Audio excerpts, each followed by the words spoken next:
Preface. Why this big book? Why a full-scale discussion of the magic of thinking big? Thousands of books will be published this year. Why one more? Permit me to give you just a little background. Several years ago, I witnessed an exceptionally impressive sales meeting. The vice president in charge of marketing for this company was tremendously excited. He wanted to drive home a point. He had with him on the platform the leading representative in the organization, a very ordinary-looking fellow who earned in the year just ended just a little under $60,000. The earnings of other representatives averaged $12,000. The executive challenged the group. Here is what he said. "I want you to take a good look at Harry. Look at him. Now what's Harry got that the rest of you haven't?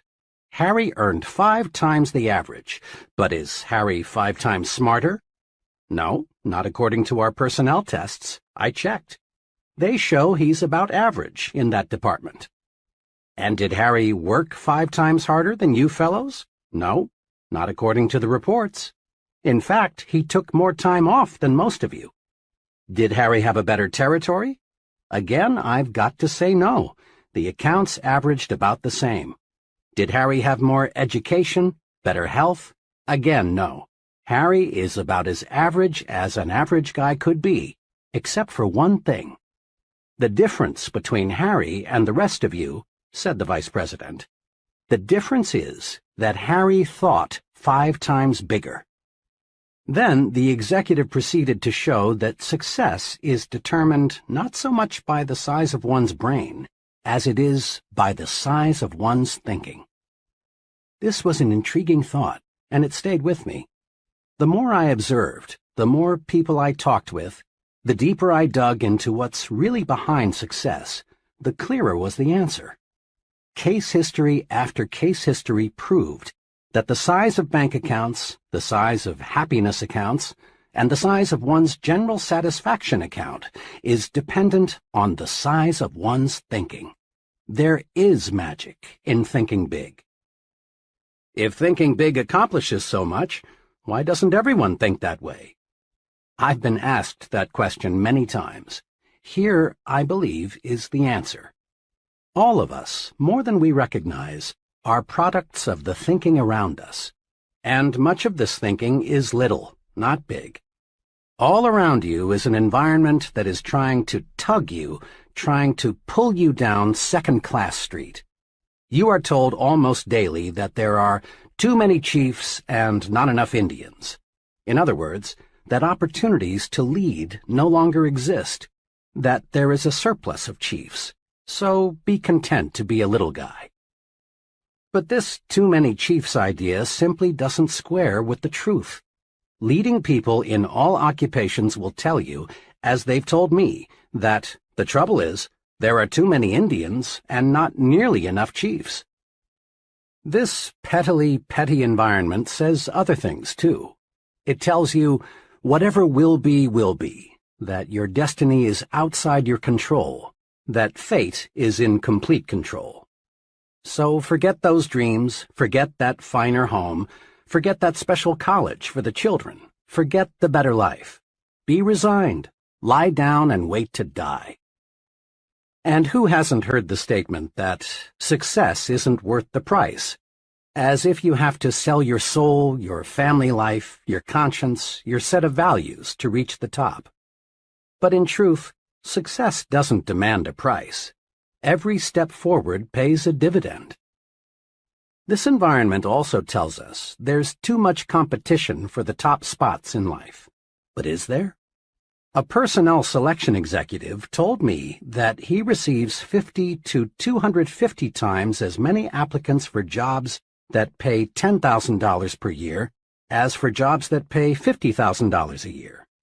This is to say that there is at least 50 times as much competition for jobs on Second-Class Street as for jobs on First-Class Avenue.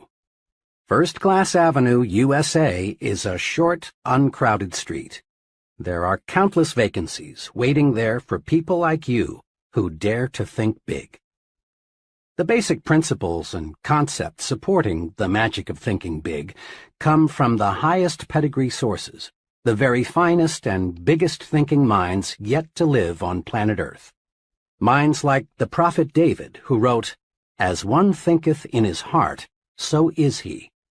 Minds such as Emerson, who said, "Great men are those who see that thoughts rule the world." Minds like Milton, who in Paradise Lost wrote, "The mind is its own place, and in itself can make a heaven of hell or a hell of heaven." Amazingly perceptive minds like Shakespeare, who observed, "There is nothing either good or bad except that thinking makes it so." But where does the proof come from? How do we know the master thinkers were right? Fair questions. The proof comes from the lives of the select people around us who, through winning success, achievement, and happiness, prove that thinking big does work magic. The simple steps we have set down here are not untested theories. They are not one man's guesses and opinions. They are proven approaches to life's situations, and they are universally applicable steps that work, and work like magic. That you're listening to this proves you are interested in larger success. You want to fulfill your desires. You want to enjoy a fine standard of living. You want this life to deliver to you all the good things you deserve. Being interested in success is a wonderful quality. You have another admirable quality. The fact that you're listening to this program shows you have the intelligence to look for tools that will help take you where you want to go. In building anything, automobiles, bridges, missiles, we need tools. Many people, in their attempt to build a successful life, forget there are tools to help them. You have not forgotten. You have then the two basic qualities needed to realize real profit from this book: a desire for greater success and the intelligence to select a tool to help you realize that desire. Think big and you'll live big. You'll live big in happiness, you'll live big in accomplishment, big in income, big in friends, big in respect. Enough for the promise. Start now, right now, to discover how to make your thinking make magic for you. Start out with this thought of the great philosopher Disraeli: life is too short to be little. What this book will do for you.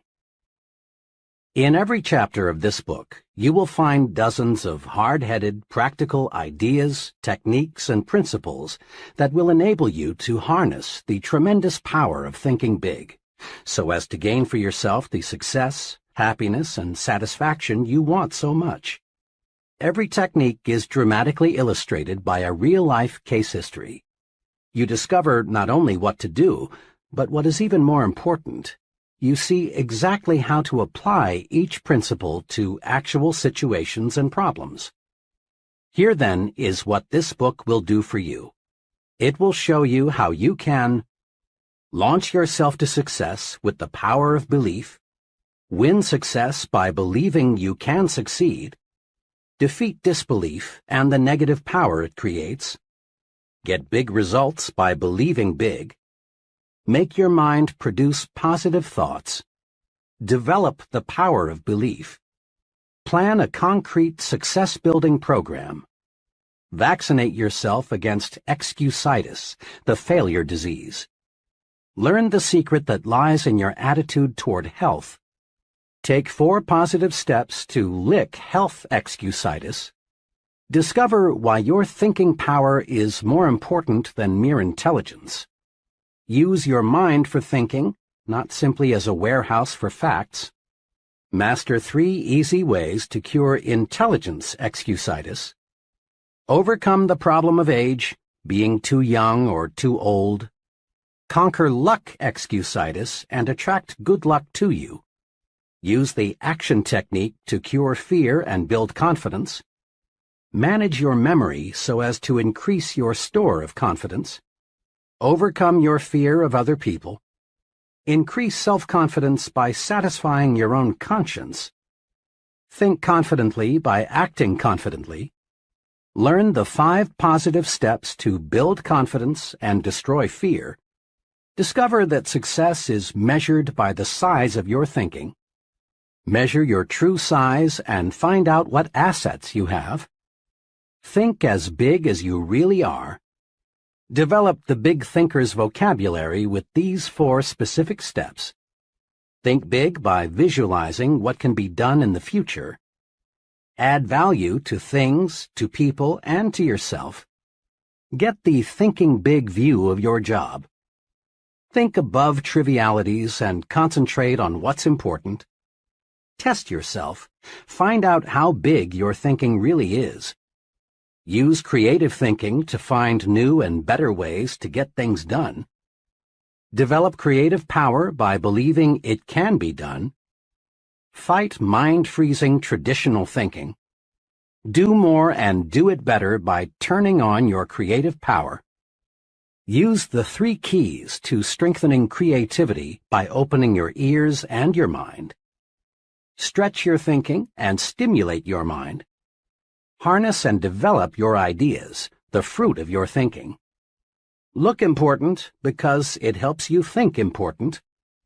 Become important by thinking your work is important. Build your own sell yourself to yourself commercial. Upgrade your thinking. Think like important people think.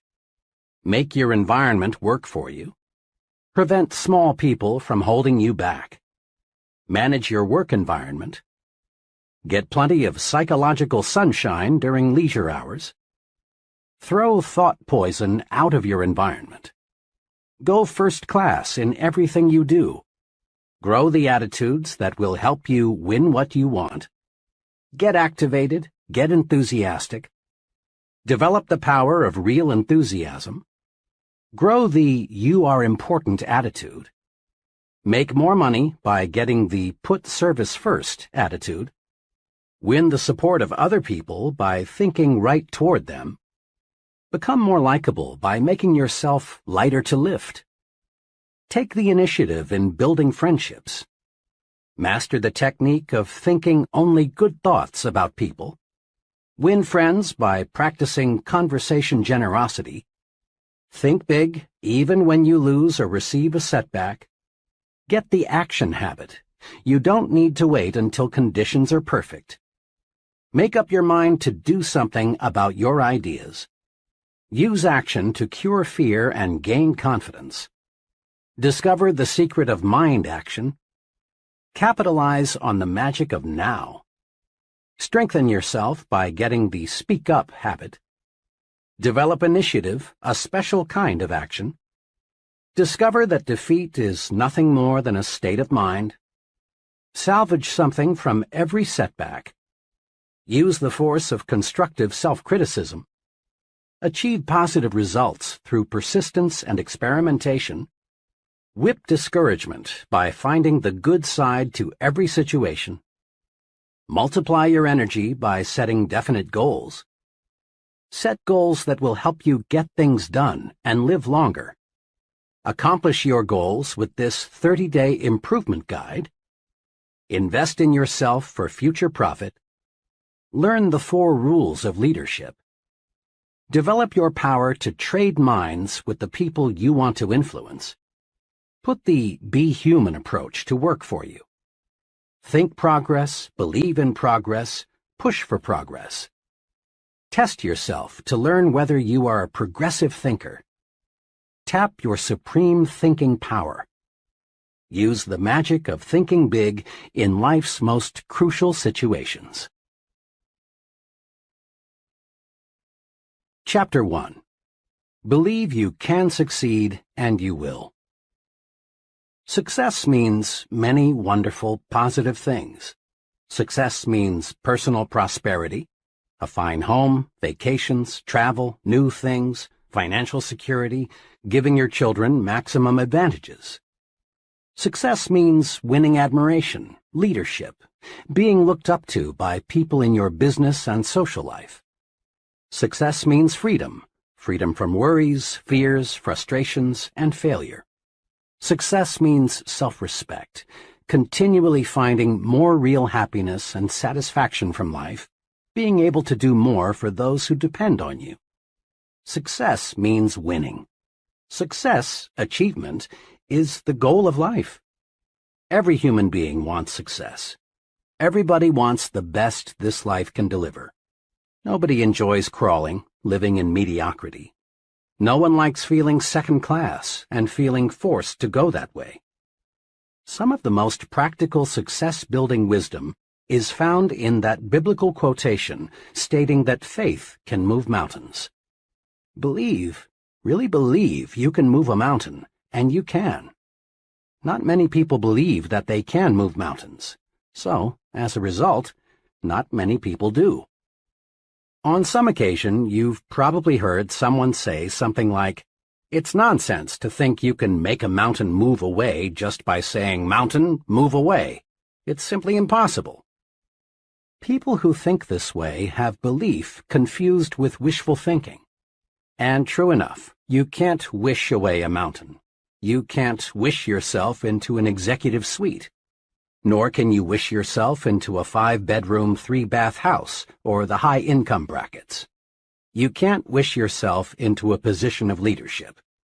But you can move a mountain with belief. You can win success by believing you can succeed.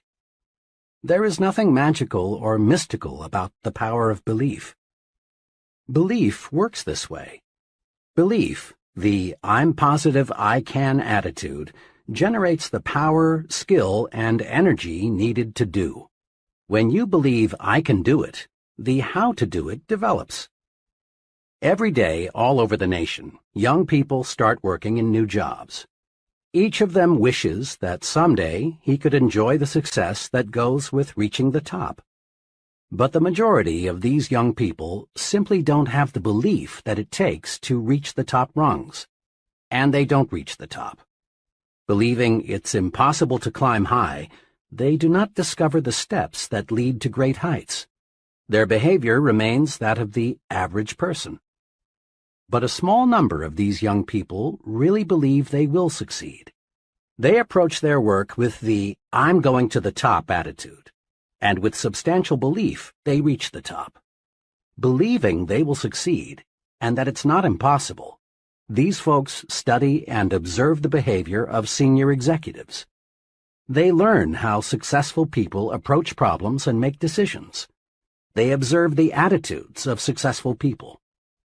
The how to do it always comes to the person who believes he can do it.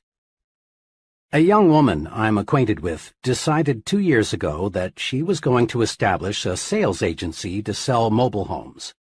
She was advised by many that she shouldn't and couldn't do it. She had less than $3,000 in savings and was advised that the minimum capital investment required was many times that. "Look how competitive it is," she was advised. "And besides, what practical experience have you had in selling mobile homes, let alone managing a business?" her advisors asked. But this young lady had belief in herself and her ability to succeed. She quickly admitted that she lacked capital, that the business was very competitive, and that she lacked experience. "But," she said, "all the evidence I can gather shows that the mobile home industry is going to expand. On top of that, I've studied my competition. I know I can do a better job of merchandising trailers than anybody else in this town. I expect to make some mistakes, but I'm going to be on top in a hurry." And she was. She had little trouble getting capital. Her absolutely unquestioned belief that she could succeed with this business won her the confidence of 2 investors. And armed with complete belief, she did the impossible. She got a trailer manufacturer to advance her a limited inventory with no money down. Last year, she sold over $1 million worth of trailers. Next year, she says, I expect to gross over $2 million. Belief, strong belief, triggers the mind to figure ways and means and how to. And believing you can succeed makes others place confidence in you. Most people do not put much stock in belief, but some, The residents of Successfulville, USA, do. Just a few weeks ago, a friend who is an official with a state highway department in a Midwestern state related a mountain-moving experience to me. Last month, my friend began, our department sent notices to a number of engineering companies that we were authorized to retain some firm to design 8 bridges as part of our highway building program. The bridges were to be built at a cost of $5 million. The engineering firm selected would get a 4% commission, or $200,000 for its design work. I talked with 21 engineering firms about this. The 4 largest decided right away to submit proposals. The other 17 companies were small, having only 3 to 7 engineers each. The size of the project scared off 16 of these 17. They went over the project, shook their heads, and said, in effect, "It's too big for us. I wish I thought we could handle it, but it's no use even trying."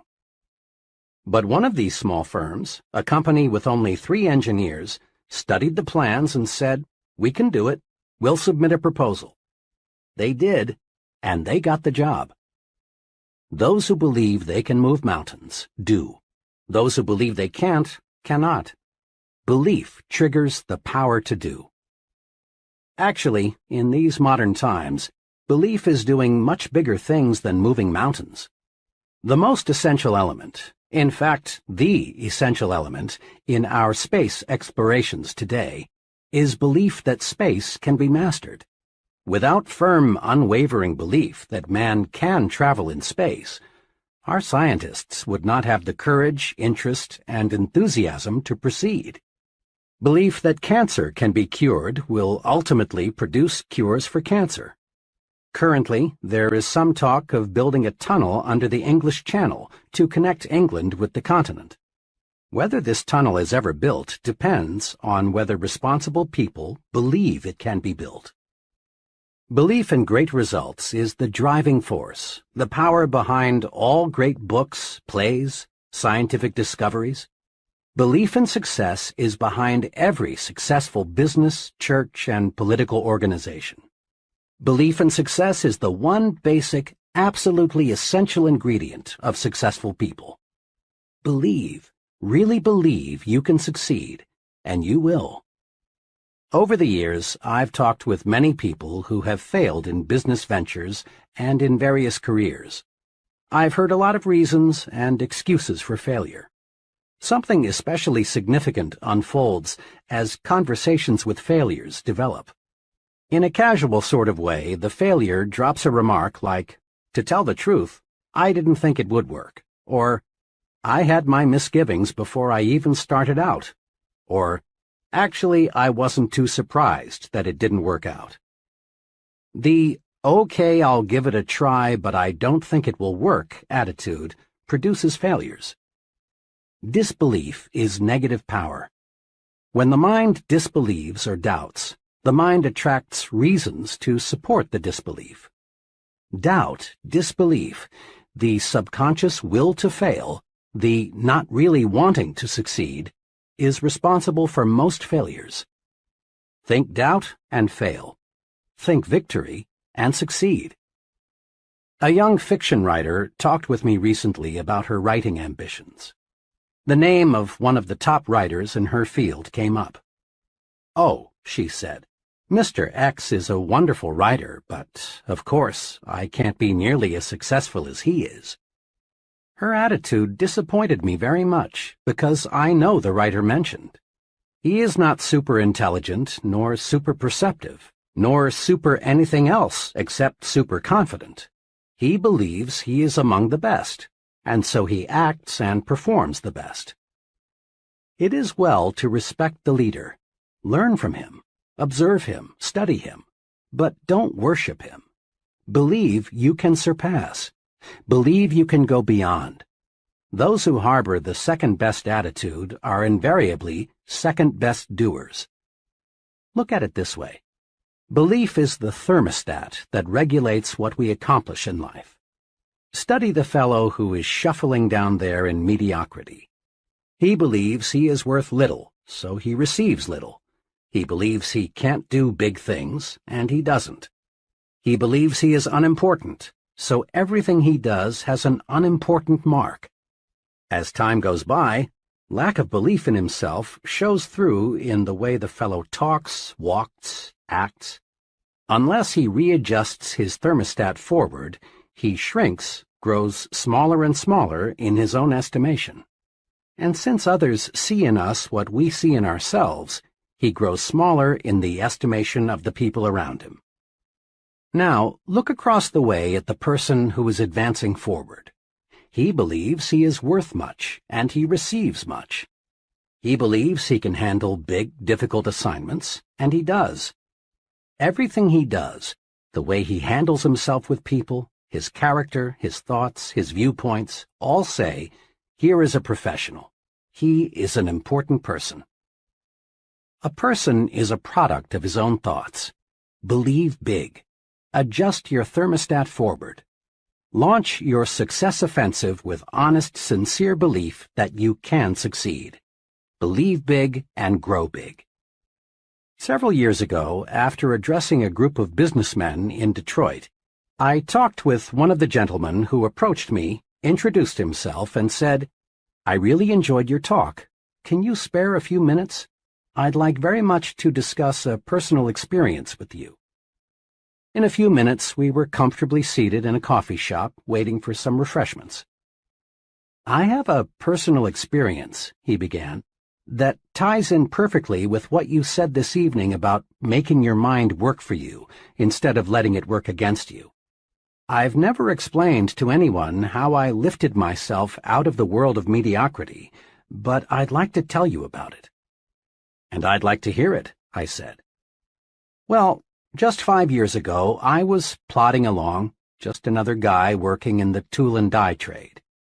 I made a decent living by average standards, but it was far from ideal. Our home was much too small, and there was no money for those many things we wanted. My wife, bless her, didn't complain much, but it was written all over her that she was more resigned to her fate than she was happy. Inside, I grew more and more dissatisfied. When I let myself see how I was failing my good wife and 2 children, I really hurt inside. But today things are really different," my friend continued. "Today we have a beautiful new home on a 2-acre lot and a year-round cabin a couple 100 miles north of here. There's no more worry about whether we can send the kids to a good college, and my wife no longer has to feel guilty every time she spends money for some new clothes. Next summer, the whole family is flying to Europe to spend a month's holiday. We're really living." "How did all this happen?" I asked. "It all happened," he continued, "when, to use the phrase you used tonight, I harnessed the power of belief. 5 years ago, I learned about a job with a tool and die company here in Detroit. We were living in Cleveland at the time. I decided to look into it, hoping I could make a little more money. I got here early on Sunday evening, but the interview was not until Monday. After dinner, I sat down in my hotel room, and for some reason, I got really disgusted with myself.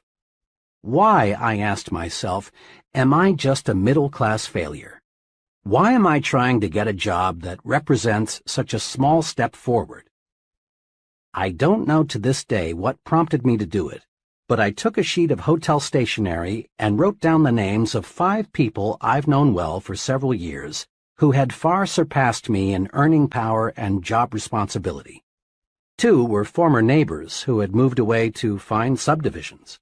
2 others were fellows I had worked for, and the 3rd was a brother-in-law. Next, again, I don't know what made me do this. I asked myself, what do my 5 friends have that I don't have, besides better jobs? I compared myself with them on intelligence, but I honestly couldn't see that they excelled in the brains department. Nor could I truthfully say they had me beat on education, integrity, or personal habits. Finally, I got down to another success quality one hears a lot about: initiative. Here I hated to admit it, but I had to. On this point, my record showed I was far below that of my successful friends. It was now about 3 a.m., but my mind was astonishingly clear. I was seeing my weak point for the first time. I discovered that I had held back. I had always carried a little stick. I dug into myself deeper and deeper, and found the reason I lacked initiative was because I didn't believe inside that I was worth very much. I sat there the rest of the night, just reviewing how lack of faith in myself had dominated me ever since I could remember, how I had used my mind to work against myself. I found I had been preaching to myself why I couldn't get ahead instead of why I could. I had been selling myself short. I found this streak of self-depreciation showed through in everything I did. Then it dawned on me that no one else was going to believe in me until I believed in myself. Right then I decided, I'm through feeling second class. From here on in, I'm not going to sell myself short. Next morning, I still had that confidence. During the job interview, I gave my newfound confidence its first test. Before coming for the interview, I'd hoped I would have the courage to ask for $750 or maybe even $1,000 more than my present job was paying. But now, after realizing I was a valuable man, I upped it to $3,500. And I got it. I sold myself because, after that one long night of self-analysis, I found things in myself that made me a lot more saleable. Within 2 years after I took that job, I had established a reputation as the fellow who can get business. Then we went into a recession. This made me still more valuable because I was one of the best business getters in the industry. The company was reorganized and I was given a substantial amount of stock, plus a lot more pay. Believe in yourself, and good things do start happening. Your mind is a thought factory. It's a busy factory, producing countless thoughts in one day. Production in your thought factory is under the charge of 2 foremen, one of whom we will call Mr. Triumph and the other Mr. Defeat. Mr. Triumph is in charge of manufacturing positive thoughts. He specializes in producing reasons why you can, why you're qualified, why you will. The other foreman, Mr. Defeat, produces negative, deprecating thoughts. He is your expert in developing reasons why you can't, why you're weak, why you're inadequate. His specialty is the why you will fail chain of thoughts. Both Mr. Triumph and Mr. Defeat are intensely obedient. They snap to attention immediately. All you need do to signal either foreman is to give the slightest mental beck and call. If the signal is positive, Mr. Triumph will step forward and go to work. Likewise, a negative signal brings Mr. Defeat forward. To see how these 2 foremen work for you, try this example. Tell yourself, today is a lousy day.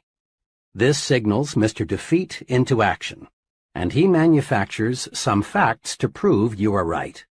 He suggests to you that it's too hot or it's too cold. Business will be bad today. Sales will drop. Other people will be on edge. You may get sick. Your wife will be in a fussy mood. Mr. Defeat is tremendously efficient. In just a few moments, he's got you sold. It is a bad day. Before you know it, it is a heck of a bad day. But tell yourself, today is a fine day, and Mr. Triumph is signaled forward to act. He tells you, this is a wonderful day. The weather is refreshing. It's good to be alive. Today you can catch up on some of your work. And then it is a good day. In like fashion, Mr. Defeat can show you why you can't sell Mr. Smith. Mr. Triumph will show you that you can. Mr. Defeat will convince you that you will fail, while Mr. Triumph will demonstrate why you will succeed. Mr. Defeat will prepare a brilliant case against Tom, while Mr. Triumph will show you more reasons why you like Tom. Now, the more work you give either of these 2 foremen, the stronger he becomes.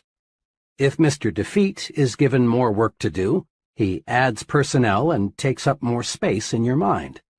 Eventually, He will take over the entire thought manufacturing division, and virtually all thought will be of a negative nature. The only wise thing to do is fire Mr. Defeat. You don't need him. You don't want him around telling you that you can't, you're not up to it, you'll fail, and so on. Mr. Defeat won't help you get where you want to go, so boot him out. Use Mr. Triumph 100% of the time. When any thought enters your mind, ask Mr. Triumph to go to work for you. He'll show you how you can succeed. Between now and tomorrow at this time, another 11,500 new consumers will have made their grand entry into the USA. Population is growing at a record rate. In the next 10 years, the increase is conservatively estimated at 35 million.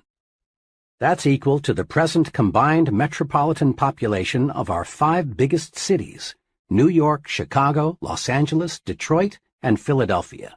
Imagine. New industries, new scientific breakthroughs, expanding markets, all spell opportunity. This is good news. This is a most wonderful time to be alive.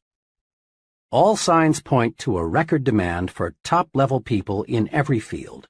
People who have superior ability to influence others, to direct their work, to serve them in a leadership capacity. And the people who will fill these leadership positions are all adults or near adults right now. One of them is you. The guarantee of a boom is not, of course, a guarantee of personal success. Over the long pull, the United States has always been booming. But just a fast glance shows that millions and millions of people, in fact, a majority of them, struggle but don't really succeed. The majority of folks still plug along in mediocrity despite the record opportunity of the last 2 decades. And in the boom period ahead, most people will continue to worry, to be afraid, to crawl through life feeling unimportant, unappreciated, not able to do what they want to do. As a result, their performance will earn them petty rewards, petty happiness. Those who convert opportunity into reward, and let me say, I sincerely believe you are one of those, else you'd rely on luck and not bother with this book, will be those wise people who learn how to think themselves to success. Walk in. The door to success is open wider than ever before. Put yourself on record now that you are going to join that select group that is getting what it wants from life. Here is the first step toward success. It's a basic step. It can't be avoided. Step 1. Believe in yourself. Believe you can succeed. How to develop the power of belief. Here are the 3 guides to acquiring and strengthening the power of belief. 1. Think success. Don't think failure. At work, in your home, substitute success thinking for failure thinking. When you face a difficult situation, think, I'll win, not I'll probably lose. When you compete with someone else, think, I'm equal to the best, not I'm outclassed. When opportunity appears, think, I can do it, never I can't. Let the master thought, I will succeed, dominate your thinking process. Thinking success conditions your mind to create plans that produce success. Thinking failure does the exact opposite. Failure thinking conditions the mind to think other thoughts that produce failure. 2. Remind yourself regularly that you are better than you think you are. Successful people are not supermen. Success does not require a super intellect, nor is there anything mystical about success.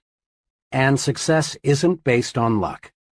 Successful people are just ordinary folks who have developed belief in themselves and what they do. Never, yes, never sell yourself short. 3. Believe big. The size of your success is determined by the size of your belief. Think little goals and expect little achievements. Think big goals and win big success. Remember this, too. Big ideas and big plans are often easier, certainly no more difficult, then small ideas and small plans. Mr. Ralph J. Cordiner, chairman of the board of the General Electric Company, said this to a leadership conference: "We need from every man who aspires to leadership, for himself and his company, a determination to undertake a personal program of self-development. Nobody is going to order a man to develop. Whether a man lags behind or moves ahead in his specialty is a matter of his own personal application. This is something which takes time, work, and sacrifice. Nobody can do it for you." Mr. Cordiner's advice is sound and practical. Live it. Persons who reach the top rungs in business management, selling, engineering, religious work, writing, acting, and in every other pursuit get there by following conscientiously and continuously a plan for self-development and growth. Any training program, and that's exactly what this book is, must do three things. It must provide content, the what to do. Second, it must supply a method, the how to do it. And third, it must meet the acid test, that is, get results.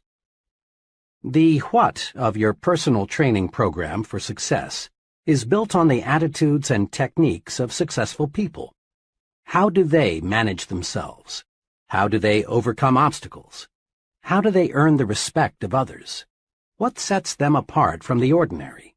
How do they think? The how of your plan for development and growth is a series of concrete guides for action. These are found in each chapter. These guides work. Apply them and see for yourself. What about the most important part of training? Results?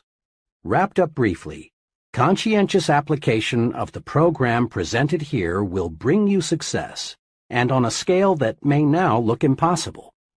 Broken down into its components, your personal training program for success will bring you a series of rewards.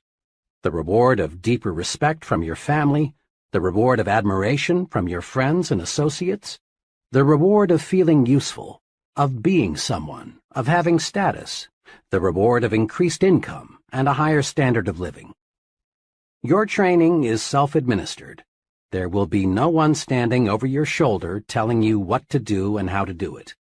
This book will be your guide, but only you can understand yourself. Only you can command yourself to apply this training. Only you can evaluate your progress. Only you can bring about corrective action should you slip a little. In short, you are going to train yourself to achieve bigger and bigger success.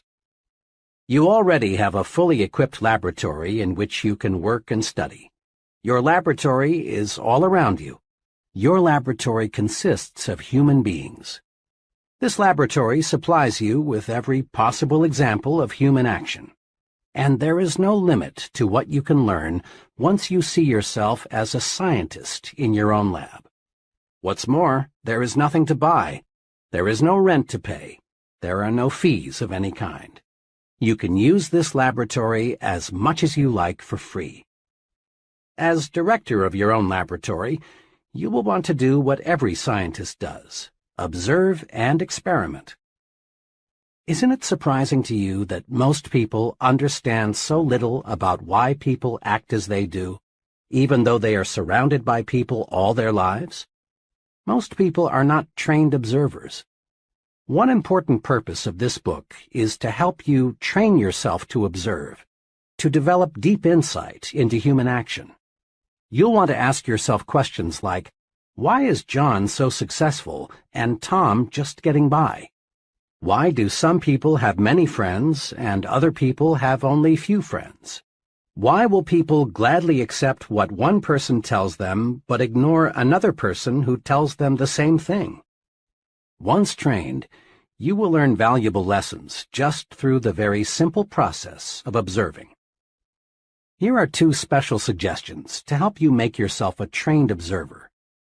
Select for special study the most successful and the most unsuccessful person you know. Then, as the book unfolds, observe how closely your successful friend adheres to the success principles. Notice also how studying the two extremes will help you see the unmistakable wisdom of following the truths outlined in this book. Each contact you make with another person gives you a chance to see success development principles at work. Your objective is to make successful action habitual. The more we practice, the sooner it becomes second nature to act in the desired way. Most of us have friends who grow things for a hobby, and we've all heard them say something like, "It's exciting to watch those plants grow. Just look how they respond to plant food and water. See how much bigger they are today than they were last week." To be sure, it is thrilling to watch what can happen when men cooperate carefully with nature. But it is not 1/10 as fascinating as watching yourself respond to your own carefully administered thought management program. It's fun to feel yourself growing more confident, more effective, more successful, day by day, month by month. Nothing, absolutely nothing, in this life gives you more satisfaction than knowing you're on the road to success and achievement. And nothing stands as a bigger challenge than making the most of yourself. Chapter 2. Cure yourself of excusitis, the failure disease. People. As you think yourself to success, that's what you will study, people.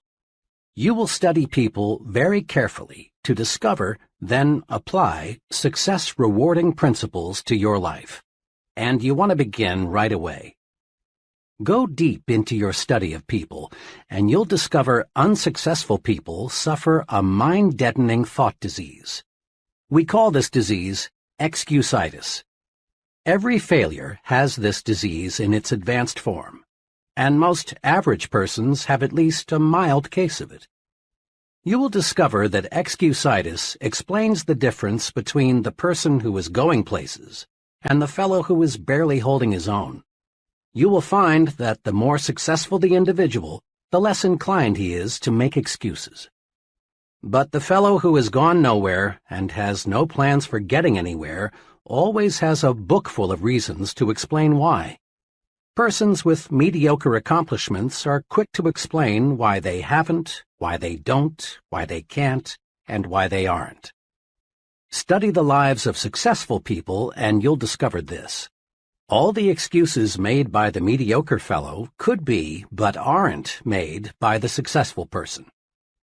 I have never met nor heard of a highly successful business executive, military officer, salesman, professional person, or leader in any field who could not have found one or more major excuses to hide behind. Roosevelt could have hidden behind his lifeless legs. Truman could have used no college education. Kennedy could have said, "I'm too young to be president." Johnson and Eisenhower could have ducked behind heart attacks. Like any disease, excusitis gets worse if it isn't treated properly. A victim of this thought disease goes through this mental process. I'm not doing as well as I should. What can I use as an alibi that will help me save face? Let's see. Poor health? Lack of education? Too old? Too young? Bad luck? Personal misfortune? Wife? The way my family brought me up? Once the victim of this failure disease has selected a good excuse, he sticks with it. Then he relies on the excuse to explain to himself and others why he is not going forward. And each time the victim makes the excuse becomes embedded deeper within his subconsciousness. Thoughts, positive or negative, grow stronger when fertilized with constant repetition.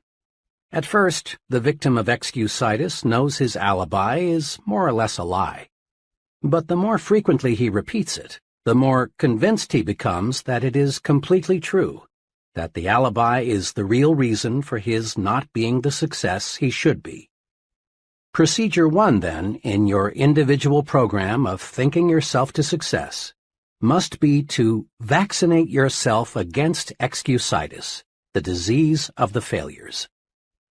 The 4 most common forms of excusitis. Excusitis appears in a wide variety of forms, but the worst types of this disease are health excusitis, intelligence excusitis, age excusitis, and luck excusitis. Now let's see just how we can protect ourselves from these 4 common ailments. 1. But my health isn't good. Health excusitis ranges all the way from the chronic I don't feel good to the more specific I've got such and such wrong with me. Bad health, in 1,000 different forms, is used as an excuse for failing to do what a person wants to do, failing to accept greater responsibilities, failing to make more money, failing to achieve success.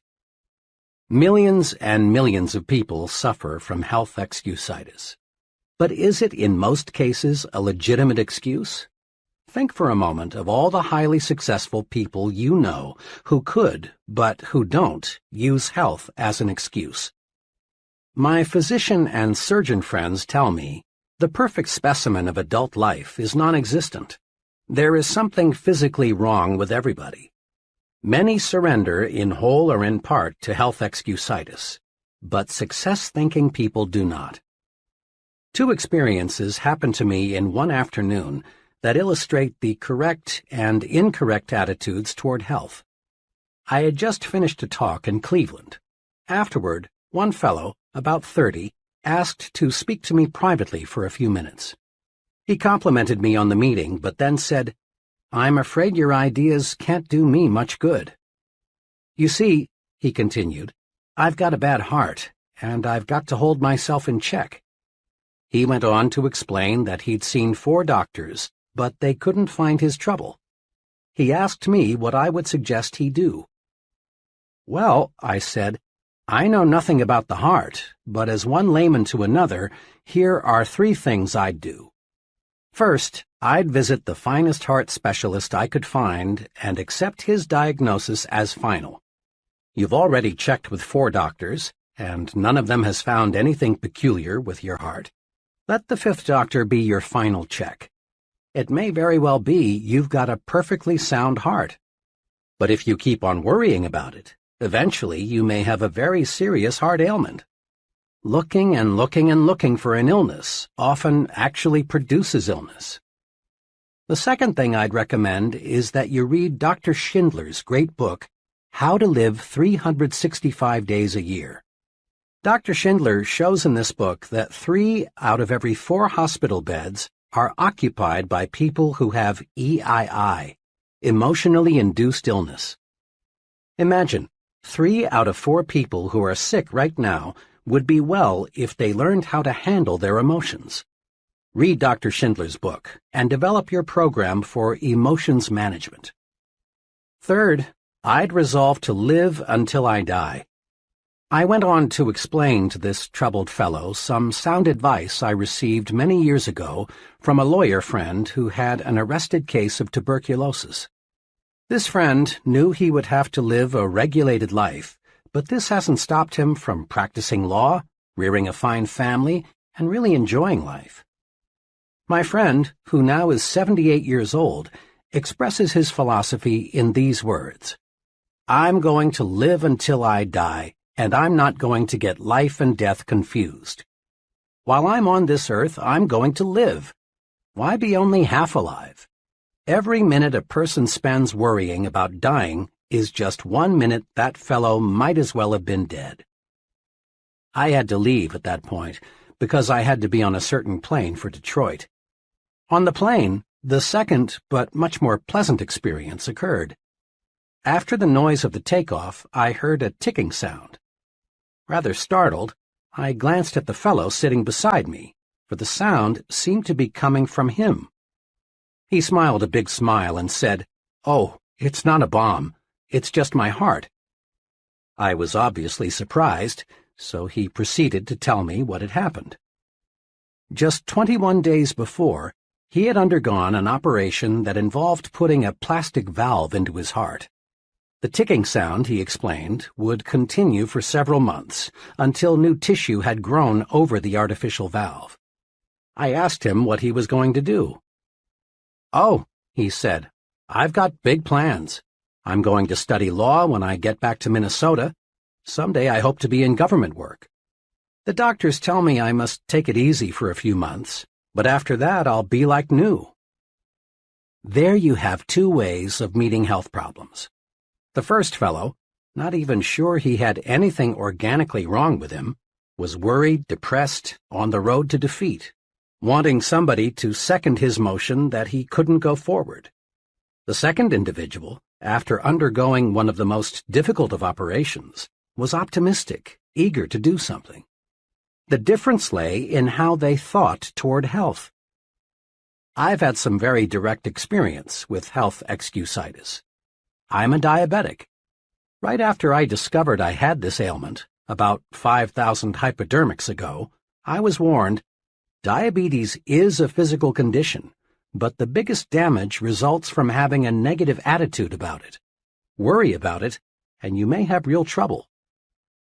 Naturally, since the discovery of my own diabetes, I've gotten to know a great many other diabetics. Let me tell you about two extremes. One fellow who has a very mild case belongs to that fraternity of the living dead. Obsessed with a fear of the weather, he is usually ridiculously bundled up. He's afraid of infection, so he shuns anybody who has the slightest sniffle. He's afraid of overexertion, so he does almost nothing. He spends most of his mental energy worrying about what might happen. He bores other people telling them how awful his problem really is. His real ailment is not diabetes. Rather, he's a victim of health excusitis. He has pitied himself into being an invalid. The other extreme is a division manager for a large publishing company. He has a severe case. He takes about 30 times as much insulin as the fellow just mentioned. But he is not living to be sick. He is living to enjoy his work and have fun. One day he said to me, "Sure, it is an inconvenience, but so is shaving. But I'm not going to think myself to bed. When I take those shots, I just praise the guys who discovered insulin." A good friend of mine, a widely known college educator, came home from Europe in 1945 minus one arm. Despite his handicap, John is always smiling, always helping others. He's about as optimistic as anyone I know. One day, he and I had a long talk about his handicap. "It's just an arm," he said. "Sure, two are better than one, but they just cut off my arm. My spirit is 100% intact. I'm really grateful for that." Another amputee friend is an excellent golfer. One day, I asked him how he had been able to develop such a near-perfect style with just one arm. I mentioned that most golfers with two arms can't do nearly as well. His reply says a lot.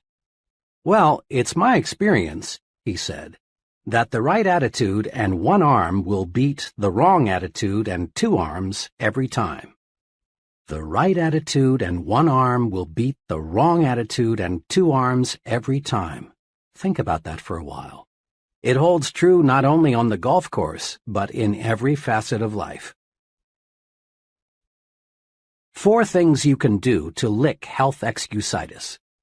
The best vaccine against health excusitis consists of these 4 doses. 1. Refuse to talk about your health. The more you talk about an ailment, even the common cold, the worse it seems to get. Talking about bad health is like putting fertilizer on weeds. Besides, talking about your health is a bad habit. It bores people. It makes one appear self-centered and old-maidish. Success-minded people defeat the natural tendency to talk about their bad health. One may, and let me emphasize the word may, get a little sympathy, but one doesn't get respect and loyalty by being a chronic complainer. 2. Refuse to worry about your health. Dr. Walter Alvarez, emeritus consultant to the world-famous Mayo Clinic, wrote recently, "I always beg worriers to exercise some self-control.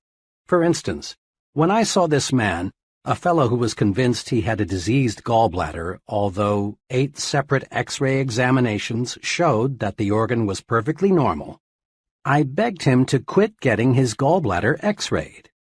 I have begged hundreds of heart-conscious men to quit getting electrocardiograms made." 3. Be genuinely grateful that your health is as good as it is. There's an old saying worth repeating often. I felt sorry for myself because I had ragged shoes until I met a man who had no feet. Instead of complaining about not feeling good, it's far better to be glad you are as healthy as you are. Just being grateful for the health you have is powerful vaccination against developing new aches and pains and real illness. 4. Remind yourself often, it's better to wear out than rust out. Life is yours to enjoy. Don't waste it. Don't pass up living by thinking yourself into a hospital bed. 2. But you've got to have brains to succeed. Intelligence excusitis, or I lack brains, is common. In fact, it's so common that perhaps as many as 95% of the people around us have it in varying degrees. Unlike most other types of excusitis, people suffering from this particular type of the malady suffer in silence. Not many people will admit openly that they think they lack adequate intelligence. Rather, they feel it deep down inside. Most of us make two basic errors with respect to intelligence. 1. We underestimate our own brain power. 2. We overestimate the other fellow's brain power. Because of these errors, many people sell themselves short. They fail to tackle challenging situations because it takes a brain. But along comes the fellow who isn't concerned about intelligence, and he gets the job. What really matters is not how much intelligence you have, but how you use what you do have. The thinking that guides your intelligence is much more important than the quantity of your brain power.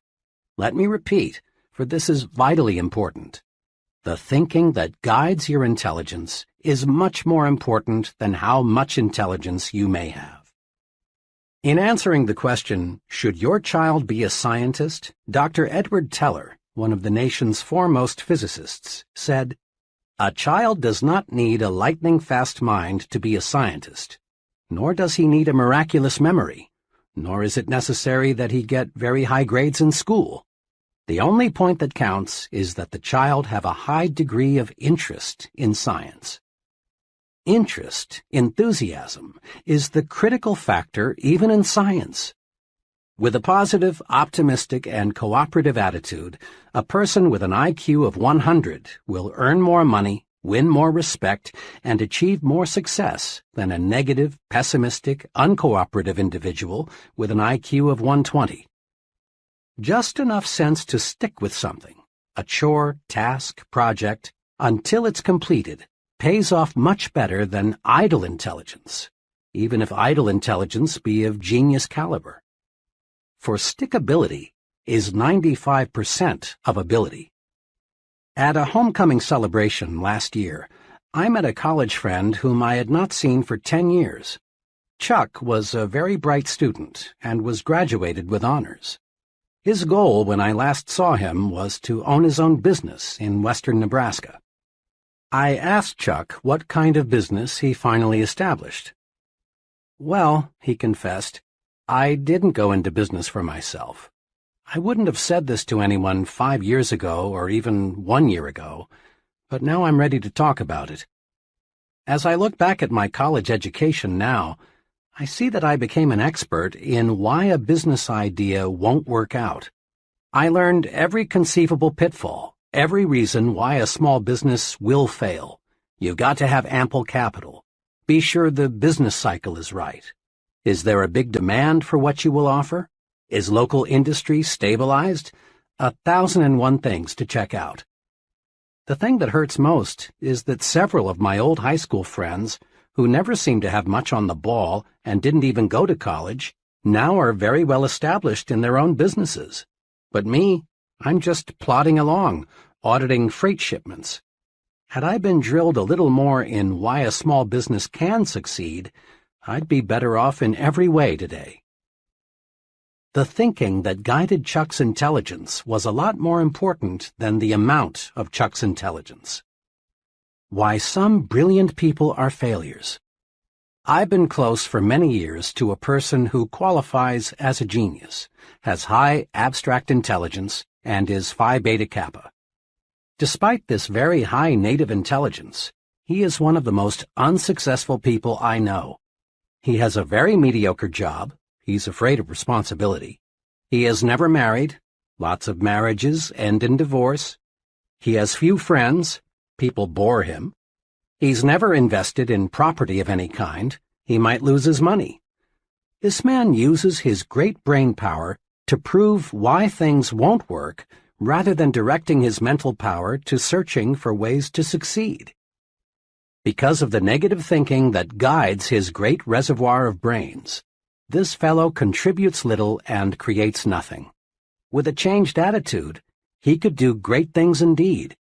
He has the brains to be a tremendous success, but not the thought power. Another person I know well was inducted into the Army shortly after earning a Ph.D. degree from a leading New York university. How did he spend his 3 years in the Army? Not as an officer, not as a staff specialist. Instead, for 3 years, he drove a truck. Why? Because he was filled with negative attitudes toward fellow soldiers, I'm superior to them. Toward Army methods and procedures, they are stupid. Toward discipline, it's for others, not me. Toward everything, including himself, I'm a fool for not figuring out a way to escape this rap. This fellow earned no respect from anyone. All his vast store of knowledge lay buried. His negative attitudes turned him into a flunky. Remember, the thinking that guides your intelligence is much more important than how much intelligence you have. Not even a Ph.D. degree can override this basic success principle. Several years ago, I became a close friend of Phil F., one of the senior officers of a major advertising agency. Phil was director of marketing research for the agency, and he was doing a bang-up job.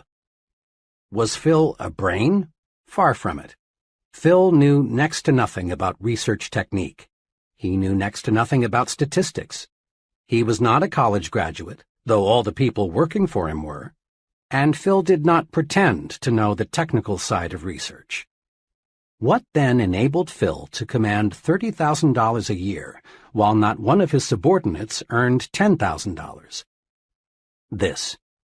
Phil was a human engineer. Phil was 100% positive. Phil could inspire others when they felt low. Phil was enthusiastic. He generated enthusiasm. Phil understood people, and because he could really see what made them tick, he liked them. Not Phil's brains, but how he managed those brains made him 3 times more valuable to his company than men who rated higher on the IQ scale.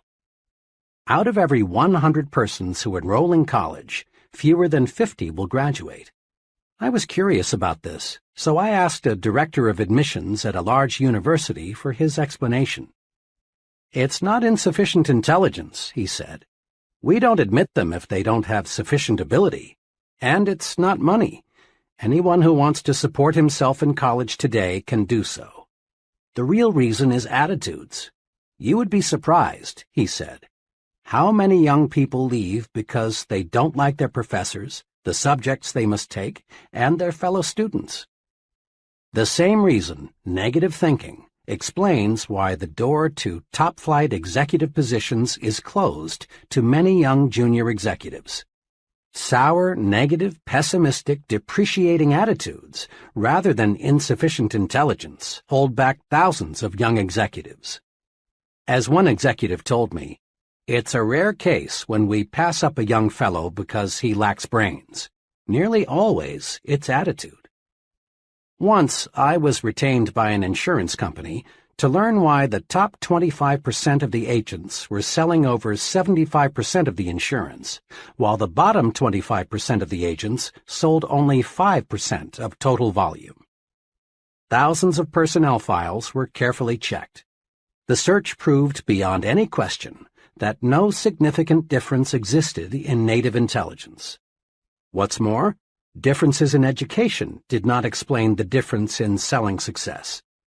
the difference in the very successful and the very unsuccessful finally reduced to differences in attitudes, or difference in thought management. The top group worried less, was more enthusiastic, had a sincere liking for people.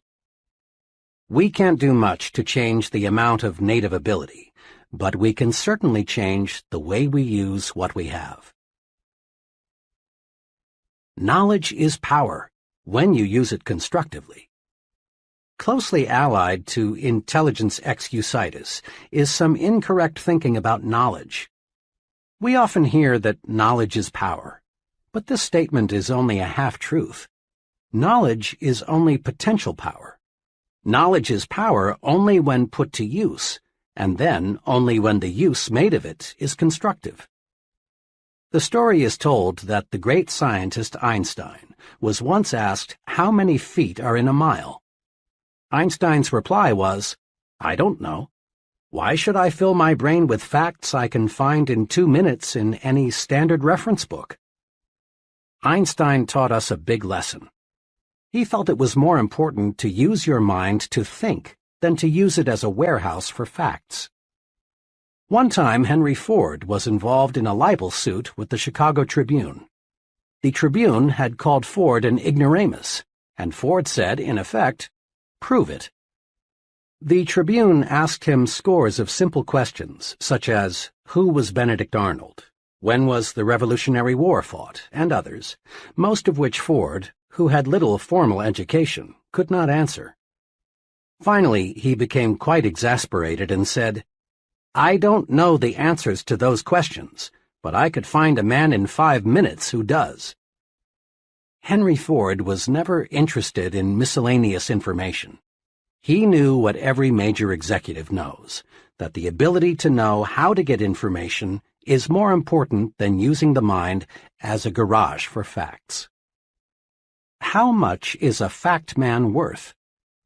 I spent a very interesting evening recently with a friend who is the president of a young but rapidly growing manufacturing concern. The TV set happened to be turned to one of the most popular quiz programs. The fellow being quizzed had been on the show for several weeks. He could answer questions on all sorts of subjects, many of which seemed nonsensical. After the fellow answered a particularly odd question, something about a mountain in Argentina, my host looked at me and said, "How much do you think I'd pay that guy to work for me?" "How much?" I asked. "Not a cent over $300, not per week, not per month, but for life. I've sized him up. That expert can't think. He can only memorize. He's just a human encyclopedia, and I figure for $300 I can buy a pretty good set of encyclopedias. In fact, maybe that's too much. 90% of what that guy knows I can find in a $2 almanac. What I want around me," he continued, "are people who can solve problems, who can think up ideas, people who can dream and then develop the dream into a practical application. An idea man can make money with me. A fact man can't." 3 easy ways to cure intelligence excusitis are: Number 1, never underestimate your own intelligence, and never overestimate the intelligence of others. Don't sell yourself short. Concentrate on your assets. Discover your superior talents. Remember, it's not how many brains you've got that matters. Rather, it's how you use your brains that counts. Manage your brains instead of worrying about how much IQ you've got. Number 2, remind yourself several times daily, my attitudes are more important than my intelligence. At work and at home, practice positive attitudes. See the reasons why you can do it, not the reasons why you can't. Develop an I'm winning attitude. Put your intelligence to creative, positive use. Use it to find ways to win, not to prove you will lose. Number 3, remember that the ability to think is of much greater value than the ability to memorize facts. Use your mind to create and develop ideas, to find new and better ways to do things. Ask yourself, Am I using my mental ability to make history, or am I using it merely to record history made by others? 3. It's no use.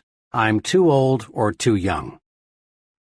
Age excusitis, the failure disease of never being the right age, comes in two easily identifiable forms, the I'm too old variety and the I'm too young brand. You've heard hundreds of people of all ages explain their mediocre performance in life something like this: I'm too old, or too young, to break in now. I can't do what I want to do or am capable of doing because of my age handicap. Really, it's surprising how few people feel they are just right, age-wise, and it's unfortunate. This excuse has closed the door of real opportunity to thousands of individuals. They think their age is wrong, so they don't even bother to try. The I'm too old variety is the most common form of age excusitis. This disease is spread in subtle ways. TV fiction is produced about the big executive who lost his job because of a merger and can't find another because he's too old. Mr. Executive looks for months to find another job, but he can't, and in the end, after contemplating suicide for a while, he decides to rationalize that it's nice to be on the shelf. Plays and magazine articles on the topic, Why You Are Washed Up at 40, are popular, not because they represent true facts, but because they appeal to many worried minds looking for an excuse. How to handle age excusitis. Age excusitis can be cured. A few years ago, while I was conducting a sales training program, I discovered a good serum that both cures this disease and vaccinates you so you won't get it in the first place. In that training program, there was a trainee named Cecil. Cecil, who was 40, wanted to shift over to set himself up as a manufacturer's representative, but he thought he was too old. After all, he explained, I'd have to start from scratch, and I'm too old for that now. I'm 40. I talked with Cecil several times about his old age problem. I used the old medicine, you're only as old as you feel, but I found I was getting nowhere. Too often, people retort with, but I do feel old. Finally, I discovered a method that worked. One day, after a training session, I tried it on Cecil. I said, Cecil, when does a man's productive life begin? He thought a couple of seconds and answered, oh, when he's about 20, I guess. Okay, I said. Now, when does a man's productive life end? Cecil answered, well, if he stays in good shape and likes his work, I guess a man is still pretty useful when he's 70 or so. All right, I said. A lot of folks are highly productive after they reach 70, but let's agree with what you've just said. A man's productive years stretch from 20 to 70. That's 50 years in between, or half a century. Cecil, I said, you're 40. How many years of productive life have you spent? 20, he answered. And how many have you left? 30, he replied. In other words, Cecil, you haven't even reached the halfway point. You've used up only 40% of your productive years. I looked at Cecil and realized he'd gotten the point. He was cured of age excusitis. Cecil saw he still had many opportunity-filled years left. He switched from thinking, I'm already old, to I'm still young. Cecil now realized that how old we are is not important. It's one's attitude toward age that makes it a blessing or a barricade. Curing yourself of age excusitis often opens doors to opportunities that you thought were locked tight. A relative of mine spent years doing many different things, selling, operating his own business, working in a bank, but he never quite found what he really wanted to do most. Finally, he concluded that the one thing he wanted more than anything else was to be a minister. But when he thought about it, he found he was too old. After all, he was 45, had 3 young children, and little money. But fortunately, He mustered all of his strength and told himself, 45 or not, I'm going to be a minister.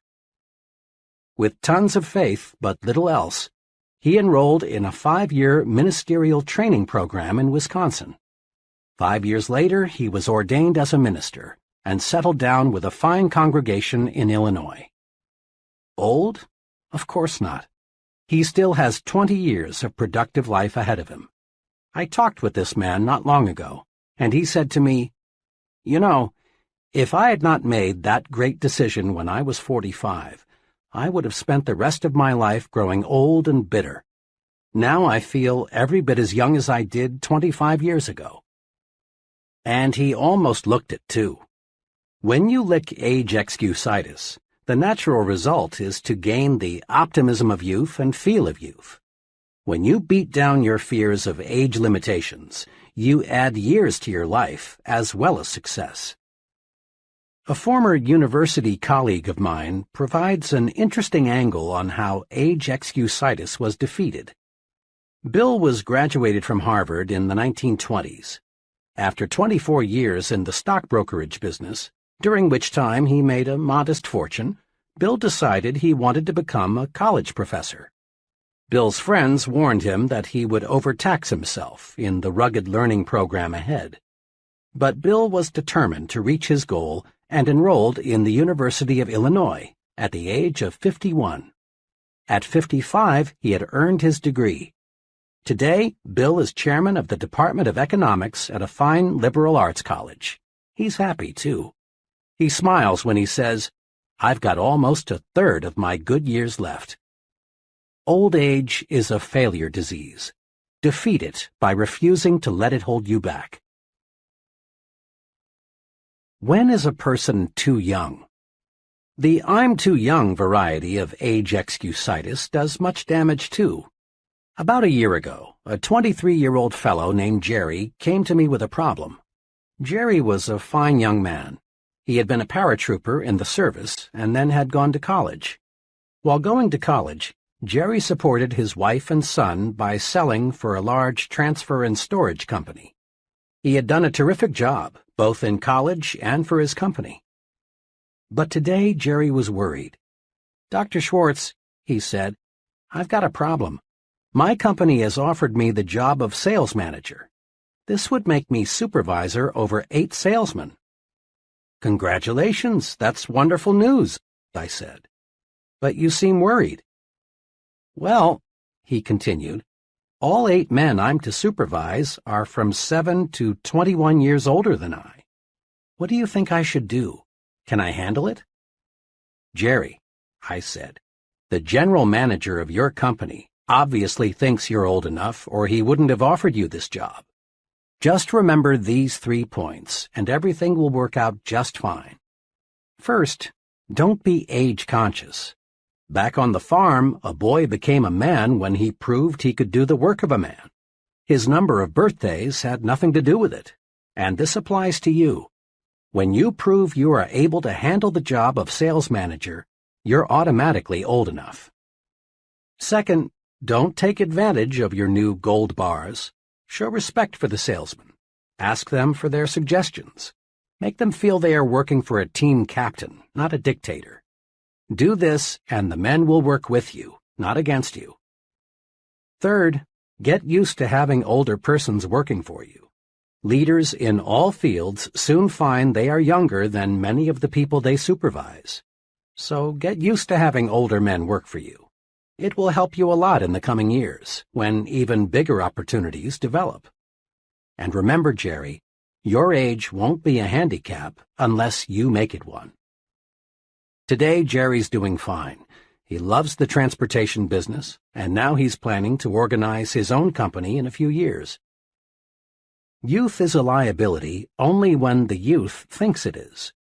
You often hear that certain jobs require considerable physical maturity, jobs like selling securities and insurance. That you've got to have either gray hair or no hair at all in order to gain an investor's confidence is plain nonsense. What really matters is how well you know your job. If you know your job and understand people, you're sufficiently mature to handle it. Age has no real relation to ability, unless you convince yourself that years alone will give you the stuff you need to make your mark. Many young people feel that they are being held back because of their youth.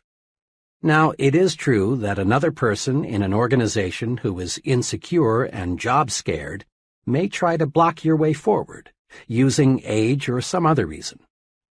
But the people who really count in the company will not. They will give you as much responsibility as they feel you can handle well.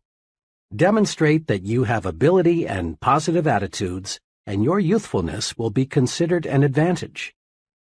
In quick recap, the cure for age excusitis is: Number 1. Look at your present age positively. Think, I'm still young, not I'm already old. Practice looking forward to new horizons and gain the enthusiasm and the feel of youth. Number 2. Compute how much productive time you have left. Remember, a person age 30 still has 80% of his productive life ahead of him, and the 50-year-old still has a big 40%, the best 40% of his opportunity years left. Life is actually longer than most people think. 3. Invest future time in doing what you really want to do. It's too late only when you let your mind go negative and think it's too late. Stop thinking, I should have started years ago. That's failure thinking. Instead think, I'm going to start now. My best years are ahead of me. That's the way successful people think. 4. But my case is different. I attract bad luck. Recently, I heard a traffic engineer discuss highway safety. He pointed out that upward of 40,000 persons are killed each year in so-called traffic accidents. The main point of his talk was that there is no such thing as a true accident. What we call an accident is the result of human or mechanical failure, or a combination of both. What this traffic expert was saying substantiates what wise men throughout the ages have said. There is a cause for everything. Nothing happens without a cause. There is nothing accidental about the weather outside today. It is the result of specific causes. And there is no reason to believe that human affairs are an exception. Yet hardly a day passes that you do not hear someone blame his problems on bad luck. And it's a rare day that you do not hear someone attribute another person's success to good luck. Let me illustrate how people succumb to luck excusitis. I lunched recently with 3 young junior executives. The topic of conversation that day was George C., who just yesterday had been picked from among their group for a major promotion. Why did George get the position? These 3 fellows dug up all sorts of reasons: luck, pull, bootlicking, George's wife and how she flattered the boss. Everything but the truth. The facts were that George was simply better qualified. He had been doing a better job. He was working harder. He had a more effective personality. I also knew that the senior officers in the company had spent much time considering which one of the 4 would be promoted. My 3 disillusioned friends should have realized that top executives don't select major executives by drawing names from a hat. I was talking about the seriousness of luck excusitis not long ago with a sales executive of a machine tool manufacturing company. He became excited about the problem and began to talk about his own experience with it. I've never heard it called that before, he said, but it is one of the most difficult problems every sales executive has to wrestle with. Just yesterday, a perfect example of what you're talking about happened in my company. One of the salesmen walked in about 4 o'clock with a $112,000 order for machine tools. Another salesman, whose volume is so low he's a problem, was in the office at the time. Hearing John tell the good news, he rather enviously congratulated him and then said, "Well, John, you're lucky again." Now, what the weak salesman won't accept is that luck had nothing to do with John's big order. John had been working on that customer for months. He had talked repeatedly to a half-dozen people out there. John had stayed up nights figuring out exactly what was best for them. Then he got our engineers to make preliminary designs of the equipment. John wasn't lucky, unless you can call carefully planned work and patiently executed plans luck. Suppose luck were used to reorganize General Motors. If luck determined who does what and who goes where, every business in the nation would fall apart.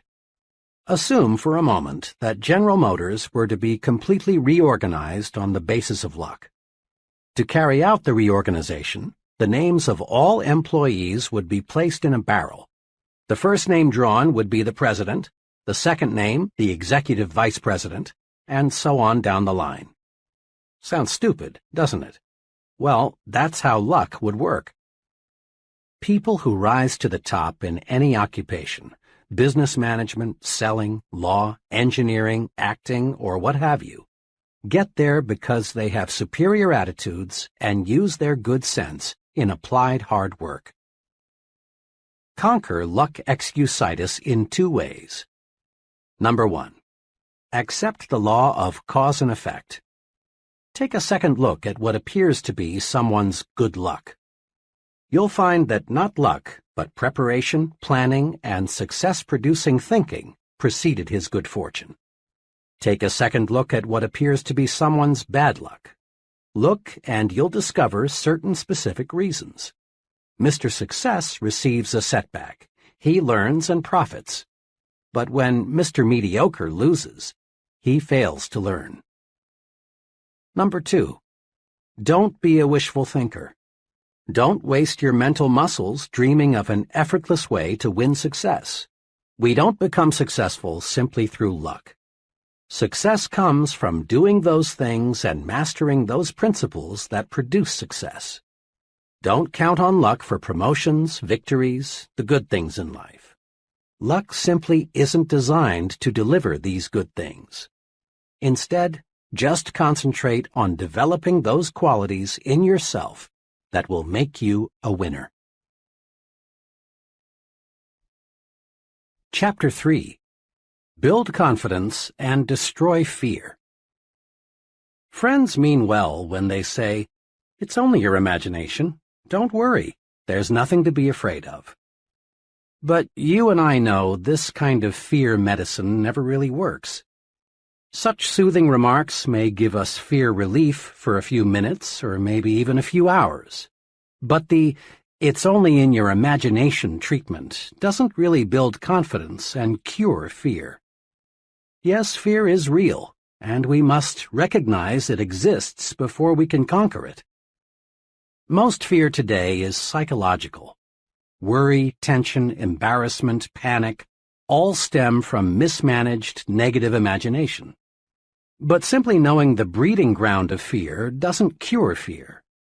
If a physician discovers you have an infection in some part of your body, he doesn't stop there. He proceeds with treatment to cure the infection. The old "it's only in your mind" treatment presumes fear doesn't really exist, but it does. Fear is real. Fear is success enemy number 1. Fear stops people from capitalizing on opportunity. Fear wears down physical vitality.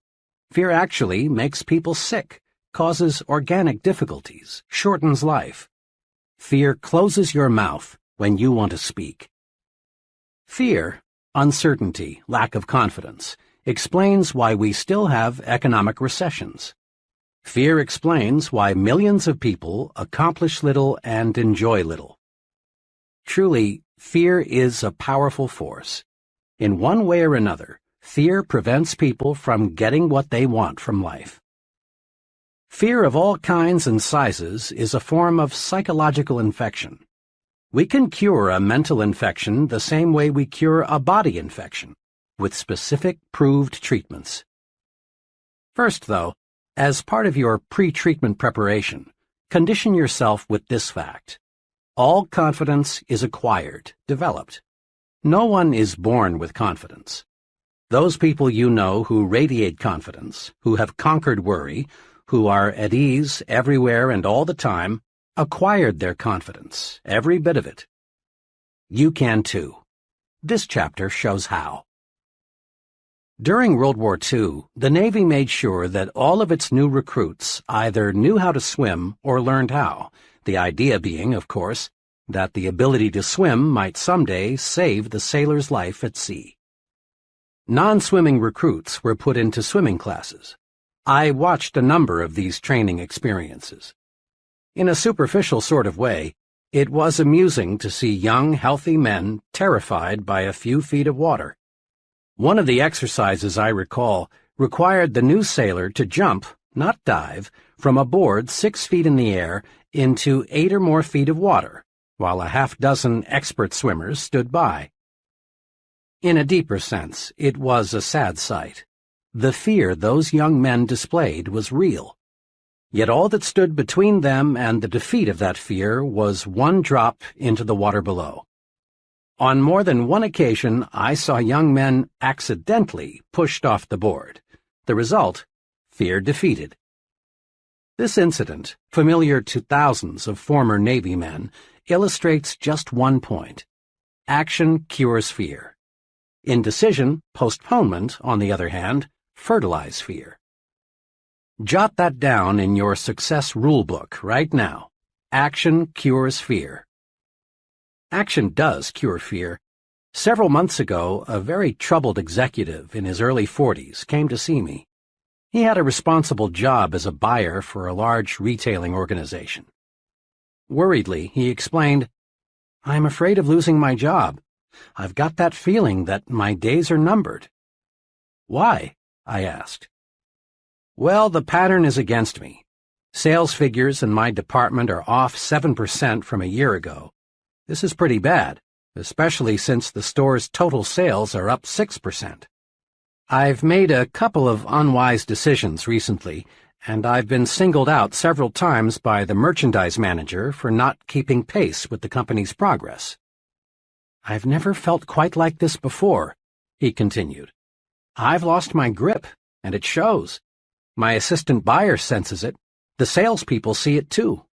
Other executives, of course, are aware that I'm slipping. One buyer even suggested at a meeting of all head buyers the other day that part of my line should be put in his department, where he said it could make money for the store. It's like drowning and having a crowd of spectators just standing there waiting for me to sink away." The executive talked on, elaborating further on his predicament. Finally, I cut in and asked, "What are you doing about it? What are you trying to do to correct the situation?" "Well," he answered, "there isn't much I can do, I guess, but hope for the best." To this comment, I asked, "Honestly now, is hope enough?" Pausing, but not giving him a chance to answer, I put another question to him. "Why not take action to support your hope?" "Go on," he said.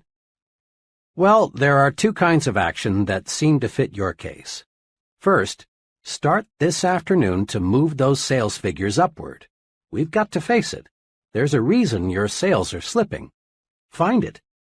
Maybe you need a special sale to clear out your slow-moving merchandise, so you'll be in a position to buy some fresh stock. Perhaps you can rearrange your display counters. Maybe your salespeople need more enthusiasm. I can't pinpoint what will turn your sales volume upward, but something will. And it would probably be wise to talk privately with your merchandise manager. He may be on the verge of putting you out, but when you talk it over with him and ask his advice, he'll certainly give you more time to work things out. It's too expensive for the store to replace you as long as top management feels there's a chance you'll find a solution." I went on. "Then get your assistant buyers on the ball. Quit acting like a drowning man. Let people around you know that you're still alive." Courage was again in his eyes. Then he asked, "You said there are two kinds of action I should take. What's the second?" "The second type of action, which you might say is an insurance policy, is to let 2 or 3 of your closest business friends in the trade know you might consider an offer from another store, assuming, of course, it is substantially better than your present job. I don't believe your job will be insecure after you take some affirmative action to get those sales figures on the rise. But just in case, it's good to have an offer or two. Remember, it's 10 times easier for a man with a job to get another job than it is for someone unemployed to connect. 2 days ago, this once troubled executive called me.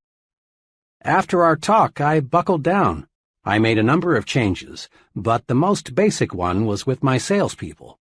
I used to hold sales meetings once a week, but now I'm holding one every morning.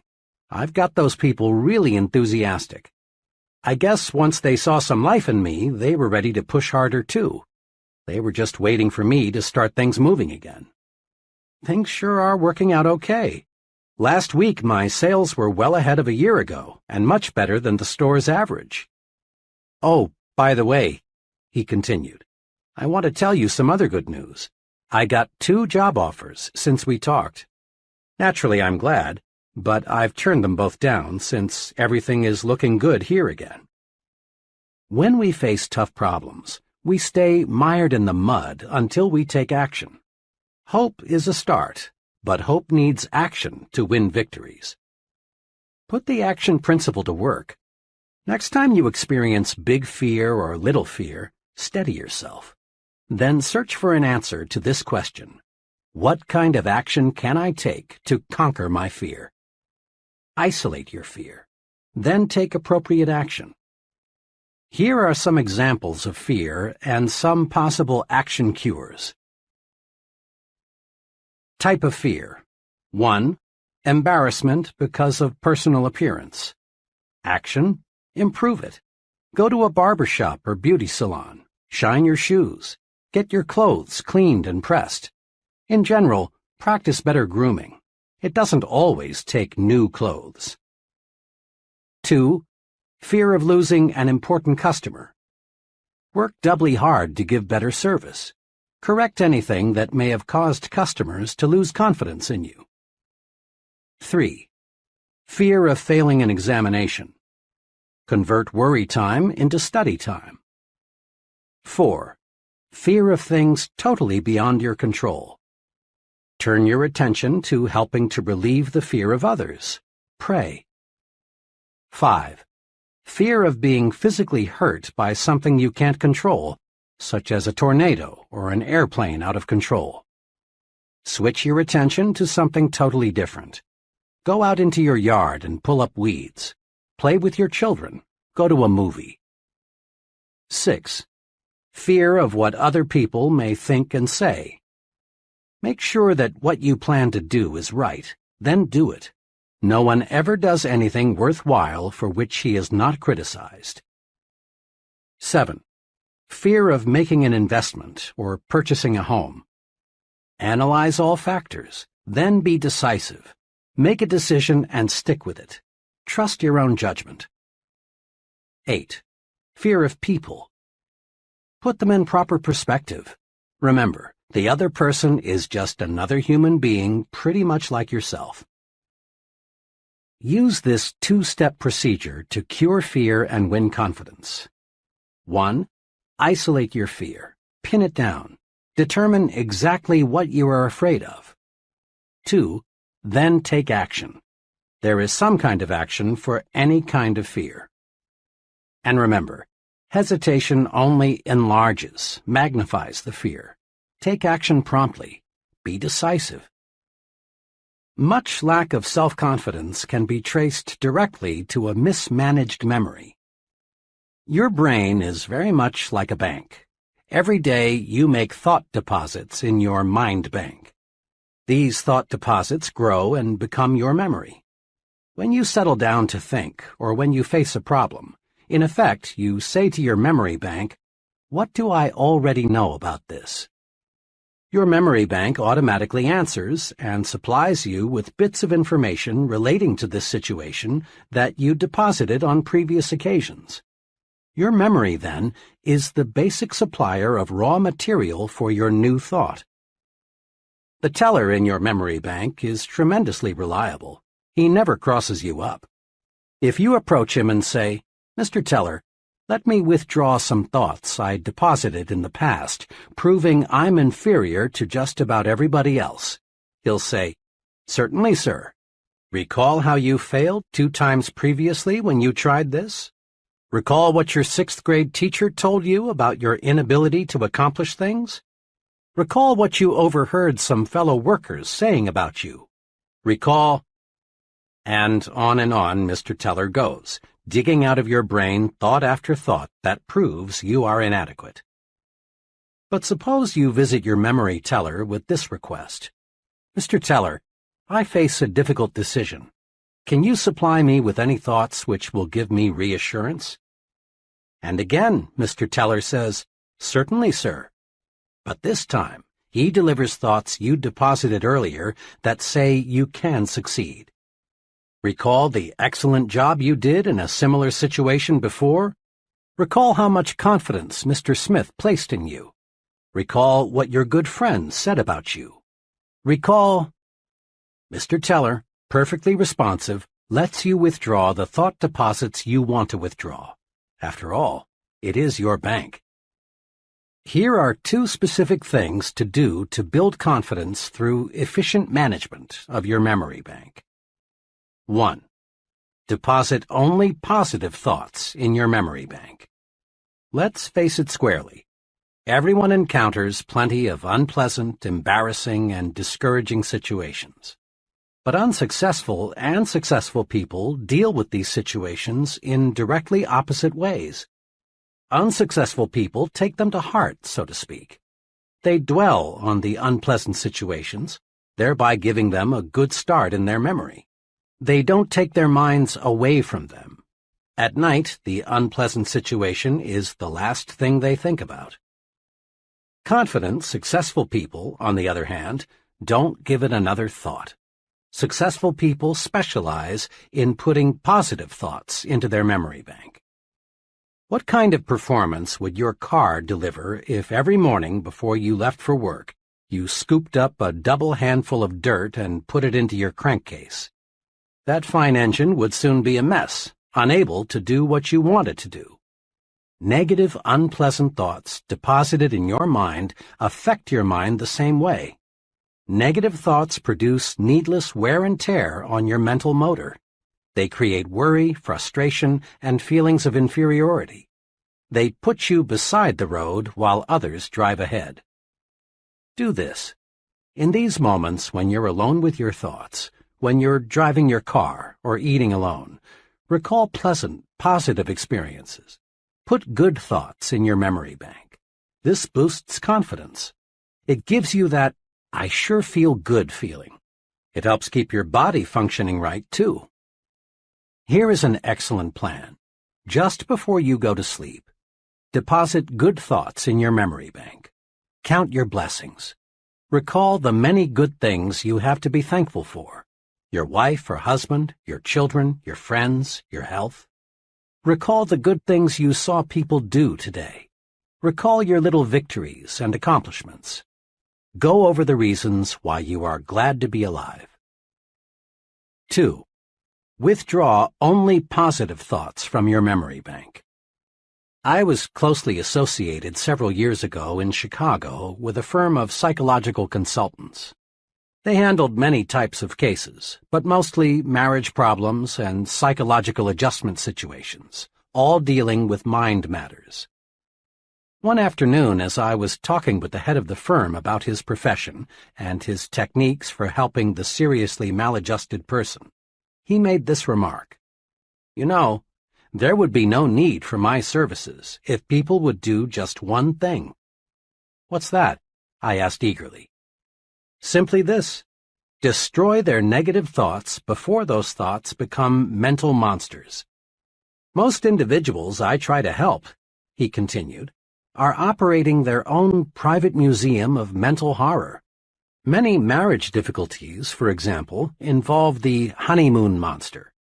The honeymoon wasn't as satisfactory as one or both of the marriage partners had hoped, but instead of burying the memory, they reflected on it hundreds of times until it was a giant obstacle to successful marital relationships.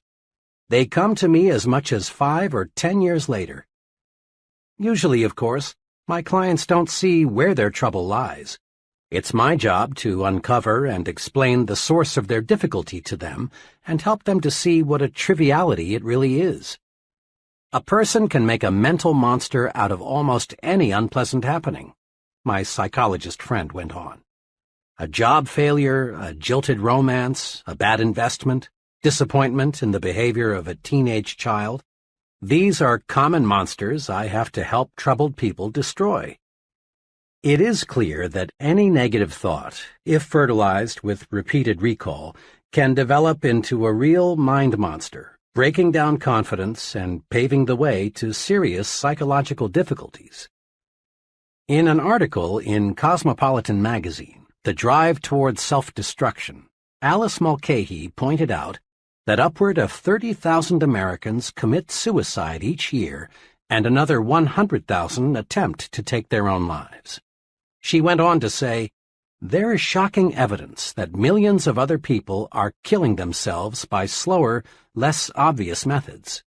Still others are committing spiritual rather than physical suicide, constantly seeking out ways to humiliate, punish, and generally diminish themselves."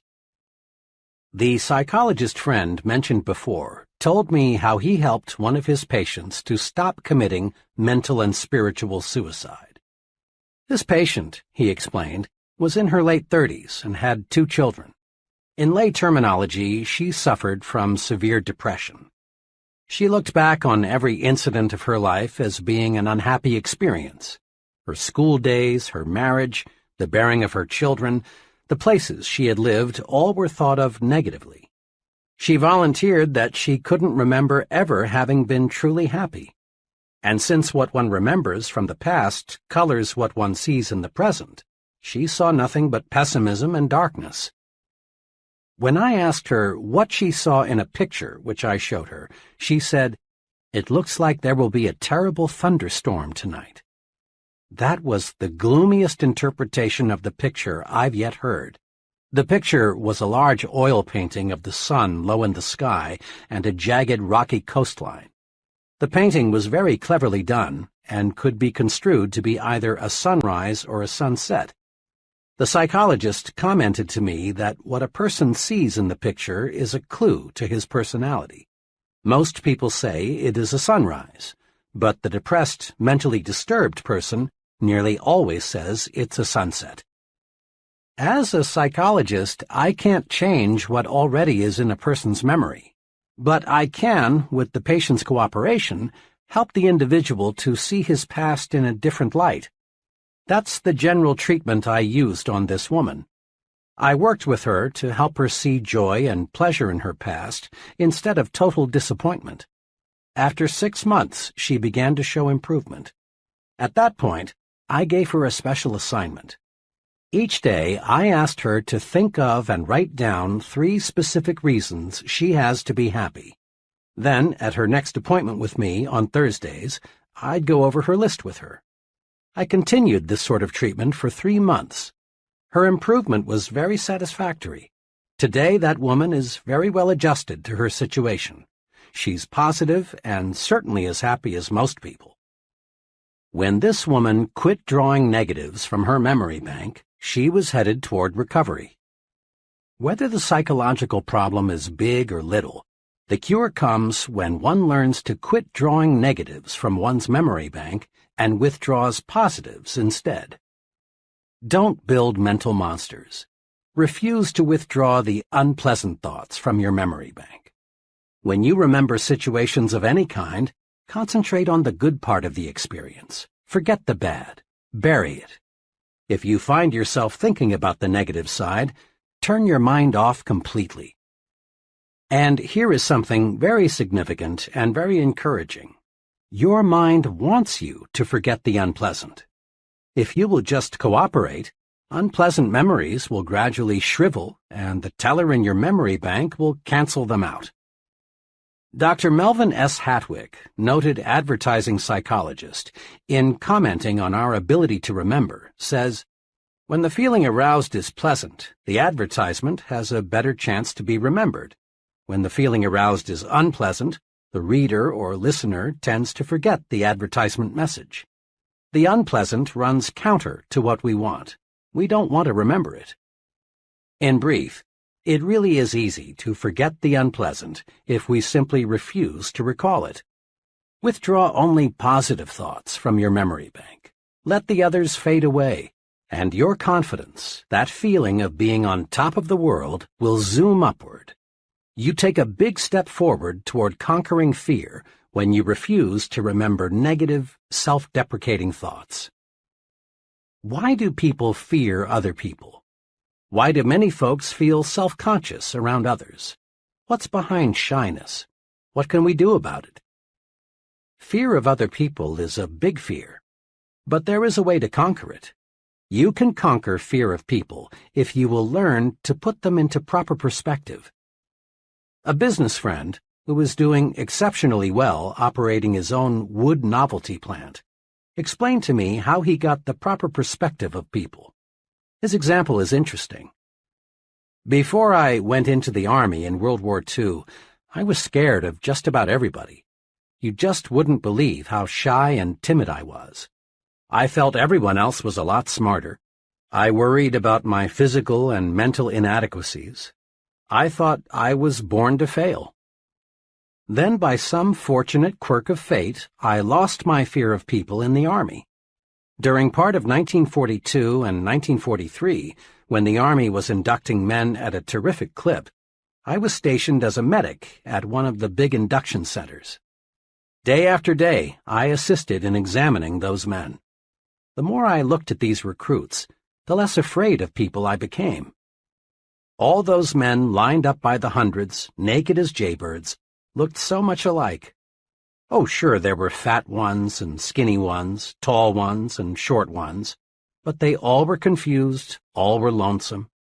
Just a few days before, some of these were rising young executives. Some were farmers, some were salesmen, drifters, blue-collar workers. A few days before, they had been many things, but at the induction center, they were all alike. I figured out something pretty basic back then. I discovered people are alike in many, many more ways than they are different. I discovered the other fellow is pretty much like me. He likes good food, he misses his family and friends, he wants to get ahead, he has problems, he likes to relax. So if the other fellow is basically like me, there's no point in being afraid of him. Now, doesn't that make sense? If the other fellow is basically like me, there's no reason to be afraid of him. Here are 2 ways to put people in proper perspective. 1. Get a balanced view of the other fellow. Keep these 2 points in mind when dealing with people. First, the other fellow is important. Emphatically, he is important. Every human being is. But remember this also. You are important too. So when you meet another person, make it a policy to think, we're just 2 important people sitting down to discuss something of mutual interest and benefit. A couple of months ago, a business executive phoned to tell me he had just employed a young man whom I had recommended to him shortly before. "Do you know what really sold me on that fellow?" asked my friend. "What?" I asked. "Well, it was the way he handled himself. Most job applicants, when they walk in here, are half scared. They give me all the answers they think I want to hear. In a way, most job applicants are a little like beggars. They'll accept anything, and they aren't particular. But G handled himself differently. He respected me, but what's just as important, he respects himself. What's more, he asked me as many questions as I asked him. He's no mouse. He's a real man, and he's going to do all right." This mutually important attitude helps you keep the situation balanced. The other fellow does not become too important relative to you in your thinking. The other fellow might look frightfully big, frightfully important, but remember, he is still a human being with essentially the same interests, desires, and problems as you. 2. Develop an understanding attitude. People who want figuratively to bite you, growl at you, pick on you, and otherwise chop you down are not rare. If you're not prepared for people like that, they can punch big holes in your confidence and make you feel completely defeated. You need a defense against the adult bully, the fellow who likes to throw his meager weight around. A few months ago, at the reservations desk of a Memphis hotel, I saw an excellent demonstration of the right way to handle folks like this. It was shortly after 5 p.m., and the hotel was busy registering new guests. The fellow ahead of me gave his name to the clerk in a commanding way. The clerk said, "Yes, sir, Mr. R. We have a fine single for you." "Single?" shouted the fellow. "I ordered a double." The clerk said, very politely, "Let me check, sir." He pulled the guest's reservation from the file and said, "I'm sorry, sir. Your telegram specified a single. I'd be happy to put you in a double room, sir, if we had any available, but we simply do not." Then the irate customer said, "I don't care what the H that piece of paper says. I want a double." Then he started in with that "Do you know who I am?" bit, followed with, "I'll have you fired. You'll see. I'll have you fired." As best he could, under the verbal tornado, the young clerk injected, "Sir, we're terribly sorry, but we acted on your instructions." Finally, the customer, really furious now, said, "I wouldn't stay in the best suite in this blank hotel now that I know how badly managed it is," and stormed out. I stepped up to the desk, thinking the clerk, who had taken one of the worst public tongue-lashings I'd seen in some time, would be upset. Instead, he greeted me with one of the finest "good evening, sirs" I'd ever heard. As he went through the routine of processing my room, I said to him, "I certainly admire the way you handled yourself just a moment ago. You have tremendous temper control." "Well, sir," he said, "I really can't get mad at a fellow like that. You see, he really isn't mad at me. I was just the scapegoat. The poor fellow may be in bad trouble with his wife, or his business may be off, or maybe he feels inferior and this was his golden chance to feel like a wheel. I'm just the guy who gave him a chance to get something out of his system." The clerk added, "Underneath, he's probably a very nice guy. Most folks are." Walking toward the elevators, I caught myself repeating aloud, "Underneath, he's probably a very nice guy. Most folks are." Remember those two short sentences next time someone declares war on you. Hold your fire. The way to win in situations like this is to let the other fellow blow his stack and then forget it. Several years ago, while checking student examination papers, I came across one that especially disturbed me. The student who wrote the examination had demonstrated in class discussions and previous tests that he was far better qualified than his paper indicated. He was, in fact, the fellow who I thought would finish at the top of the class. Instead, his paper put him at the bottom. As was my custom in such cases, I had my secretary call the student and ask him to come by my office on an urgent matter. Paul W. appeared shortly. He looked as though he had been through a terrible experience. After he was comfortably seated, I said to him, "What happened, Paul? This just isn't the quality paper I expected you to write." Paul struggled with himself, looked in the direction of his feet, and replied, "Sir, after I saw that you had spotted me cheating, I just went to pieces. I couldn't concentrate on anything. Honest, this is the first time I've ever cheated at the university. I desperately wanted an A, so I worked up a little pony to use." He was terribly upset, but now that he was talking, he wouldn't stop. "I suppose you'll have to recommend me for dismissal. The university rule says any student found cheating in any manner is subject to permanent dismissal."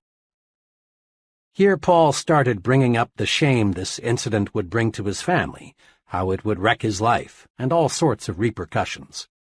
Finally, I said, "Hold it now. Slow down. Let me explain something. I didn't see you cheat. Until you walked in and told me, I hadn't the faintest idea that was the trouble. I am sorry, Paul, that you did." Then I continued, "Paul, tell me, just what do you want to gain from your university experience?" He was a little calmer now, and after a short pause he said, "Well, Doctor, I think my overall aim is to learn how to live, but I guess I'm failing pretty badly." "We learn in different ways," I said. "I think you can learn a real success lesson from this experience. When you used your pony in there, your conscience bothered you terribly. This gave you a guilt complex that in turn broke your confidence. As you expressed it, you went to pieces. Most of the time, Paul, this matter of right and wrong is approached from a moral or religious standpoint. Now understand, I'm not here to preach to you, give you a sermon about right and wrong. But let's look at the practical side. When you do anything that goes contrary to your conscience, you feel guilty, and this guilty feeling jams your thought processes. You can't think straight because your mind is asking, "Will I get caught? Will I get caught?" "Paul," I continued, "you wanted an A so badly you did something you knew was wrong. There are many times in life when you'll want to make an A so badly you'll be tempted to do something that is contrary to your conscience. For example, someday you may want to make a sale so badly you'll think of deliberately misleading the customer to buy, and you may succeed. But here's what will happen. Your guilty feeling will grab hold of you, and the next time you see your customer, you'll be self-conscious, ill at ease. You'll be wondering, has he discovered that I put something over? Your presentation will be ineffective because you can't concentrate.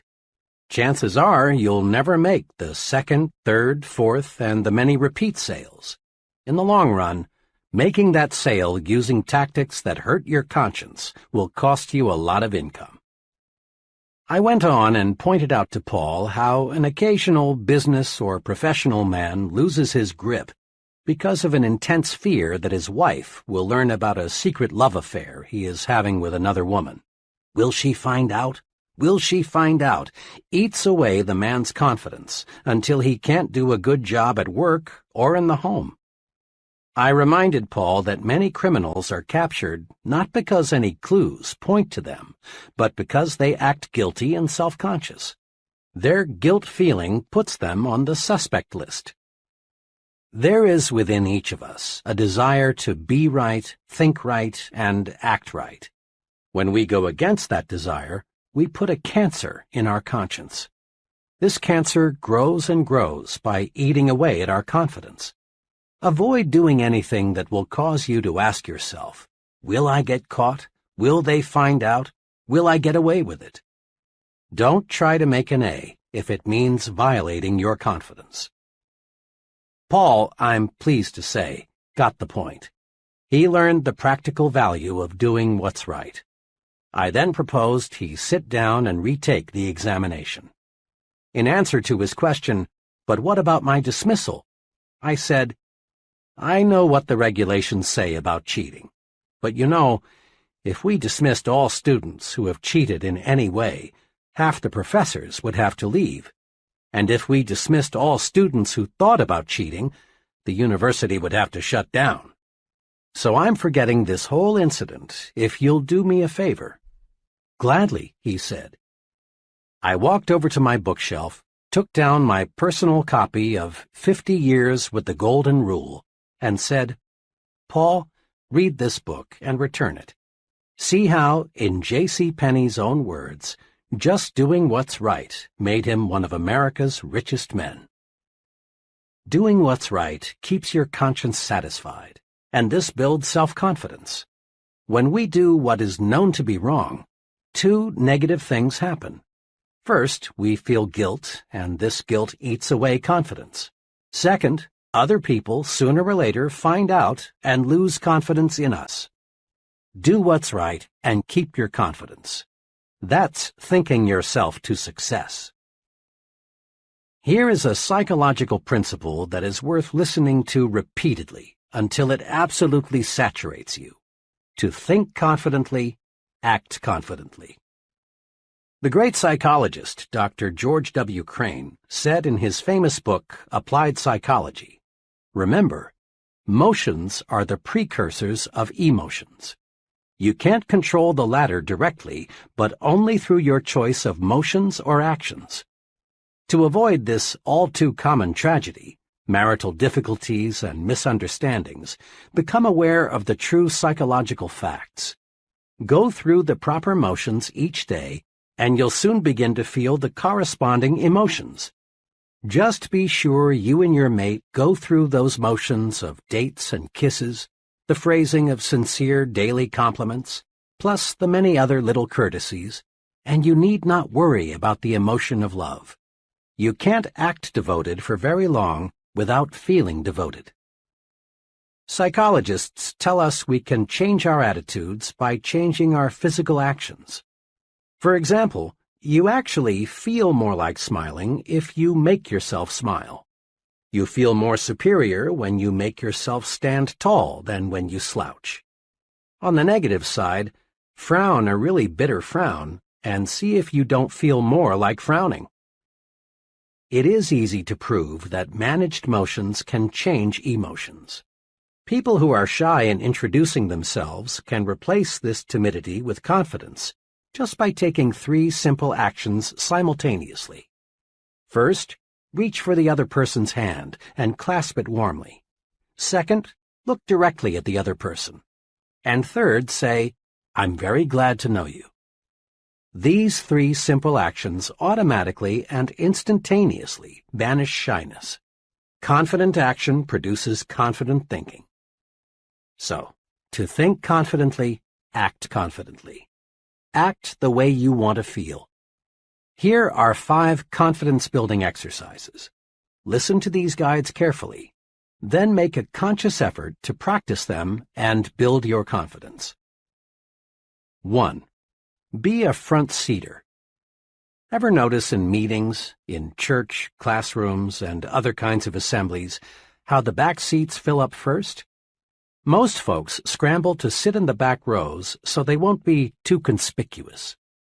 And the reason they are afraid to be conspicuous is that they lack confidence. Sitting up front builds confidence. Practice it. From now on, make it a rule to sit as close to the front as you can. Sure, you may be a little more conspicuous in the front, but remember, there is nothing inconspicuous about success. 2. Practice making eye contact. How a person uses his eyes tells us a lot about him. Instinctively, you ask yourself questions about the fellow who doesn't look you in the eye. What's he trying to hide? What's he afraid of? Is he trying to put something over on me? Is he holding something back? Usually, failure to make eye contact says one of 2 things. It may say, "I feel weak beside you. I feel inferior to you. I'm afraid of you." Or avoiding another person's eyes may say, "I feel guilty. I've done something or I've thought something that I don't want you to know. I'm afraid if I let my eyes connect with yours, you'll see through me." You say nothing good about yourself when you avoid making eye contact. You say, "I'm afraid. I lack confidence." Conquer this fear by making yourself look the other person in the eyes. Looking the other person in the eye tells him, "I'm honest and above board. I believe in what I'm telling you. I'm not afraid. I'm confident." Make your eyes work for you. Aim them right at the other person's eyes. It not only gives you confidence, it wins you confidence too. 3. Walk 25% faster. When I was a youngster, just going to the county seat was a big treat. After all the errands were accomplished and we were back in the car, my mother would often say, "Davy, let's just sit here a while and watch the people walk by." Mother was an excellent game player. She'd say, "See that fellow? What do you suppose is troubling him?" Or, "What do you think that lady there is going to do?" Or, "Look at that person. He just seems to be in a fog." Watching people walk and move about became real fun. It was a lot cheaper than the movies. which was one of the reasons I learned later that Mother developed the game, and it was a lot more instructive. I still am a walk watcher. In corridors, lobbies, on sidewalks, I still occasionally find myself studying human behavior simply by watching people move about. Psychologists link slovenly posture and sluggish walking to unpleasant attitudes toward oneself, work, and the people around us. But psychologists also tell us you can actually change your attitudes by changing your posture and speed of movement. Watch, and you discover that body action is the result of mind action. The extremely beaten people, the real down-and-outers, just shuffle and stumble along. They have zero self-confidence. Average people have the average walk. Their pace is average. They have the look of, I really don't have very much pride in myself. Then there's a third group. Persons in this group show superconfidence. They walk faster than the average. There seems to be a slight sprint in the way they walk. Their walk tells the world, I've got someplace important to go, something important to do. What's more, I will succeed at what I will do 15 minutes from now. Use the walk 25% faster technique to help build self-confidence. Throw your shoulders back, lift up your head, move ahead just a little faster, and feel self-confidence grow. Just try and see. 4. Practice speaking up. In working with many kinds of groups of all sizes, I've watched many persons with keen perception and much native ability freeze and fail to participate in discussions. It isn't that these folks don't want to get in and wade with the rest. Rather, it's a simple lack of confidence. The conference clam thinks to himself, my opinion is probably worthless. If I say something, I'll probably look foolish. I'll just say nothing. Besides, the others in the group probably know more than I. I don't want the others to know how ignorant I am. Each time the conference clam fails to speak, he feels even more inadequate, more inferior. Often he makes a faint promise to himself that deep down he knows he won't keep, to speak next time. This is very important. Each time our clam fails to speak, he takes one more dose of confidence poison. He becomes less and less confident of himself. But on the positive side, the more you speak up, the more you add to your confidence, and the easier it is to speak up the next time. Speak up. It's a confidence-building vitamin. Put this confidence builder to use. Make it a rule to speak up at every open meeting you attend. Speak up. Say something voluntarily at every business conference, committee meeting, community forum you attend. Make no exception. Comment, make a suggestion, ask a question, and don't be the last to speak. Try to be the icebreaker, the first one in with a comment. And never worry about looking foolish. You won't. For each person who doesn't agree with you, odds are another person will. Quit asking yourself, I wonder if I dare speak. Instead, concentrate on getting the discussion leader's attention so you can speak. For special training and experience in speaking, consider joining your local Toastmasters Club. Thousands of conscientious people have developed confidence through a planned program to feel at ease talking with people and to people. 5. Smile big. Most folks have heard at one time or another that a smile will give them a real boost. They've been told that a smile is excellent medicine for confidence deficiency. But lots of people still don't really believe this because they've never tried smiling when they feel fear. Make this little test. Try to feel defeated and smile big at the same time. You can't. A big smile gives you confidence. A big smile beats fear, rolls away worry, defeats despondency. And a real smile does more than cure just your ill feeling. A real smile melts away the opposition of others, and instantly, too. Another person simply can't be angry with you if you give him a big, sincere smile. Just the other day, a little incident happened to me that illustrates this. I was parked at an intersection, waiting for the light to change, when bam! The driver behind me had let his foot slip the brake and put my rear bumper to a test. I looked back through my mirror and saw him getting out. I got out too, and forgetting the rule book, started preparing myself for verbal combat. I confess I was ready verbally to bite him to pieces. But fortunately, before I got the chance, he walked up to me, smiled, and said in the most earnest voice, "Friend, I really didn't mean to do that." That smile, matched with his sincere comment, melted me. I mumbled something about, "That's okay. Happens all the time." Almost in less time than it takes to wink an eye, my opposition turned into friendship. Smile big and you feel like happy days are here again. But smile big. A half-developed smile is not fully guaranteed. Smile until your teeth show. That large-size smile is fully guaranteed. I've heard many times, "Yes, but when I fear something or when I'm angry, I don't feel like smiling." Of course you don't. No one does. The trick is to tell yourself forcefully, "I'm going to smile." Then smile. Harness the power of smiling.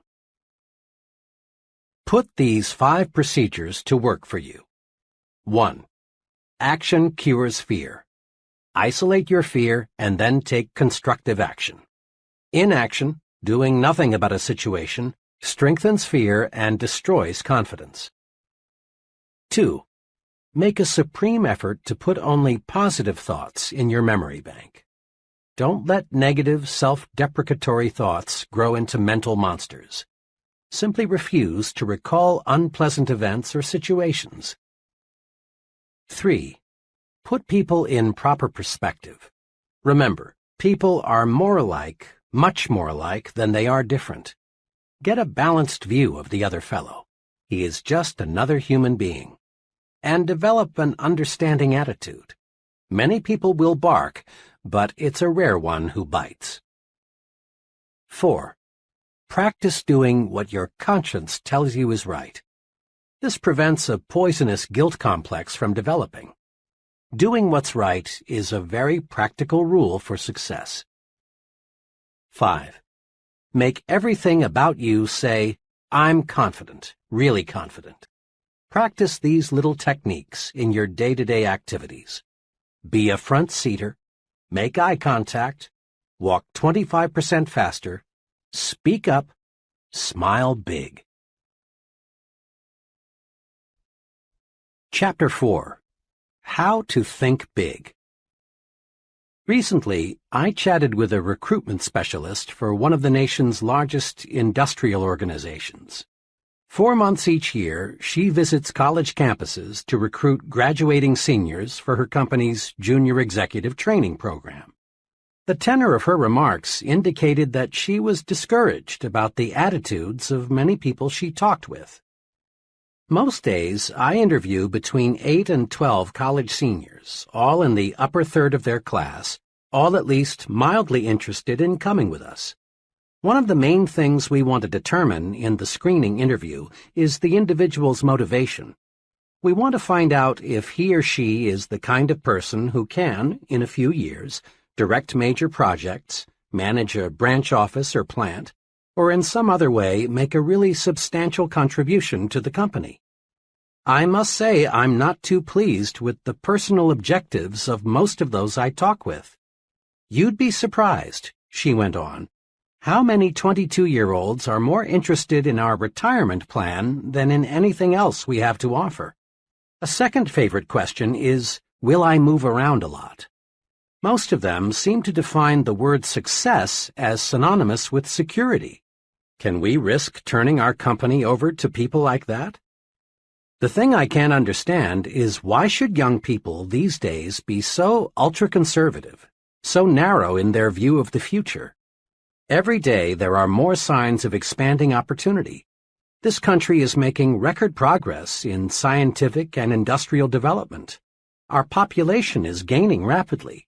If there ever was a time to be bullish about America, it's now. The tendency for so many people to think small means there is less competition than you think for a very rewarding career. Where success is concerned, people are not measured in inches or pounds or college degrees or family background. They are measured by the size of their thinking. How big we think determines the size of our accomplishments. Now, let's see how we can enlarge our thinking. Ever ask yourself, what is my greatest weakness? Probably the greatest human weakness is self-deprecation, that is, selling oneself short. Self-deprecation shows through in countless ways. John sees a job advertisement in the paper. It's exactly what he would like. But he does nothing about it because he thinks, I'm not good enough for that job, so why bother? Or Jim wants a date with Joan, but he doesn't call her because he thinks he wouldn't rate with her. Tom feels Mr. Richards would be a very good prospect for his product, but Tom doesn't call. He feels Mr. Richards is too big to see him. Pete is filling out a job application form. One question asks, what beginning salary do you expect? Pete puts down a modest figure because he feels he really isn't worth the bigger sum he would like to earn. Philosophers for thousands of years have issued good advice, know thyself. But most people, it seems, interpret this suggestion to mean know only thy negative self. Most self-evaluation consists of making long mental lists of one's faults, shortcomings, inadequacies. It's well to know our inabilities, for this shows us areas in which we can improve. But if we know only our negative characteristics, we're in a mess. Our value is small. Here is an exercise to help you measure your true size. I've used it in training programs for executives and sales personnel. It works. 1. Determine your 5 chief assets. Invite some objective friend to help, possibly your wife, your superior, a professor, some intelligent person who will give you an honest opinion. Examples of assets frequently listed are education, experience, technical skills, appearance, well-adjusted home life, attitudes, personality, initiative. 2. Next, under each asset, write the names of 3 persons you know who have achieved large success, but who do not have this asset to as great a degree as you. When you've completed this exercise, you will find you outrank many successful people on at least one asset. There is only one conclusion you can honestly reach. You're bigger than you think. So fit your thinking to your true size. Think as big as you really are. Never, never, never sell yourself short. The person who says adamantine when in plain talk he means immovable, or says coquette when we would understand him better if he said flirt, may have a big vocabulary. But does he have a big thinker's vocabulary? Probably not. People who use difficult, high-sounding words and phrases that most folks have to strain themselves to understand are inclined to be overbearing and stuffed shirts. And stuffed shirts are usually small thinkers. The important measure of a person's vocabulary is not the size or the number of words he uses. Rather, the thing that counts, the only thing that counts about one's vocabulary, is the effect his words and phrases have on his own and others' thinking. Here is something very basic. We do not think in words and phrases. We think only in pictures and/or images. Words are the raw materials of thought. When spoken or read, that amazing instrument, the mind, automatically converts words and phrases into mind pictures. Each word, each phrase, creates a slightly different mind picture. If someone tells you, Jim bought a new split level, you see one picture. But if you're told, Jim bought a new ranch house, you see another picture. The mind pictures we see are modified by the kinds of words we use to name things and describe things. Look at it this way. When you speak or write, you are, in a sense, a projector showing movies in the minds of others, and the pictures you create determine how you and others react. Suppose you tell a group of people, I'm sorry to report we've failed. What do these people see? They see defeat and all the disappointment and grief the word failed conveys. Now suppose you said instead, here's a new approach that I think will work. They would feel encouraged, ready to try again. Suppose you say, we face a problem. You have created a picture in the minds of others of something difficult, unpleasant to solve. Instead say, we face a challenge, and you create a mind picture of fun, sport, something pleasant to do. Or tell a group, we incurred a big expense, and people see money spent that will never return. Indeed, this is unpleasant. Instead say, we made a big investment, and people see a picture of something that will return profits later on, a very pleasant sight. The point is this. Big thinkers are specialists in creating positive, forward-looking, optimistic pictures in their own minds and in the minds of others.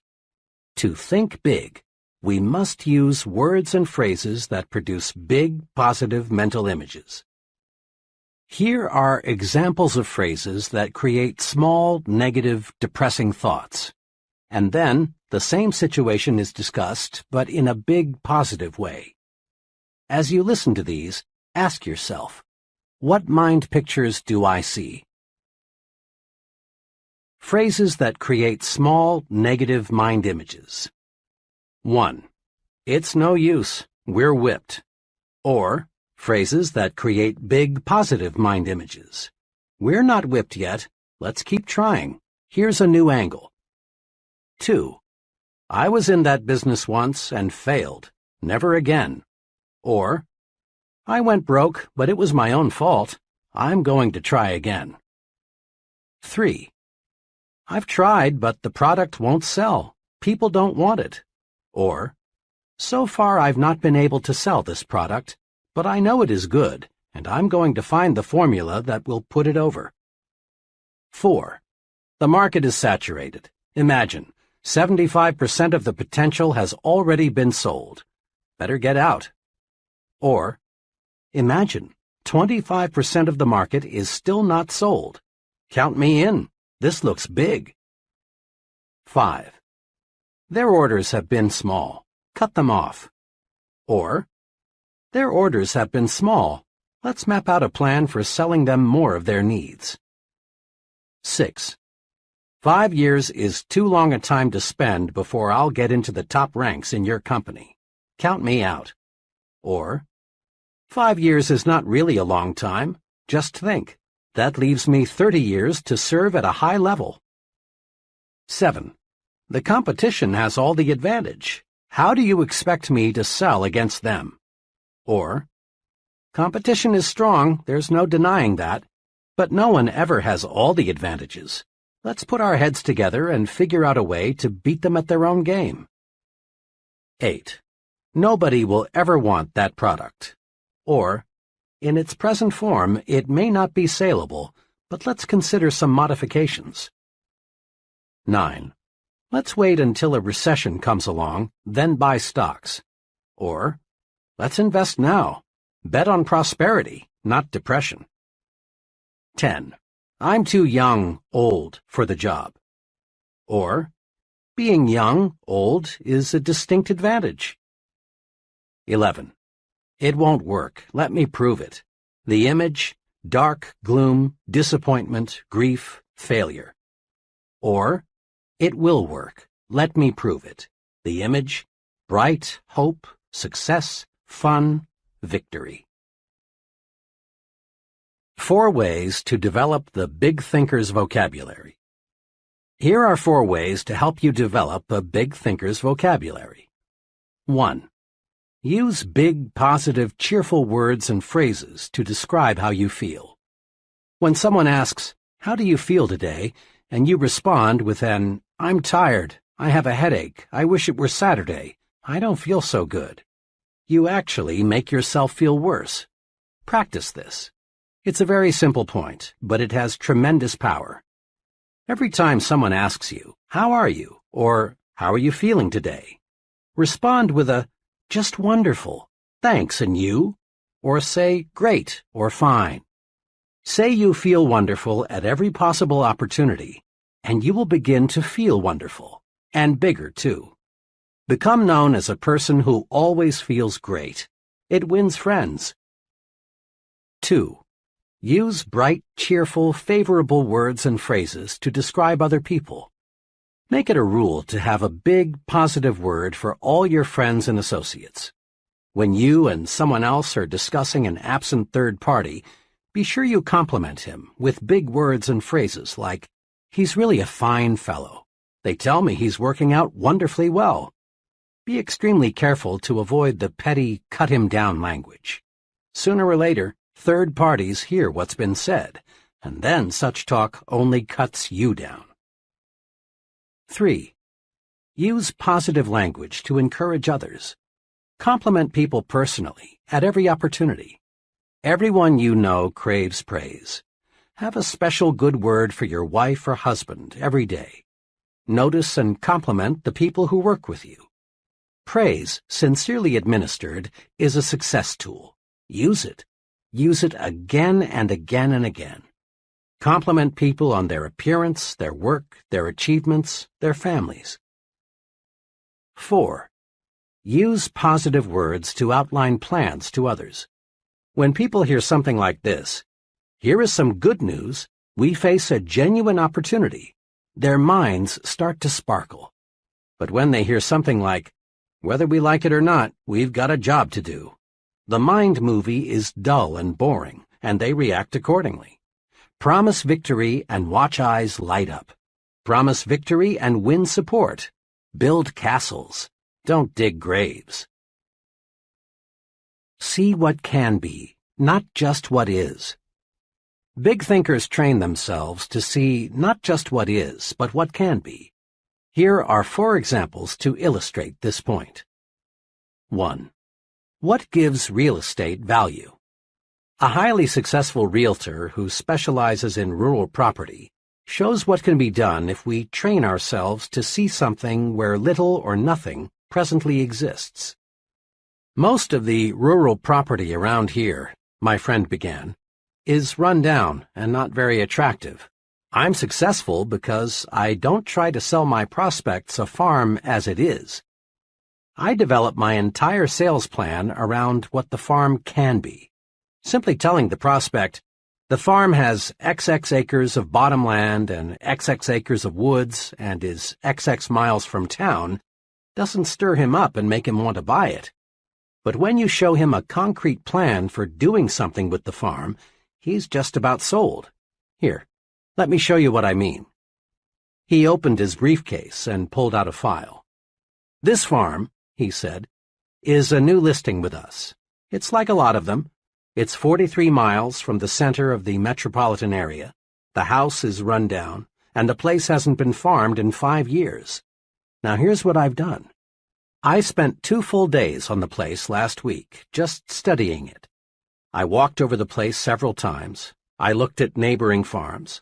I studied the location of the farm with respect to existing and planned highways. I asked myself, what's this farm good for? I came up with 3 possibilities. Here they are." He showed them to me. Each plan was neatly typed and looked quite comprehensive. One plan suggested converting the farm into a riding stable. The plan showed why the idea was sound: a growing city, more love for the outdoors, more money for recreation, good roads. The plan also showed how the farm could support a sizable number of horses so that the revenue from the rides would be largely clear. The whole riding stable idea was very thorough, very convincing. The plan was so clear and convincing, I could see a dozen couples riding horseback through the trees. In similar fashion, this enterprising salesman developed a second thorough plan for a tree farm and a third plan for a combination tree and poultry farm. Now, when I talk with my prospects, I won't have to convince them that the farm is a good buy as it is. I help them to see a picture of the farm changed into a money-making proposition. Besides selling more farms and selling them faster, my method of selling the property for what it can be pays off in another way. I can sell a farm at a higher price than my competitors. People naturally pay more for acreage and an idea than they do for just acreage. Because of this, more people want to list their farms with me, and my commission on each sale is larger. The moral is this: look at things not as they are, but as they can be. Visualization adds value to everything. A big thinker always visualizes what can be done in the future. He isn't stuck with the present. 2. How much is a customer worth? A department store executive was addressing a conference of merchandise managers. She was saying, "I may be a little old-fashioned, but I belong to the school that believes the best way to get customers to come back is to give them friendly, courteous service." One day I was walking through our store when I overheard a salesperson arguing with a customer. The customer left in quite a huff. Afterward, the salesperson said to another, "I'm not going to let a $1.98 customer take up all my time and make me take the store apart trying to find him what he wants. He's simply not worth it."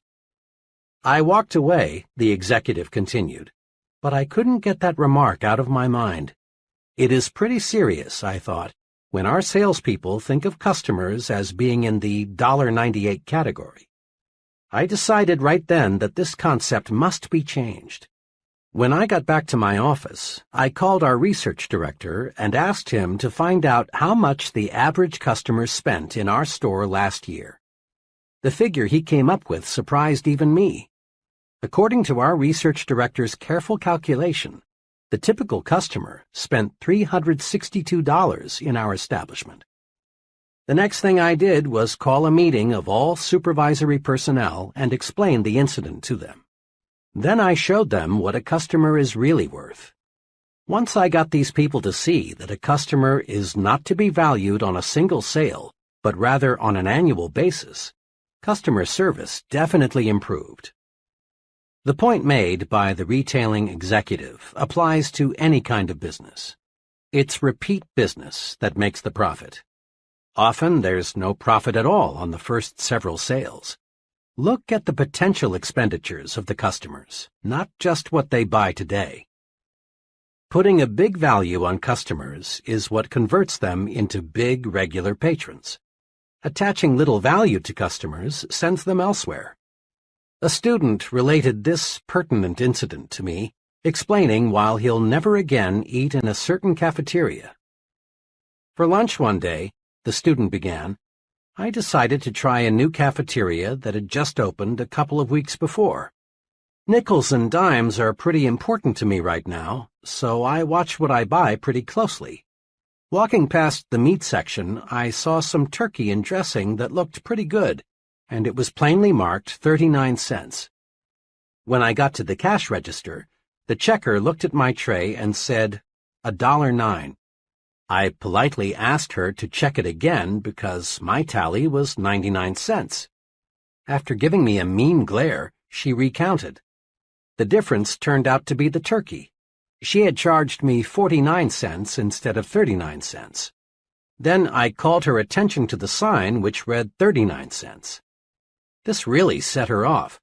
I don't care what that sign says. It's supposed to be 49 cents. See? Here's my price list for today. Somebody back there made a mistake. You'll have to pay the 49 cents. Then I tried to explain to her the only reason I selected the turkey was because it was 39 cents. If it had been marked 49 cents, I'd have taken something else. To this, her answer was, "You'll just have to pay the 49 cents. I did because I didn't want to stand there and create a scene. But I decided on the spot that I'd never eat there again. I spend about $250 a year for lunches, and you can be sure they'll not get 1 penny of it. There's an example of the little view. The checker saw 1 thin dime, not the potential $250. 3. The case of the blind milkman. It's surprising how people sometimes are blind to potential. A few years ago, a young milkman came to our door to solicit our dairy business. I explained to him that we already had milk delivery service, and we were quite satisfied. Then I suggested that he stop next door and talk to the lady there. To this he replied, "I've already talked to the lady next door, but they use only 1 quart of milk every 2 days, and that's not enough to make it worthwhile for me to stop." "That may be," I said, "but when you talked to our neighbor, did you not observe that the demand for milk in that household will increase considerably in a month or so? There will be a new addition over there that will consume lots of milk." The young man looked for a moment like he had been struck, and then he said, "How blind can a guy be?" Today, that same 1 quart every 2 days family buys 7 quarts every 2 days from a milkman who had some foresight. That first youngster, a boy, now has 2 brothers and 1 sister, and I'm told there'll be another young one soon. How blind can we be? See what can be, not just what is. The schoolteacher who thinks of Jimmy only as he is, an ill-mannered, backward, uncouth brat, certainly will not aid Jimmy's development. But the teacher who sees Jimmy not as he is now, but as he can be, she'll get results. Most folks driving through Skid Row see only broken-down stumble-bums hopelessly lost to the bottle. A few devoted people see something else in the Skid Rowite. They see a reconstructed citizen, and because they see this, they succeed in many cases in doing an excellent rehabilitation job. 4. What determines how much you're worth? After a training session a few weeks ago, a young man came to see me and asked if he could talk with me for a few minutes. I knew that this young fellow, now about 26, had been a very underprivileged child. On top of this, he had experienced a mountain of misfortune in his early adult years. I also knew that he was making a real effort to prepare himself for a solid future. Over coffee, we quickly worked out his technical problem, and our discussion turned to how people who have few physical possessions should look toward the future. His comments provide a straightforward, sound answer. "I've got less than $200 in the bank. My job as a rate clerk doesn't pay much, and it doesn't carry much responsibility. My car is 4 years old, and my wife and I live in a cramped second-floor apartment. But, Professor," he continued, "I'm determined not to let what I haven't got stop me." That was an intriguing statement, so I urged him to explain. "It's this way," he went on. "I've been analyzing people a lot lately, and I've noticed this. People who don't have much look at themselves as they are now. That's all they see. They don't see a future. They just see a miserable present. My neighbor is a good example. He's continually complaining about having a low-pay job, the plumbing that's always getting fouled up, the lucky breaks somebody else just got, the doctor bills that are piling up. He reminds himself so often that he's poor that now he just assumes that he's always going to be poor. He acts as if he were sentenced to living in that broken-down apartment all the rest of his life." My friend was really speaking from the heart, and after a moment's pause he added, "If I looked at myself strictly as I am, old car, low income, cheap apartment, and hamburger diet, I couldn't help but be discouraged. I'd see a nobody, and I'd be a nobody for the rest of my life. I've made up my mind to look at myself as the person I'm going to be in a few short years. I see myself not as a rate clerk, but as an executive. I don't see a crummy apartment. I see a fine new suburban home. And when I look at myself that way, I feel bigger and think bigger, and I've got plenty of personal experiences to prove it's paying off." Isn't that a splendid plan for adding value to oneself? This young fellow is on the expressway to really fine living. He's mastered this basic success principle. It isn't what one has that's important. Rather, it's how much one is planning to get that counts. The price tag the world puts on us is just about identical to the one we put on ourselves. Here is how you can develop your power to see what can be, not just what is. I call these the practice adding value exercises. 1. Practice adding value to things. Remember the real estate example. Ask yourself, what can I do to add value to this room or this house or this business? Look for ideas to make things worth more. A thing, whether it be a vacant lot, a house, or a business, has value in proportion to the ideas for using it. 2. Practice adding value to people. As you move higher and higher in the world of success, more and more of your job becomes people development. Ask, what can I do to add value to my subordinates? What can I do to help them to become more effective? Remember, to bring out the best in a person, you must first visualize his best. 3. Practice adding value to yourself. Conduct a daily interview with yourself. Ask, what can I do to make myself more valuable today? Visualize yourself not as you are, but as you can be. Then specific ways for attaining your potential value will suggest themselves. Just try and see. A retired owner-manager of a medium-sized printing company, 60 employees, explained to me how his successor was picked. 5 years ago, my friend began, I needed an accountant to head up our accounting and office routine. The fellow I hired was named Harry and was only 26. He knew nothing about the printing business, but his record showed he was a good accountant. Yet, a year and a half ago, when I retired, we made him president and general manager of the company. Looking back on it, Harry had one trait that put him out in front of everyone else. Harry was sincerely and actively interested in the whole company, not just writing checks and keeping records. Whenever he saw how he could help other employees, he jumped right in. The first year Harry was with me, we lost a few men. Harry came to me with a fringe benefit program which he promised would cut down turnover at low cost, and it worked. Harry did many other things, too, which helped the whole company, not just this department. He made a detailed cost study of our production department and showed me how a $30,000 investment in new machinery would pay off. Once we experienced a pretty bad sales slump. Harry went to our sales manager and said, in effect, I don't know much about the sales end of the business, but let me try to help. And he did. Harry came up with several good ideas, which helped us sell more jobs. When a new employee joined us, Harry was right there to help the fellow get comfortable. Harry took a real interest in the entire operation. When I retired, Harry was the only logical person to take over. But don't misunderstand, my friend continued. Harry didn't try to put himself over on me. He wasn't a mere meddler. He wasn't aggressive in a negative way. He didn't stab people in the back, and he didn't go around giving orders. He just went around helping.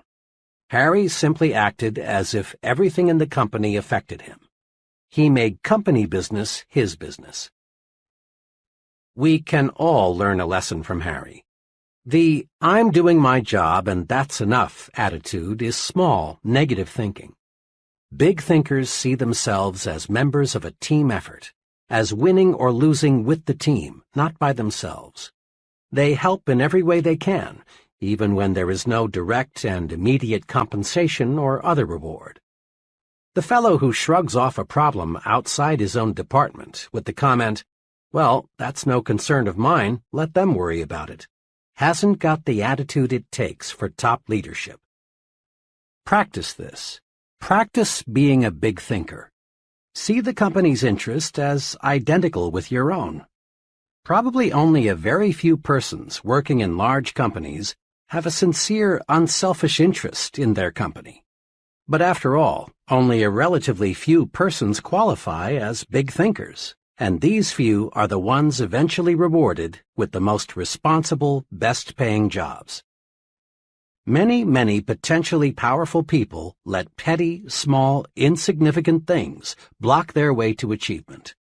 Let's look at 4 examples. 1. What does it take to make a good speech? Just about everyone wishes he had the ability to do a first-class job of speaking in public. But most people don't get their wish.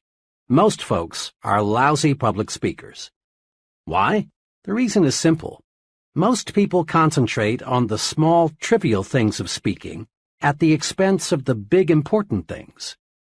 In preparing to give a talk, most people give themselves a host of mental instructions, like, I've got to remember to stand straight. Don't move around and don't use your hands. Don't let the audience see you use your notes. Remember, don't make mistakes in grammar. Especially don't say, for he and I. Say, for him and me. Be sure your tie is straight. Speak loud, but not too loud, and so on and so on. Now, what happens when the speaker gets up to speak? He's scared because he's given himself a terrific list of things not to do. He gets confused in his talk and finds himself silently asking, have I made a mistake? He is, in brief, a flop.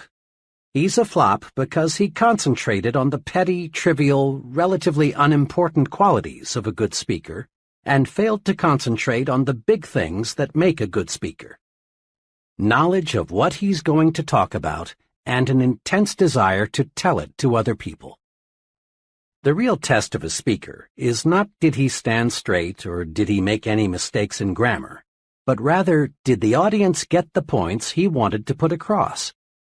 Most of our top speakers have petty defects. Some of them even have unpleasant voices. Some of the most sought-after speakers in America would flunk a speech course taught by the old negative, don't do this and don't do that method. Yet all these successful public speakers have one thing in common. They have something to say, and they feel a burning desire for other people to hear it. Don't let concern with trivia keep you from speaking successfully in public. 2. What causes quarrels? Ever stop to ask yourself just what causes quarrels? At least 99% of the time, quarrels start over petty, unimportant matters like this. John comes home a little tired, a little on edge. Dinner doesn't exactly please him, so he turns up his nose and complains. Joan's day wasn't perfect either, so she rallies to her own defense with, well, what do you expect on my food budget? Or, maybe I could cook better if I had a new stove like everybody else. This insults John's pride, so he attacks with, now, Joan, it's not lack of money. It's simply that you don't know how to manage. And away they go. Before a truce is finally declared, all sorts of accusations are made by each party. In-laws, sex, money, premarital and postmarital promises, and other issues will be introduced. Both parties leave the battle nervous, tense. Nothing has been settled, and both parties have new ammunition to make the next quarrel more vicious. Little things, petty thinking, causes arguments. So, to eliminate quarrels, eliminate petty thinking. Here's a technique that works. Before complaining or accusing or reprimanding someone or launching a counterattack in self-defense, ask yourself, is it really important? In most cases, it isn't, and you avoid conflict. Ask yourself, is it really important if he or she is messy with cigarettes or forgets to put the cap on the toothpaste or is late coming home? Is it really important if he or she squandered a little money or invited some people in I don't like? When you feel like taking negative action, ask yourself, is it really important? That question works magic in building a finer home situation.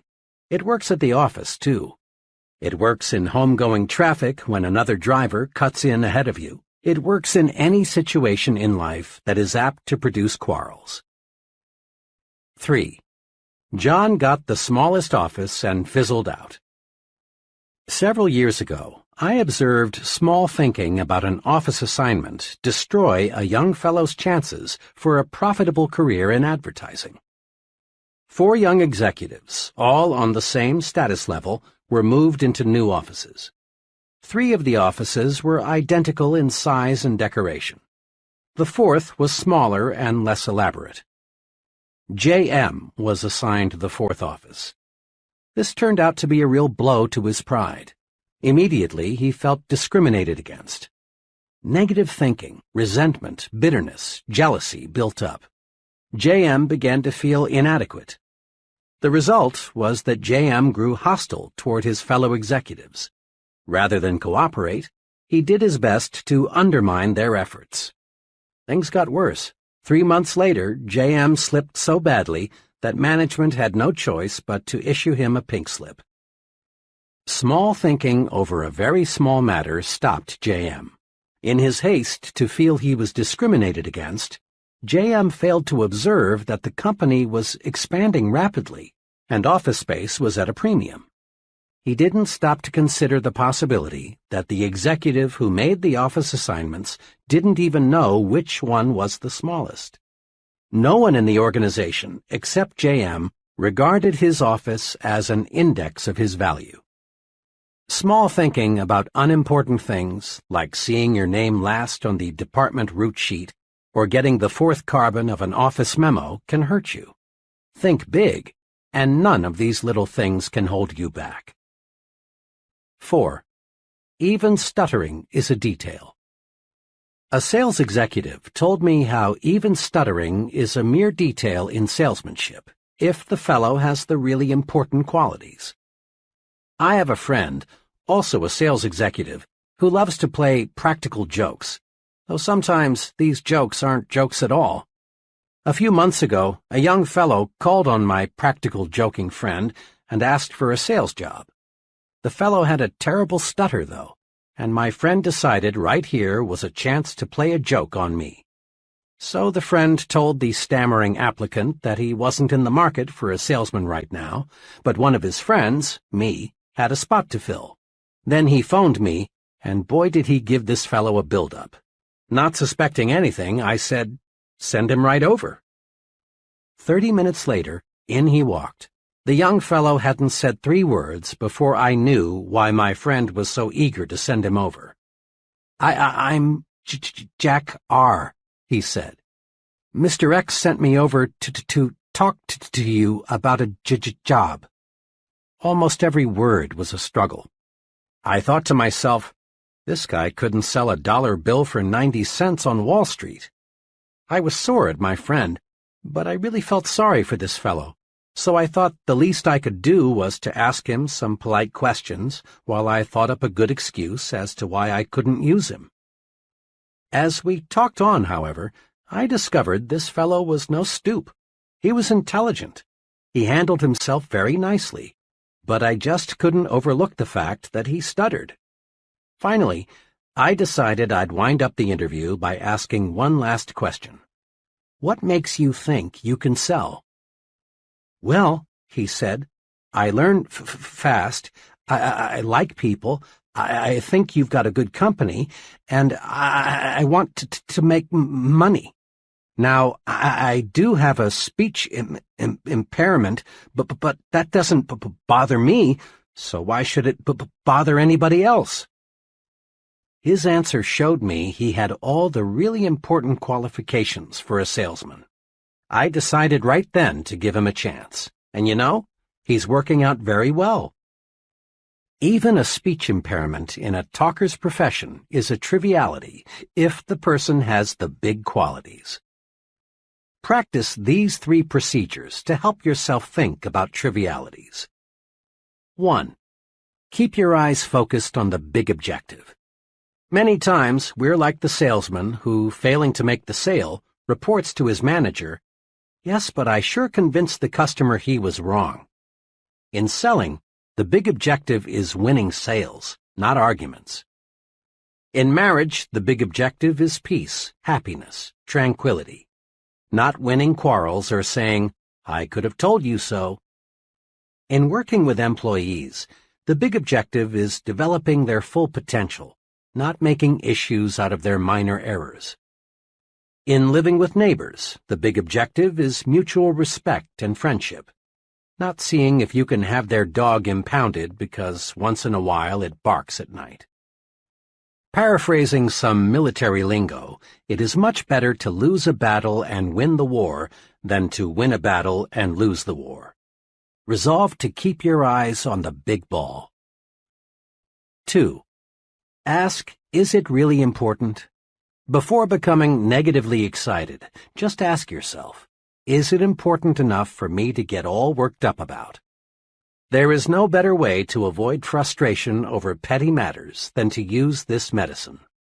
At least 90% of quarrels and feuds would never take place if we just faced troublesome situations with, is this really important? 3. Don't fall into the triviality trap.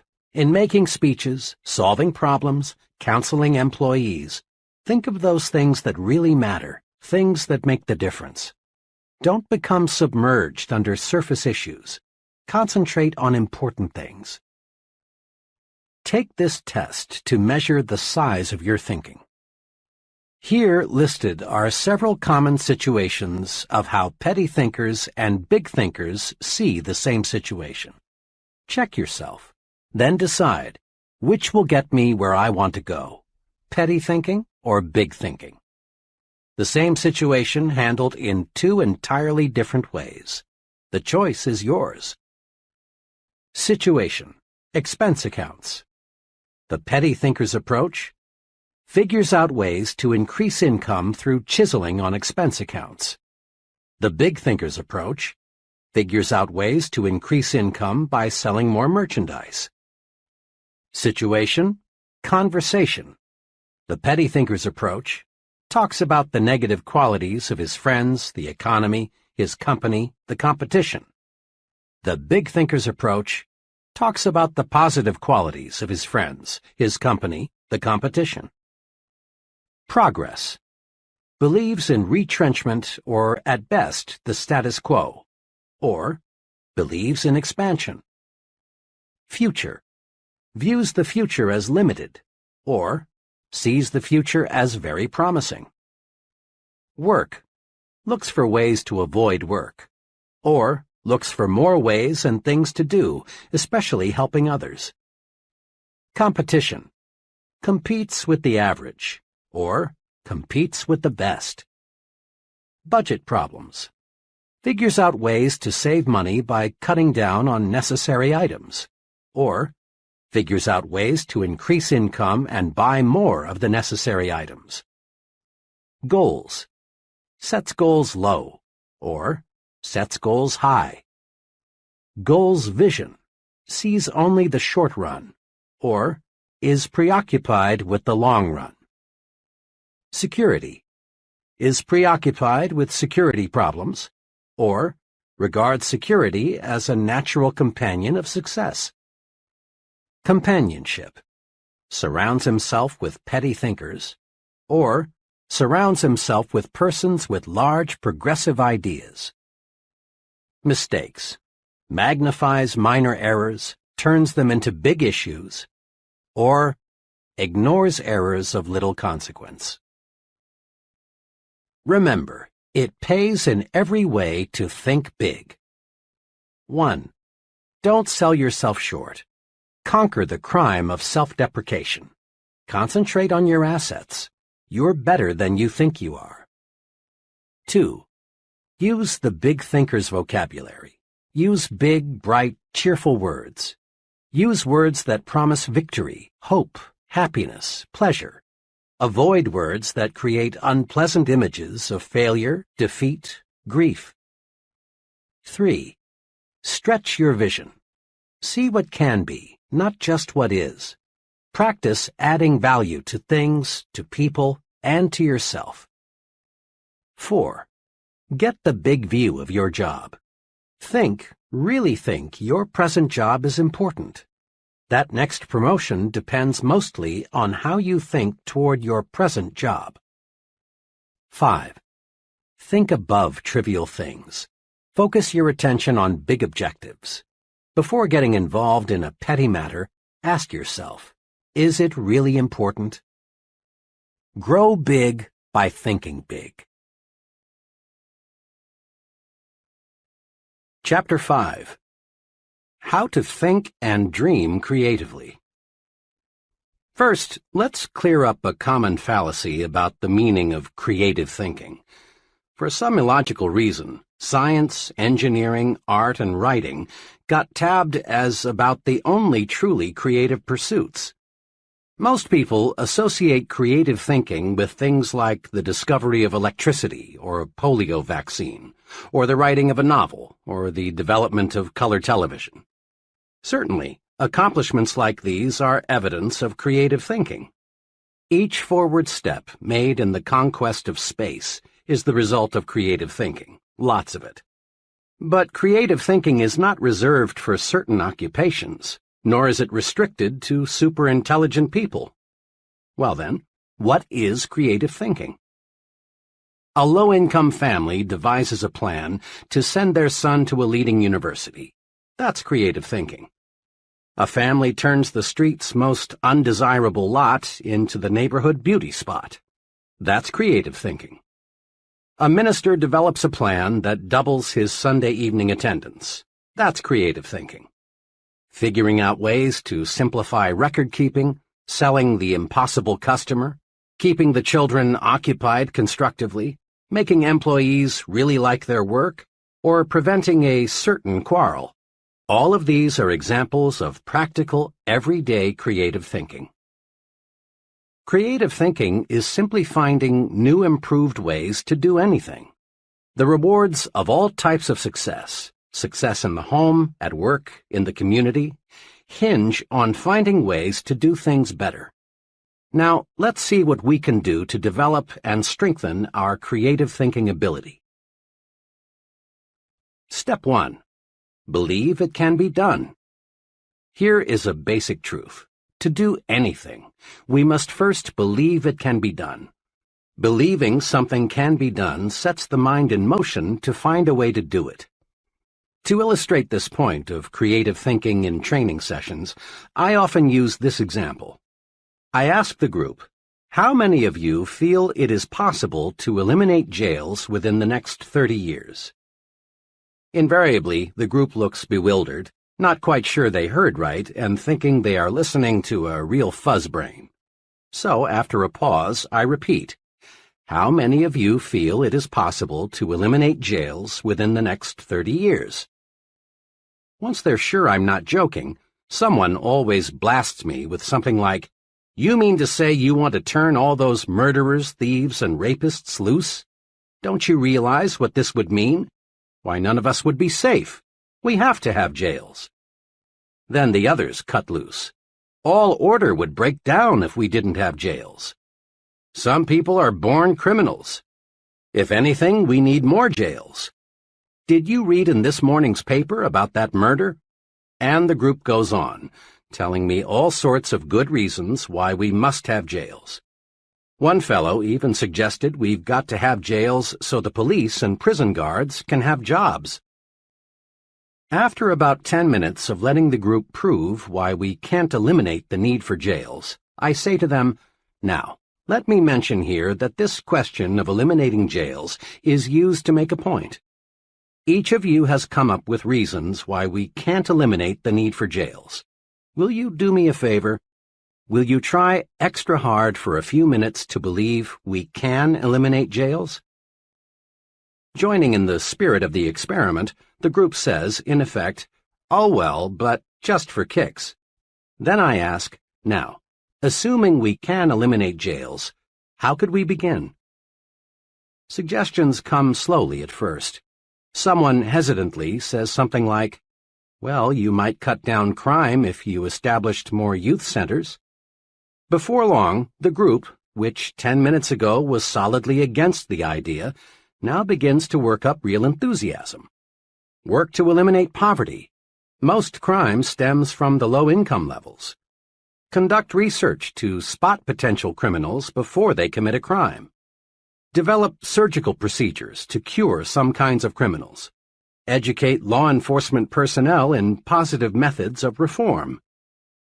These are just samples of the 78 specific ideas I've tabulated that could help accomplish the goal of eliminating jails. When you believe, your mind finds ways to do. This experiment has just one point.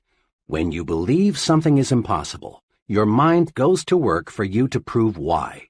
But when you believe, really believe, something can be done, your mind goes to work for you and helps you find the ways to do it. Believing something can be done paves the way for creative solutions. Believing something can't be done is destructive thinking. This point applies to all situations, little and big. The political leaders who do not genuinely believe permanent world peace can be established will fail because their minds are closed to creative ways to bring about peace. The economists who believe business depressions are inevitable will not develop creative ways to beat the business cycle. In a similar fashion, you can find ways to like a person if you believe you can. You can discover solutions to personal problems if you believe you can. You can find a way to purchase that new, larger home if you believe you can. Belief releases creative powers. Disbelief puts the brakes on. Believe, and you'll start thinking constructively. Your mind will create a way if you let it. A little over 2 years ago, a young man asked me to help him find a job with more future. He was employed as a clerk in the credit department of a mail-order company and felt that he was getting nowhere. We talked about his past record and what he wanted to do. After knowing something about him, I said, "I admire you very much for wanting to move up the ladder to a better job and more responsibility. But getting a start in the kind of job you want requires a college degree these days. I notice you finished 3 semesters. May I suggest you finish college? Going summers, you can do it in 2 years. Then I'm sure you can land the job you want, with the company you want to work for." "I realize," he answered, "that a college education would help, but it's impossible for me to go back to school." "Impossible? Why?" I asked.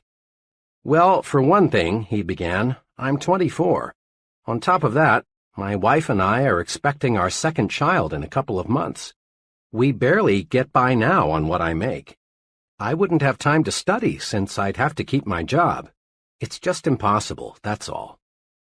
This young man really had himself convinced that finishing college was impossible. Then I said to him, "If you believe it is impossible to finish school, then it is. But by the same token, if you'll just believe it is possible to return to the university, a solution will come. Now here's what I would like you to do. Make up your mind you are going to go back to school. Let that one thought dominate your thinking. Then think, really think about how you can do it and still support your family. Come back in a couple of weeks and let me know what ideas you've come up with." My young friend returned 2 weeks later. "I thought a lot about what you said," he began. "I've decided I must go back to school. I haven't figured out all the angles yet, but I'll find a solution." And he did. He managed to get a scholarship provided by a trade association, which paid his tuition, books, and incidentals. He rearranged his work schedule so he could attend classes. His enthusiasm and the promise of a better life won him his wife's full support. Together, they creatively found ways to budget money and time more effectively. Last month, he received his degree one day and went to work the next as a management trainee for a large corporation. Where there's a will, there is a way. Believe it can be done. That's basic to creative thinking. Here are suggestions to help you develop creative power through belief. 1. Eliminate the word impossible from your thinking and speaking vocabularies. Impossible is a failure word. The thought, "it's impossible," sets off a chain reaction of other thoughts to prove you're right. 2. Think of something you've been wanting to do but felt you couldn't. Now make a list of reasons why you can do it. Many of us whip and defeat our desires simply because we concentrate on why we can't, when the only thing worthy of our mental concentration is why we can. Recently, I read a newspaper item that said there are too many counties in most states. The article pointed out that most county boundaries were established decades before the first automobile was built, and while the horse and buggy was the chief mode of travel. But today, with fast automobiles and good roads, There is no reason why 3 or 4 counties could not be combined. This would cut down greatly on duplicated services so that taxpayers would actually get better service for less money. The writer of this article said he thought he had stumbled across a really live idea, so he interviewed 30 people at random to get their reactions. The result: not one person thought the idea had merit, even though it would provide them with better local government at less cost. That's an example of traditional thinking. The traditional thinker's mind is paralyzed. He reasons, it's been this way for 100 years, therefore it must be good and must stay this way. Why risk a change? Average people have always resented progress. Many voiced a protest toward the automobile on the grounds that nature meant for us to walk or use horses. The airplane seemed drastic to many. Man had no right to enter the province reserved for birds. A lot of status quoers still insist that man has no business in space. One top missile expert recently gave an answer to this kind of thinking. Man belongs, says Dr. von Braun, where man wants to go. Around 1900, a sales executive discovered a scientific principle of sales management. It received a lot of publicity and even found its way into textbooks. The principle was this: there is one best way to sell a product. Find the best way, then never deviate from it. Fortunately for this man's company, new leadership came in time to save the organization from financial ruin.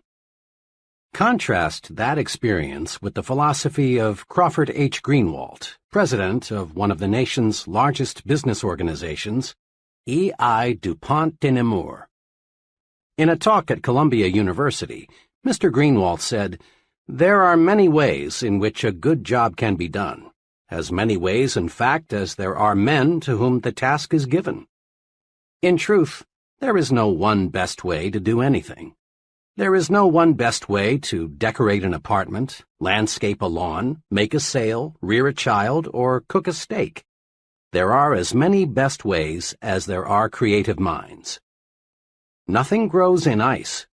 If we let tradition freeze our minds, new ideas can't sprout.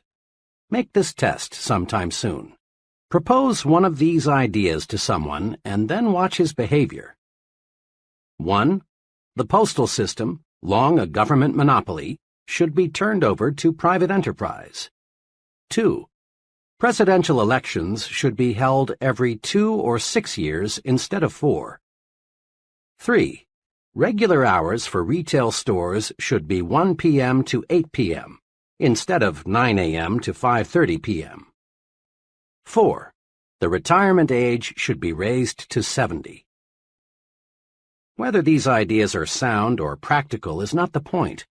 What is significant is how a person handles propositions like these. If he laughs at the idea and doesn't give it a second thought, and probably 95% will laugh at it, chances are he suffers from tradition paralysis. But the 1 in 20 who says, "That's an interesting idea, tell me more about it," has a mind that's turned to creativity. Traditional thinking is personal enemy number 1 for the person who is interested in a creative personal success program.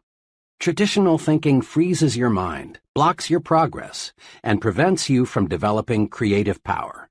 Here are 3 ways to fight it. 1.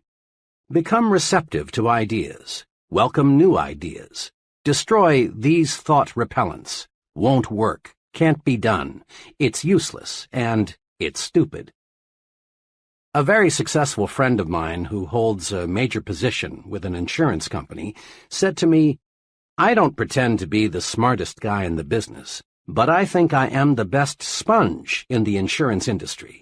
I make it a point to soak up all the good ideas I can." 2. Be an experimental person.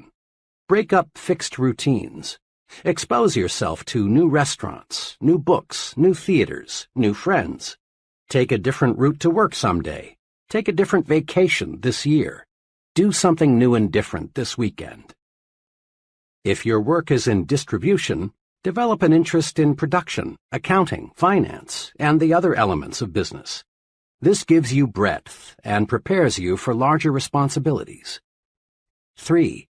Be progressive, not regressive. Not, that's the way we did it where I used to work, so we ought to do it that way here, but how can we do it better than we did it where I used to work? Not backward, regressive thinking, but forward, progressive thinking. Because you got up at 5:30 a.m. to deliver papers or milk the cows when you were a youngster doesn't necessarily mean it's a good idea for you to require your children to do the same. Imagine what would happen to the Ford Motor Company if its management allowed itself to think, "This year we've built the ultimate in automobiles. Further improvement is impossible. Therefore, all experimental engineering and designing activities are hereby permanently terminated." Even the mammoth Ford Motor Company would shrivel fast with this attitude. Successful people, like successful businesses, live with these questions. How can I improve the quality of my performance? How can I do better? Absolute perfection in all human undertakings, from building missiles to rearing children, is unattainable. This means there is endless room for improvement. Successful people know this, and they are always searching for a better way. Note, the successful person doesn't ask, "Can I do it better?" He knows he can. So he phrases the question, "How can I do it better?" A few months ago, a former student of mine, in business for just 4 years, opened her 4th hardware store. This was quite a feat, considering the young lady's small initial capital investment of only $3,500, strong competition from other stores, and the relatively short time she had been in business. I visited her new store shortly after it opened to congratulate her on the fine progress she had made. In an indirect way, I asked her how she was able to make a success of 3 stores and open a 4th one, when most merchants had to struggle to make a success of just 1 store. "Naturally," she answered, "I worked hard, but just getting up early and working late isn't responsible for the 4 stores. Most people in my business work hard. The main thing I attribute my success to is my self-styled weekly improvement program." "A weekly improvement program? Sounds impressive. How does it work?" I asked. "Well, it really isn't anything elaborate," she continued. "It's just a plan to help me do a better job as each week rolls around. To keep my forward thinking on the track, I've divided my job into 4 elements: customers, employees, merchandise, and promotion. All during the week, I make notes and jot down ideas as to how I can improve my business. Then, every Monday evening, I set aside 4 hours to review the ideas I've jotted down and figure out how to put the solid ones to use in the business. In this 4-hour period, I force myself to take a hard look at my operation. I don't simply wish more customers would shop in my store. Instead, I ask myself, what can I do to attract more customers? How can I develop regular, loyal customers? She went on describing numerous little innovations that made her first 3 stores so successful. Things like the way she arranged the merchandise within her stores, her suggestion selling technique that sold 2 out of 3 customers merchandise they had not planned to buy when they entered her stores, the credit plan she devised when many of her customers were out of work because of a strike, the contest she developed that boosted sales during a slack season. I ask myself, what can I do to improve my merchandise offerings? And I get ideas. Let me cite just one case. 4 weeks ago, it occurred to me that I should do something to get more youngsters into the store. I reasoned if I had something here to draw the kids to the store, I'd also draw more of the parents. I kept thinking about it, and then this idea came. Put in a line of small carded toys for children in the 4 to 8 age bracket. It's working. The toys take little space, and I make a nice profit on them. But most important, the toys have increased store traffic. "Believe me," she went on, "my weekly improvement plan works. Just by conscientiously asking myself, how can I do a better job, I find the answers. It's a rare Monday night that I don't come up with some plan or technique that makes that profit and loss statement look better. And I've learned something else, too, about successful merchandising. Something that I think every person going into business for himself should know. What's that? I asked. Just this. It isn't so much what you know when you start that matters. It's what you learn and put to use after you open your doors that counts most. Big success calls for persons who continually set higher standards for themselves and others. Persons who are searching for ways to increase efficiency, to get more output at lower cost, do more with less effort. Top success is reserved for the I can do it better kind of person. General Electric uses the slogan, "Progress is our most important product." Why not make progress your most important product? The I can do better philosophy works magic. When you ask yourself, how can I do better? Your creative power is switched on, and ways for doing things better suggest themselves. Here is a daily exercise that will help you discover and develop the power of the I can do better attitude. Each day before you begin work, devote 10 minutes to thinking, how can I do a better job today? Ask, what can I do today to encourage my employees? What special favor can I do for my customers? How can I increase my personal efficiency? This exercise is simple, but it works. Try it, and you'll find unlimited creative ways to win greater success. Just about every time my wife and I would get together with a certain couple, the conversation would turn to working wives. Mrs. S. had worked several years before her marriage, and she had genuinely liked it. But now, she'd say, I've got 2 youngsters in school, a home to manage, and meals to prepare. I simply haven't got time. Then, one Sunday evening, Mr. and Mrs. S. and their children were in an automobile accident. Mrs. S. and the youngsters escaped serious injury, but Mr. S. received a back injury that left him permanently disabled. Now, Mrs. S. had no choice but to go to work.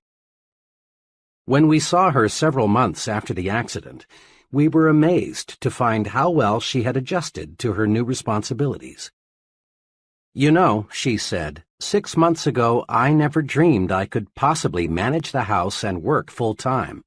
But after the accident, I just made up my mind that I had to find the time.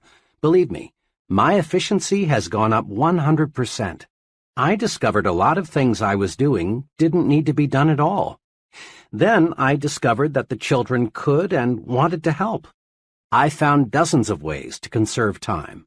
Fewer trips to the store, less TV, less telephoning, less of those time killers. This experience teaches us a lesson. Capacity is a state of mind. How much we can do depends on how much we think we can do. When you really believe you can do more, your mind thinks creatively and shows you the way. A young bank executive related this personal experience about work capacity. One of the other executives in our bank left us with very short notice. This put our department on the spot. The fellow leaving had filled an important job, and his work couldn't be postponed or left undone. The day after he left, the vice president in charge of my department called me in. He explained to me that he had already talked individually to the 2 others in my group, asking them if they could divide the work of the man who had just left until a replacement could be found. Neither of them flatly refused, said the vice president, but each stated that he is up to his neck now with his own pressing work. I'm wondering if you could handle some of the overload temporarily? Throughout my working career, I've learned that it never pays to turn down what looks like an opportunity. So I agreed and promised to do my very best to handle all the vacated job as well as keep up with my own work. The vice president was pleased at this. I walked out of his office knowing I had taken on a big job.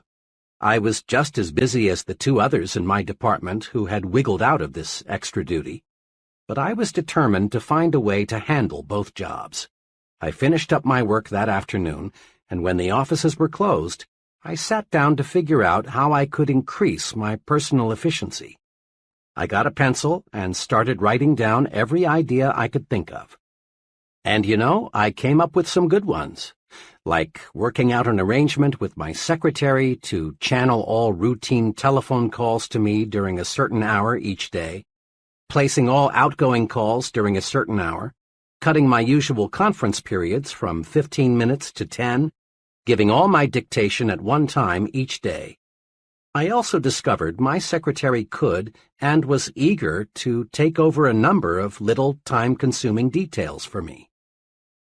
I had been handling my present job for over 2 years, and frankly, I was amazed to discover how much inefficiency I had let creep in.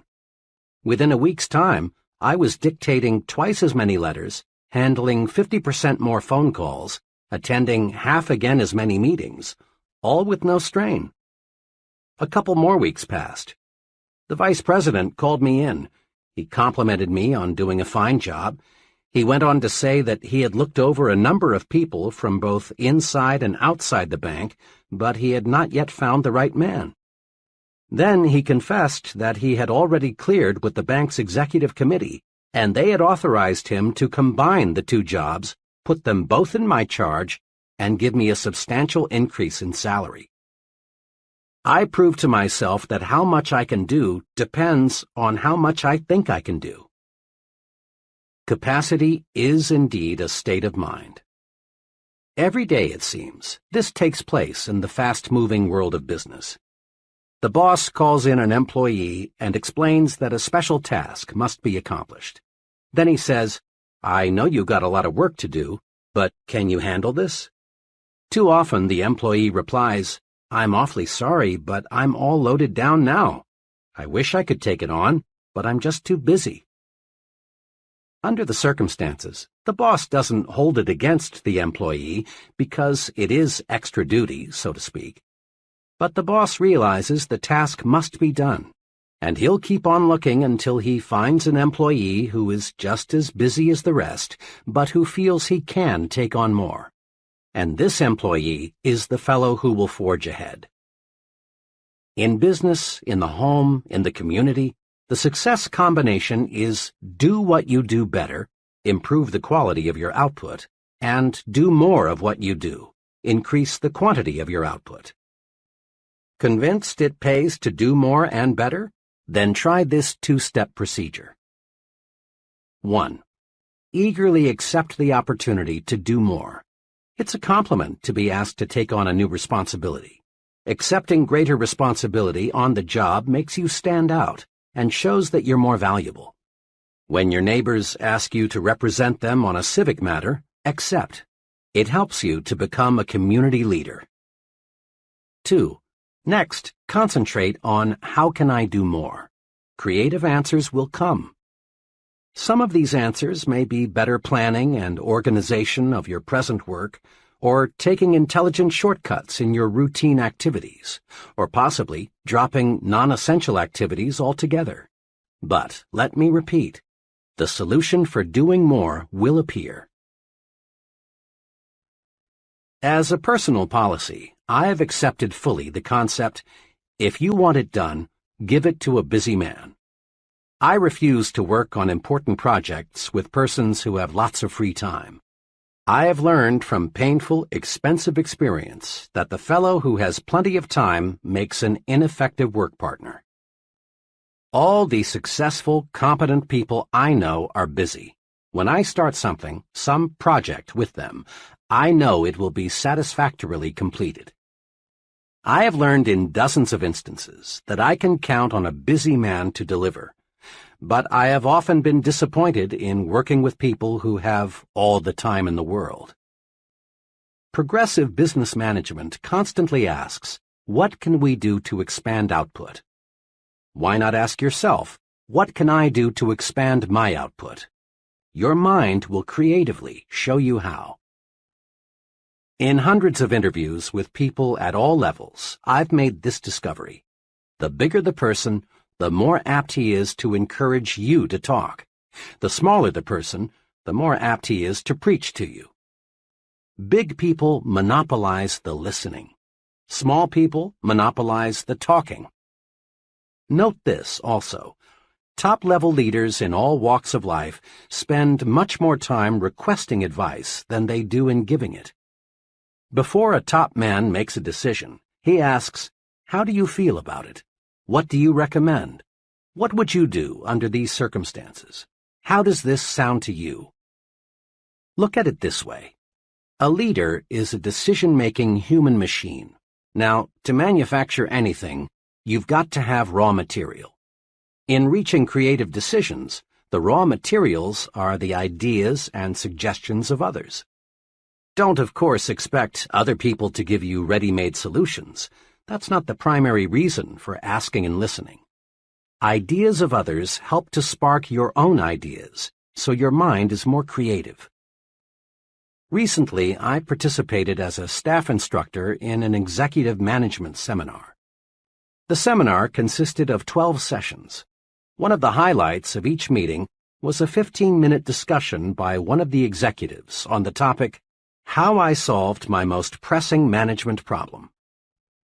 At the 9th session, the executive whose turn it was, a vice president of a large milk processing company, did something different. Instead of telling how he had solved his problem, he announced his topic as "Needed. Help on solving my most pressing management problem." He quickly outlined his problem and then asked the group for ideas on solving it. To be sure, he got a record of each idea suggested. He had a stenographer in the room taking down everything that was said. Later, I talked with this man and complimented him on his unique approach. His comment was, "There are some very sharp men in this group. I just figured I'd harvest some ideas. There's a good possibility something someone said during that session may give me the clue I need to solve the problem." Note, this executive presented his problem, then listened. In so doing, he got some decision-making raw material, and as a side benefit, the other executives in the audience enjoyed the discussion, because it gave them the opportunity to take part. Successful businesses invest large sums in consumer research. They ask people about the taste, quality, size, and appearance of a product. Listening to people provides definite ideas for making the product more saleable. It also suggests to the manufacturer what he should tell consumers about the product in his advertising. The procedure for developing successful products is to get as much opinion as you can, listen to the people who will buy the product, and then design the product and its promotion to please these people. In an office recently, I noticed a sign that said, "To sell John Brown what John Brown buys, you've got to see things through John Brown's eyes." And the way to get John Brown's vision is to listen to what John Brown has to say. Your ears are your intake valves. They feed your mind raw materials that can be converted into creative power. We learn nothing from telling, but there is no limit to what we can learn by asking and listening. Try this 3-stage program to strengthen your creativity through asking and listening. 1. Encourage others to talk. In personal conversation or in group meetings, draw out people with little urges, such as, "Tell me about your experience," or "What do you think should be done about," or "What do you think is the key point?" Encourage others to talk, and you win a double-barreled victory. Your mind soaks up raw material that you can use to produce creative thought, and you win friends. There is no surer way to get people to like you than to encourage them to talk to you. 2. Test your own views in the form of questions. Let other people help you smooth and polish your ideas. Use the "What do you think of this suggestion" approach. Don't be dogmatic. Don't announce a fresh idea as if it were handed down on a gold tablet. Do a little informal research first. See how your associates react to it. If you do, chances are you'll end up with a better idea. 3. Concentrate on what the other person says. Listening is more than just keeping your own mouth shut. Listening means letting what's said penetrate your mind. So often, people pretend to listen when they aren't listening at all. They're just waiting for the other person to pause so they can take over with the talking. Concentrate on what the other person says. Evaluate it. That's how you collect mind food. More and more leading universities are offering advanced management training programs for senior business executives. According to the sponsors, the big benefit of these programs is not that the executives get ready-made formulae that they can use to operate their business more efficiently. Rather, they benefit most from the opportunity to exchange and discuss new ideas. Many of these programs require the executives to live together in college dormitories, thus encouraging bull sessions. Boiled down to one word, the executives benefit most from the stimulation received. A year ago, I directed 2 sessions in a one-week sales management school in Atlanta, sponsored by the National Sales Executives Incorporated. A few weeks later, I met a salesman friend who worked for one of the sales executives who'd attended the school. "You people at the school sure gave my sales manager a lot of things to do to run our company better," my young friend said. Curious, I asked him specifically what changes he'd noticed. He reeled off a number of things: a revision in the compensation plan, sales meetings twice a month instead of once a month, new business cards and stationery, a revision in sales territories, not one of which was specifically recommended in the training program. The sales manager didn't get a bunch of canned techniques. Instead, he got something much more valuable: the stimulation to think of ideas directly beneficial to his own particular organization. A young accountant for a paint manufacturer told me about a very successful venture of his that was sparked by the ideas of others. "I never had more than a casual interest in real estate," he told me. "I've been a professional accountant for several years now, and I've stuck pretty close to my profession. One day, a realtor friend invited me to be his guest at a luncheon of one of the city's real estate groups. The speaker that day was an older man who had seen the city grow. His talk was about the next 20 years. He predicted that the metropolitan area would continue to grow far out into the surrounding farmland. He also predicted that there would be a record demand for what he called gentleman-size farms, 2 to 5 acres, big enough so the businessman or professional person could have a pool, horses, a garden, and other hobbies that require space. This man's talk really stimulated me. What he described was exactly what I wanted. The next few days, I asked several friends what they thought about the idea of someday owning a 5-acre estate. Everyone I talked to said, in effect, "I'd love that." I continued to think about it and to figure how I could turn the idea into profit. Then one day, as I was driving to work, the answer came out of nowhere. Why not buy a farm and divide it into estates? I figured the land might be worth more in relatively small pieces than in one big piece. 22 miles from the center of the city, I found a worn-out 50-acre farm priced at $8,500. I bought it, paying only 1/3 down and working out a mortgage with the owner for the balance. Next, I planted pine seedlings where there were no trees. I did this because a real estate man, whom I feel knows his business, told me, "People want trees these days, lots of trees." I wanted my prospective buyers to see that in a few years their estate would be covered with beautiful pine trees. Then I got a surveyor to divide the 50 acres into 10 5-acre plots. Now I was ready to start selling. I got several mailing lists of young executives in the city and put on a small-scale direct mail campaign. I pointed out how for only $3,000, the price of a small city lot, they could buy an estate. I also described the potentials for recreation and wholesome living. In 6 weeks' time, working only evenings and on weekends, I sold all 10 plots. Total income, $30,000.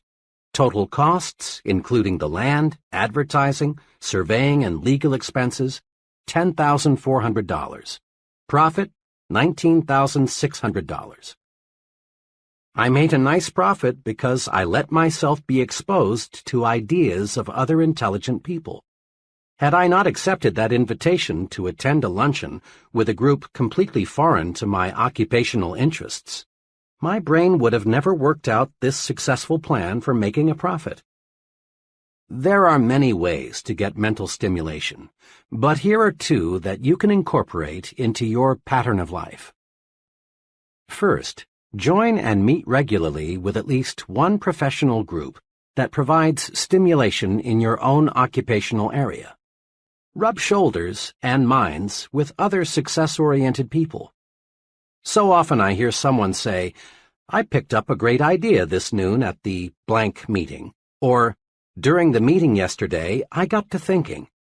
Remember, a mind that feeds only on itself soon is undernourished, becoming weak and incapable of creative, progressive thought. Stimulation from others is excellent mind food. Second, join and participate in at least one group outside your occupational interests. Association with people who have different job interests broadens your thinking and helps you to see the big picture. You'll be surprised how mixing regularly with people outside your occupational area will stimulate your on-the-job thinking. Ideas are fruits of your thinking, but they've got to be harnessed and put to work to have value. Each year, an oak tree produces enough acorns to populate a good-sized forest. Yet from these bushels of seeds, perhaps only 1 or 2 acorns will become a tree. The squirrels destroy most of them, and the hard ground beneath the tree doesn't give the few remaining seeds much chance for a start. So it is with ideas. Very few bear fruit. Ideas are highly perishable. If we're not on guard, the squirrels, negative-thinking people, will destroy most of them. Ideas require special handling from the time they are born until they're transformed into practical ways for doing things better. Use these 3 ways to harness and develop your ideas. 1. Don't let ideas escape. Write them down. Every day, lots of good ideas are born only to die quickly because they aren't nailed to paper. Memory is a weak slave when it comes to preserving and nurturing brand new ideas. Carry a notebook or some small cards with you. When you get an idea, write it down.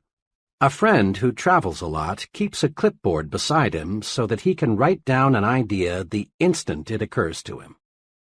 People with fertile creative minds know a good idea may sprout any time, any place. Don't let ideas escape, else you destroy the fruits of your thinking. Fence them in. 2. Next, review your ideas. File these ideas in an active file. The file can be an elaborate cabinet or it can be a desk drawer. A shoebox will do. But build a file and then examine your storehouse of ideas regularly. As you go over your ideas, some may, for very good reasons, have no value at all. Get rid of them. But so long as the idea has any promise, keep it. 3. Cultivate and fertilize your idea. Now make your idea grow. Think about it. Tie the idea to related ideas. Read anything you can find that is in any way akin to your idea. Investigate all angles. Then, when the time is ripe, put it to work for yourself, your job, your future. When an architect gets an idea for a new building, he makes a preliminary drawing. When a creative advertising person gets an idea for a new TV commercial, he puts it into storyboard form, a series of drawings that suggest what the idea will look like in finished form. Writers with idea prepare a first draft. Note: shape up the idea on paper. There are 2 excellent reasons for this. When the idea takes tangible form, you can literally look at it, see the loopholes, see what it needs in the way of polish. Then, too, ideas have to be sold to someone. Customers, employees, the boss, friends, fellow club members, investors. Somebody must buy the idea, else it has no value. One summer, I was contacted by 2 life insurance salesmen. Both wanted to work on my insurance program. Both promised to return with a plan for making the needed changes. The first salesman gave me strictly an oral presentation. He told me in words what I needed, but I soon was confused. He brought in taxes, options, Social Security, all the technical details of insurance programming. Frankly, he lost me, and I had to say no. The second salesman used a different approach. He had charted his recommendations. All the details were shown in diagram form. I could grasp his proposal easily and quickly because I could literally see it. He sold me. Resolve to put your ideas in saleable form. An idea written or in some sort of picture or diagram form has many times more selling power than the idea presented only in oral form. Use these tools and think creatively. 1. Believe it can be done. When you believe something can be done, your mind will find the ways to do it. Believing a solution paves the way to solution. Eliminate impossible, won't work, can't do, no use trying from your thinking and speaking vocabularies. 2. Don't let tradition paralyze your mind. Be receptive to new ideas. Be experimental. Try new approaches. Be progressive in everything you do. 3. Ask yourself daily, how can I do better? There is no limit to self-improvement. When you ask yourself, how can I do better, sound answers will appear. Try it and see. 4. Ask yourself, how can I do more? Capacity is a state of mind. Asking yourself this question puts your mind to work to find intelligent shortcuts. The success combination in business is do what you do better, improve the quality of your output, and do more of what you do, increase the quantity of your output. 5. Practice asking and listening. Ask and listen, and you'll obtain raw material for reaching sound decisions. Remember, big people monopolize the listening. Small people monopolize the talking. 6. Stretch your mind. Get stimulated. Associate with people who can help you think of new ideas, new ways of doing things. Mix with people of different occupational and social interests. Chapter 6. You are what you think you are. It's obvious. Much human behavior is puzzling. Have you ever wondered why a salesperson will greet one customer with an alert, "Yes, sir, may I serve you?" but virtually ignore another? Or why a man will open a door for one woman but not for another? Or why an employee will consistently carry out the instructions of one superior but only grudgingly do what another superior requests? Or why we will pay close attention to what one person says, but not to another? Look around you. You'll observe some people receiving the "Hey, Mac" or "Hey, buddy" treatment, while others receive the sincere and important "Yes, sir" treatment. Watch. You'll observe that some people command confidence, loyalty, and admiration, while others do not. Look closer still, and you'll also observe that those persons who command the most respect are also the most successful. What is the explanation? It can be distilled into one word: thinking. Thinking does make it so. Others see in us what we see in ourselves. We receive the kind of treatment we think we deserve. Thinking does make it so. The fellow who thinks he is inferior, regardless of what his real qualifications may be, is inferior. For thinking regulates actions. If a man feels inferior, he acts that way, and no veneer of cover-up or bluff will hide this basic feeling for long. The person who feels he isn't important isn't. On the other side, a fellow who really thinks he is equal to the task is. To be important, we must think we are important, really think so. Then others will think so too. Here again is the logic. How you think determines how you act. How you act, in turn, determines how others react to you. Like other phases of your personal program for success, winning respect is fundamentally simple. To gain the respect of others, you must first think you deserve respect. And the more respect you have for yourself, the more respect others will have for you. Test this principle. Do you have much respect for the fellow on Skid Row? Of course not. Why? Because the poor fellow doesn't respect himself. He's letting himself rot away from lack of self-respect. Self-respect shows through in everything we do. Let's focus our attention now on some of the specific ways we can increase self-respect and thereby earn more respect from others. Look important. It helps you think important. Rule. Remember, your appearance talks. Be sure it says positive things about you. Never leave home without feeling certain you look like the kind of person you want to be. The most honest advertisement ever appearing in print is the "Dress Right, You Can't Afford Not To" slogan, sponsored by the American Institute of Men's and Boys' Wear. This slogan deserves to be framed in every office, restroom, bedroom, and schoolroom in America. In one ad, a policeman speaks. He says, "You can usually spot a wrong kid just by the way he looks." Sure, it's unfair, but it's a fact.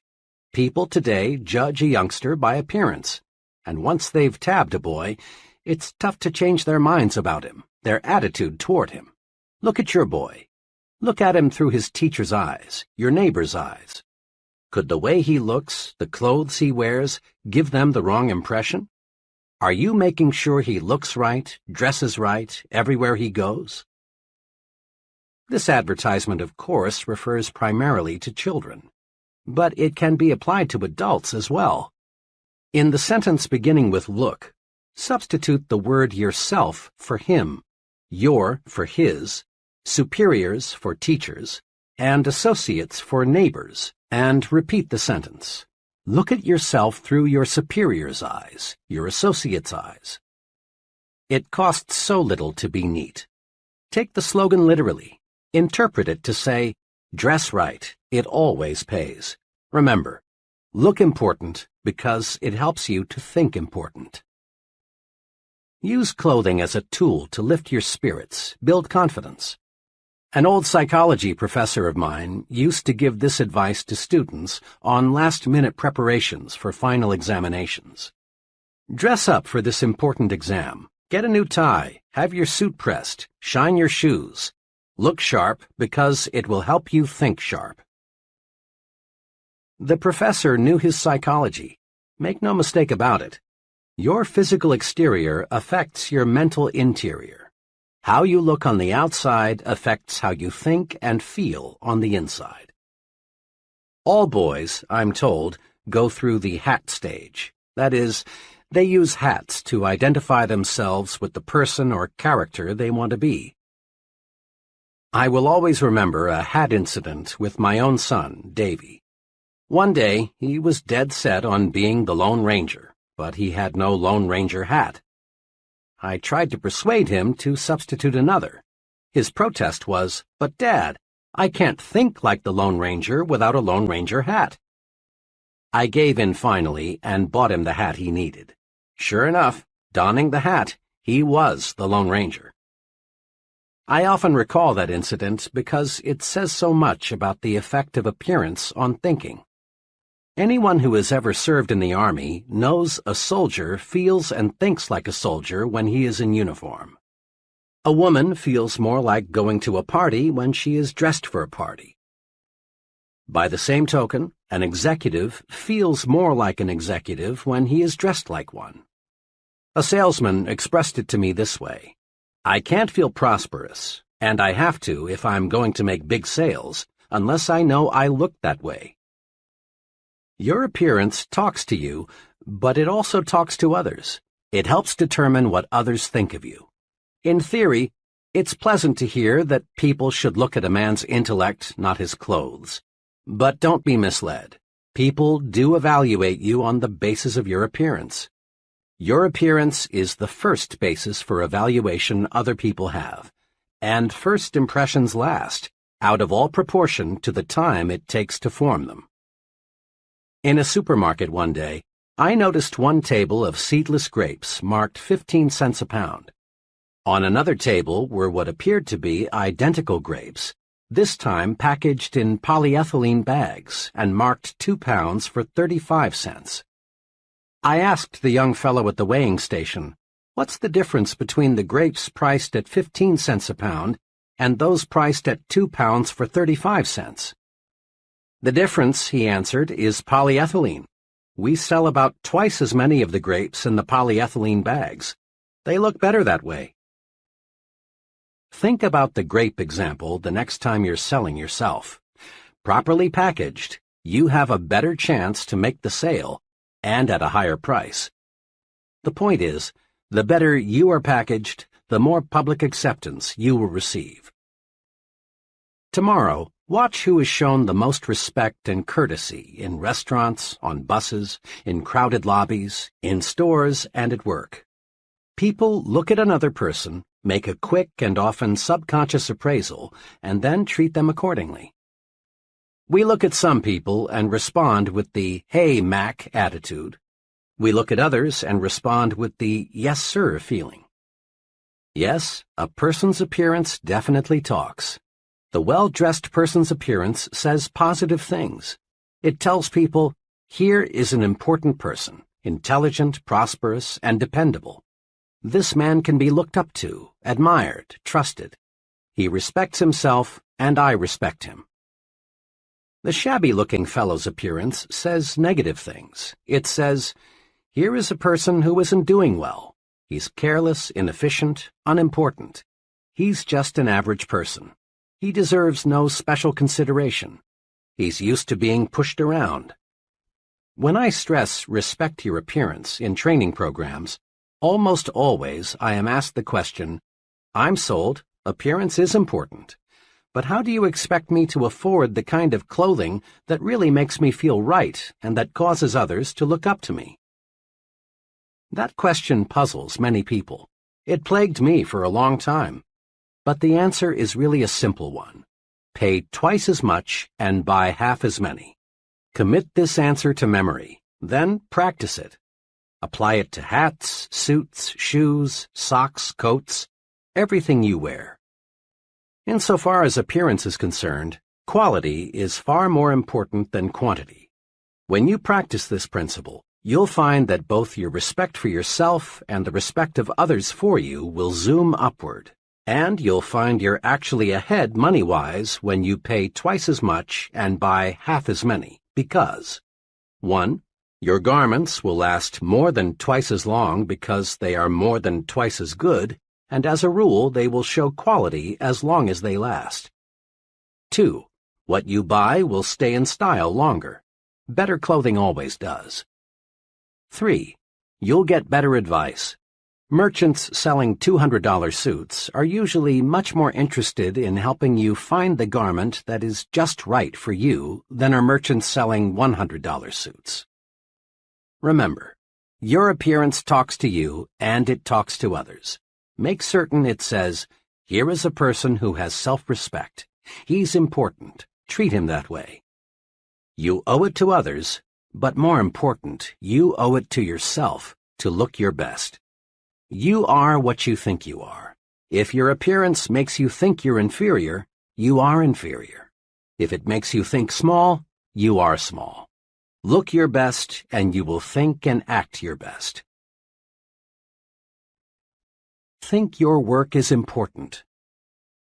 There's a story often told about the job attitudes of 3 bricklayers. It's a classic, so let's go over it again. When asked, what are you doing? The first bricklayer replied, laying brick. The second answered, making $9.30 an hour. And the third said, me? Why, I'm building the world's greatest cathedral. Now, the story doesn't tell us what happened to these bricklayers in later years, but what do you think happened? chances are that the first two bricklayers remained just that, bricklayers. They lacked vision. They lacked job respect. There was nothing behind them to propel them forward to greater success. But you can wager every cent you have the bricklayer who visualized himself as building a great cathedral did not remain a bricklayer. Perhaps he became a foreman, or perhaps a contractor, or possibly an architect. He moved forward and upward. Why? Because thinking does make it so. Bricklayer number 3 was tuned to thought channels that pointed the way to self-development in his work. Job thinking tells a lot about a person and his potential for larger responsibility. A friend who operates a personnel selection firm said this to me recently.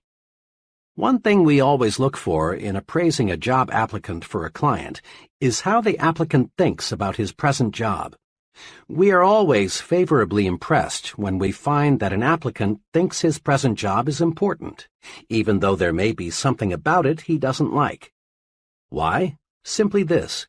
If the applicant feels his present job is important, odds are that he will take pride in his next job too.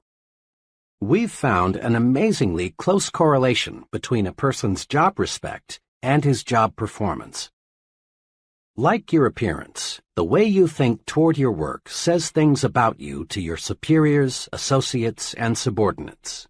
In fact, to everyone with whom you come in contact. A few months ago, I spent several hours with a friend who is personnel director for an appliance manufacturer. We talked about building men. He explained his personnel audit system and what he had learned from it. We have about 800 non-production people, he began. Under our personnel audit system, an assistant and I interview each employee every 6 months. Our purpose is simple. We want to learn how we can help him in his job. We think this is a good practice because each person working with us is important, else he wouldn't be on the payroll. We are careful not to ask the employees any point-blank questions. Instead, we encourage him to talk about whatever he wants to. We aim to get his honest impressions. After each interview, we fill out a rating form on the employee's attitudes toward specific aspects of his job. Now here's something I've learned, he went on. Our employees fit into one of 2 categories, Group A and Group B, on the basis of how they think toward their jobs.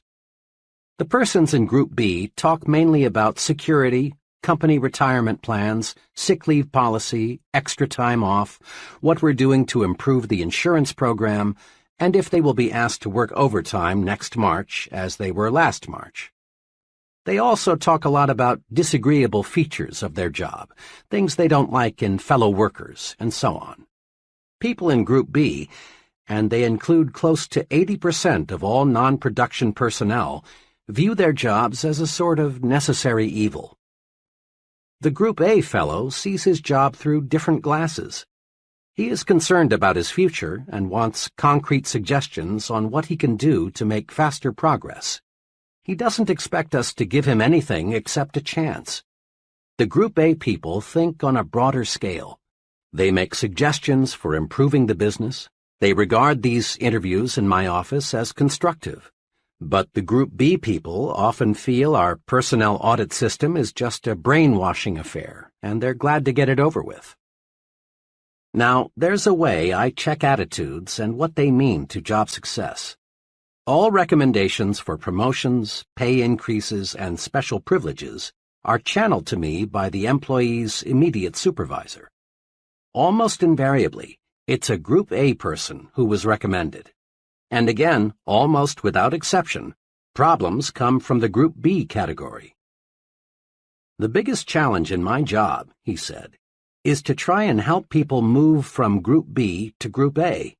It's not easy, though, because until a person thinks his job is important and thinks positively about it, he can't be helped. This is concrete evidence that you are what you think you are, what your thought power directs you to become. Think you're weak, think you lack what it takes, think you will lose, think you are second class. Think this way, and you are doomed to mediocrity. But think instead, I am important. I do have what it takes. I am a first-class performer. My work is important. Think this way, and you're headed straight to success. The key to winning what you want lies in thinking positively toward yourself. The only real basis other people have for judging your abilities is your actions, and your actions are controlled by your thoughts. You are what you think you are. Wear the shoes of a supervisor for a few moments and ask yourself which person you would recommend for a raise or a promotion. 1.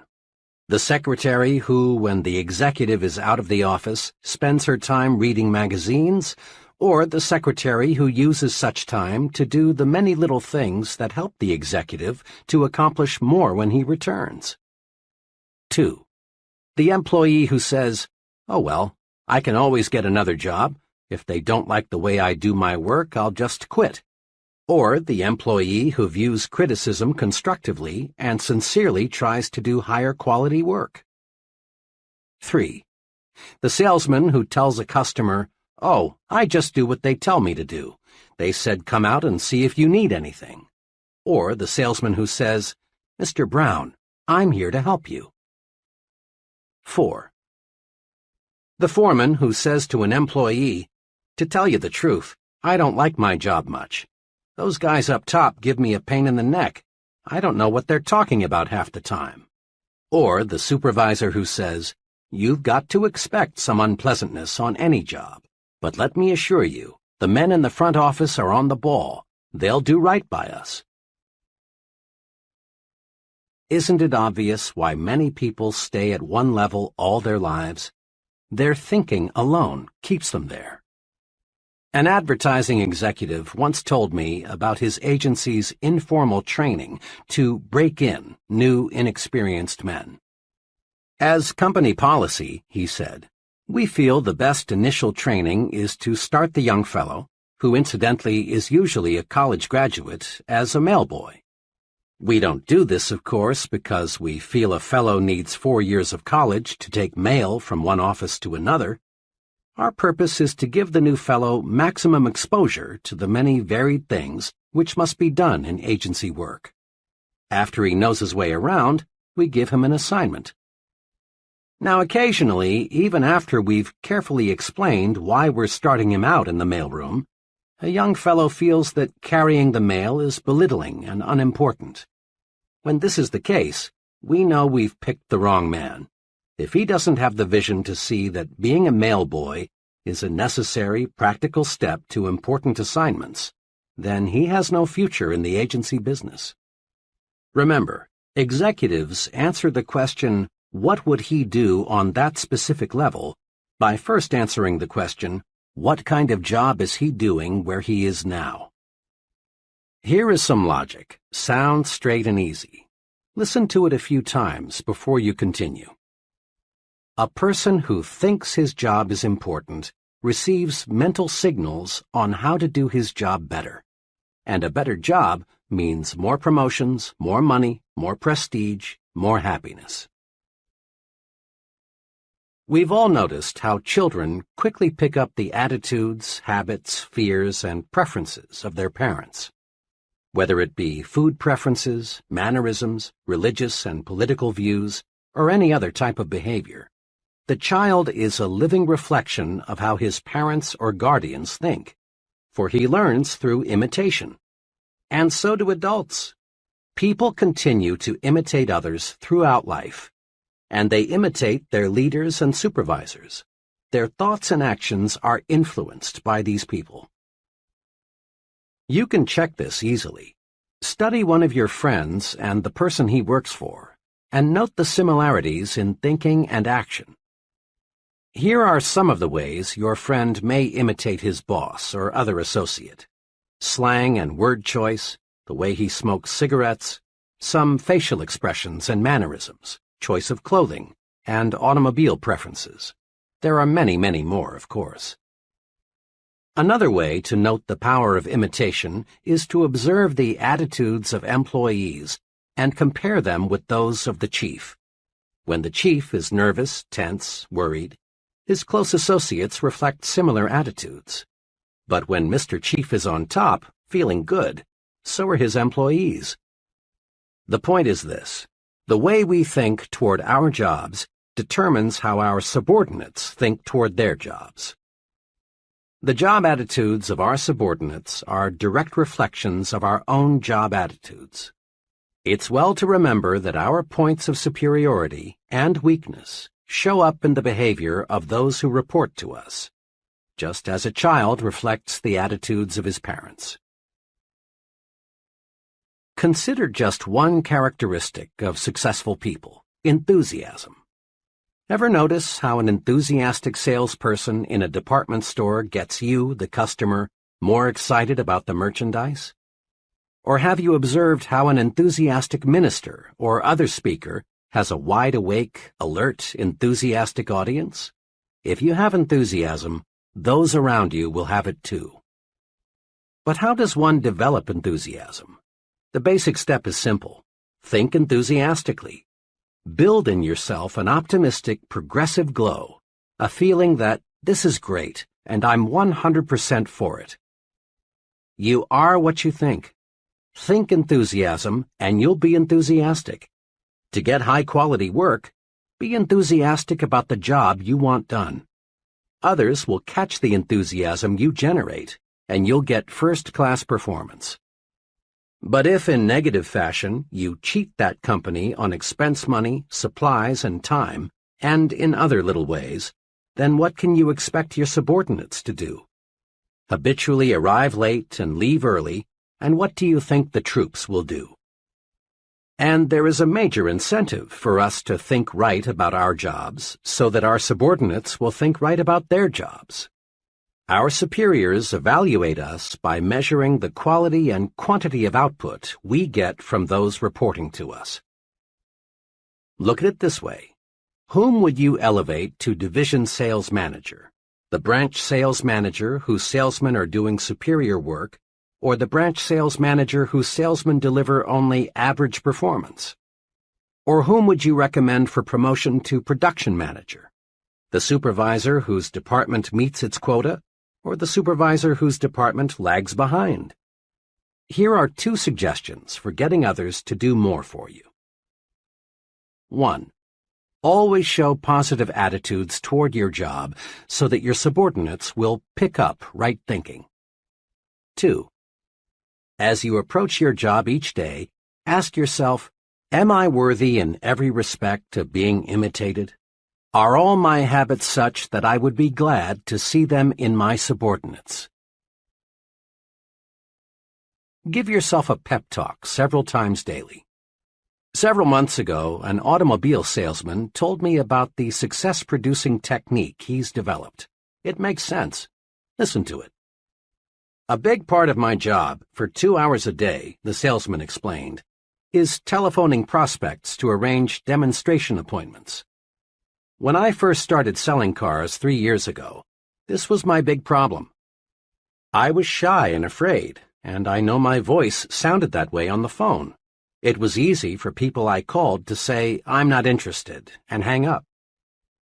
Every Monday morning back then, our sales manager held a sales meeting. It was a pretty inspirational affair, and it made me feel good. And what's more, I always seemed to arrange more demonstrations on Monday than on any other day. But the trouble was that little of Monday's inspiration carried over to Tuesday and the rest of the week. Then I got an idea. If the sales manager can pep me up, why can't I pep myself up? Why not give myself a pep talk just before I start making those phone calls? That day, I decided to try it. Without telling anyone, I walked out on the lot and found a vacant car. Then, for several minutes, I talked to myself. I told myself, I'm a good car salesman, and I'm going to be the best. I sell good cars, and I give good deals. The people I'm phoning need those cars, and I'm going to sell them. Well, from the very beginning, this self-supercharging paid off. I felt so good, I didn't dread making those calls. I wanted to make them. I no longer go out on the lot and sit in a car to give myself a pep talk, but I still use the technique. Before I dial a number, I silently remind myself that I'm a top-notch salesman and I'm going to get results, and I do. That's a pretty good idea, isn't it? To be on top, you've got to feel like you're on top. Give yourself a pep talk and discover how much bigger and stronger you feel. Recently, in a training program I conducted, each person was asked to give a 10-minute talk on being a leader. One of the trainees gave a miserable presentation.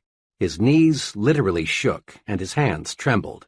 He forgot what he was going to say. After fumbling for 5 or 6 minutes, he sat down, thoroughly defeated.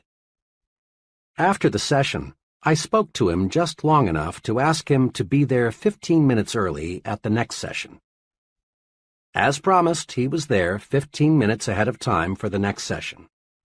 The two of us sat down to discuss his talk of the night before.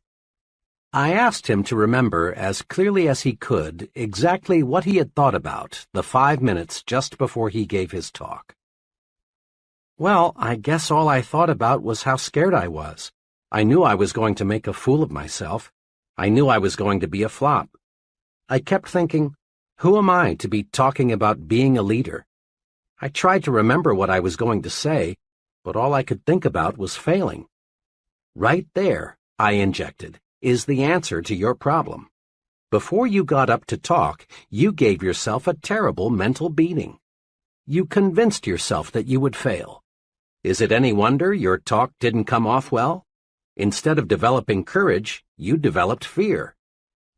Now this evening's session, I continued, starts in just 4 minutes. Here's what I'd like you to do. Give yourself a pep talk for the next few minutes. Go in that vacant room across the hall and tell yourself, I'm going to give a great talk. I've got something those people need to hear and I want to say. Keep repeating those sentences forcefully, with complete conviction. Then come into the conference room and give your talk again. I wish you could have been there to hear the difference. That brief, self-administered, hard-hitting pep talk helped him to make a splendid speech. The moral? Practice uplifting self-praise. Don't practice belittling self-punishment. You are what you think you are. Think more of yourself, and there is more of you. Build your own sell yourself to yourself commercial. Think for a moment about one of America's most popular products, Coca-Cola. Every day, your eyes or ears come in contact many times with the good news about Coke. The people who make Coca-Cola are continually reselling you on Coke, and for a good reason. If they stopped reselling you, chances are you'd grow lukewarm and eventually cold to Coke. Then sales would drop. But the Coca-Cola Company isn't going to let this happen. They resell you and resell you and resell you on Coke. Every day, you and I see half-alive people who are no longer sold on themselves. They lack self-respect for their most important product, themselves. These folks are indifferent. They feel small. They feel like nobodies, and because they feel that way, that's what they are. The half-alive person needs to be resold on himself. He needs to realize that he's a first-class person. He needs honest, sincere belief in himself. Tom Staley is a young fellow who is going places, and fast. Tom regularly resells himself on himself 3 times every day, with what he calls Tom Staley's 60-second commercial. He carries his personalized commercial in his billfold at all times. Here is exactly what it says. Tom Staley, meet Tom Staley, a really important person. Tom, you're a big thinker, so think big. Think big about everything. You've got plenty of ability to do a first-class job, so do a first-class job. Tom, you believe in happiness, progress, and prosperity, so talk only happiness, talk only progress, talk only prosperity. You have lots of drive, Tom, lots of drive. So put that drive to work. Nothing can stop you, Tom, nothing. Tom, you're enthusiastic. Let your enthusiasm show through. "You look good, Tom, and you feel good. Stay that way." "Tom Staley, you were a great fellow yesterday, and you're going to be an even greater fellow today. Now go to it, Tom. Go forward." Tom credits his commercial with helping him become a more successful, dynamic person. "Before I started selling myself to myself," says Tom, "I thought I was inferior to just about anybody and everybody. Now I realize that I've got what it takes to win, and I'm winning, and I'm always going to win." Here's how to build your Sell Yourself to Yourself commercial. First, select your assets, your points of superiority. Ask yourself, what are my best qualities? Don't be shy in describing yourself. Next, put these points down on paper in your own words. Write your commercial to you. Reread Tom Staley's commercial. Notice how he talks to Tom. Talk to yourself. Be very direct. Don't think of anyone but you as you say your commercial. Third, practice your commercial out loud in private at least once a day. It helps a lot to do this before a mirror. Put your body into it. Repeat your commercial forcefully with determination. Make your blood travel faster through your body. Get yourself warmed up. Fourth, read your commercial silently several times every day. Read it before you tackle anything that demands courage. Read it every time you feel let down. Keep your commercial handy at all times, then use it. Just one thing more. A lot of people, maybe even a majority, may laugh at this success-rewarding technique. That's because they refuse to believe that success comes from managed thinking. But please, don't accept the judgment of average people. You are not average. If you have any doubts as to the basic soundness of the Sell Yourself to Yourself principle, ask the most successful person you know what he thinks about it. Ask him, and then start selling yourself to yourself. Upgrade your thinking. Think like important people think. Upgrading your thinking upgrades your actions, and this produces success. Here is an easy way to help you make more of yourself by thinking like important people think. Use the following form as a guide. How am I thinking checklist. Situation, when I worry. Ask yourself, would an important person worry about this? Would the most successful person I know be disturbed about this? Situation, an idea. Ask yourself, what would an important person do if he had this idea? Situation, my appearance. Ask yourself, do I look like someone who has maximum self-respect? Situation, my language. Ask yourself, am I using the language of successful people? Situation, what I read. Ask yourself, would an important person read this? Situation, conversation. Ask yourself, is this something successful people would discuss? Situation, when I lose my temper. Ask yourself, would an important person get mad at what I'm mad at? Situation, my jokes. Ask yourself, is this the kind of joke an important person would tell? Situation, my job. Ask yourself, how does an important person describe his job to others? Cement in your mind the question, is this the way an important person does it? Use this question to make you a bigger, more successful person. In a nutshell, remember. 1. Look important. It helps you think important. Your appearance talks to you. Be sure it lifts your spirits and builds your confidence. Your appearance talks to others. Make certain it says, here is an important person, intelligent, prosperous, and dependable. 2. Think your work is important. Think this way, and you will receive mental signals on how to do your job better. Think your work is important, and your subordinates will think their work is important too. 3. Give yourself a pep talk several times daily. Build a sell yourself to yourself commercial. Remind yourself at every opportunity that you're a first-class person. 4. In all of life's situations, ask yourself, is this the way an important person thinks? Then, obey the answer. Chapter 7. Manage your environment. Go first class. Your mind is an amazing mechanism.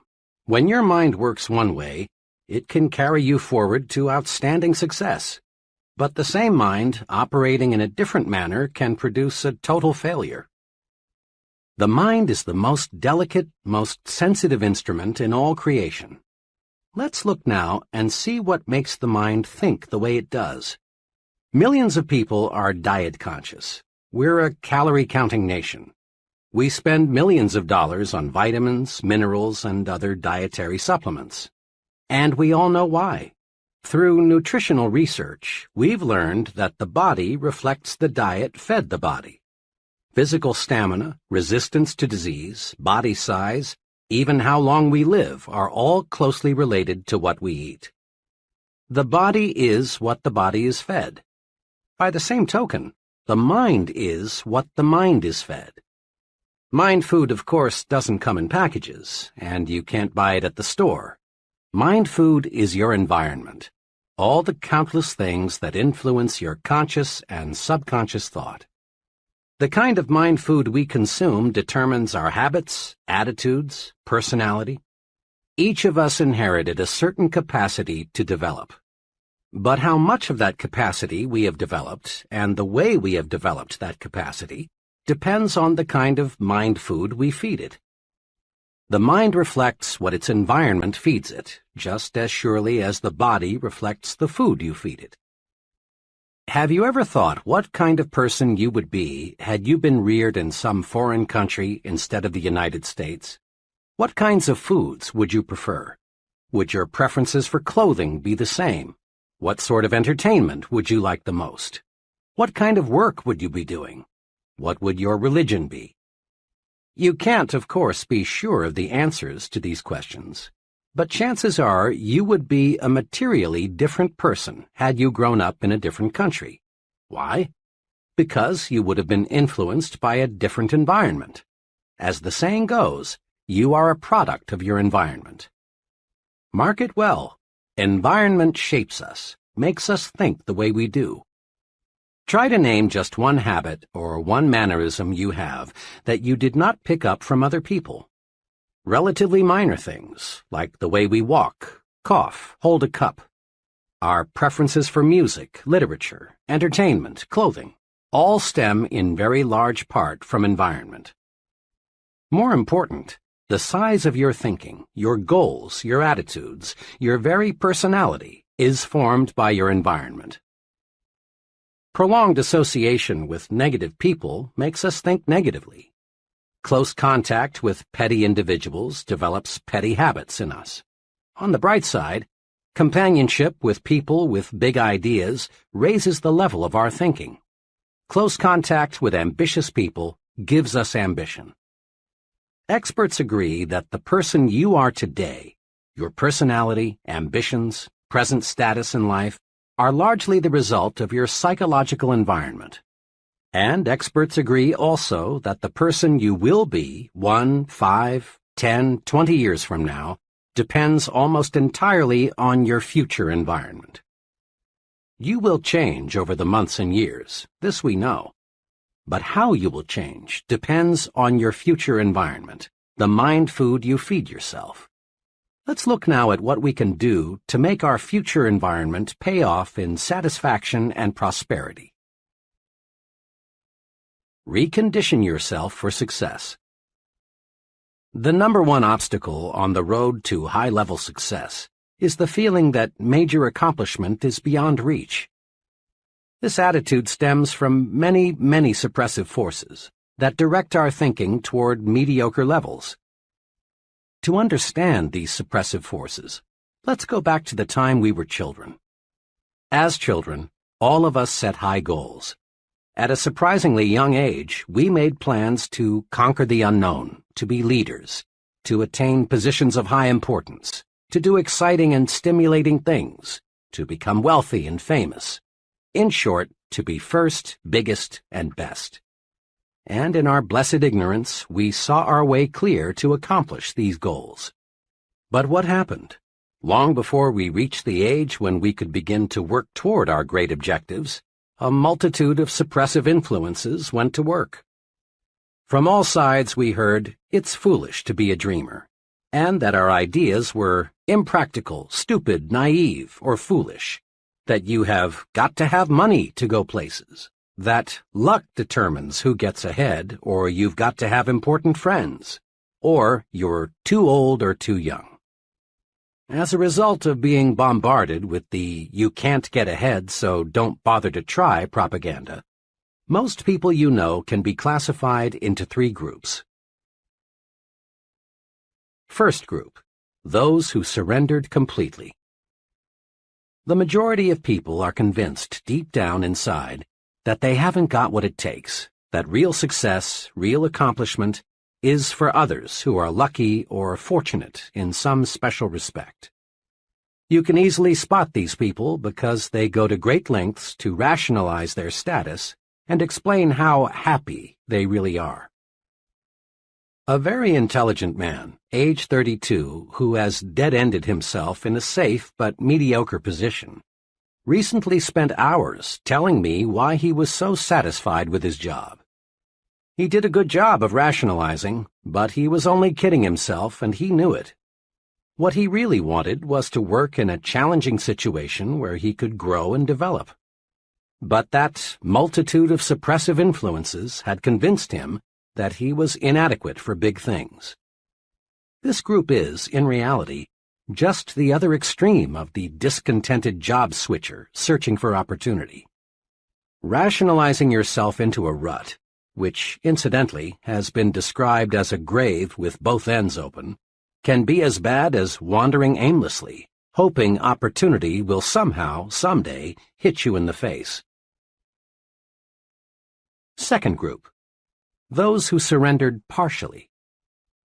A second but much smaller group enters adult life with considerable hope for success. These people prepare themselves, they work, they plan, but after a decade or so, resistance begins to build up. Competition for top-level jobs looks rugged. This group then decides that greater success is not worth the effort. They rationalize, we're earning more than the average, and we live better than the average. Why should we knock ourselves out?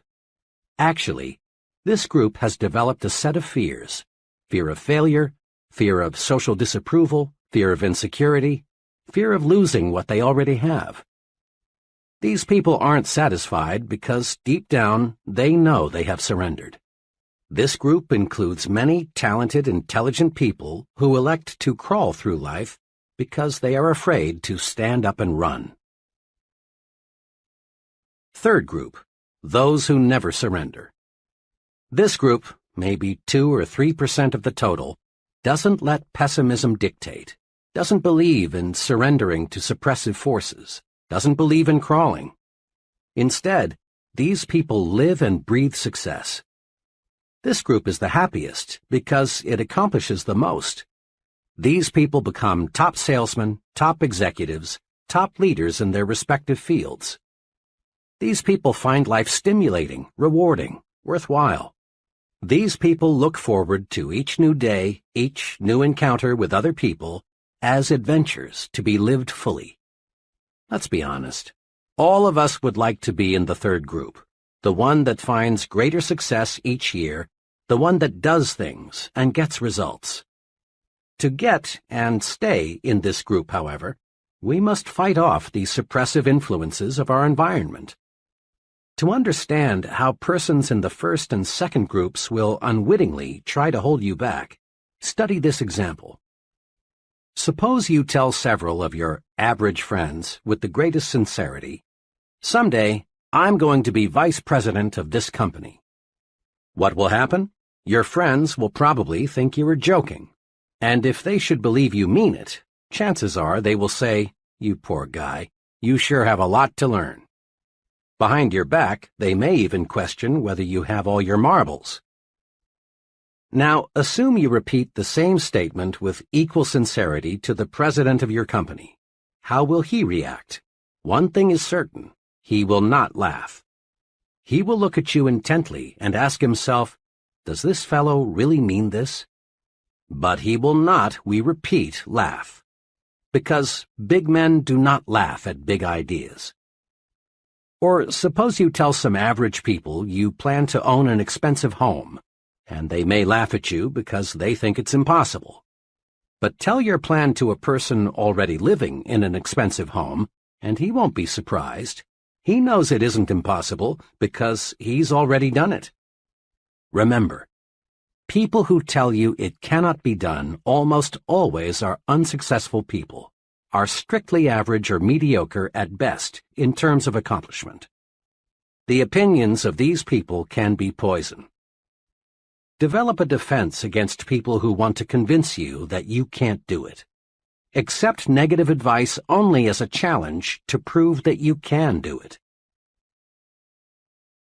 Be extra cautious about this. Don't let negative thinking people, negators, destroy your plan to think yourself to success. Negators are everywhere, and they seem to delight in sabotaging the positive progress of others. During college, I buddied for a couple of semesters with W.W. He was a fine friend, the kind of fellow who would loan you a little money when you were short, or help you in many little ways. Despite this fine loyalty, W.W. was just about 100% sour and bitter toward life, the future, opportunity. He was a real negator.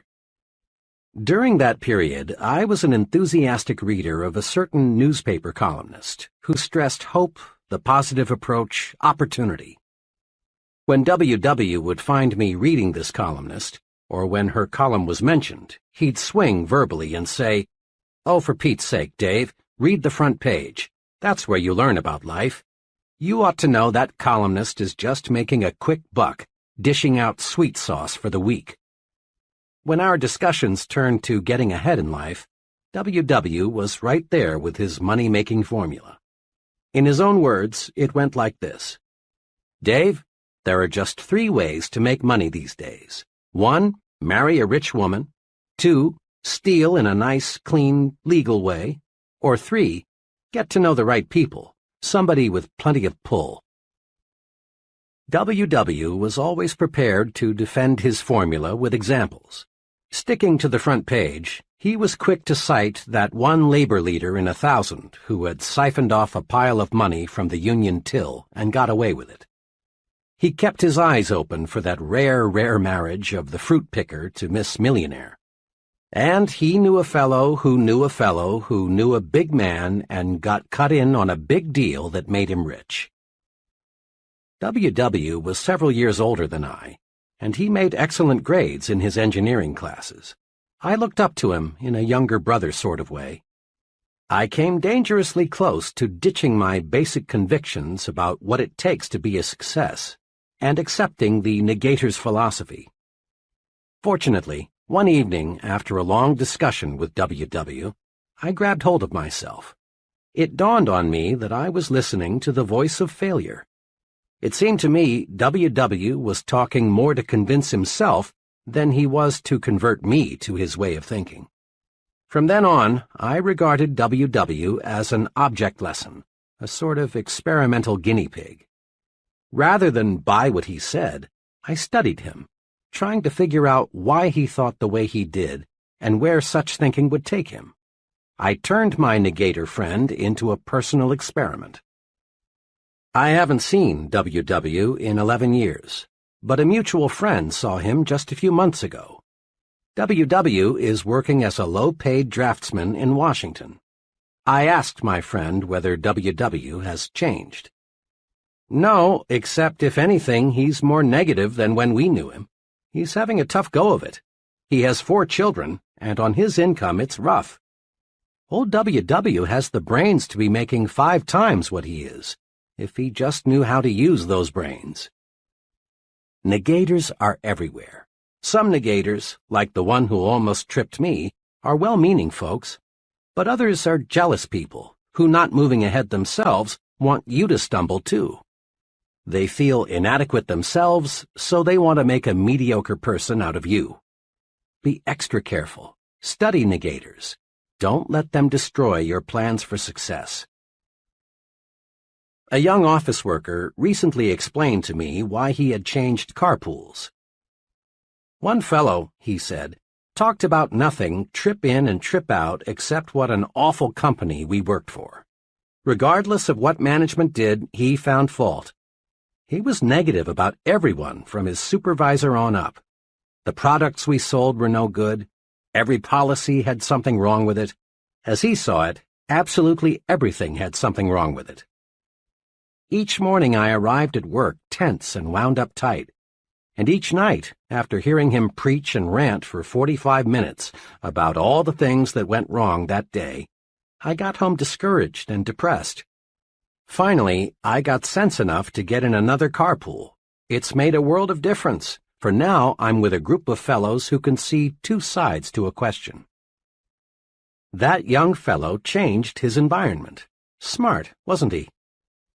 Make no mistake about it. You are judged by the company you keep. Birds of a feather do flock together. Fellow workers are not all alike. Some are negative, others positive. Some work because they have to. Others are ambitious and work for advancement. Some associates belittle everything the boss says or does. Others are much more objective and realize they must be good followers before they can be good leaders. How we think is directly affected by the group we're in. Be sure you're in the flock that thinks right. There are pitfalls to watch in your work environment. In every group, there are persons who, secretly aware of their own inadequacies, want to stand in your way and prevent you from making progress. Many ambitious fellows have been laughed at, even threatened, because they tried to be more efficient and produce more. Let's face it. Some folks, being jealous, want to make you feel embarrassed because you want to move upward. This often happens in factories, where fellow workers sometimes resent the fellow who wants to speed up production. It happens in the military service when a clique of negative-minded individuals poke fun at and try to humiliate the young soldier who wants to go to officer's school. It happens in business, too, when a few individuals not qualified to advance try to block the way for someone else. You've seen it happen time and again in high schools when a group of lunkheads deride a classmate who has the good sense to make the most of his educational opportunities and come out with high grades. Sometimes, and all too sadly often, the bright student is jeered at until he reaches the conclusion that it isn't smart to be intelligent. Ignore such negative thinkers in your midst. For often, the remarks made in your direction aren't so personal as you might at first think. They are merely a projection of the speaker's own feeling of failure and discouragement. Don't let negative thinkers pull you down to their level. Let them slide by, like the water from the proverbial duck's back. Cling to people who think progressively. Move upward with them. You can do it simply by thinking right.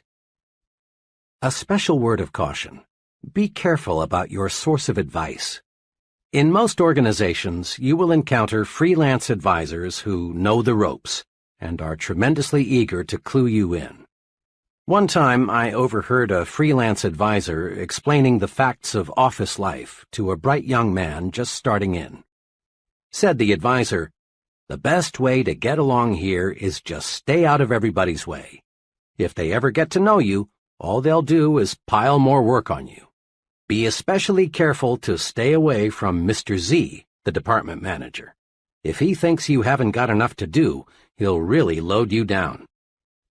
This freelance advisor had been with the company for almost 30 years and was still bottom man on the totem pole. What a consultant for a young man who wants to move upward in the business. Make it a rule to seek advice from people who know. There's a lot of incorrect thinking that successful people are inaccessible. The plain truth is that they are not. As a rule, it's the more successful people who are the most humble and ready to help. Since they are sincerely interested in their work and success, they are eager to see that the work lives on and that somebody capable succeeds them when they retire. It's the would-be big people who are most often the most abrupt and hard to get to know. An executive made this clear. "I'm a busy woman, but there's no do not disturb sign on my office door. Counseling people is one of my key functions. We give standardized training of one kind or another to everybody in the company. But personal counseling or tutoring, as I like to call it, is available for the asking. I stand ready to help the fellow who comes in here with either a company or a personal problem. The fellow who displays curiosity and exhibits a real desire to know more about his job and how it relates to other jobs is the individual I like most to help.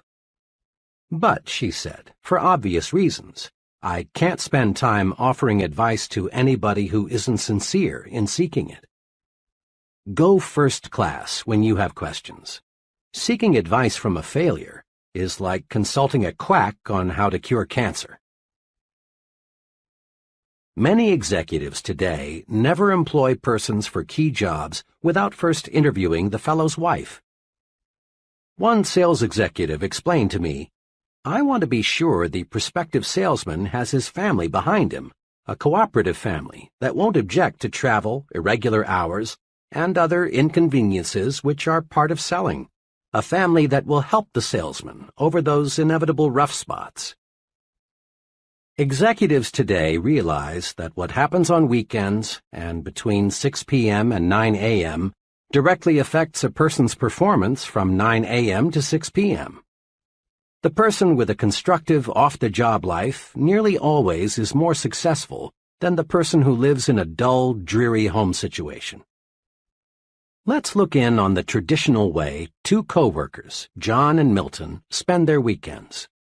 Let's look, too, at the ultimate results. John's psychological diet on weekends is something like this. Usually, one evening is spent with some carefully selected, interesting friends. Another evening is generally spent out, perhaps at a movie, a civic or community project, or some friend's house. John devotes Saturday morning to Boy Scout work. Saturday afternoon he does errands and chores around the house. Often he works on some special project. Currently, it's building a patio in the backyard. On Sundays, John and his family do something special. One Sunday recently, they climbed a mountain. Another Sunday, they visited a museum. Occasionally, they drive into the nearby countryside, for John wants to buy some country property in the not-too-distant future. Sunday evening is spent quietly. John usually reads a book and catches up on the news. Wrapped up, John's weekends are planned. His many refreshing activities keep boredom locked out. John gets plenty of psychological sunshine. Milton's psychological diet is much less well-balanced than John's. His weekends are unplanned. Milton is usually pretty tired on Friday night, but he goes through the motions of asking his wife, "Want to do anything tonight?" But the plan dies there. Rarely do Milton and his wife entertain, and rarely are they invited out. Milton sleeps late on Saturday morning, and the rest of the day is taken up with chores of one kind or another. Saturday night, Milton and his family usually go to a movie or watch TV. What else is there to do? Milton spends most of Sunday morning in bed. Sunday afternoon, they drive over to Bill and Mary's, or Bill and Mary drive over to see them. Bill and Mary are the only couple Milton and his wife visit regularly. Milton's entire weekend is marked by boredom. By the time Sunday evening rolls around, the whole family is on each other's nerves as a result of cabin fever. There are no knockdown, drag-out fights, but there are hours of psychological warfare. Milton's weekend is dull, dreary, boring. Milton gets no psychological sunshine. Now, what's the effect of these two home environments on John and Milton? Over a period of a week or two, there probably is no perceptible effect. But over a period of months and years, the effect is tremendous. John's environmental pattern leaves him refreshed, gives him ideas, tunes up his thinking. He's like an athlete being fed steak. Milton's environmental pattern leaves him psychologically starved. His thinking mechanism is impaired. He's like an athlete being fed candy and beer. John and Milton may be on the same level today, but there will gradually be a wide gap between them in the months ahead, with John in the lead position. Casual observers will say, well, I guess John has more on the ball than Milton. But those of us who know will explain that much of the difference in job performance is the result of the difference in the mind food consumed by the two fellows.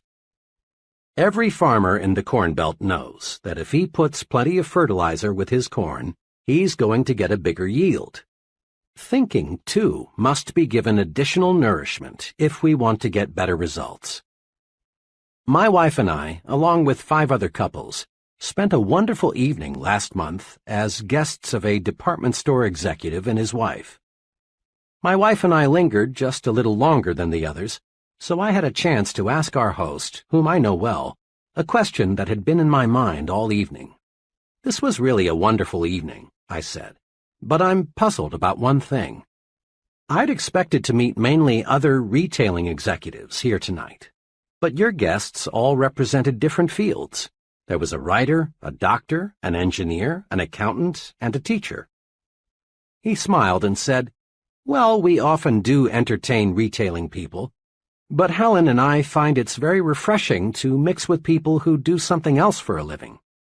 I'm afraid if we confined our entertaining to people who have only interests similar to our own, we'd find ourselves in the old well-known rut.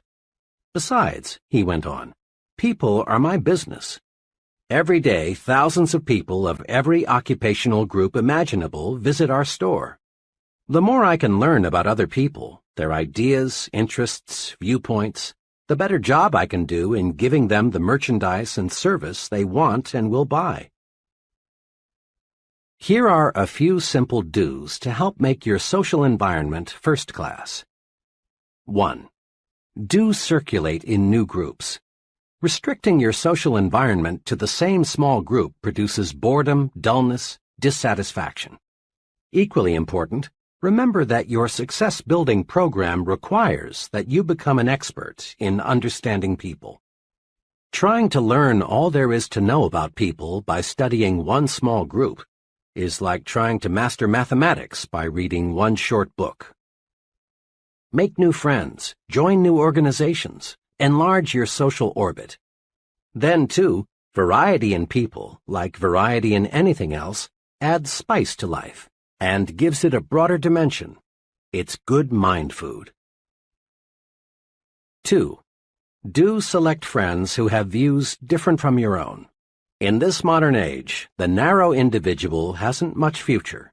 Responsibility and positions of importance gravitate to the person who is able to see both sides. If you're a Republican, make sure you have some friends who are Democrats, and vice versa. Get to know people of different religious faiths. Associate with opposites, but just be sure they are persons with real potential. 3. Do select friends who stand above petty, unimportant things. Folks who are more concerned with the square footage of your home or the appliances you have or don't have than with your ideas and your conversation are inclined to be petty. Guard your psychological environment. Select friends who are interested in positive things, friends who really do want to see you succeed. Find friends who breathe encouragement into your plans and ideals. If you don't, if you select petty thinkers as your close friends, you'll gradually develop into a petty thinker yourself. We're a poison-conscious nation. Body poison, that is. Every restaurateur is on guard against food poisoning. Just a couple of cases of it, and his patrons won't come near his place. We've got tons of laws to protect the public against hundreds of body poisons. We put, or should put, poisons on the top shelves so the kids can't reach them. We go to any extreme to avoid body poison, and it's good that we do. But there's another type of poison, perhaps a little more insidious, thought poison, commonly called gossip. Thought poison differs from body poison in two ways. It affects the mind, not the body, and is more subtle. The person being poisoned usually doesn't know it. Thought poison is subtle, but it accomplishes big things. It reduces the size of our thinking by forcing us to concentrate on petty, unimportant things. It warps and twists our thinking about people because it is based on a distortion of facts, and it creates a guilt feeling in us that shows through when we meet the person we've gossiped about. Thought poison is 0% right thinking. It is 100% wrong thinking. And contrary to lots of opinion, women have no exclusive franchise on gossip. Every day, many men, too, live in a partially poisoned environment. Every day, thousands of gossip fests staged by men take place on such topics as the boss's marital or financial problems, Bill's politicking to get ahead in business, the probability of John being transferred, the reasons for special favors being awarded Tom, and why they brought in that new man. Gossiping goes something like this. Say, I just heard. No, why? Well, it doesn't surprise me. He had it coming to him. Of course, this is confidential. Conversation is a big part of our psychological environment. Some conversation is healthy. It encourages you. It makes you feel like you're taking a walk in the warm sunshine of a spring day. Some conversation makes you feel like a winner.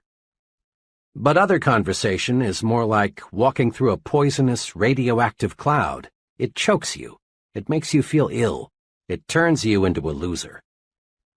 Gossip is just negative conversation about people, and the victim of thought poison begins to think he enjoys it. He seems to get a form of poisoned joy from talking negatively about others, not knowing that to successful people, he is becoming increasingly unlikable and unreliable. One of these thought poison addicts walked into a conversation some friends and I were having about Benjamin Franklin.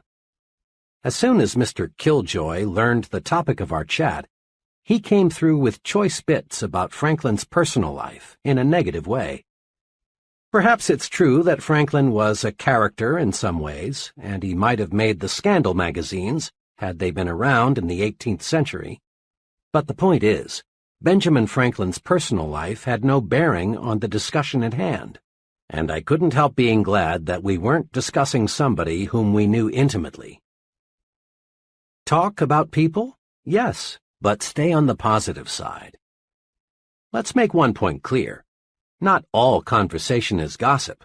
Bull sessions, shop talk, and just batting the breeze are necessary at times. They serve a good purpose when they are constructive. You can test your proneness to be a gossiper by taking this test. 1. Do I spread rumors about other people? 2. Do I always have good things to say about others? 3. Do I like to hear reports of a scandal? 4. Do I judge others only on the basis of facts? 5. Do I encourage others to bring their rumors to me? 6. Do I precede my conversations with, "Don't tell anybody"? 7. Do I keep confidential information confidential? 8. Do I feel guilty about what I say concerning other people? The right answers are obvious. Meditate on this thought for just a moment. Taking an axe and chopping your neighbor's furniture to pieces won't make your furniture look one bit better. And using verbal axes and grenades on another person doesn't do one thing to make you a better you or me a better me.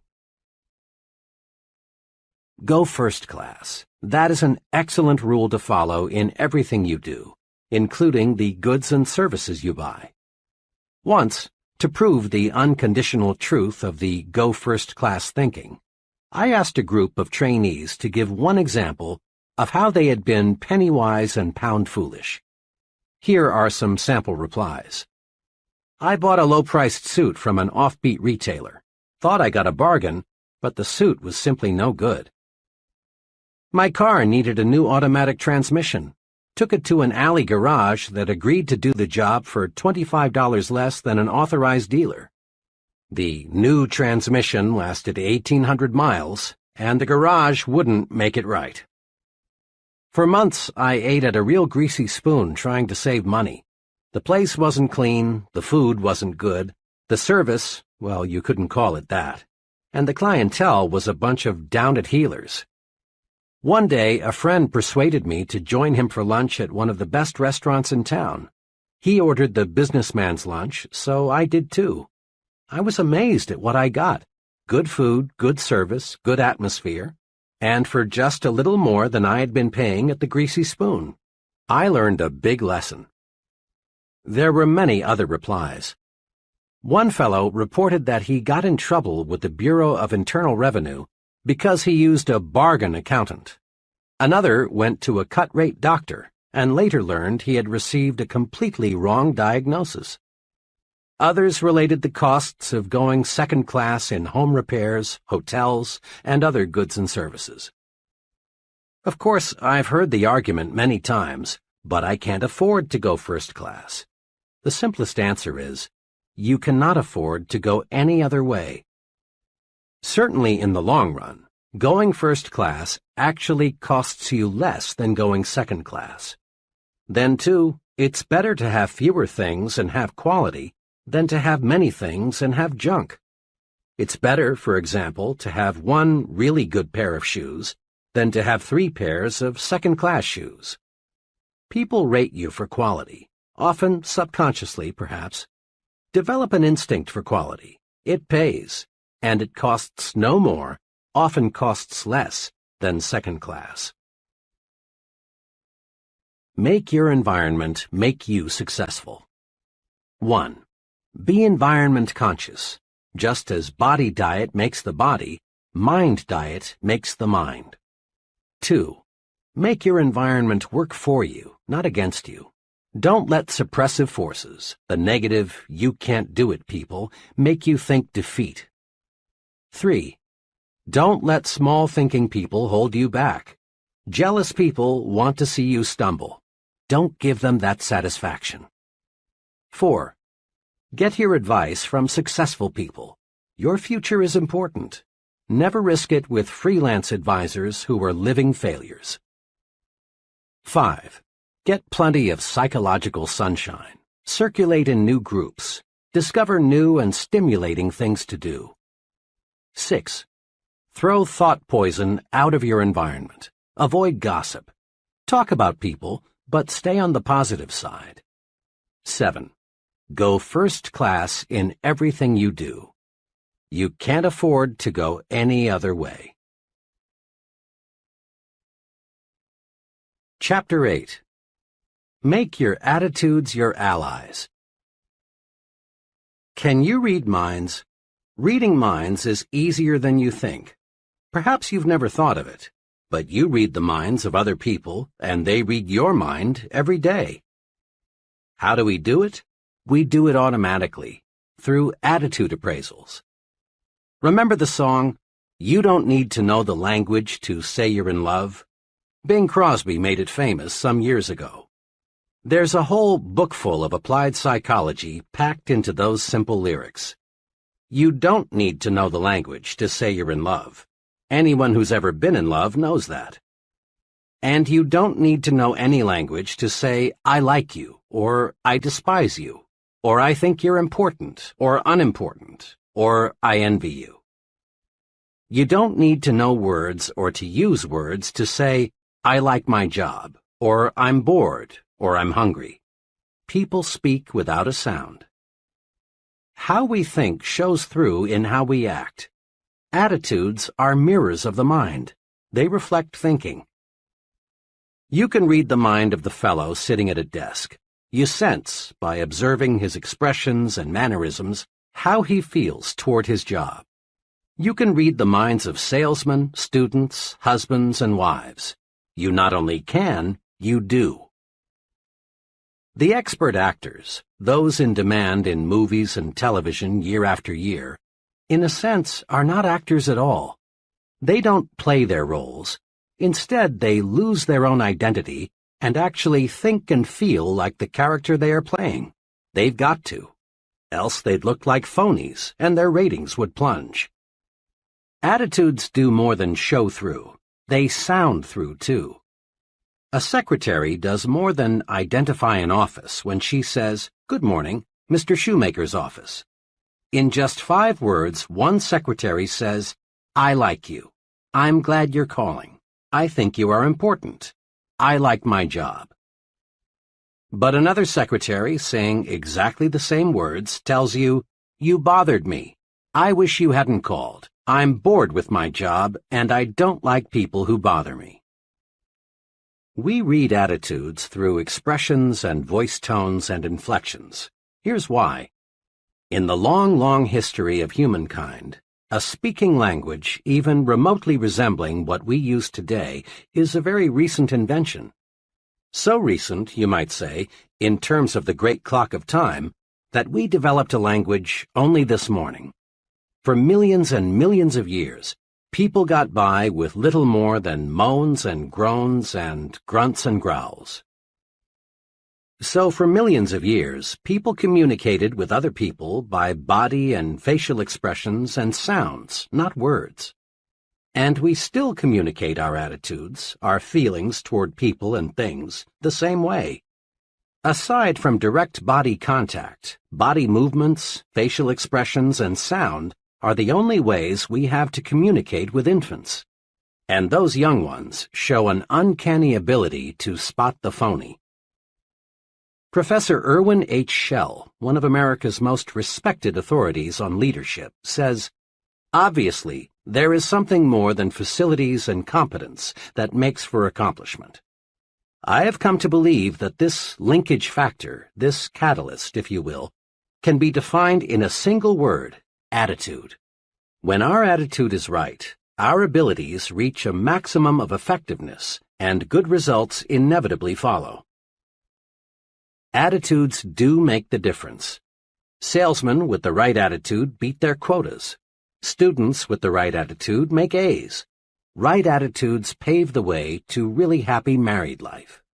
Right attitudes make you effective in dealing with people, enable you to develop as a leader.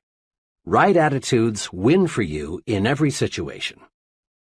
Grow these 3 attitudes. Make them your allies in everything you do. 1. Grow the attitude of, "I'm activated." 2. Grow the attitude of, "You are important." 3. Grow the attitude of, "Service first." Now, let's see how. Years ago, when I was a college sophomore, I enrolled in an American history class. I remember the class vividly, not because I learned much about American history, but because, in an unusual way, I learned this basic principle of successful living. To activate others, you must first activate yourself. The history class was very large, and it was held in a fan-shaped auditorium. The professor, who was a middle-aged fellow and apparently well-educated, was nevertheless pathetically dull. Rather than interpret history as an alive, fascinating subject, the professor merely cited one dead fact after another. It was a frightful wonder how he could possibly make such an interesting subject so terribly dull, but he did. You can imagine the effect the professor's boredom had on the students. Talking and sleeping got so out of hand that the professor had 2 assistants patrol the aisles to break up student conversations and wake up those who had dozed off. Occasionally, the professor would stop and, shaking his finger at the class, would say, "I'm warning you, you've got to pay attention to what I say. You've got to stop this talking, and that's all there is to it." This, of course, made little impression on his students, many of whom, as veterans, had gambled their lives only months before, had made history on islands and in bombers. As I sat there watching this potentially great, wonderful experience turn into a disgusting farce, I found myself wrestling with the question, why are the students ignoring what the professor has to say? the answer came. The students had no interest in what the professor was saying because the professor himself had no interest. He was bored with history, and it showed through. To activate others, to get them to be enthusiastic, you must first be enthusiastic yourself. Over the years, I've tested this principle in hundreds of different situations. It always holds true. A man who lacks enthusiasm never develops it in another. But a person who is enthusiastic soon has enthusiastic followers. The enthusiastic salesman need never worry about unenthusiastic buyers. The enthusiastic teacher need never worry about disinterested students. The activated minister need never be distressed by a sleepy congregation. Enthusiasm can make things 1,100% better. 2 years ago, employees in a business I'm acquainted with donated $94.35 to the Red Cross. This year, the same employees, with just about the same payroll, donated almost $1,100, an increase of 1,100%. The drive captain, who collected only $94.35, was totally lacking in enthusiasm. He made remarks like, "I suppose it's a worthwhile organization. I've never had any direct contact with it. It's a big organization and they collect a lot from the wealthy, so I suppose it's not too important if you contribute. If you can make a donation, see me." This fellow did nothing to inspire anyone to want to join the Red Cross and do it in a big way. This year's drive captain was a different sort. He had enthusiasm. He gave examples of case histories that showed how the Red Cross pitches in when disaster strikes. He showed how the Red Cross depends on donations from everyone. He asked the employees to be guided in giving by how much they would be willing to give their neighbor if disaster should strike him. He said, "Look what the Red Cross has done." Notice, he did not beg. He did not say, "Each of you is expected to donate XX dollars." All he did was to show enthusiasm about the importance of the Red Cross. Success just naturally followed. Think for a moment about a club or civic organization you know that is fading away. Chances are, all it needs is enthusiasm to bring it back to life. Results come in proportion to enthusiasm applied. Enthusiasm is simply, "This is great. Here's why." Here is a 3-step procedure that will help you to develop the power of enthusiasm. 1. Dig into it deeper. Make this little test. Think of 2 things in which you have little or no interest, maybe cards, certain kinds of music, a sport. Now ask yourself, how much do I really know about these things? Odds are 100 to 1 that your answer is not much.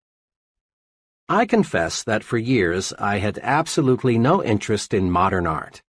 It was just so many botched-up lines, until I let a friend who knows and loves modern art explain it to me. Really, now that I've dug into it, I find it fascinating. That exercise supplies one important key for building enthusiasm. To get enthusiastic, learn more about the thing you are not enthusiastic about.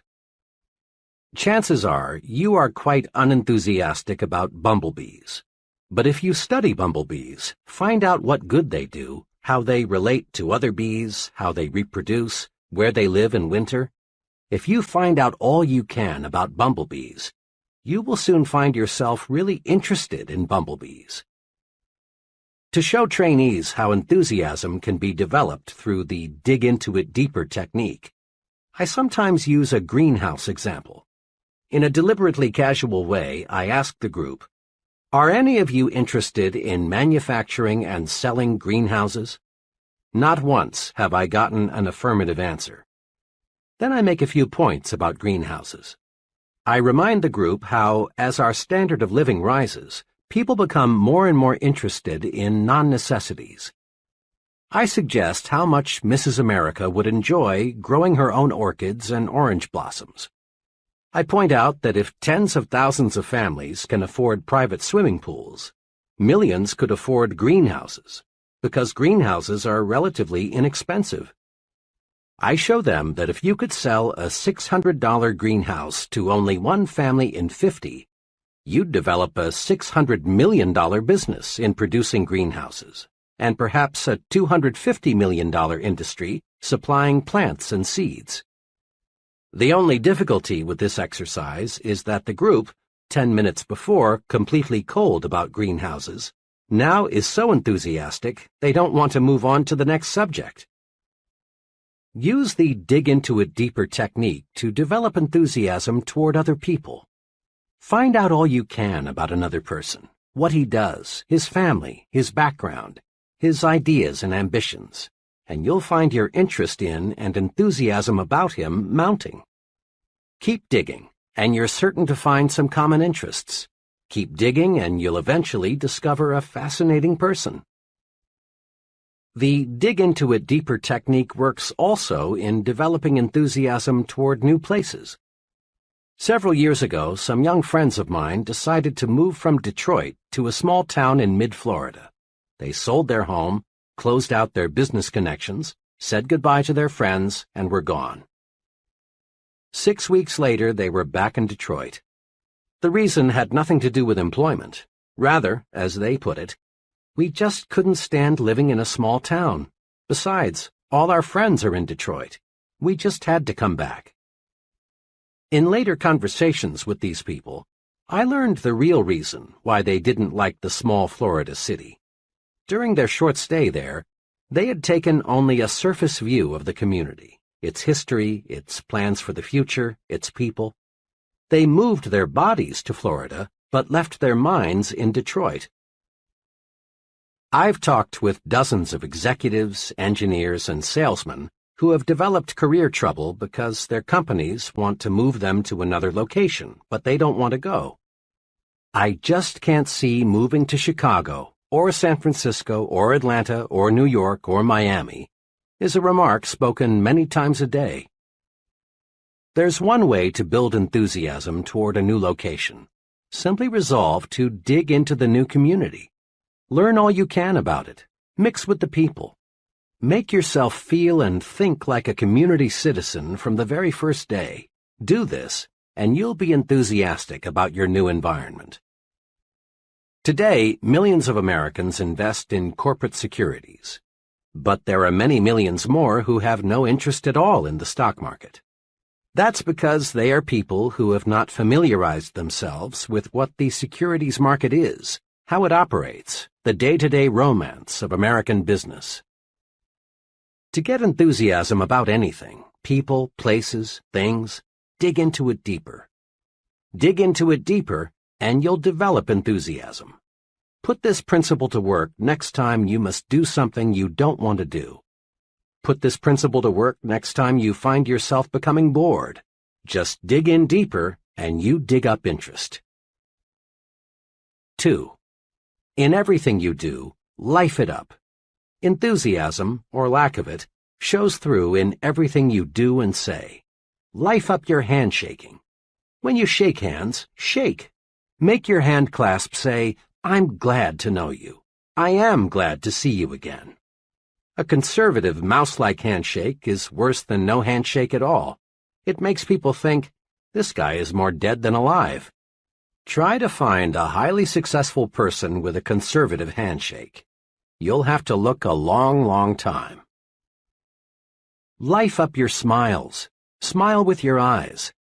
Nobody likes an artificial, pasted-on rubbery smile. When you smile, smile. Show a few teeth. Maybe your teeth aren't attractive, but that's really unimportant. For when you smile, people don't see your teeth. They see a warm, enthusiastic personality, someone they like. Life up your thank yous. A routine, automatic thank you is almost like saying gleep gleep. It's just an expression. It says nothing. It doesn't accomplish results. Make your thank you mean thank you very much. Life up your talk. Dr. James F. Bender, the noted speech authority, in his excellent book, How to Talk Well, says, Is your good morning really good? Are your congratulations enthusiastic? Does your how are you sound interested? When you make a habit of coloring your words with sincere feelings, you'll notice a great uptake in your ability to hold attention. People go along with the fellow who believes what he says. Say it with life. Put vitality into your speaking. Whether you are talking to a garden club, a prospect, or your children, put enthusiasm behind what you say. A sermon delivered enthusiastically may be remembered for months, even years. But a sermon delivered without enthusiasm will be mostly forgotten 167 hours before next Sunday rolls around. And when you put life in your talk, you automatically put more life in you. Just try this right now. Say out loud with force and vigor, "I feel great today." Now, don't you actually feel better than you did before you said it? Make yourself alive all over. Life it up. Be sure everything you do and say tells people, "That fellow is alive. He means it. He's going places." 3. Broadcast good news. You and I have been in many situations when someone burst in and said, "I've got good news." Immediately, this person gets 100% attention from everyone present. Good news does more than get attention. Good news pleases people. Good news develops enthusiasm. Good news even promotes good digestion. Just because there are more broadcasters of bad news than there are broadcasters of good news, don't be misled. No one ever won a friend. No one ever made money, no one ever accomplished anything by broadcasting bad news. Transmit good news to your family. Tell them the good that happened today. Recall the amusing, pleasant things you experienced, and let the unpleasant things stay buried. Spread good news. It's pointless to pass on the bad. It only makes your family worry, makes them nervous. Bring home some sunlight every day. Ever notice how seldom children complain about the weather? They take hot weather in stride until the negative news corps educate them to be conscious of unpleasant temperatures. Make it a habit always to speak favorably about the weather, regardless of what the weather actually is. Complaining about the weather makes you more miserable, and it spreads misery to others. Broadcast good news about how you feel. Be an "I feel great" person. Just say, "I feel great" at every possible opportunity, and you will feel better. By the same token, tell people, "I feel awful, just awful," and you will feel worse. How we feel is in large part determined by how we think we feel. Remember, too, that other people want to be around alive, enthusiastic people. Being around complainers and half-dead people is uncomfortable. Transmit good news to the people you work with. Give them encouragement. Compliment them at every opportunity. Tell them about the positive things the company is doing. Listen to their problems. Be helpful. Encourage people and win their support. Pat them on the back for the job they're doing. Give them hope. Let them know you believe they can succeed, that you have faith in them. Practice relieving worriers. Make this little test regularly to keep you on the right track. Whenever you leave a person, ask yourself, does that person honestly feel better because he has talked with me? This self-training device works. Apply it when talking with employees, associates, your family, customers, even with casual acquaintances. A salesman friend is a real good news broadcaster. He calls on his customers every month and always makes it a rule to have some good news to pass along. Examples. I met one of your good friends last week. He said to tell you hello. Since I was here last, big things have happened. Over 350,000 new babies were born last month, and more babies means more business for both of us. Usually, we think of bank presidents as overly reserved, unemotional people who never really warm up. Not so with one bank president. His favorite way to answer the phone is to say, "Good morning, it's a wonderful world. May I sell you some money?" Improper for a banker? Some might say so, but let me point out that the banker who uses this greeting is Mills Lane, Jr., president of the Citizens and Southern Bank, the largest in the entire Southeast. Good news gets good results. Broadcast it. The president of a brush manufacturing company I visited recently had this maxim neatly framed on his desk facing the visitor's chair. Give me a good word or none at all. I complimented him, saying that I thought the maxim was a clever way to encourage people to be optimistic. He smiled and said, "It is an effective reminder, but from where I sit, this is even more important." He turned the frame around so I could see it from his side of the desk. It said, "Give them a good word or none at all." Broadcasting good news activates you, makes you feel better. Broadcasting good news makes other people feel better too. Grow the "you are important" attitude. This is a fact of paramount significance. Each human being, whether he lives in India or Indianapolis, whether he's ignorant or brilliant, civilized or uncivilized, young or old, has this desire. He wants to feel important. Ponder on that. Everyone, yes, everyone, your neighbor, you, your wife, your boss, has a natural desire to feel he is somebody. The desire to be important is man's strongest, most compelling non-biological hunger. Successful advertisers know that people crave prestige, distinction, recognition. Headlines that produce sales read like this: "For smart young homemakers, persons with distinctive tastes use, you want only the best. Be the envy of everyone. For women who want to be envied by women and admired by men." These headlines, in effect, tell people, buy this product, and you put yourself in the important class. Satisfying the craving, the hunger, to be important, carries you forward to success.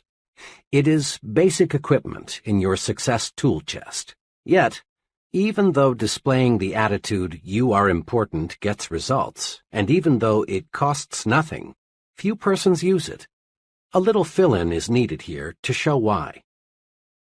On the philosophical side, our religions, our laws, our entire culture are based on the belief of the importance of the individual. Suppose, for example, you were flying your own plane and were forced down in an isolated mountain region. As soon as your accident was known, a large-scale search for you would begin. No one would ask, "Is that fellow important?" Without knowing anything about you except that you are a human being, helicopters, other aircraft, and searching parties on foot would begin looking for you. And they would keep on looking for you, spending thousands of dollars in the process, until they found you, or until not one trace of hope remained. When a little child wanders off into a woods, falls into a well, or gets into some other dangerous predicament, no one is concerned with whether or not the child comes from an important family. Every effort is made to rescue the child because every child is important. It's not too wild a guess that of all living creatures, probably not more than 1 in 10 million is a human being. A person is a biological rarity. He is important in God's scheme of things. Now, let's look at the practical side. When most people shift their thinking from philosophical discussions to everyday situations, they tend to forget, unfortunately, their ivory tower concepts of the importance of individuals. Tomorrow, take a good look at how most people exhibit an attitude that seems to say, "You are a nobody, you count for nothing, you mean nothing, absolutely nothing to me." There is a reason why the "you are unimportant" attitude prevails. Most folks look at another person and think, "He can't do anything for me, therefore he's not important." But right there is where people make a basic blunder. The other person, regardless of his status or his income, is important to you, and for 2 giant dollars and cents reasons. First, people do more for you when you make them feel important. Years ago, in Detroit, I rode a certain bus to work each morning. The driver was an old grump. Dozens, maybe hundreds of times, I saw this driver pull away from the curb when a wildly waving, shouting, and running passenger was just a second or two from the door. Over a period of several months, I saw this driver show special courtesy to only one passenger, and this passenger was shown special courtesy many times. The driver would wait for this passenger. And why? Because this passenger went out of his way to make the driver feel important.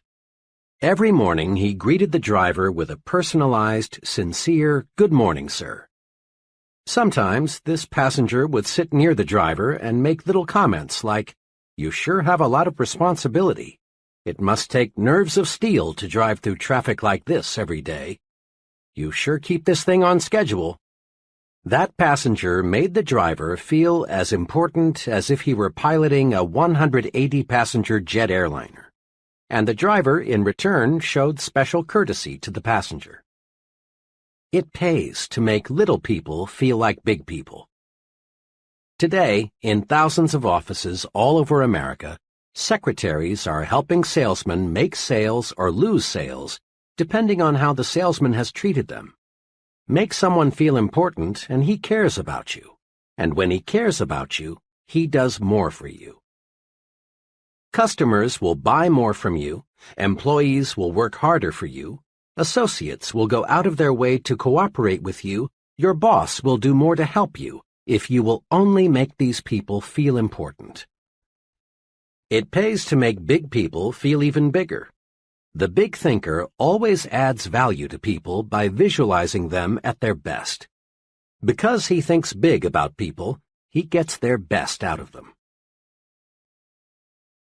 Here's the second giant reason for making others feel important. When you help others feel important, you help yourself feel important too.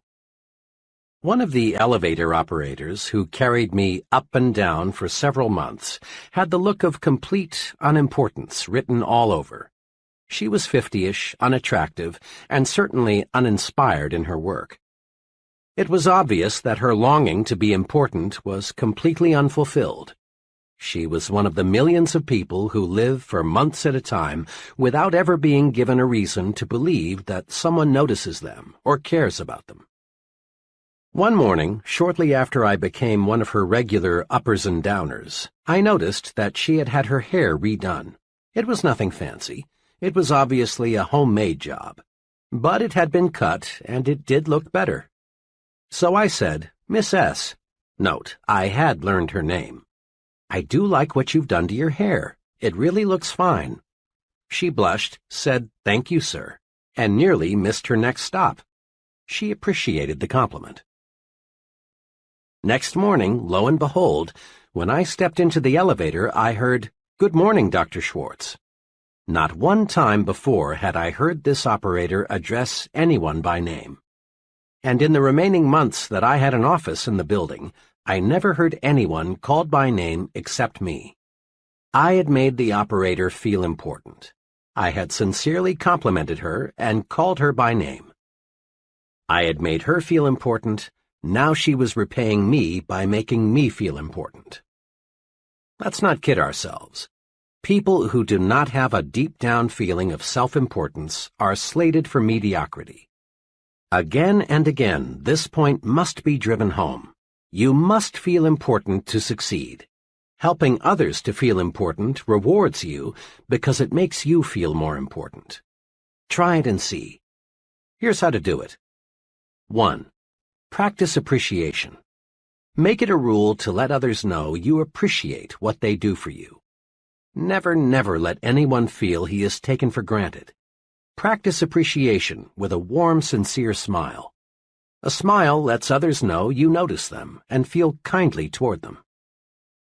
Practice appreciation by letting others know how you depend on them. An earnest, "Jim, I don't know what we'd do without you" type of remark makes people feel necessary, and when they feel necessary, they do increasingly better work. Practice appreciation with honest, personalized compliments. People thrive on compliments, whether 2 or 20, 9 or 90. A person craves praise. He wants to be assured that he's doing a good job, that he is important. Don't feel that you should hand out praise only for big accomplishments. Compliment people on little things, their appearance, the way they do their routine work, their ideas, their loyal efforts. Praise by writing personal notes, complimenting people you know on their achievements.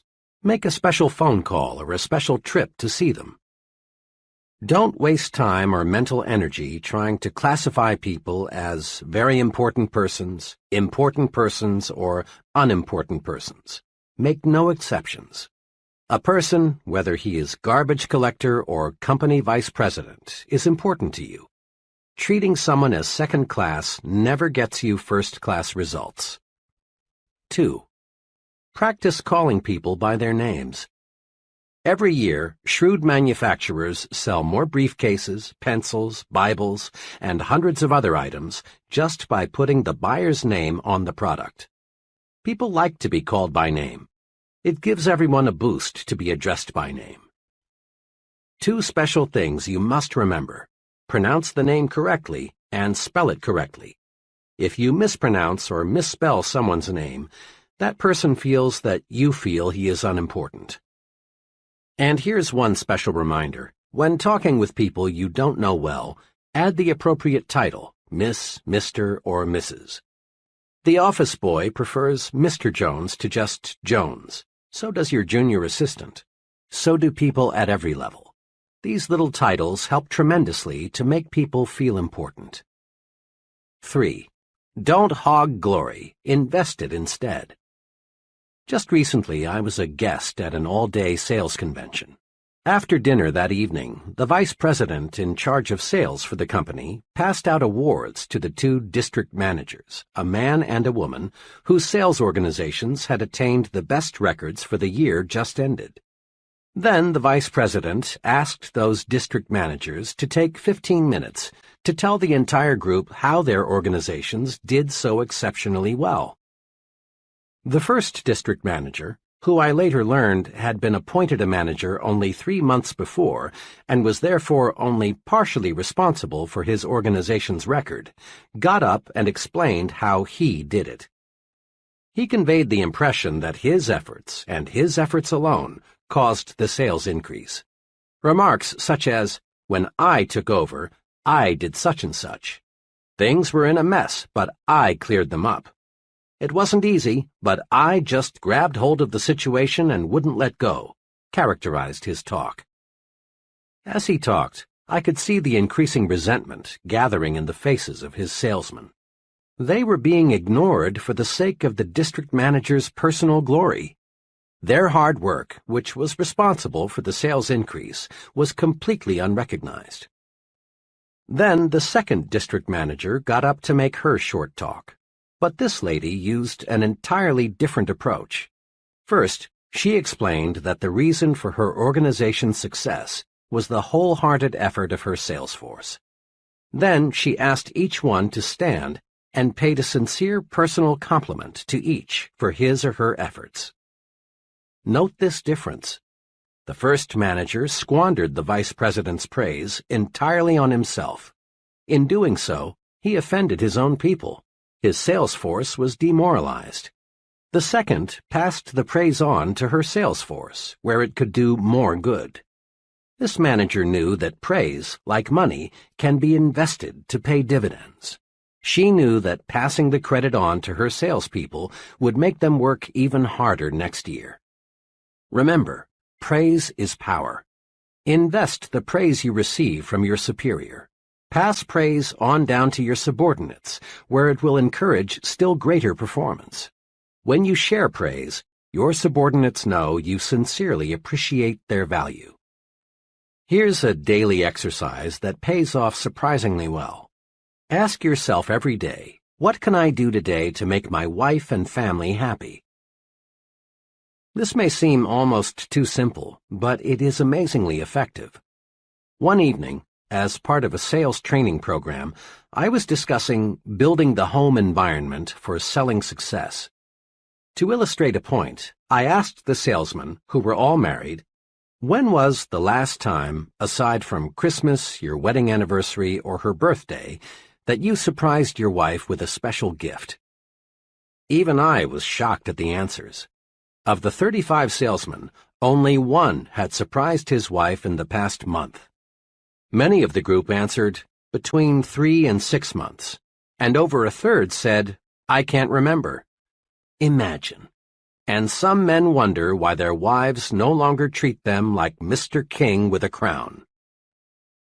I wanted to impress these salesmen with the power of the thoughtful gift. The next evening, I arranged to have a florist appear just before the close of the session. I introduced him and leveled with them. I want each of you to discover what a little unexpected remembrance will do to build a better home environment.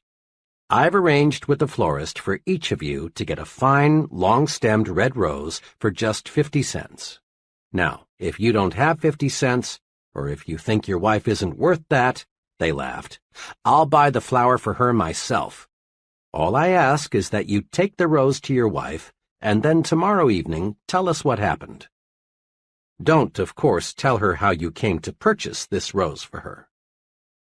They understood.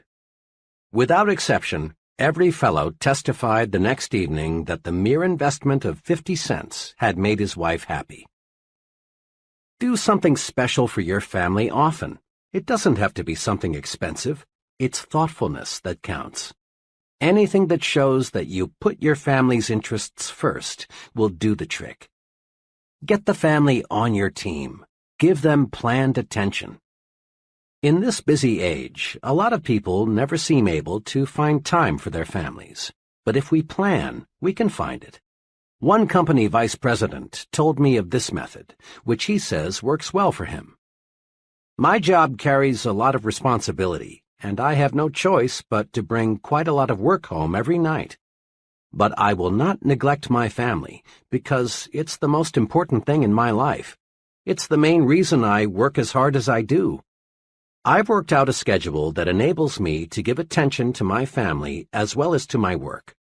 From 7:30 to 8:30 every evening, I devote my time to my 2 young children. I play games with them, read them stories, draw, answer questions, anything they want me to do. After an hour with those kids of mine, they're not only satisfied, but I'm 100% fresher. At 8:30 they trot off to bed, and I settle down to work for 2 hours. At 10:30, I quit working and spend the next hour with my wife. We talk about the kids, her various activities, our plans for the future. This hour, undisturbed by anything, is a wonderful way to cap off the day. I also reserve Sundays for my family. The whole day is theirs. I find my organized program for giving my family the attention it deserves is good not only for them, but also good for me. It gives me new energy. Want to make money? Then get the put service first attitude. It's perfectly natural, in fact, it's highly desirable, to want to make money and accumulate wealth. Money is power to give your family and yourself the standard of living they deserve. Money is power to help the unfortunate. Money is one of the means to living life fully. Once criticized for urging people to make money, the great minister Russell H. Conwell, author of Acres of Diamonds, said, "Money printed your Bible, money builds your churches, money sends your missionaries, and money pays your preachers, and you would not have many of them either if you did not pay them." The person who says he wants to be poor usually suffers from a guilt complex or a feeling of inadequacy. He's like the youngster who feels he can't make A's in school or make the football team, so he pretends he doesn't want to make A's or play football. Money, then, is a desirable objective. What's puzzling about money is the backward approach so many people use in trying to make it. Everywhere you see people with a money-first attitude. Yet these same people always have little money. Why? Simply this. People with a money-first attitude become so money-conscious that they forget money can't be harvested unless they plant the seeds that grow the money. And the seed of money is service. That's why put service first is an attitude that creates wealth. Put service first, and money takes care of itself. One summer evening, I was traveling by car through Cincinnati. It was time for a gas-up. I stopped at an ordinary-looking but surprisingly busy service station. 4 minutes later, I knew why this particular service station was so popular. After filling my car with gasoline, checking under the hood, and cleaning the outside of my windshield, the attendant walked around to my side of the car and said, "Pardon me, sir, it's been a dusty day. Let me clean the inside of your windshield." Quickly and efficiently, he did a thorough job of cleaning the inside of my windshield, something not one service station attendant in 100 ever does. This little special service did more than improve my night visibility, and it improved a lot. It made me remember this station. It so happened that I made 8 trips through Cincinnati during the next 3 months. Each time, of course, I stopped at this station, and each time I got more service than I expected to get. Interesting, too, was the fact that each time I stopped, once it was 4 a.m., there were other automobiles filling up also. In all, I probably purchased about 100 gallons of gasoline from this station. The first time I stopped, the attendant could have thought to himself, "This guy is from out of state. Odds are 20 to 1 that he'll never be back. Why do more than give him the routine treatment? He's only a one-time customer." But the attendants in that station didn't think that way. They put service first, and that's why they were busy pumping gasoline while other stations looked almost deserted. If the gasoline was any better than a dozen other brands, I didn't notice it, and the price was competitive. The difference was service, and it was obvious that service was paying off in profits. When the attendant on my first visit cleaned the inside of my windshield, he planted a money seed. Put service first, and money takes care of itself, always. The put service first attitude pays off in all situations. In one of my first jobs, I worked closely with another young fellow, whom I'll call F.H. F.H. was like many persons you know. He was preoccupied with why he needed more money instead of being preoccupied with ways to make money. Each week, F.H. spent hours of company time working on his personal budget problems. His favorite topic of conversation was, "I'm the most underpaid man here. Let me tell you why." F.H. had the not uncommon attitude of, "This is a big company, it's netting millions, it's paying a lot of people big salaries, so it ought to pay me more too." F.H. had been passed over several times for pay increases. Finally, one day he decided that it was high time he went in there and demanded more money. About 30 minutes later, F.H. was back, all heated up. His expression made it obvious that next month's check would look exactly like this month's check. Immediately, F.H. began to let go. Boy, am I mad. What do you suppose the old man said when I told him I wanted more money? He had the gall to ask me, "Why do you believe you are justified in asking for an increase?" I gave him plenty of reasons, F.H. went on. I told him I'd been passed over when others around here were getting pay raises. I told him my bills are getting larger and my paycheck isn't. And I told him that I do everything around here they ask me to do. Can you beat that? I need a raise, but instead of paying me more, they give out raises to other guys around here who don't need it half as much as I do. Why, the way he acted, F.H. continued, you'd think I was asking for charity. All he would say is, "When your record shows that you deserve more money, you'll get more money." Sure, I could do a better job if they paid me for it, but only a fool does something he isn't paid for. F.H. is an example of the breed that is blind to the how of making money. His last remark sums up his mistake. In effect, F.H. wanted the company to pay him more, and then he would produce more.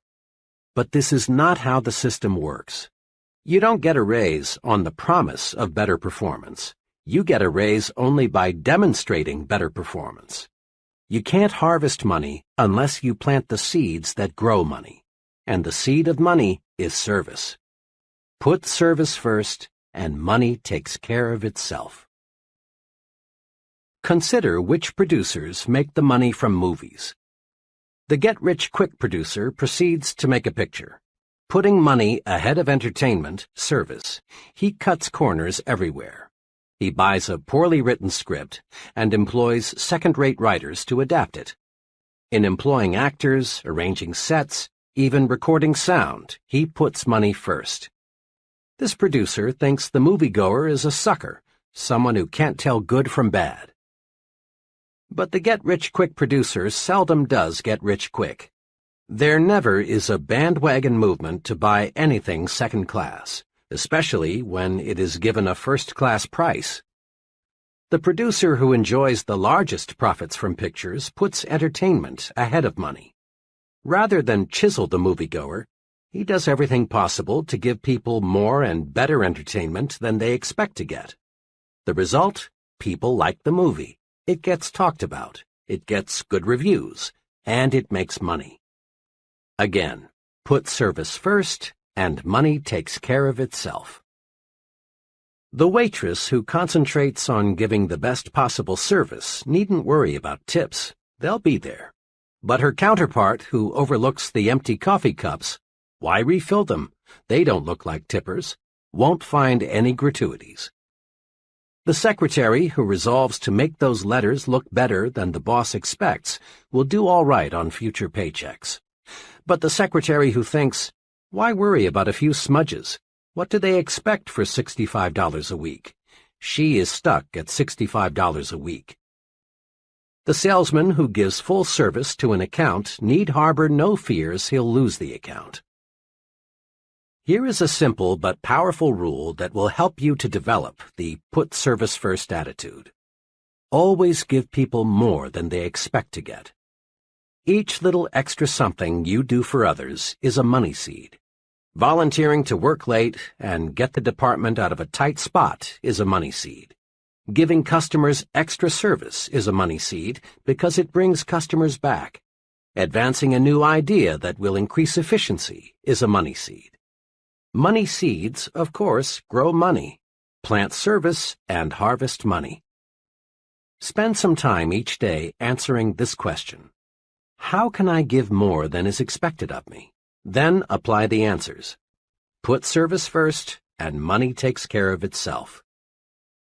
In quick recap, grow attitudes that will carry you forward to success.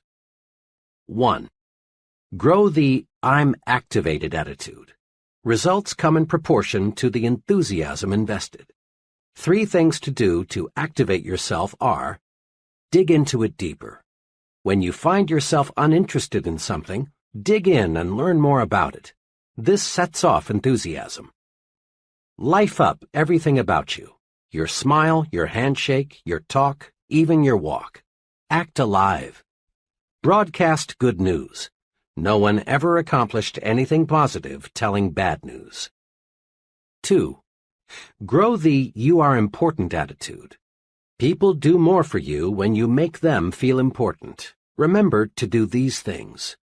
Show appreciation at every opportunity. Make people feel important. Call people by name. 3.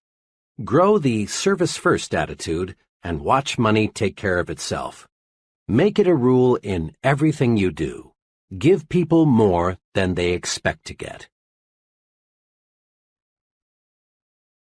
Chapter 9. Think right toward people. Here is a basic rule for winning success. Let's mark it in the mind and remember it. The rule is, success depends on the support of other people. The only hurdle between you and what you want to be is the support of others. Look at it this way. An executive depends on people to carry out his instructions. If they don't, the company president will fire the executive, not the employees. A salesman depends on people to buy his product. If they don't, the salesman fails. Likewise, a college dean depends on professors to carry forward his educational program.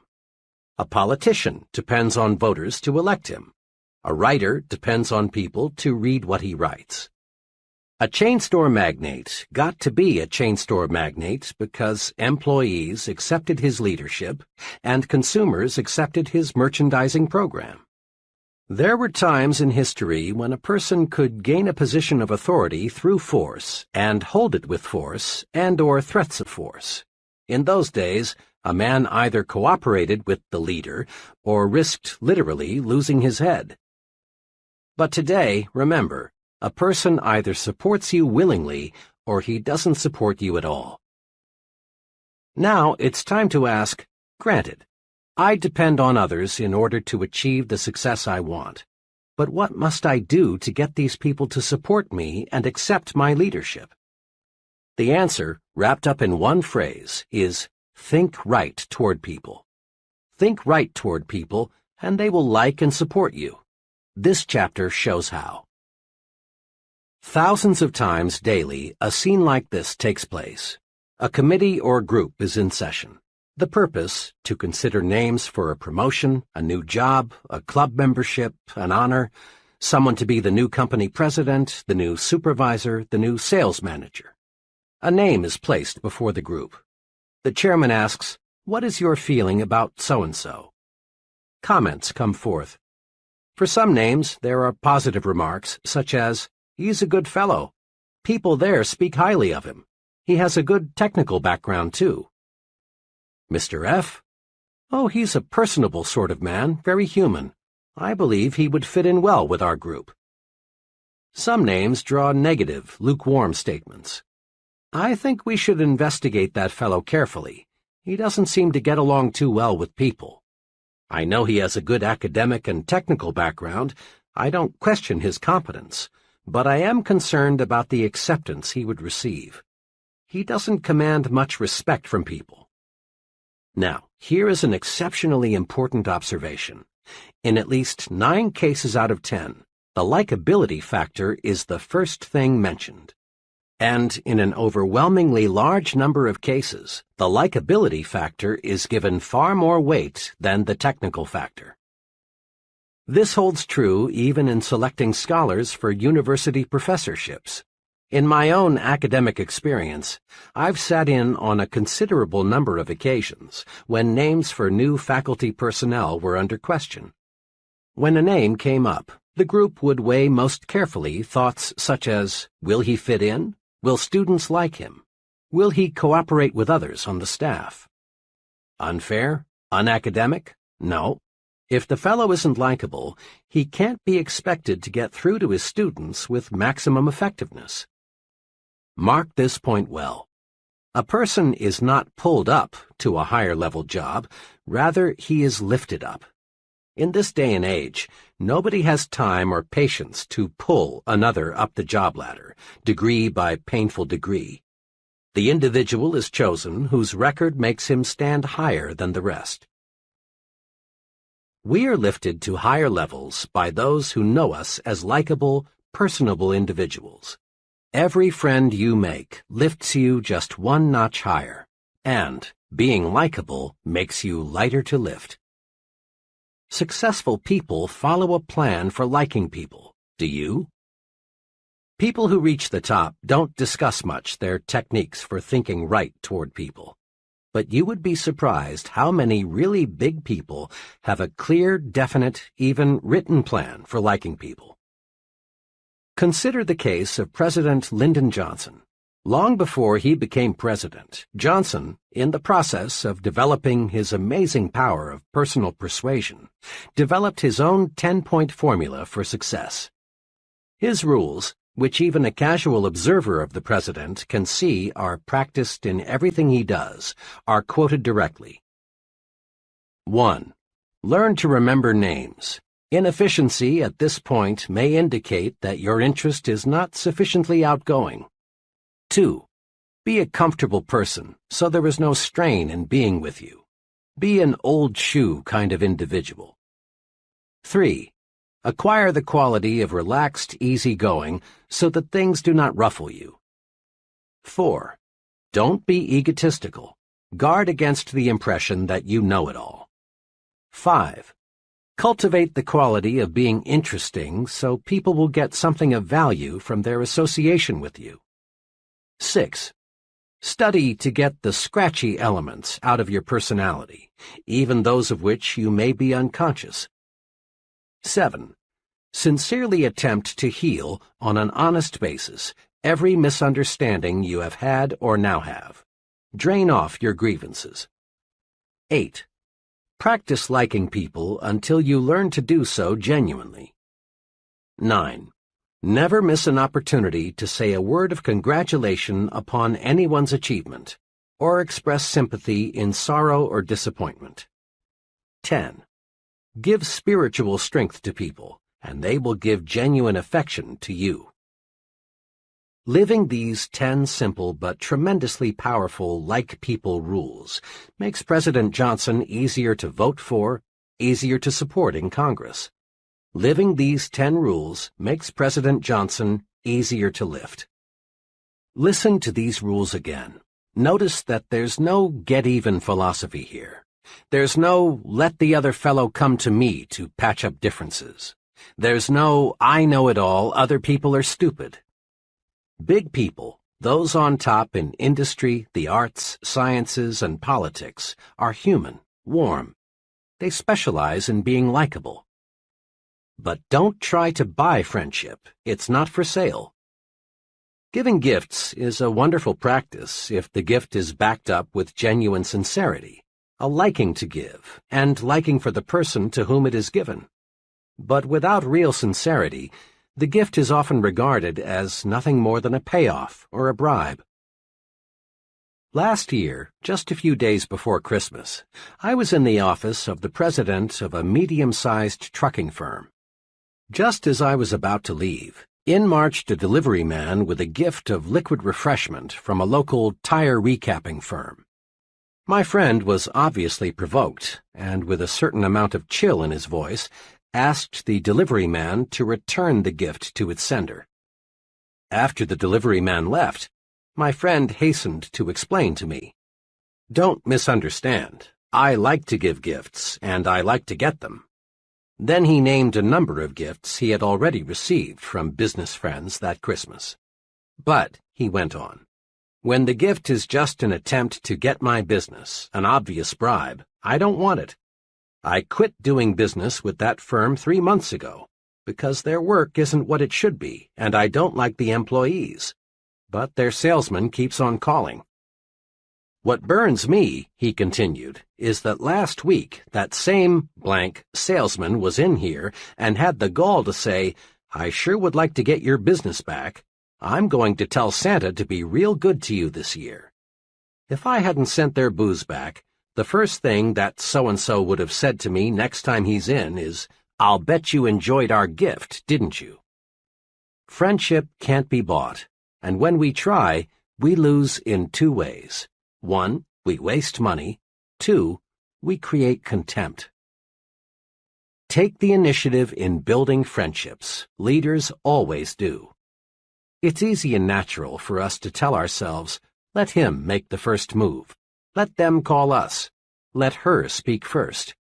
It's easy, too, virtually, to ignore other people.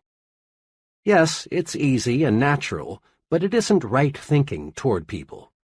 If you follow the rule of letting the other person build the foundation for friendship, you may not have many friends. Actually, it's a mark of real leadership to take the lead in getting to know people. Next time you are in a large group, observe something very significant. The most important person present is the one person most active in introducing himself. It's always a big person who walks up to you, offers his hand, and says, "Hello, I'm Jack R." Digest this observation for a moment, and you'll discover the reason the fellow is important is that he works at building friendships. Think right toward people. As a friend of mine expresses it, I may not be very important to him, but he's important to me. That's why I've got to get to know him. Have you ever noticed how people freeze while waiting for elevators? Unless they are with someone they know, most folks never say anything to the person standing beside them. One day, I resolved to do a little experimenting. I resolved to say something to the stranger who was waiting as I was. I kept track of his reaction 25 consecutive times, and 25 times I got back a positive, friendly response. Now, talking to strangers may not be very urbane, but most people like it nevertheless. And here is the big payoff. When you make a pleasant remark to a stranger, you make him feel 1 degree better. This makes you feel better and helps you relax. Every time you say something pleasant to another person, you compensate yourself. It's like warming up your automobile on a cold morning. Here are 6 ways to win friends by exercising just a little initiative. 1.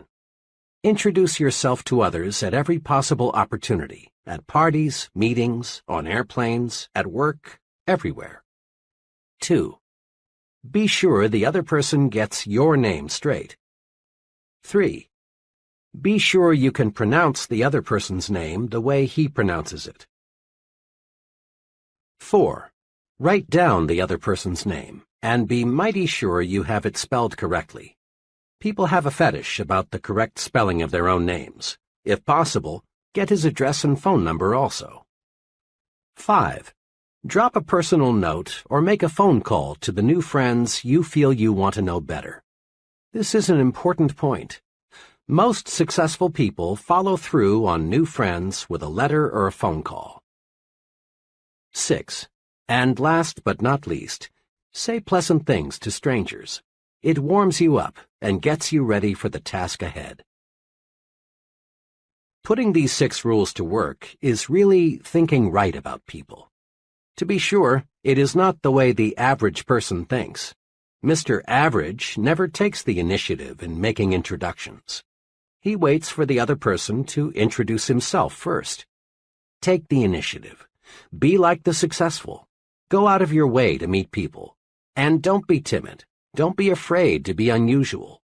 Find out who the other person is, and be sure he knows who you are.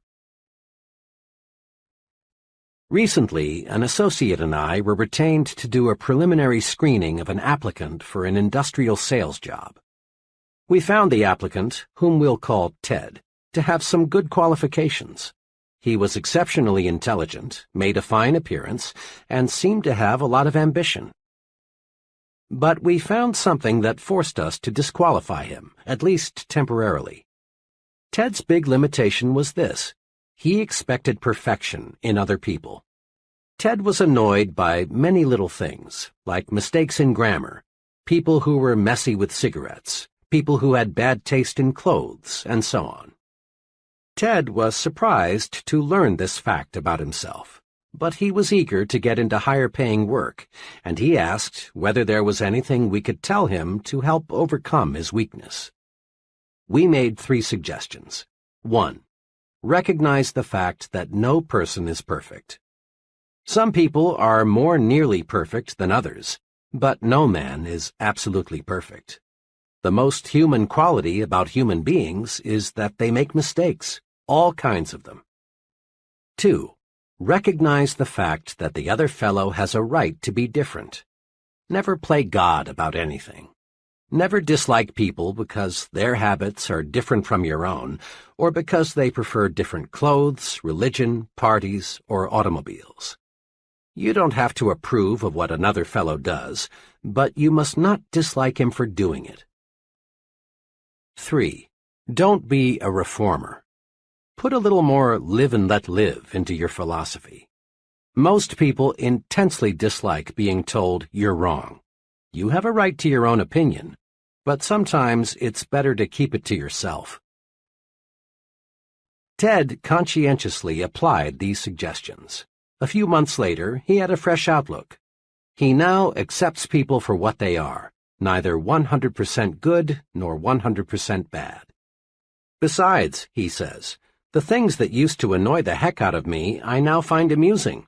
It finally dawned on me what a dull world this would be if people were all alike and everybody was perfect. Note this simple but key fact. No person is all good and no person is all bad. The perfect person just doesn't exist. Now, if we let our thinking go uncontrolled, we can find much to dislike in almost anyone. By the same token, if we manage our thinking properly, if we think right toward people, we can find many qualities to like and admire in the same person. View it this way. Your mind is a mental broadcasting station. This broadcasting system transmits messages to you on two equally powerful channels, Channel P, positive, and Channel N, negative.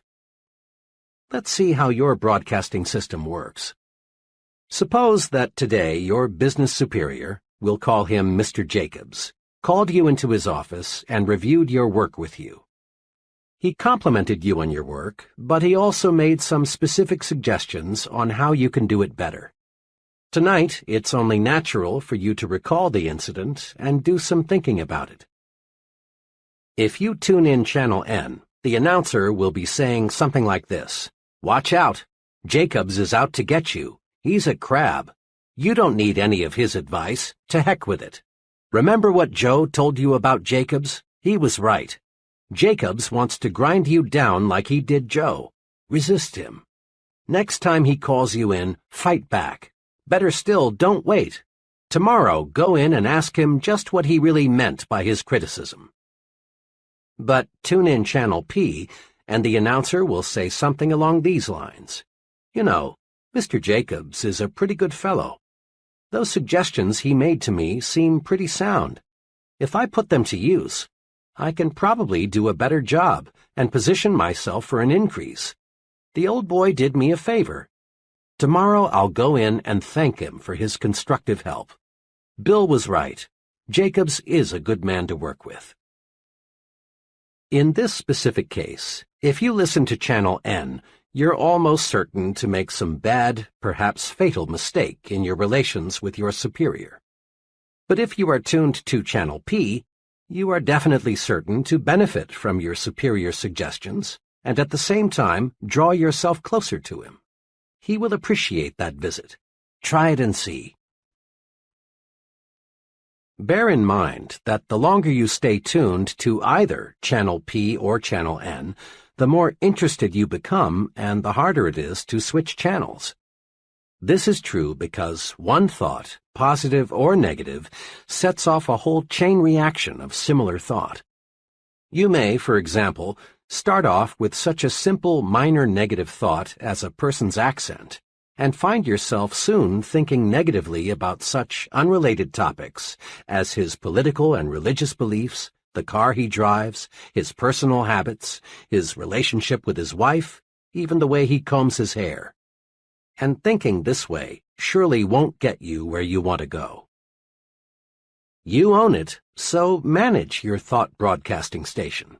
When your thoughts turn to people, make Channel P your listening habit. If Channel N cuts in, say stop, then switch channels. To make the switch, all you must do is think of one positive quality about the individual. In true chain reaction style, this one thought will lead to another and another, and you will be glad. When you are alone, you and only you can decide whether you will listen to Channel P or Channel N. But when you are talking with someone else, that person has a measure of control over how you think. We must remember that most people do not understand the concepts of thinking right toward people. So it's a very common experience for people to come rushing to you, just aching to say something negative about a person you both know. A coworker wants to tell you about the objectionable qualities of another employee. A neighbor wants to let you know the domestic problems of another neighbor. Or a customer wants to itemize the faults of his competitor, whom you will call on next. Thoughts breed like thoughts. There is real danger that if you listen to negative comments about another person, you too will go negative toward that person. In fact, if you are not on guard, you may actually find yourself adding fuel to the fire with, "Yes, and that's not all. Did you hear?" type of comment. These things backfire, boomerang. There are two ways to prevent others from switching us from Channel P to Channel N. One way is to switch topics as quickly and quietly as possible with some remark like, "Pardon me, John, but while I think of it, I've been meaning to ask you." A second way is to excuse yourself with a, "Sorry, John, I'm late now," or, "I've a deadline to meet. Will you excuse me?" Make a forceful promise to yourself. Refuse to let others prejudice your thinking. Stay tuned to Channel P. Once you've mastered the technique of thinking only good thoughts about people, greater success is guaranteed. Let me tell you what an unusually successful insurance salesman told me about how thinking good thoughts about people pays off for him. "When I first got in the insurance business," he began, "the going was tough, believe me. At first, it seemed there were about as many competing agents as there were prospects. And I soon learned what all insurance men know, that 9 prospects out of 10 firmly believe they don't need any more insurance. I'm doing well, but let me tell you, it's not because I know a lot about the technical side of insurance. That's important, don't misunderstand me. But there are men trying to sell insurance who know policies and contracts better than I. In fact, I know one man who wrote a book about insurance, but he couldn't sell a policy to a man who knew he had only 5 days to live. My success," he continued, "is based on one thing. I really like the guy I'm selling. Let me say again, I really like him. Some of my fellow salesmen try to pretend they like the other fellow, but this won't work. You can't even fool a dog. Your mannerisms, eyes, facial expressions, all spell PHONY when you pretend. Now, when I'm gathering information about a prospect, I do what every other agent does. I get his age, where he works, how much he makes, how many kids he's got, and so on. But I also get something else, which most salesmen never search for. That is, some sound reasons why I can like the prospect. Maybe the job he's doing will supply the reason, or perhaps I can find it someplace in his past record. But I find some good reasons to like him. Then, whenever my attention is focused on the prospect, I review the reasons why I like him. I build a likable image of the prospect before I say one word to him about insurance. This little technique works. Because I like him, he sooner or later likes me. Pretty soon, instead of sitting across the table from him, I'm on the same side with him, and we're working out his insurance plan together. He trusts and believes in my judgment because I am a friend. Now, people don't always accept me right off the bat, but I've found that so long as I continue to like a fellow, he'll come around and we can get down to business. Just last week, my friend went on, I was making the 3rd call on a difficult prospect. He met me at the door, and before I could even say good evening, he proceeded to give me hell. He went on, not even stopping for a breath until he had run down and finished with, "And don't ever come back here again."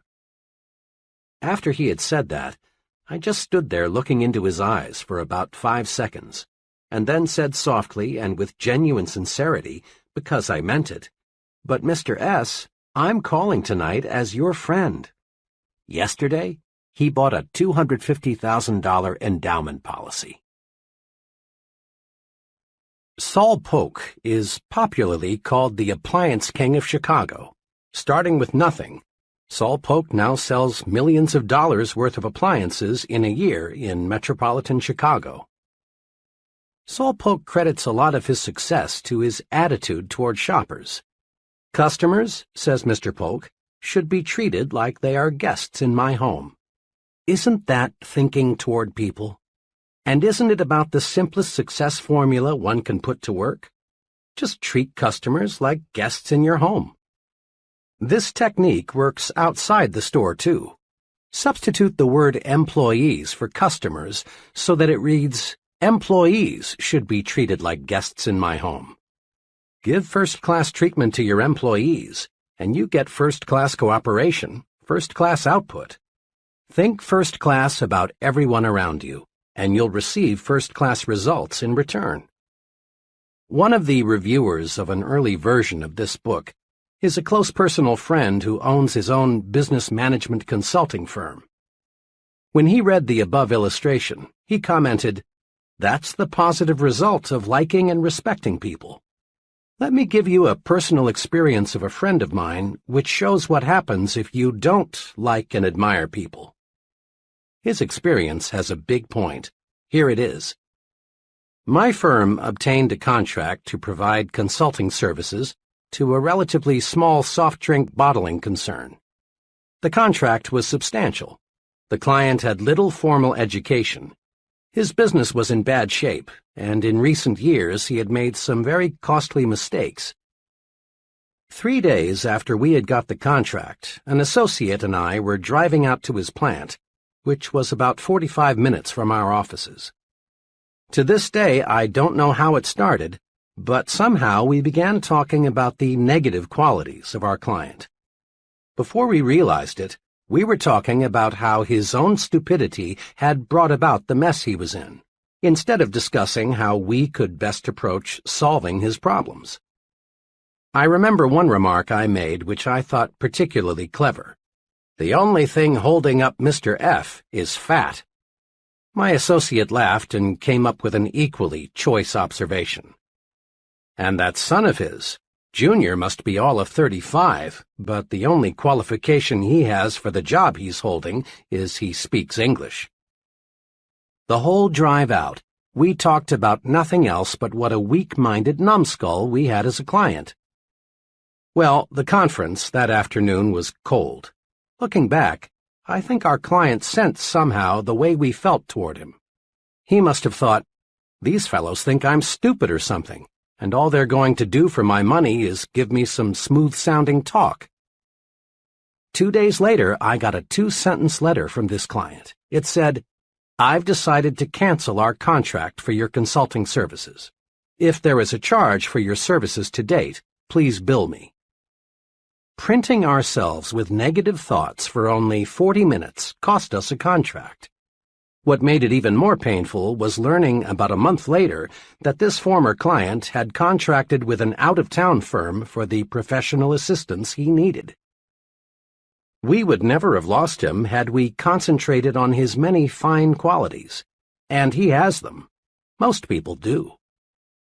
Here's how you can have some fun and discover a basic success principle at the same time.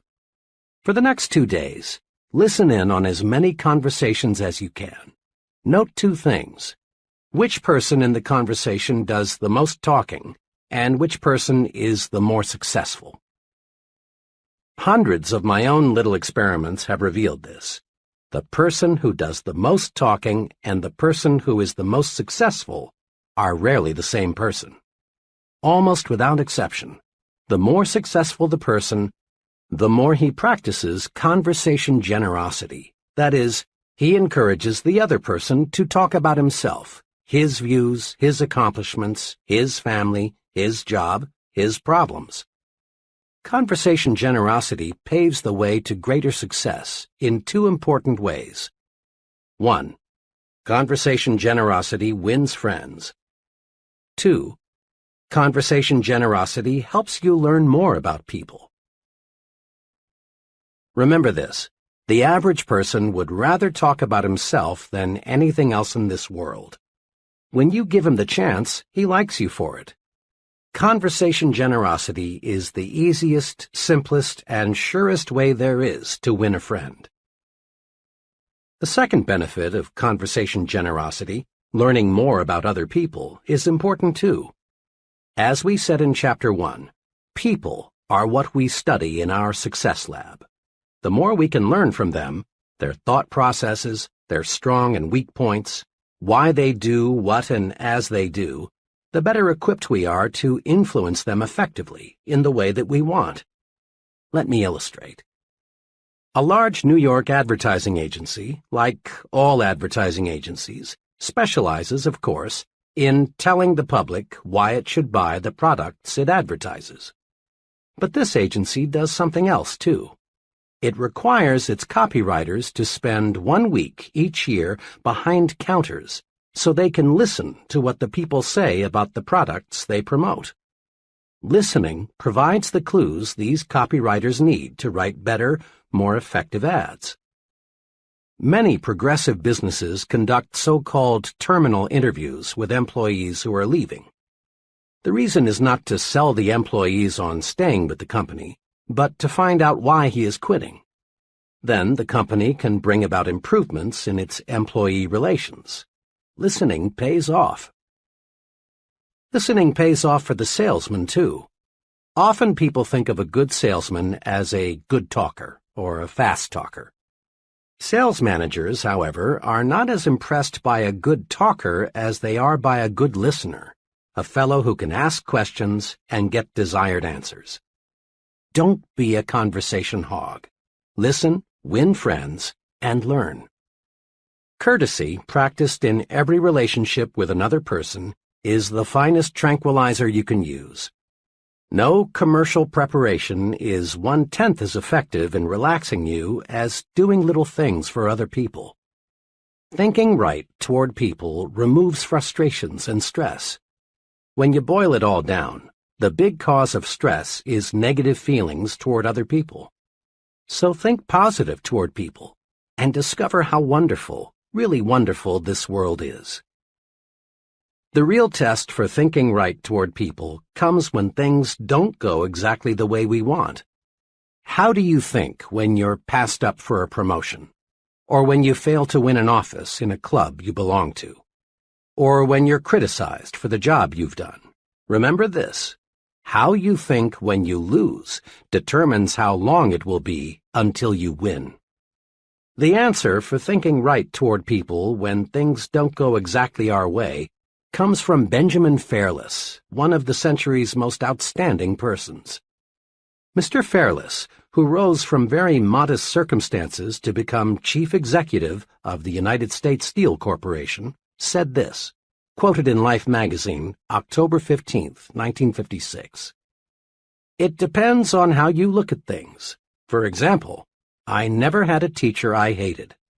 Naturally, I was disciplined just like every other pupil, but I always figured it was my fault that the discipline was necessary. I have also liked every boss I ever had. I always tried to please him and do more than he expected if I possibly could, never less. I have had some disappointments, times when I greatly wanted a promotion and somebody else got it. But I never figured that I was the victim of office politics or prejudice or bad judgment on the boss's part. Instead of sulking or quitting in a huff, I reasoned things out. Obviously, the other fellow deserved the promotion more than I did. What could I do to make myself deserving of the next opportunity? At the same time, I never got angry with myself for losing, and never wasted any time berating myself. Remember Benjamin Fairless when things go wrong. Just do two things. 1. Ask yourself, what can I do to make myself more deserving of the next opportunity? 2. Don't waste time and energy being discouraged. Don't berate yourself. Plan to win next time. In a capsule, put these principles to work. 1. Make yourself lighter to lift. Be likable. Practice being the kind of person people like. This wins their support and puts fuel in your success-building program. 2. Take the initiative in building friendships. Introduce yourself to others at every opportunity. Make sure you get the other person's name straight, and make certain he gets your name straight, too. Drop a personal note to your new friends you want to get to know better. 3. Accept human differences and limitations. Don't expect anyone to be perfect. Remember, the other person has a right to be different. And don't be a reformer. 4. Tune in to Channel P, the Good Thoughts Station. Find qualities to like and admire in a person, not things to dislike. And don't let others prejudice your thinking about a third person. Think positive thoughts toward people and get positive results. 5. Practice conversation generosity. Be like successful people. Encourage others to talk. Let the other person talk to you about his views, his opinions, his accomplishments. 6. Practice courtesy all the time. It makes other people feel better. It makes you feel better, too. 7. Don't blame others when you receive a setback. Remember, how you think when you lose determines how long it will be until you win. Chapter 10. Get the action habit. Here's something leaders in every field agree on. There is a shortage of top-flight, expertly qualified persons to fill key positions. There really is, as the saying goes, plenty of room at the top. As one executive explained, there are many almost qualified people, but there is one success ingredient often missing. That is, the ability to get things done, to get results. Every big job, whether it be operating a business, high-level selling, in science, the military, or the government, requires a man who thinks action. Principal executives, looking for a key person, demand answers to questions like, will he do the job? Will he follow through? Is he a self-starter? Can he get results, or is he just a talker? All these questions have one aim, to find out if the fellow is a man of action. Excellent ideas are not enough. An only fair idea acted upon and developed is 100% better than a terrific idea that dies because it isn't followed up. The great self-made merchant John Wanamaker often said, "Nothing comes merely by thinking about it." Think of it. Everything we have in this world, from satellites to skyscrapers to baby food, is just an idea acted upon. As you study people, both the successful and the just average, you find they fall into two classes. The successful are active. We'll call them activationists. The just average, the mediocre, the unsuccessful, are passive. We'll call them passivationists. We can discover a success principle by studying both groups. Mr. Activationist is a doer. He takes action, gets things done, follows through on ideas and plans. Mr. Passivationist is a don'ter. He postpones doing things until he has proved he shouldn't or can't do them, or until it's too late. The difference between Mr. Activationist and Mr. Passivationist shows through in countless little ways. Mr. Activationist plans a vacation. He takes it. Mr. Passivationist plans a vacation, but he postpones it until next year. Mr. A decides he should attend church regularly. He does. Mr. P thinks it's a good idea to go to church regularly too, but he finds ways to postpone acquiring this new habit. Mr. A feels that he should drop a note to someone he knows to congratulate him on some achievement. He writes the note. Under the same circumstances, Mr. P finds a good reason to put off writing the note, and it never gets written. The difference shows up in big things, too. Mr. A wants to go into business for himself. He does.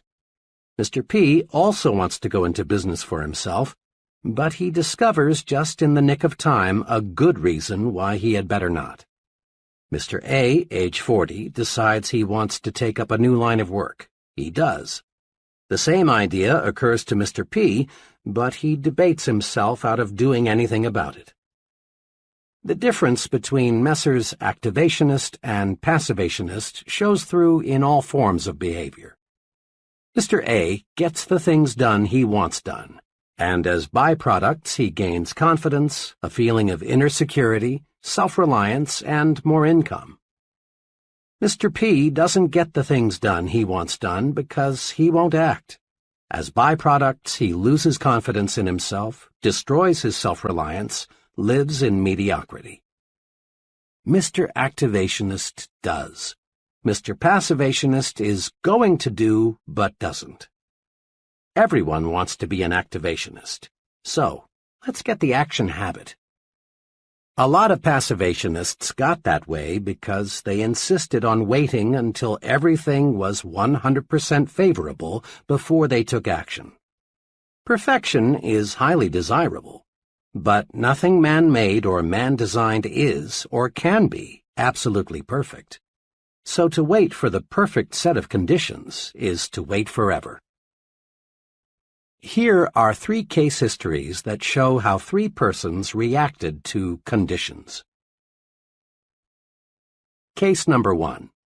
Why G.N. hasn't married. Mr. G.N. is now in his late 30s, is well-educated, works as an accountant, and lives alone in Chicago. G.N.'s big desire is to get married. He wants love, companionship, a home, children, the works. G.N. has been close to marriage. Once he was only 1 day away. But each time he has been near marriage, he discovers something wrong with the girl he's about to marry. Just in time before I made an awful mistake. One instance stands out. 2 years ago, G.N. thought he finally had met just the right girl. She was attractive, pleasant, intelligent. But G.N. had to be absolutely sure that marriage was the right thing.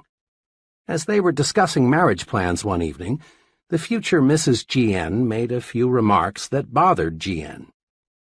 So, to make certain he was marrying the right girl, G.N. drew up a 4-page document of stipulations she was to agree to before they got married. The document, neatly typed and looking very legal, covered every segment of living G.N. could think of. There was one section on religion, what church they would go to, how often they would attend, how much they would donate. Another section covered children, how many and when. In detail, G.N. outlined the kind of friends they would have, his future wife's employment status, where they would live, how their income would be spent. To finish the document, G.N. devoted half a page to listing specific habits the girl must break or must acquire. This covered such habits as smoking, drinking, makeup, entertainment, and so on. When G.N.'s prospective bride reviewed his ultimatum, she did what you would expect. She sent it back with a note saying, "The usual marriage clause, for better or for worse, is good enough for everyone else, and it's good enough for me. The whole thing is off." As G.N. was relating his experience to me, he said worriedly, "Now what was so wrong in writing out this agreement? After all, marriage is a big step. You can't be too careful." But G.N. was wrong. You can be too careful, too cautious, not only in planning a marriage, but in planning anything in the world where things get done. The standards can be too high. G.N.'s approach to marriage was very much like his approach to his work, his savings, his friendships, everything else. The test of a successful person is not an ability to eliminate all problems before they arise, but to meet and work out difficulties when they do arise. We must be willing to make an intelligent compromise with perfection, lest we wait forever before taking action. It's still good advice to cross bridges as we come to them. Case number 2. Why J.M. lives in a new home. In every big decision, the mind battles with itself, to act or not to act, to do or not to do. Here's how one young fellow elected to act and reaped big rewards. J.M.'s situation is similar to that of a million other young men. He is in his 20s, has a wife and child, and still has only a modest income. Mr. and Mrs. J.M. lived in a small apartment. Both wanted a new home. They wanted the advantage of more space, cleaner surroundings, a place for the youngster to play, and a chance to build up equity in their own property. But there was a hitch to buying a new home, the down payment. One day, as J.M. was writing next month's rent check, he became very disgusted with himself. He observed that the rent payment was as much as monthly payments on a new home. J.M. called his wife and said, "How would you like to buy a new home next week?" "What's got into you?" she asked. "Why make jokes? You know we can't. We haven't even got the money for the down payment."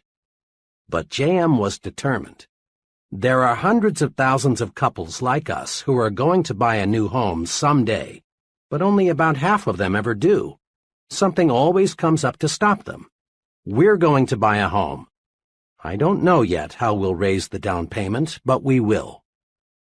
Well, the next week they found a house they both liked, quite unpretentious but nice, for $1,200 down. Now, the obstacle was to find a way to raise $1,200. JM knew he couldn't borrow it through the usual channels, for this would encumber his credit so that he couldn't get a mortgage for the sale price. Where there's a will, there's always a way.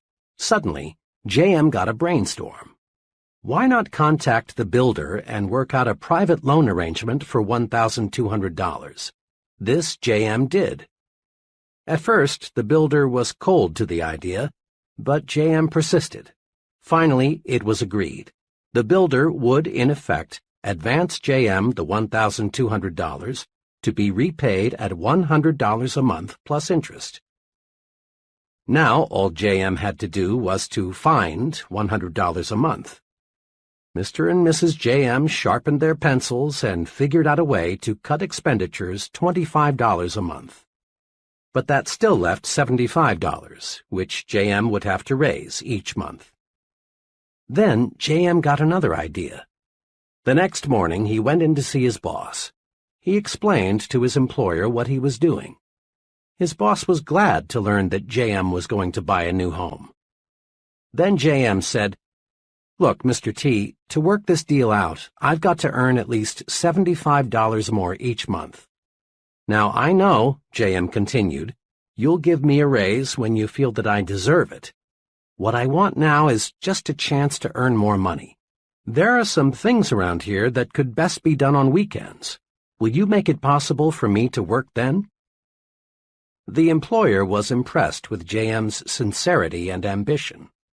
He proposed a way for JM to work 10 extra hours each weekend, and Mr. and Mrs. JM moved into their new home. 1. The resolution to take action ignited JM's mind to think of ways to accomplish his goal. 2. JM gained tremendously in new confidence. It will be much easier for him to take action in other major situations. 3. JM provided his wife and child the living standard they deserved. Had he waited, postponed buying the house until conditions were perfect, there is a real possibility they never would have owned a home of their own. Case number 3. CD wanted to start his own business, but Mr. CD represents another case of what happens to big ideas when one waits until conditions are perfect before taking action on those ideas. Shortly after World War II, CD got a job with the Customs Division of the U.S. Post Office Department. He liked his work, but after 5 years he became dissatisfied with the confinement, regular hours, low pay, and the seniority system with its relatively narrow chances for advancement. Then he got an idea. He had learned a great deal about what it takes to be a successful importer. Why not set himself up in the business of importing low-cost gift items and toys? CD knew many successful importers who didn't have his knowledge of the ins and outs of this business. It's been 10 years now since CD decided he wanted to go into business for himself. But today, he's still working for the Customs Office. Why? Well, every time CD was just about ready to cut loose on his own, something happened that stopped him from taking action. Lack of money, economic recession, new baby, need for temporary security, trade restrictions, and more excuses all served as reasons for waiting, for postponing. The real truth is that CD let himself develop into a passivationist. He wanted conditions to be perfect before he took action. Since conditions were never perfect, CD never took action. Here are 2 things to do to help you avoid the costly mistake of waiting until conditions are perfect before you act. 1. Expect future obstacles and difficulties. Every venture presents risks, problems, and uncertainties. Let's suppose you wanted to drive your car from Chicago to Los Angeles, but you insisted on waiting until you had absolute assurance that there would be no detours, no motor trouble, no bad weather, no drunken drivers, no risk of any kind. When would you start? Never. In planning your trip to Los Angeles, it makes sense to map your route, check your car, in other ways to eliminate as much risk as possible before you start. But you can't eliminate all risks. 2. Meet problems and obstacles as they arise. The test of a successful person is not the ability to eliminate all problems before he takes action, but rather the ability to find solutions to difficulties when he encounters them. In business, marriage, or in any activity, cross bridges when you come to them. We can't buy an insurance policy against all problems. Make up your mind to do something about your ideas. 5 or 6 years ago, a very capable professor told me of his plans for writing a book, a biography of a controversial personality of a few decades ago. His ideas were more than interesting. They were alive, fascinating. The professor knew what he wanted to say, and he had the skill and energy to say it. The project was destined to reward him with much inner satisfaction, prestige, and money. Last spring I saw my friend again, and I innocently asked him whether the book was about finished. This was a blunder. It opened up an old wound. No, he hadn't written the book. He struggled with himself for a moment, as if he were debating with himself whether to explain why. Finally, he explained that he had been too busy. He had more responsibilities and just couldn't get to it. In reality, what the professor had done was to bury the idea deep in his mental graveyard. He let his mind grow negative thoughts. He visualized the tremendous work and sacrifices that would be involved. He saw all sorts of reasons why the project would fail. Ideas are important. Let's make no mistake about that. We must have ideas to create and improve anything. Success shuns the man who lacks ideas. But let's make no mistakes about this point either. Ideas in themselves are not enough. That idea for getting more business, for simplifying work procedures, is of value only when it is acted upon. Every day, thousands of people bury good ideas because they are afraid to act on them. And afterward, the ghosts of those ideas come back to haunt them. Put these two thoughts deep in your mind. First, give your ideas value by acting on them. Regardless of how good the idea, unless you do something with it, you gain nothing. Second, act on your ideas and gain mind tranquility. Someone once said that the saddest words of tongue or pen are these: "It might have been." Every day you hear someone saying something like, "Had I gone into business 7 years ago, I'd sure be sitting pretty now."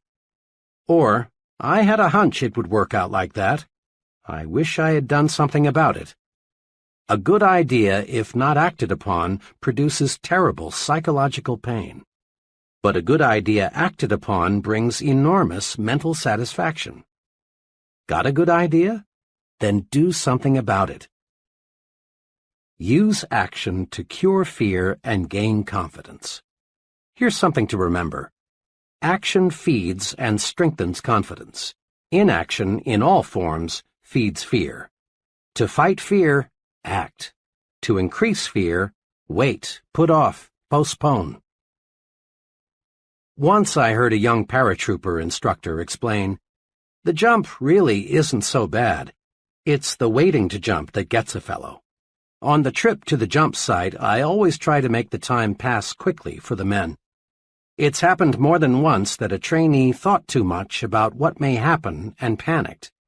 If we can't get him to jump the next trip, he's through as a paratrooper. Instead of gaining confidence, the longer he postpones the jump, the more scared he gets. Waiting even makes the experts nervous. Time magazine reported that Edward R. Murrow, the nation's top newscaster, perspires and is on edge just before he telecasts. But once he's in action, fear disappears. Many veteran actors experience the same sensation. They agree that the only cure for stage fright is action. Getting right out there before the audience is the cure for dread, worry, fear. Action cures fear. One evening, we were visiting in a friend's home when their 5-year-old boy, who had been put to bed 30 minutes before, cried out. The youngster had been overstimulated by a science fiction film and was afraid the little green monsters were going to enter his room and kidnap him. I was intrigued by the way the boy's father relieved the lad's worry. He didn't say, "Don't worry, son, nothing is going to get you, go back to sleep." Instead, he took positive action. He made quite a show for the boy by inspecting the windows to be sure they were tight. Then he picked up one of the boy's plastic guns and put it on a table beside his bed and said, "Billy, here's a gun for you just in case."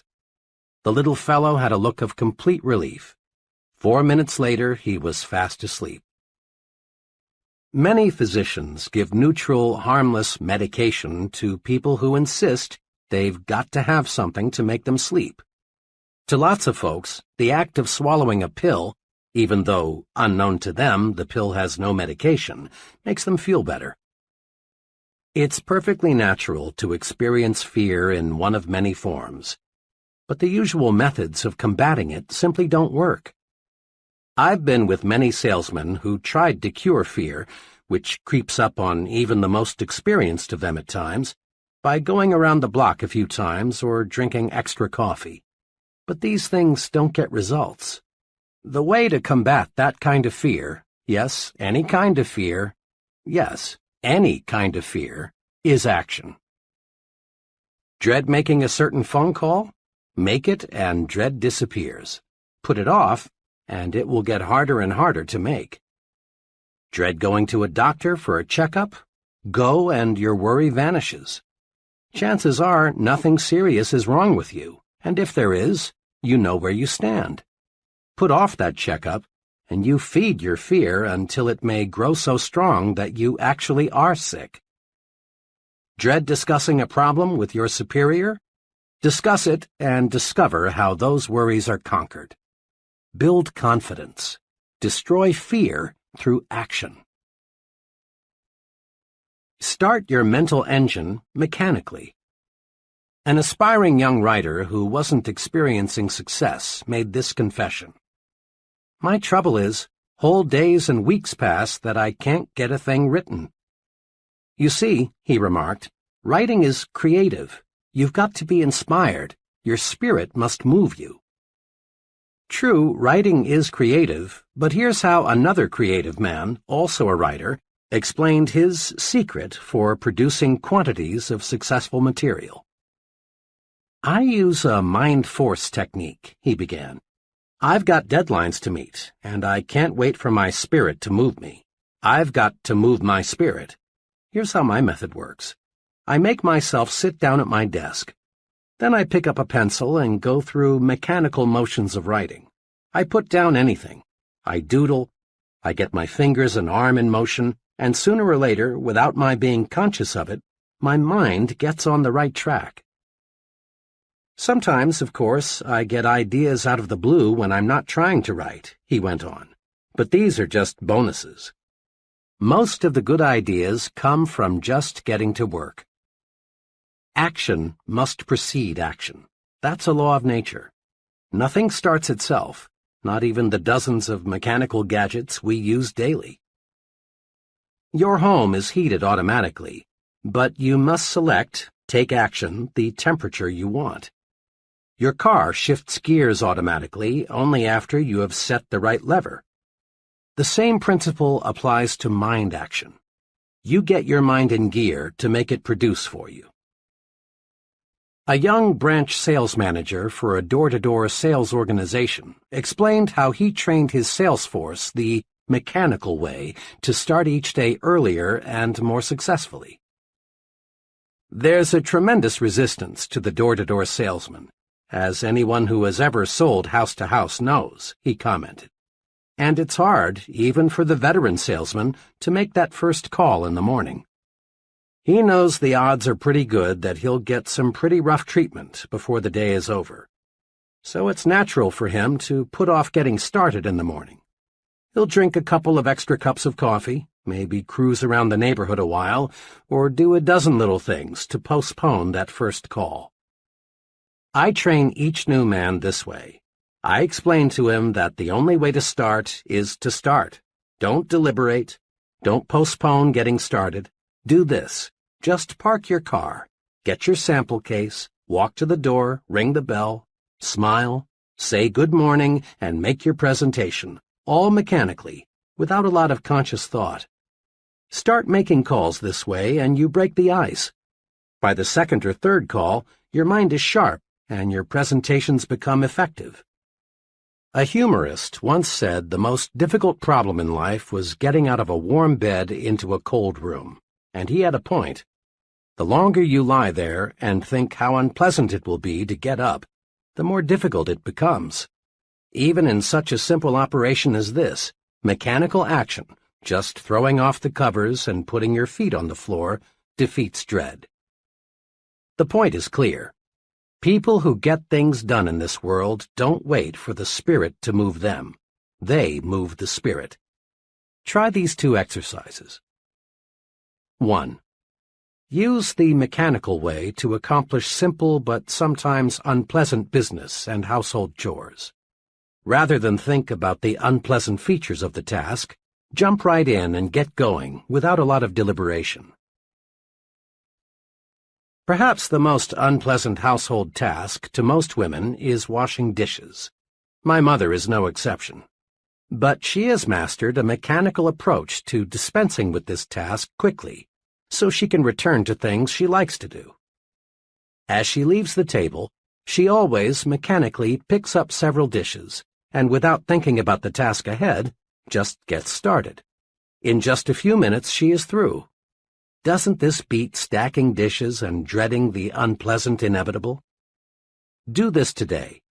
Pick the one thing you like to do least. Then, without letting yourself deliberate on or dread the task, do it. That's the most efficient way to handle chores. 2. Next, use the mechanical way to create ideas, map out plans, solve problems, and do other work that requires top mental performance. Rather than wait for the spirit to move you, sit down and move your spirit. Here's a special technique guaranteed to help you. Use a pencil and paper. A simple pencil is the greatest concentration tool money can buy. If I had to choose between an ultra-fancy, deeply carpeted, beautifully decorated soundproof office and a pencil and paper, I'd choose the pencil and paper every time.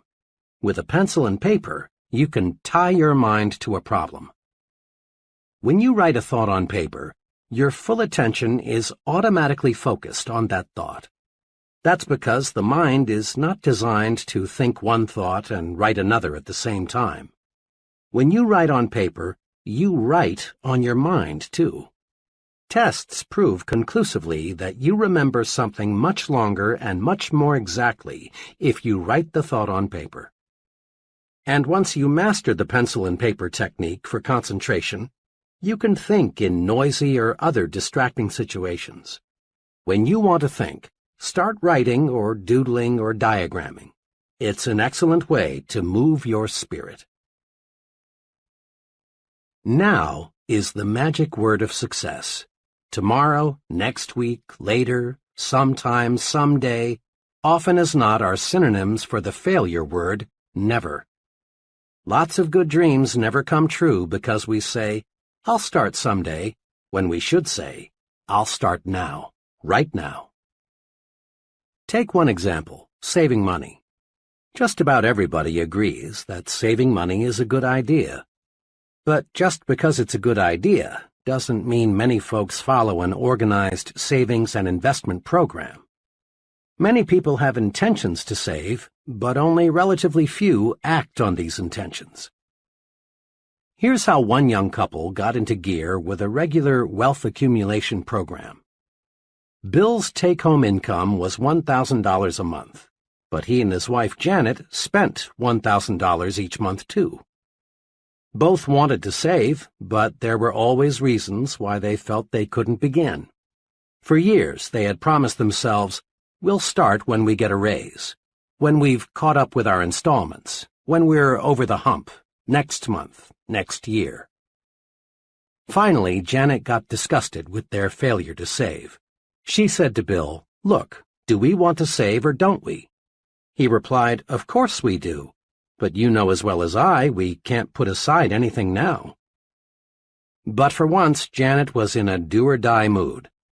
"We've been telling ourselves for years we're going to start a savings program. We don't save because we think we can't. Now let's start thinking we can. I saw an ad today that shows if we'd save just $100 a month, in 15 years we'd have $18,000 plus $6,600 accumulated interest."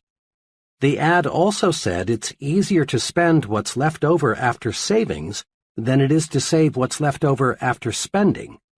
If you're game, let's start with 10% of your pay and let's save off the top.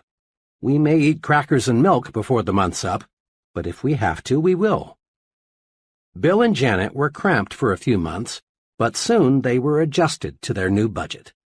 Now they feel it's just as much fun to spend money on savings as it is to spend it on something else. Want to write a note to a friend? Do it now. Got an idea you think would help your business? Present it now. Live the advice of Benjamin Franklin. Don't put off until tomorrow what you can do today. Remember, thinking in terms of now gets things accomplished. But thinking in terms of someday or sometime usually means failure. One day, I stopped in to see an old business friend. She had just returned from a conference with several of her executives. The moment I looked at her, I could tell there was something she wanted to get off her chest. She had the look of a woman who had suffered real disappointment.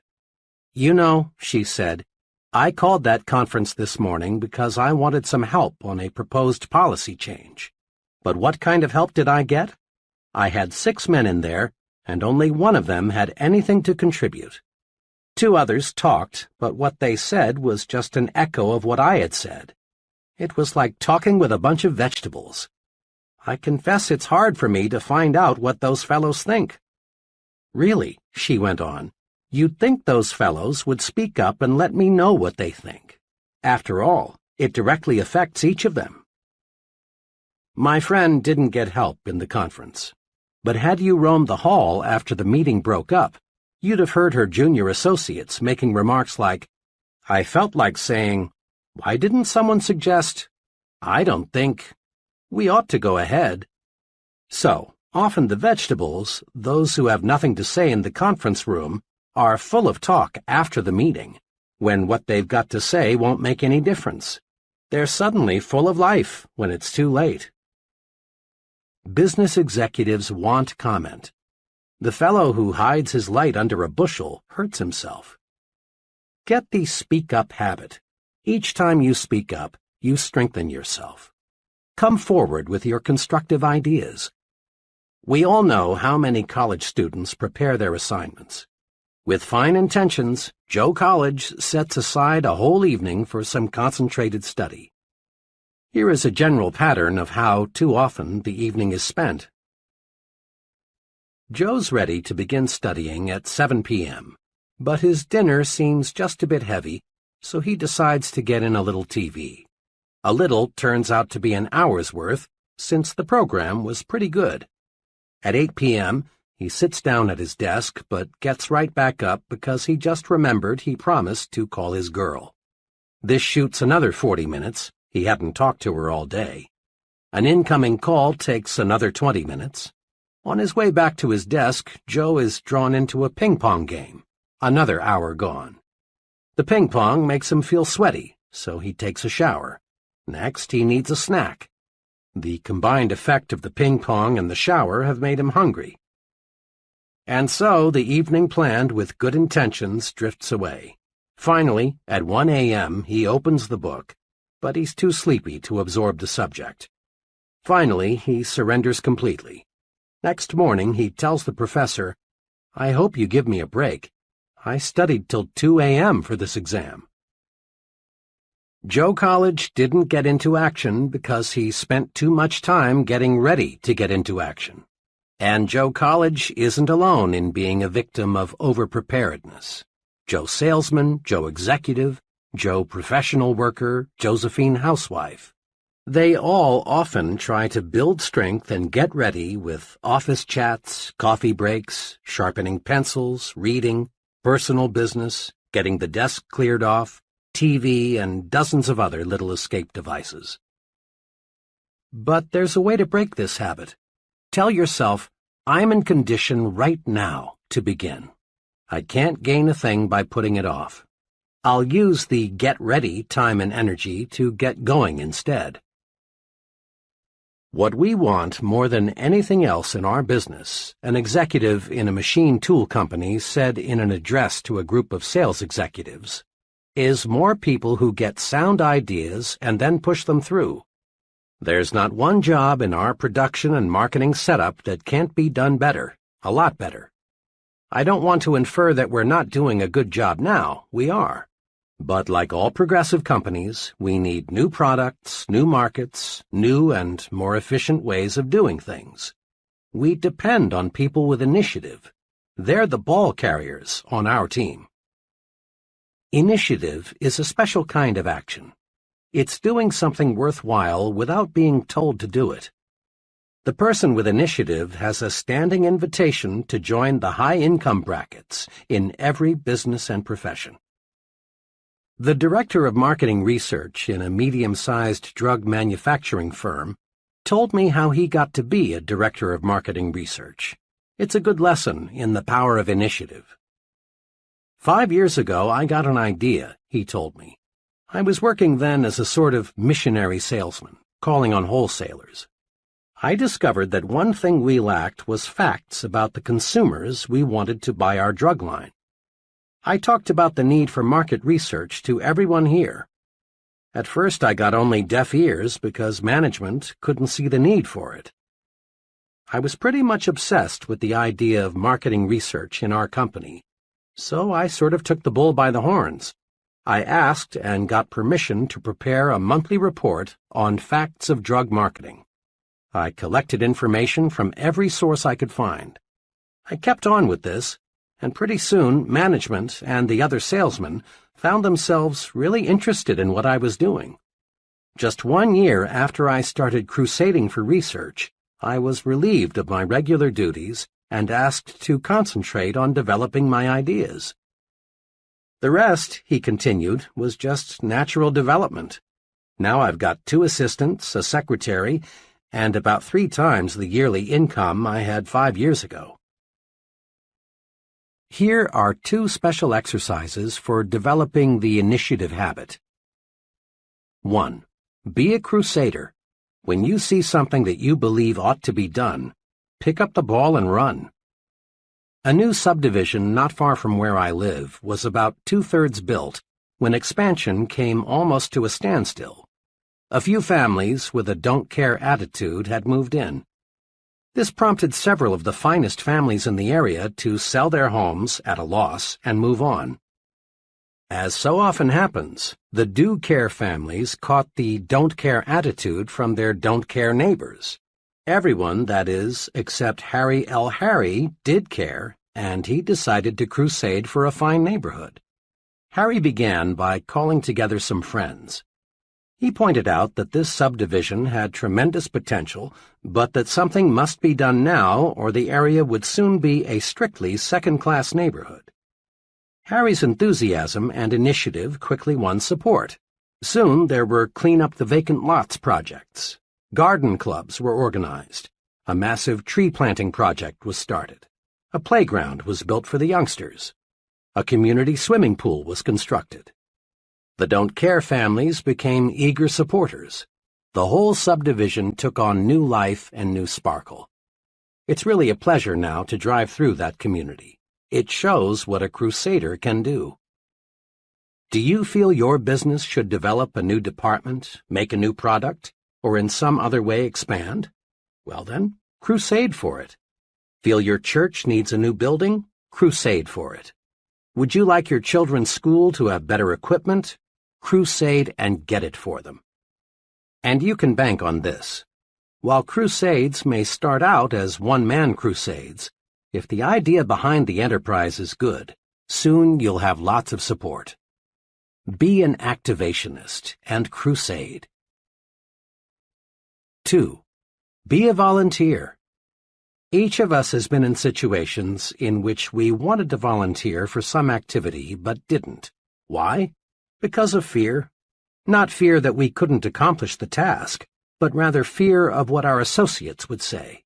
The fear of being laughed at, of being called an eager beaver, of being accused of bucking for a raise holds many people back. It's natural to want to belong, to be accepted, to have group approval. But ask yourself, which group do I want to have accept me? The group that laughs because it is secretly jealous, or the group that is making progress by doing things? The right choice is obvious. The volunteer stands out. He receives special attention. Most important of all, he gives himself an opportunity to show he has special ability and ambition by volunteering. By all means, volunteer for those special assignments. Think about the leaders you know in business, the military, your community. Do they fit the description of activationist, or would you say they are passivationists? 10 times out of 10, they're activationists, people who do things. The fellow who stands on the sidelines, who holds off, who is passive, does not lead. But the doer, the fellow who thinks action, finds others want to follow him. People place confidence in the fellow who acts. They naturally assume he knows what he is doing. I've never heard anyone complimented and praised because he doesn't disturb anyone, he doesn't take action, or he waits until he's told what to do. Have you? Grow the action habit. Practice these key points. 1. Be an activationist. Be someone who does things. Be a doer, not a don'ter. 2. Don't wait until conditions are perfect. They never will be. Expect future obstacles and difficulties and solve them as they arise. 3. Remember, ideas alone won't bring success. Ideas have value only when you act upon them. 4. Use action to cure fear and gain confidence. Do what you fear, and fear disappears. Just try it and see. 5. Start your mental engine mechanically. Don't wait for the spirit to move you. Take action, dig in, and you move the spirit. 6. Think in terms of now. Tomorrow, next week, later, and similar words often are synonymous with the failure word never. Be an I'm starting right now kind of person. 7. Get down to business, pronto. Don't waste time getting ready to act. Start acting instead. 8. Seize the initiative. Be a crusader. Pick up the ball and run. Be a volunteer. Show that you have ability and ambition to do. Get in gear and go. Chapter 11. How to turn defeat into victory. Social workers and others who work on Skid Row find many differences in age, religious faith, education, and background among the tragic souls who have dropped into America's gutters. Some of these citizens are surprisingly young. Others are old. A sprinkling are college graduates. A few have essentially no formal education. Some are married, others are not. But the people on Skid Row do have something in common. Each one is defeated, whipped, beaten. Each one has encountered situations that conquered him. Each is eager, even anxious, to tell you about the situation that wrecked him, about his own private Waterloo.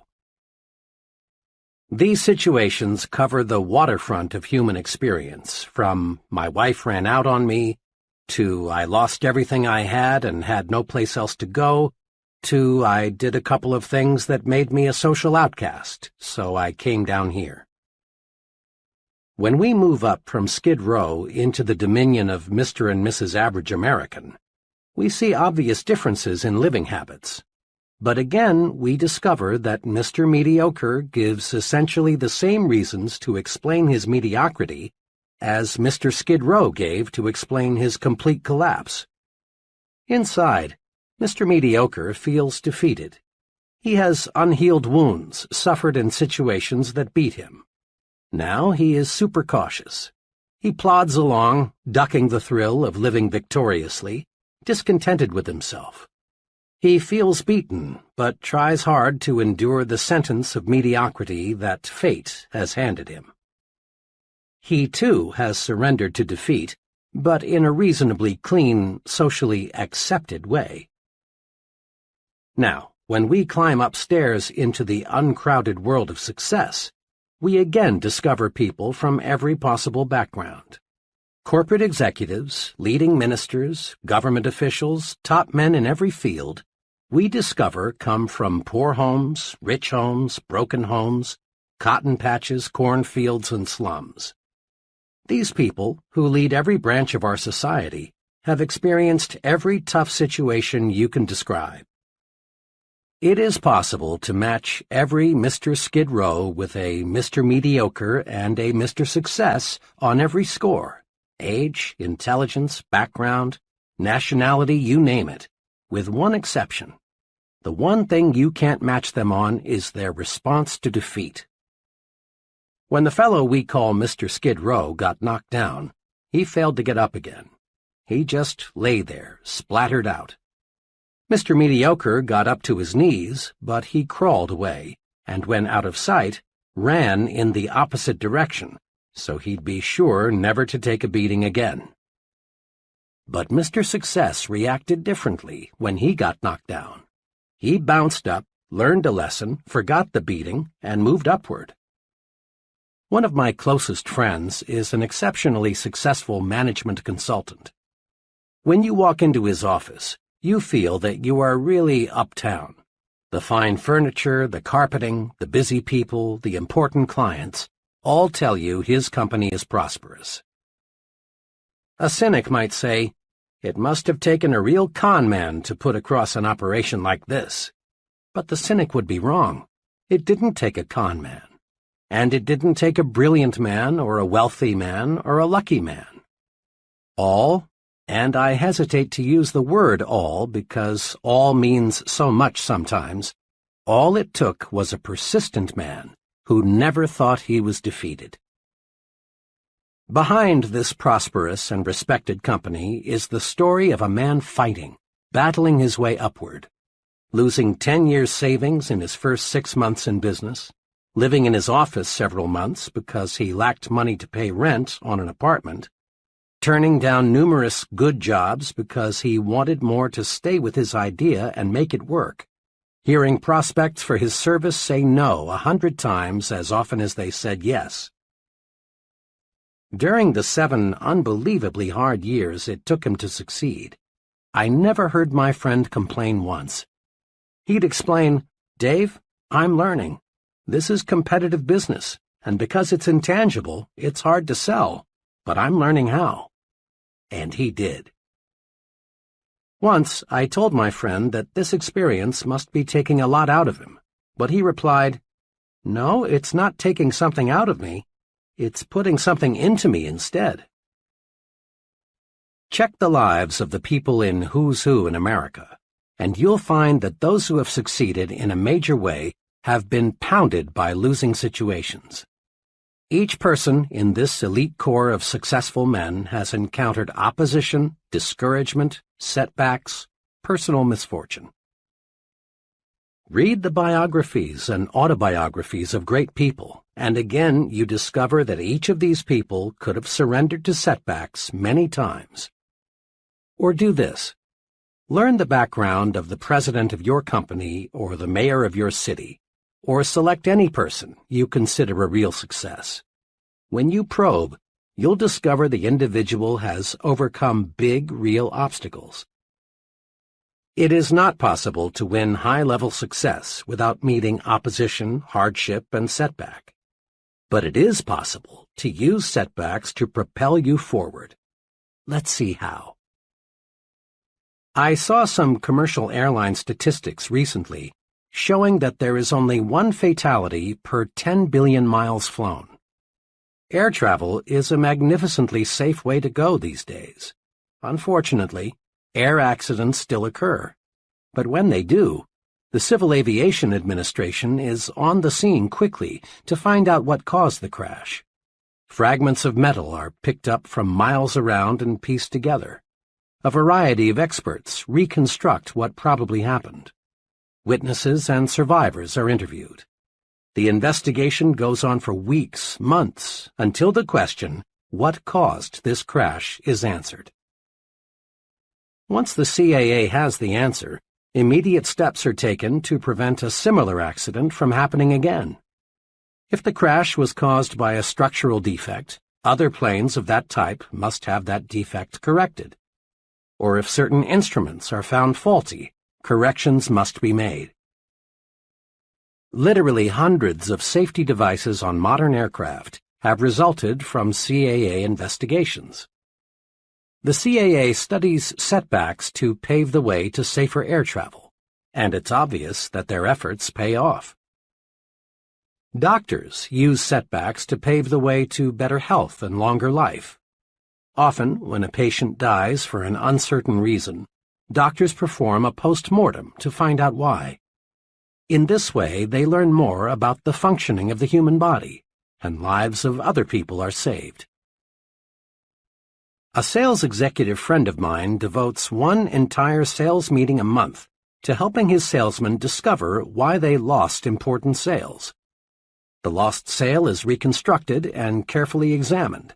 In this way, the salesman learns how to avoid losing similar sales in the future. The football coach who wins more games than he loses goes over the details of each game with his team to point out their mistakes.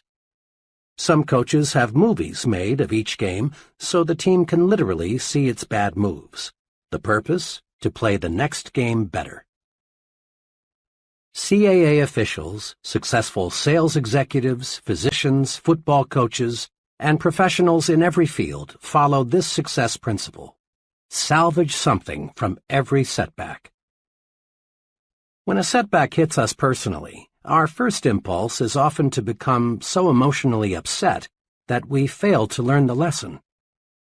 Professors know that a student's reaction to a failing grade provides a clue to his success potential.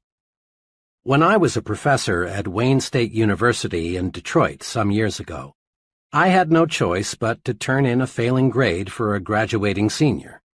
This was a real blow to the student.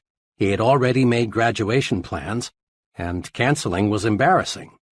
He was left with two alternatives: retake and pass the course and receive his degree at a later graduation, or quit school without earning a degree.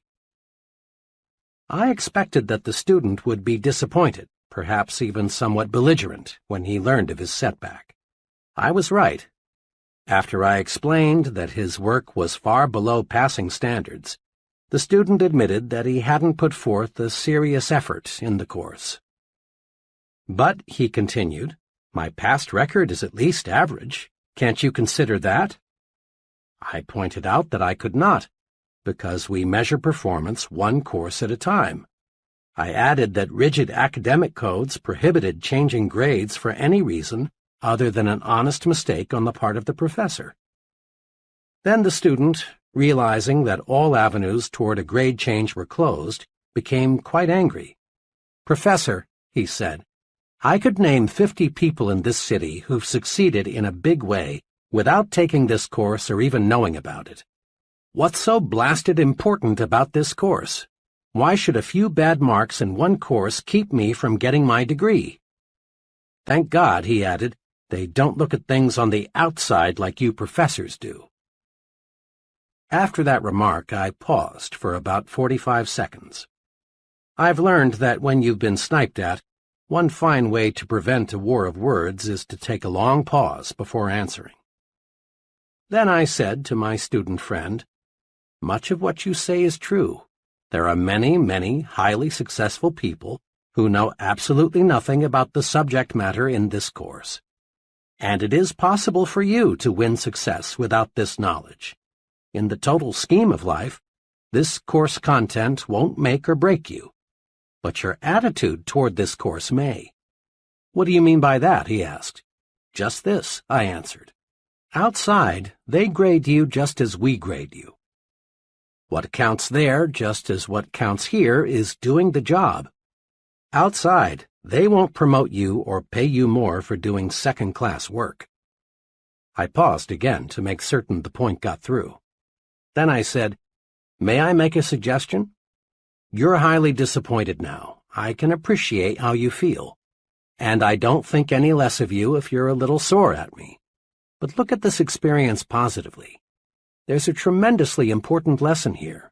If you don't produce, you don't get where you want to go.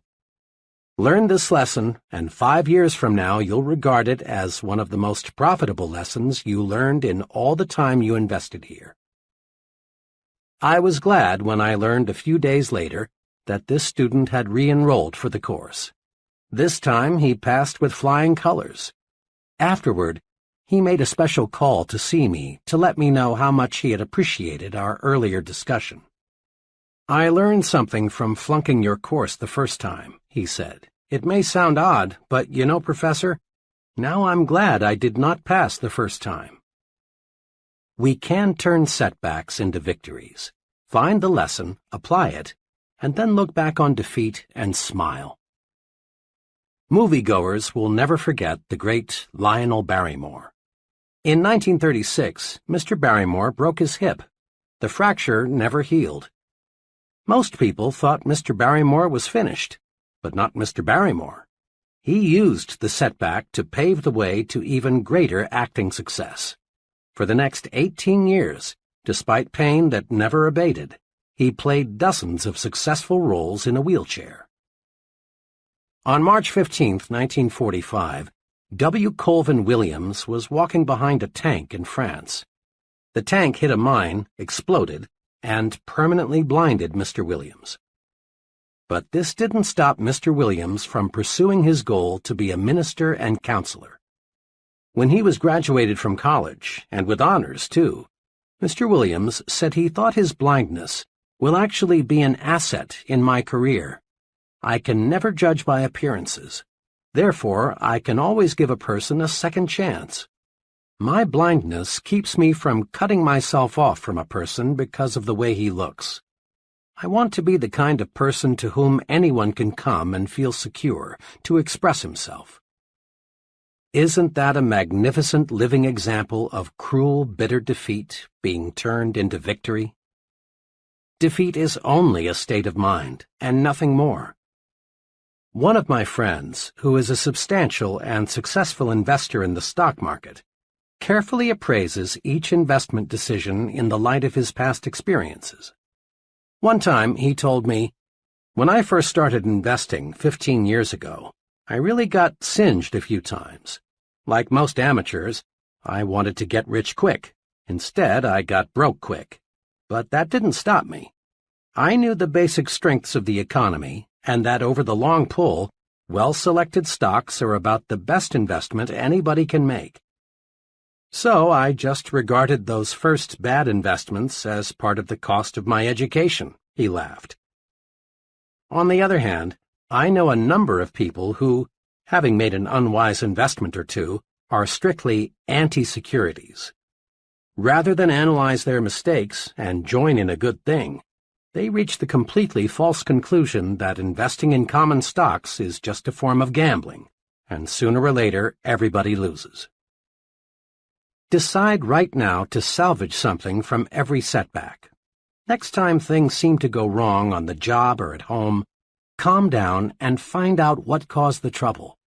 This is the way to avoid making the same error twice. Being licked is valuable. if we learn from it. We human beings are curious creatures. We're quick to accept full credit for our victories. When we win, we want the world to know about it. It's natural to want others to look at you and say, "There goes the fellow who did such and such." But human beings are equally quick to blame someone else for each setback. It's natural for salesmen to blame customers when sales are lost. It's natural for executives to blame employees or other executives when things get out of gear. It's natural for husbands to blame wives and wives to blame husbands for quarrels and family problems. It is true that in this complex world, others may trip us. But it is also true that more often than not, we trip ourselves. We lose because of personal inadequacy, some personal mistake. Condition yourself for success this way. Remind yourself that you want to be as nearly perfect as is humanly possible. Be objective. Put yourself in a glass tube and look at yourself as a disinterested third party would look at the situation. See if you have a weakness that you've never noticed before. If you have, take action to correct it. Many people become so accustomed to themselves that they fail to see ways for improvement. The great Metropolitan Opera star Risa Stevens said in Reader's Digest, July 1955, that at the unhappiest moment of her life, she received the best advice she's ever had. Early in her career, Miss Stevens lost the Metropolitan Opera Auditions of the Air. After losing, Miss Stevens was bitter. "I longed to hear," she said, "that my voice was really better than the other girls', that the verdict was grossly unfair, that I had just lacked the right connections to win." But Miss Stevens's teacher didn't coddle her. Instead, she said to Miss Stevens, "My dear, have the courage to face your faults." Much as I wanted to fall back on self-pity, continued Miss Stevens, those words, kept coming back to me.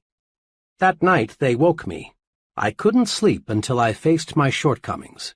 Lying there in the dark, I asked myself, why did I fail? How can I win next time? And I admitted to myself that my voice range was not as good as it had to be, that I had to perfect my languages, that I must learn more roles. Miss Stevens went on to say how facing her faults not only helped her to succeed on stage, but also helped her win more friends and develop a more pleasing personality. Being self-critical is constructive. It helps you to build the personal strength and efficiency needed for success. Blaming others is destructive. You gain absolutely nothing from proving that someone else is wrong. Be constructively self-critical. Don't run away from inadequacies. Be like the real professionals. They seek out their faults and weaknesses, then correct them. That's what makes them professionals. Don't, of course, try to find your faults so you can say to yourself, "Here's another reason I'm a loser." Instead, view your mistakes as, "Here's another way to make me a bigger winner."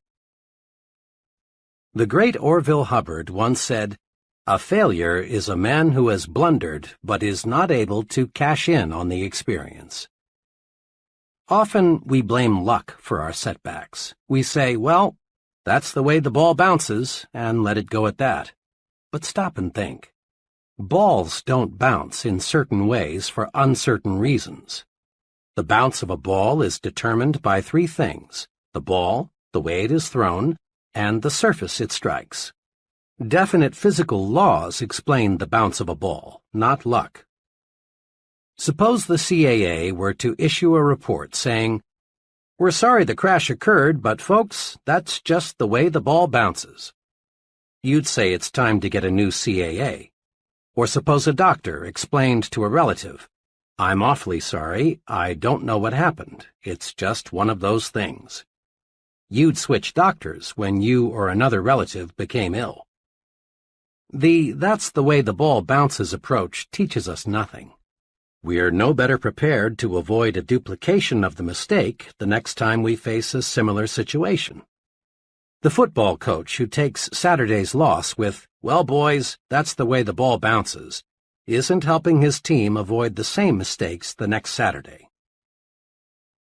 Orville Hubbard, mayor of Dearborn, Michigan for 17 consecutive years, is one of the nation's most colorful and respected urban administrators. For 10 years prior to becoming mayor of Dearborn, Mr. Hubbard could have used the bad luck excuse and stepped out of politics. Before becoming a perennial winner, Orville Hubbard was unlucky 3 times in trying to get the nomination for mayor. 3 times he tried to get the nomination for state senator, but failed. Once he was beaten in a race for a congressional nomination. But Orville Hubbard studied these setbacks. He regarded them as part of his political education. And today he is one of the sharpest, most unbeatable politicians in local government. Instead of blaming luck, research those setbacks. If you lose, learn. Lots of folks go through life explaining their mediocrity with hard luck, tough luck, sour luck, bad luck. These people are still like children, immature, searching for sympathy. Without realizing it, they fail to see opportunities to grow bigger, stronger, more self-reliant. Stop blaming luck. Blaming luck never got anyone where he wanted to go. A friend, who is a literary consultant, writer, and critic, chatted with me recently about what it takes to be a successful writer. A lot of would-be writers, he explained, simply aren't serious about wanting to write. They try for a little while, but give it up when they discover there is real work involved. I haven't much patience with these people because they're looking for a shortcut, and there just isn't one. But, he went on, I don't want to imply that pure persistence is enough.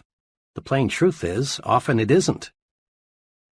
Just now, I'm working with a fellow who's written 62 short fiction pieces but hasn't sold one. Obviously, he is persistent in his goal to become a writer. But this fellow's problem is that he uses the same basic approach in everything he writes. He's developed a hard format for his stories. He has never experimented with his material, his plots and characters, and perhaps even style. What I'm trying to do now is to get this client to try some new approaches and some new techniques. He has ability, and if he'll do some experimenting, I'm sure he'll sell much of what he writes. But until he does, he'll just go on receiving one rejection slip after another. The advice of the literary consultant is good. We must have persistence. But persistence is only one of the ingredients of victory. We can try and try and try and try and try again and still fail, unless we combine persistence with experimentation. Edison is credited with being one of America's most persistent scientists. It's reported that he conducted thousands of experiments before he invented the electric light bulb. But note, Edison conducted experiments. He persisted in his goal to develop a light bulb. But he made that persistence pay off by blending it with experimentation. Persisting in one way is not a guarantee of victory. But persistence blended with experimentation does guarantee success. Recently, I noticed an article about the continuous search for oil. It said that oil companies study the rock formations carefully before they drill a well. Yet, despite their scientific analysis, 7 out of 8 wells drilled turn out to be dry holes. Oil companies are persistent in their search for oil, not by digging one hole to ridiculous depths, but rather by experimenting with a new well when good judgment says the first well won't produce. Many ambitious people go through life with admirable persistence and show of ambition, but they fail to succeed because they don't experiment with new approaches. Stay with your goal. Don't waver an inch from it. But don't beat your head against a wall. If you aren't getting results, try a new approach. People who have bulldog persistence, who can grab something and not let go, have an essential success quality. Here are 2 suggestions for developing greater power to experiment, the ingredient that, when blended with persistence, gets results. 1. Tell yourself there is a way. All thoughts are magnetic. As soon as you tell yourself, I'm beaten, there's no way to conquer this problem, negative thoughts are attracted, and each of these helps convince you that you are right, that you are whipped. Believe instead, there is a way to solve this problem, and positive thoughts rush into your mind to help you find a solution. It's believing there is a way that is important. Marriage counselors report no success in saving marriages until one, and preferably both partners, see that it is possible to win back happiness. Psychologists and social workers say an alcoholic is doomed to alcoholism until he believes he can beat his thirst. This year, thousands of new businesses are being formed. 5 years from now, only a small portion will be still in operation. Most of those who fail will say, competition was just too much. We had no choice but to quit. The real problem is that when most people hit the tar, things are rough barrier, they think only defeat, and so they are defeated. When you believe there is a way, you automatically convert negative energy, let's quit, let's go back, into positive energy, let's keep going, let's move ahead. A problem, a difficulty, becomes unsolvable only when you think it is unsolvable. Attract solutions by believing solutions are possible. Refuse, simply refuse to even let yourself say or think that it's impossible. 2. Back off and start afresh. Often we stay so close to a problem for so long that we can't see new solutions or new approaches. An engineer friend was retained a few weeks ago to design a distinctly new aluminum structure. In fact, nothing even resembling it had even been developed or designed before. I saw him just a few days ago, and I asked him how his new building was coming along. Not too well, he replied. I guess I haven't spent enough time with my garden this summer. When I live with tough design problems for a long stretch, I've got to get away and let some new ideas soak in. You'd be surprised, he continued, to know how many engineering ideas come to me when I'm just sitting beside a tree holding a water hose on the grass.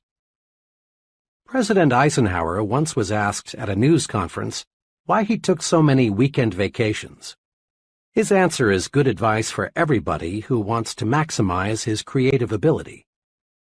Mr. Eisenhower said, I do not believe that any individual, whether he is running General Motors or the United States of America, can do the best job just by sitting at a desk and putting his face in a bunch of papers. Actually, the president ought to be trying to keep his mind free of inconsequential details and doing his own thinking on the basic principles and factors, so that he can make clear and better judgments. A former business associate of mine takes a 72-hour out-of-town vacation with his wife once each month. He found this backing off and starting afresh increased his mental efficiency, thereby making him more valuable to his clients. When you hit a snag, don't throw up the whole project. Instead, back off, get mentally refreshed. Try something as simple as playing some music or taking a walk or a short nap. Then, when you tackle it again, the solution often comes almost before you know it. Seeing the good side pays off in big situations, too. A young man told me how he concentrated on seeing the good side when he lost his job. He explained it this way. I was working for a large credit reporting company. One day I was given short notice to leave. There was an economy wave on, and they dismissed the employees who were least valuable to the company. The job didn't pay too well, but by the standards I grew up with, it was pretty good. I really felt terrible for a few hours, but then I decided to look at being bounced as a blessing in disguise. I really didn't like the job much, and had I stayed there, I'd never have gone far. Now I had a chance to find something I really liked to do. It wasn't long until I found a job that I liked a lot better that paid more money, too. Being fired from that credit company was the best thing that ever happened to me. Remember, you see in any situation what you expect to see. See the good side and conquer defeat. All things do work together for good if you'll just develop clear vision. In quick review, the difference between success and failure is found in one's attitudes towards setbacks, handicaps, discouragements, and other disappointing situations. 5 guideposts to help you turn defeat into victory are: 1. Study setbacks to pave your way to success. When you lose, learn, and then go on to win next time. 2. Have the courage to be your own constructive critic. Seek out your faults and weaknesses, and then correct them. This makes you a professional. 3. Stop blaming luck. Research every setback. Find out what went wrong. Remember, blaming luck never got anyone where he wanted to go. 4.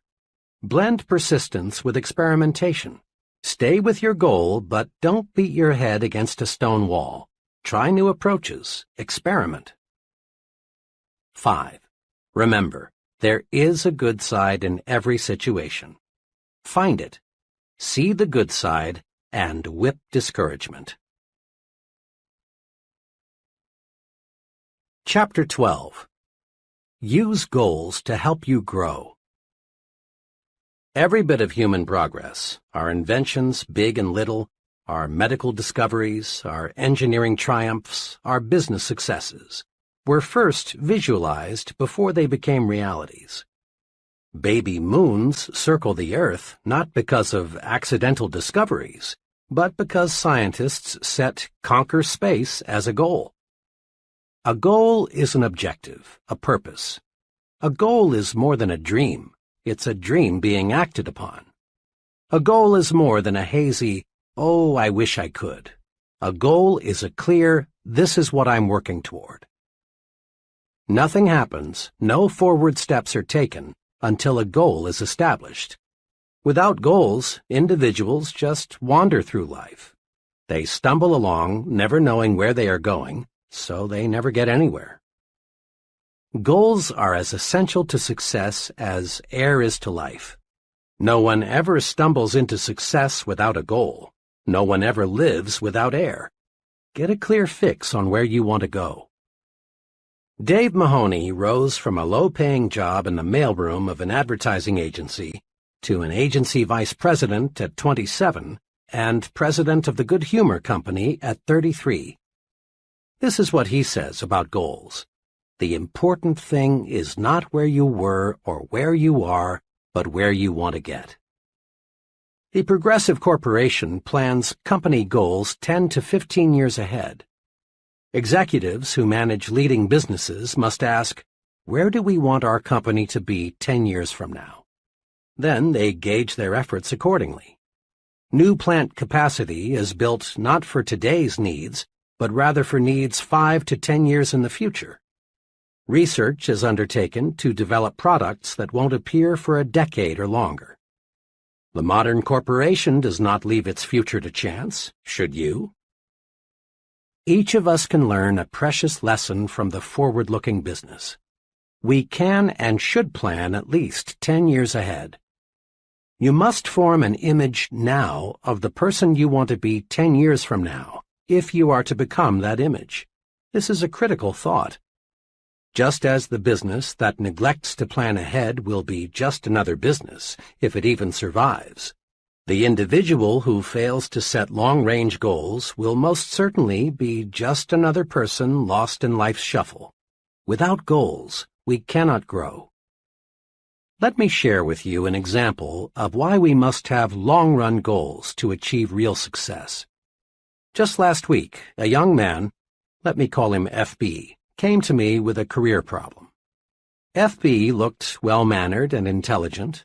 He was single and had finished college 4 years ago. We talked for a while about what he was doing now, his education, his aptitudes, and general background. Then I said to him, "You came to see me for help on making a job change. "What kind of job are you looking for?" "Well," he said, "that's what I came to see you about. I don't know what I want to do."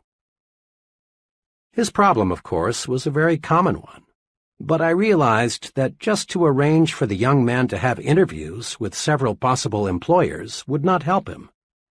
Trial and error is a pretty poor way to select a career. With dozens of career possibilities, the odds of stumbling into the right choice are several dozen to one. I knew I had to help FB see that before he starts going someplace career-wise, he's got to know where that someplace is.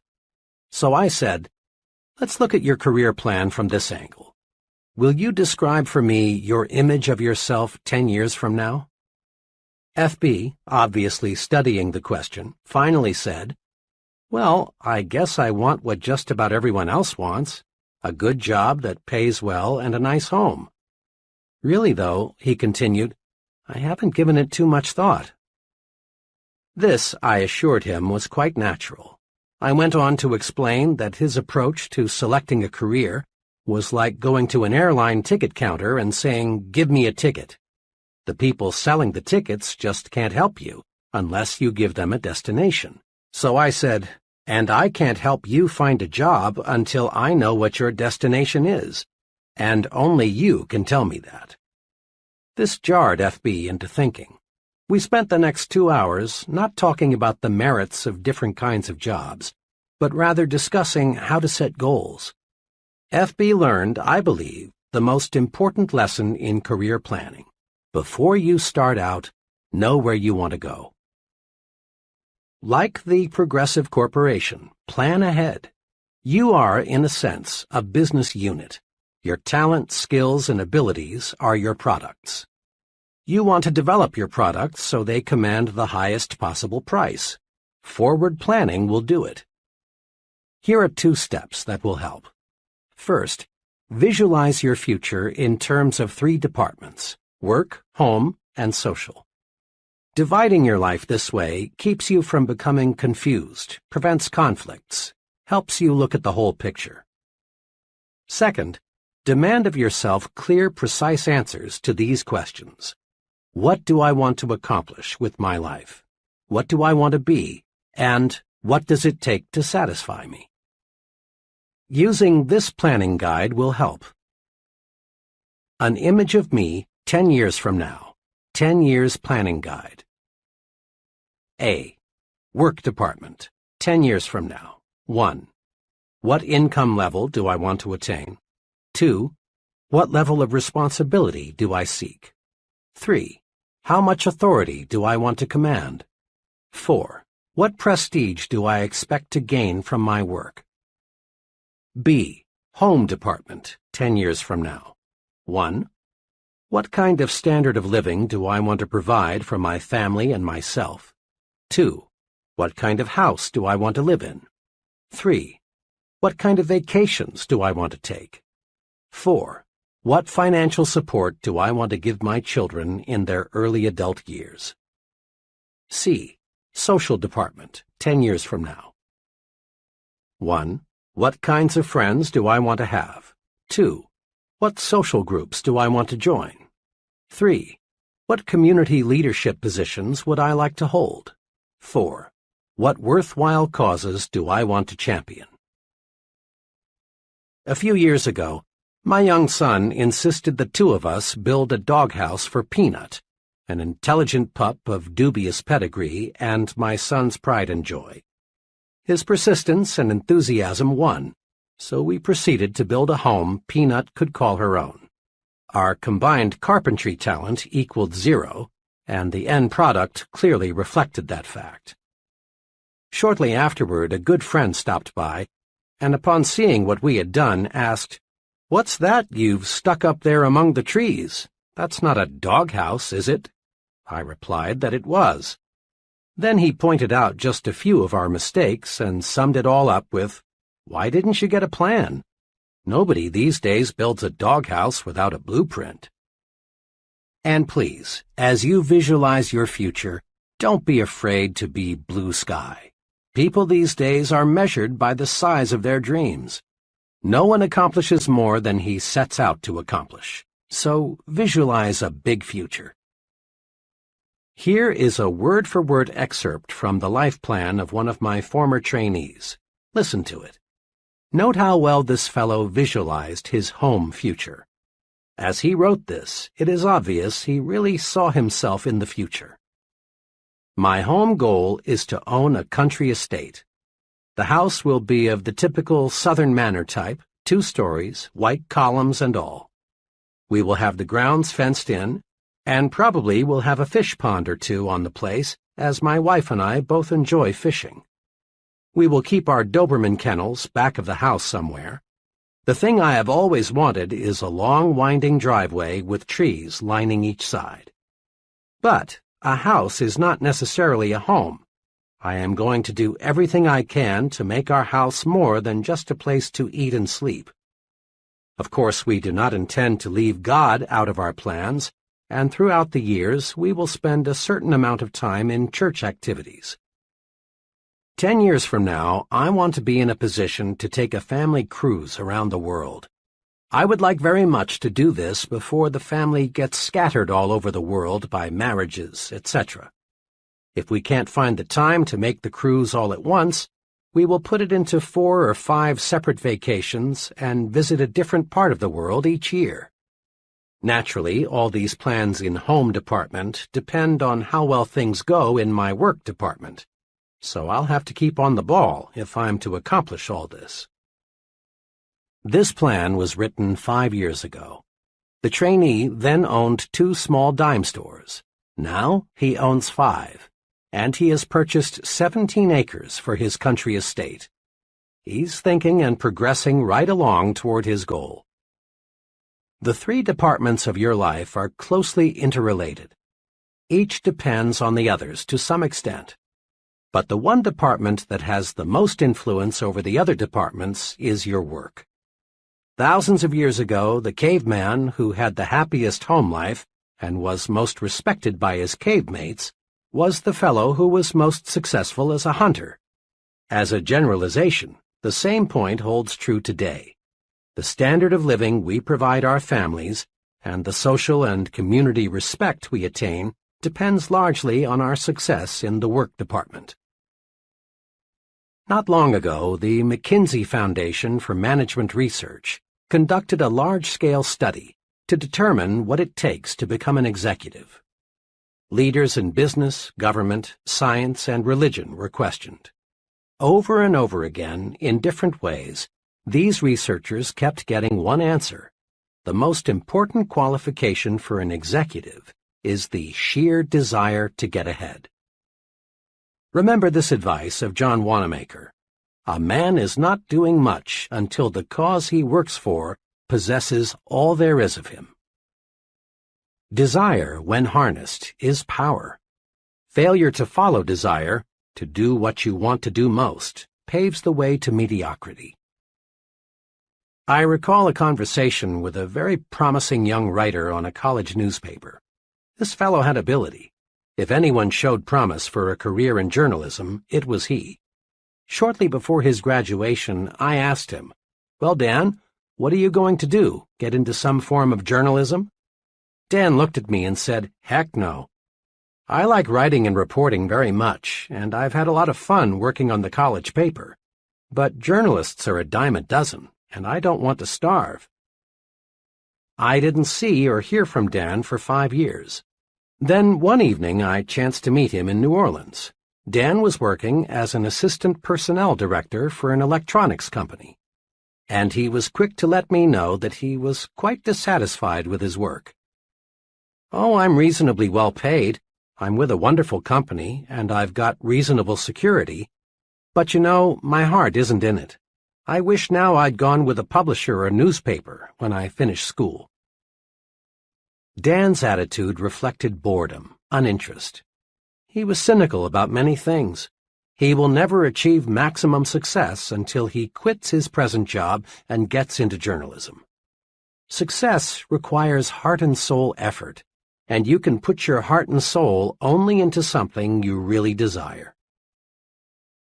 Had Dan followed his desire, he could have risen to the very top in some phase of communication.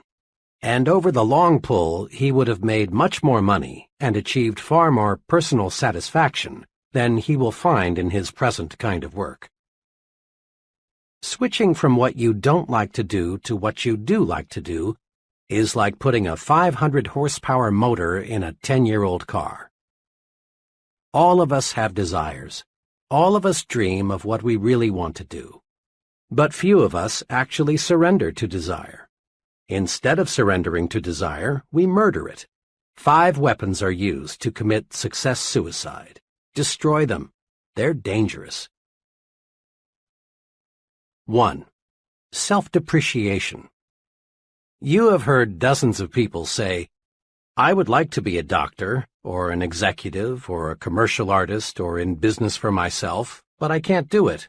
I lack brains. I'd fail if I tried. I lack the education and/or experience." Many young folks destroy desire with the old negative self-depreciation. 2. Security-itis. Persons who say, "I've got security where I am," use the security weapons to murder their dreams. 3. Competition. The field is already overcrowded. People in that field are standing on top of each other, are remarks which kill desire fast. 4. Parental dictation. I've heard hundreds of young people explain their career choice with, "I'd really like to prepare for something else, but my parents want me to do this, so I must." Most parents, I believe, do not intentionally dictate to their children what they must do. What all intelligent parents want is to see their children live successfully. If the young person will patiently explain why he or she prefers a different career, and if the parent will listen, there will be no friction. The objectives of both the parent and the young person for the young person's career are identical: success. 5. Family responsibility. The attitude of, "It would have been wise for me to change over 5 years ago, but now I've got a family and I can't change," illustrates this kind of desire murder weapon. Throw away those murder weapons. Remember, the only way to get full power, to develop full go force, is to do what you want to do. Surrender to desire and gain energy, enthusiasm, mental zip, and even better health. And it's never too late to let desire take over. The overwhelming majority of really successful people work much longer than 40 hours a week, and you don't hear them complain of overwork. Successful people have their eyes focused on a goal, and this provides energy. The point is this: energy increases, multiplies, when you set a desired goal and resolve to work toward that goal. Many people, millions of them, can find new energy by selecting a goal and giving all they've got to accomplish that goal. Goals cure boredom. Goals even cure many chronic ailments. Let's probe a little deeper into the power of goals. When you surrender yourself to your desires, when you let yourself become obsessed with a goal, you receive the physical power, energy, and enthusiasm needed to accomplish your goal. But you receive something else, something equally valuable. You receive the automatic instrumentation needed to keep you going straight to your objective. The most amazing thing about a deeply entrenched goal is that it keeps you on course to reach your target. This isn't double talk. What happens is this. When you surrender to your goal, the goal works itself into your subconscious mind. Your subconscious mind is always in balance.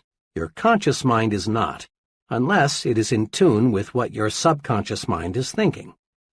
Without full cooperation from the subconscious mind, a person is hesitant, confused, indecisive. Now, with your goal absorbed into your subconscious mind, you react the right way automatically. The conscious mind is free for clear, straight thinking. Let's illustrate this with 2 hypothetical persons. As you listen, you'll recognize these characters among the real people you know. We'll call them Tom and Jack. These fellows are comparable in all respects except one.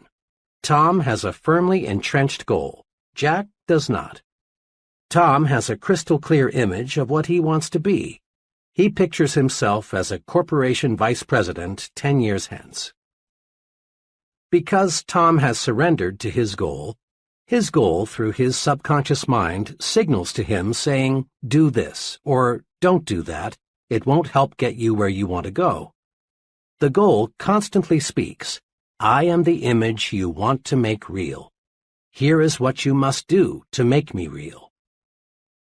Tom's goal does not pilot him in vague generalities. It gives him specific directions in all his activities. When Tom buys a suit, the goal speaks and shows Tom the wise choice. The goal helps to show Tom what steps to take to move up to the next job, what to say in the business conference, what to do when conflict develops, what to read, what stand to take. Should Tom drift a little off course, his automatic instrumentation, housed securely in his subconscious mind, alerts him and tells him what to do to get back on course.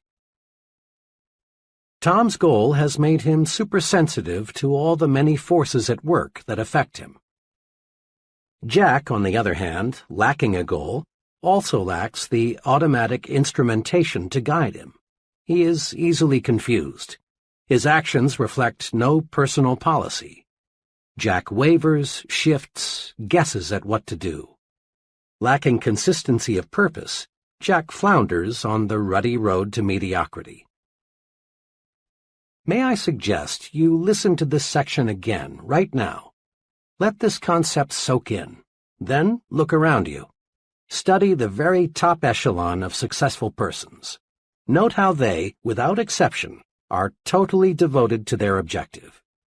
Observe how the life of a highly successful person is integrated around a purpose.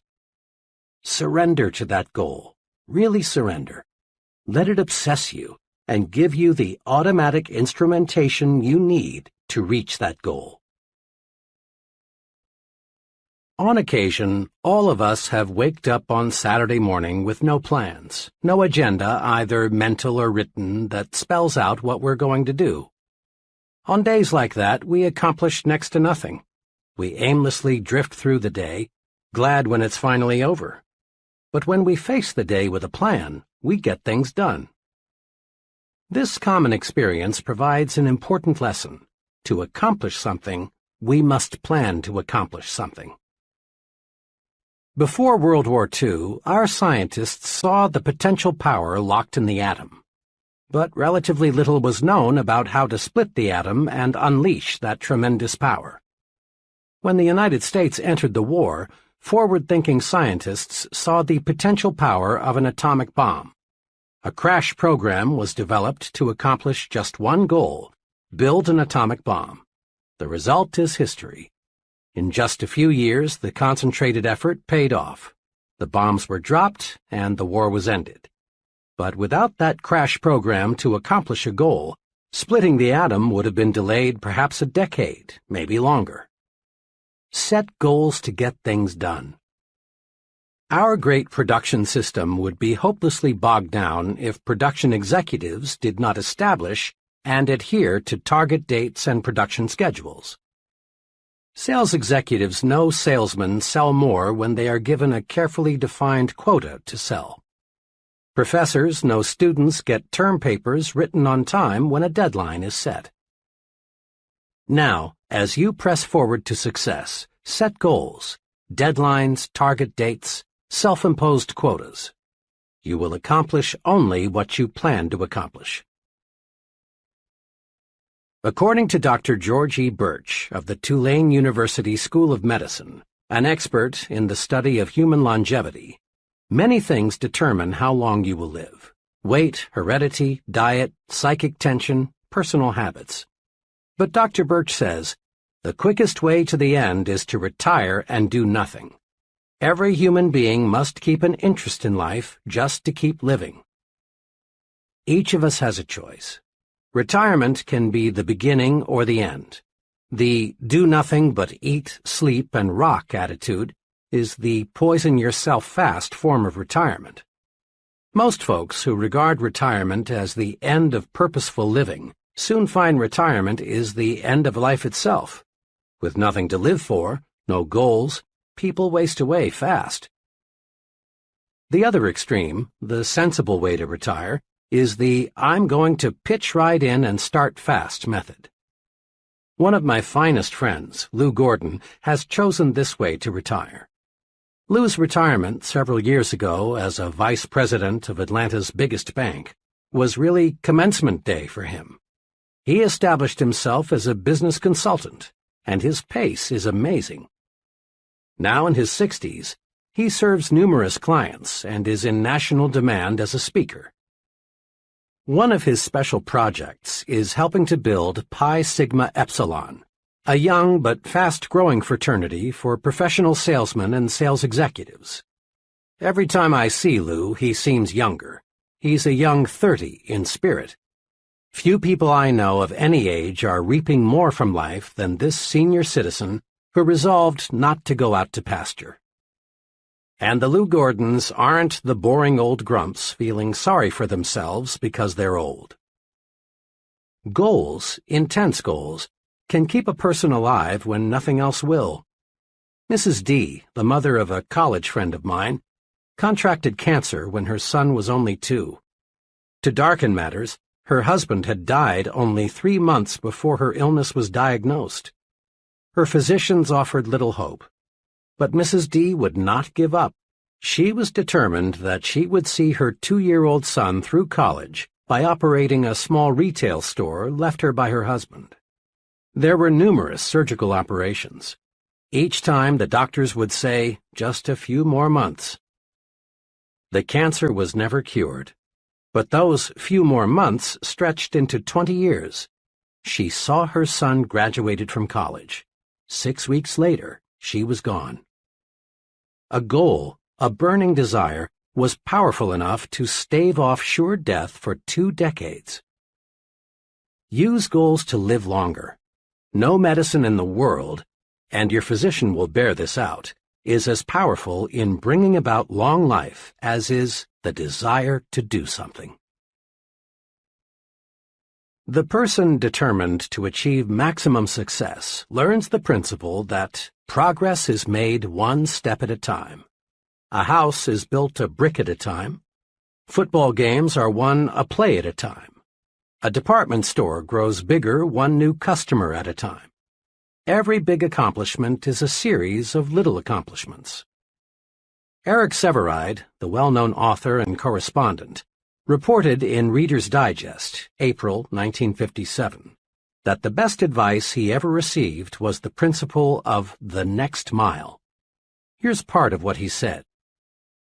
During World War II, I and several others had to parachute from a crippled Army transport plane into the mountainous jungle on the Burma-India border.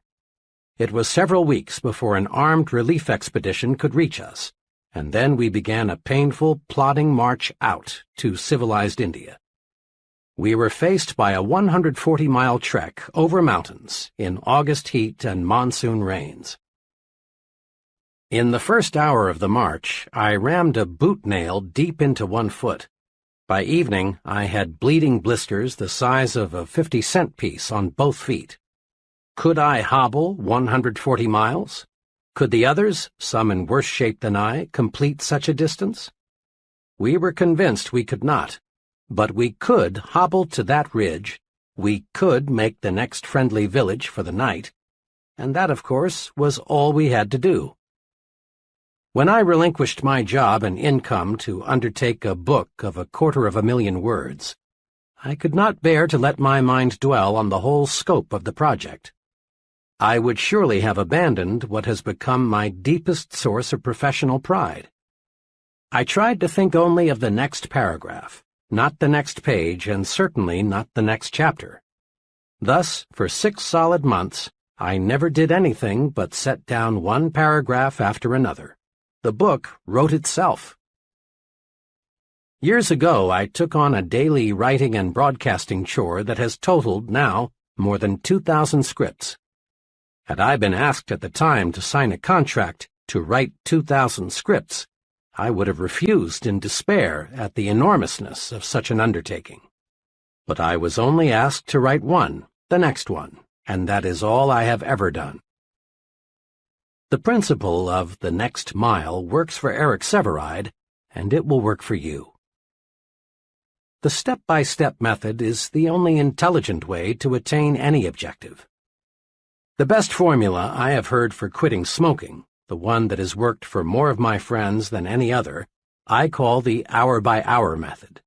Instead of trying to reach the ultimate goal, freedom from the habit, just by resolving never to smoke again, the person resolves not to smoke for another hour. When the hour is up, the smoker simply renews his resolution not to smoke for another hour. Later, as desire diminishes, the period is extended to 2 hours, later to a day. Eventually, the goal is won. The person who wants freedom from the habit all at once fails because the psychological pain is more than he can stand. An hour is easy. Forever is difficult. Winning any objective requires a step-by-step method. To the junior executive, each assignment, however insignificant it may appear, should be viewed as an opportunity to take one step forward. A salesman qualifies for management responsibilities one sale at a time.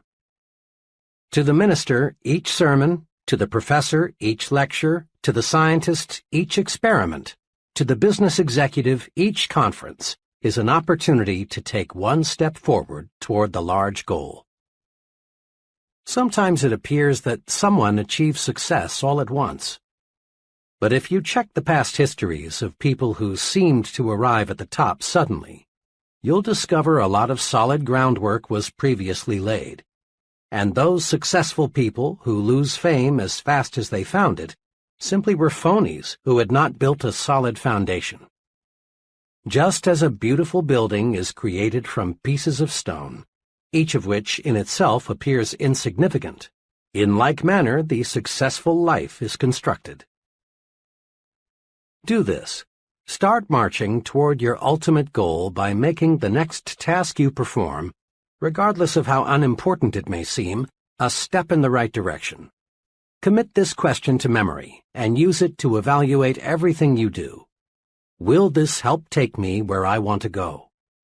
If the answer is no, back off. If yes, press ahead. It's clear we do not make one big jump to success. We get there one step at a time.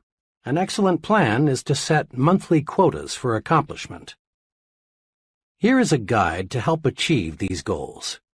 Examine yourself. Decide what specific things you should do to make yourself more effective.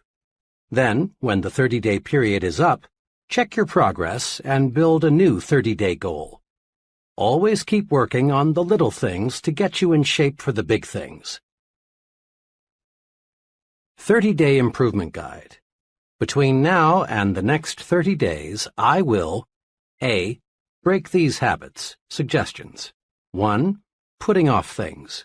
2. Negative language. 3. Watching TV more than 60 minutes per day. 4. Gossip. B. Acquire these habits. Suggestions. 1. A rigid morning examination of my appearance. 2. Plan each day's work the night before. 3. Compliment people at every possible opportunity. C. Increase my value to my employer in these ways. Suggestions. 1. Do a better job of developing my subordinates. 2. Learn more about my company, what it does, and the customers it serves. 3. Make 3 specific suggestions to help my company become more efficient. D. Increase my value to my home in these ways. Suggestions. 1. Show more appreciation for the little things my wife does that I've been taking for granted. 2. Once each week, do something special with my whole family. 3. Give 1 hour each day of my undivided attention to my family. E. Sharpen my mind in these ways. Suggestions. 1. Invest 2 hours each week in reading professional magazines in my field. 2. Read 1 self-help book. 3. Make 4 new friends. 4. Spend 30 minutes daily in quiet, undisturbed thinking. Next time you see a particularly well-poised, well-groomed, clear-thinking, effective person, remind yourself that he wasn't born that way. Lots of conscious effort, invested day by day, made the person what he is. Building new positive habits and destroying old negative habits is a day-by-day process. Create your first 30-day improvement guide right now. Often, when I discuss setting goals, someone comments along these lines. I see that working toward a purpose is important, but so often things happen that upset my plans. It's true that many factors outside your control do affect your destination. There may be serious illness or death in your family, the job you're gunning for may be dissolved, you may meet with an accident. So here is a point we must fix firmly in mind. Prepare to take detours in stride. If you are driving down a road and you come to a road closed situation, you wouldn't camp there, nor would you go back home. The road closed simply means you can't go where you want to go on this road. You'd simply find another road to take you where you want to go. Observe what military leaders do. When they develop a master plan to take an objective, they also map out alternative plans. If something unforeseen happens that rules out Plan A, they switch to Plan B.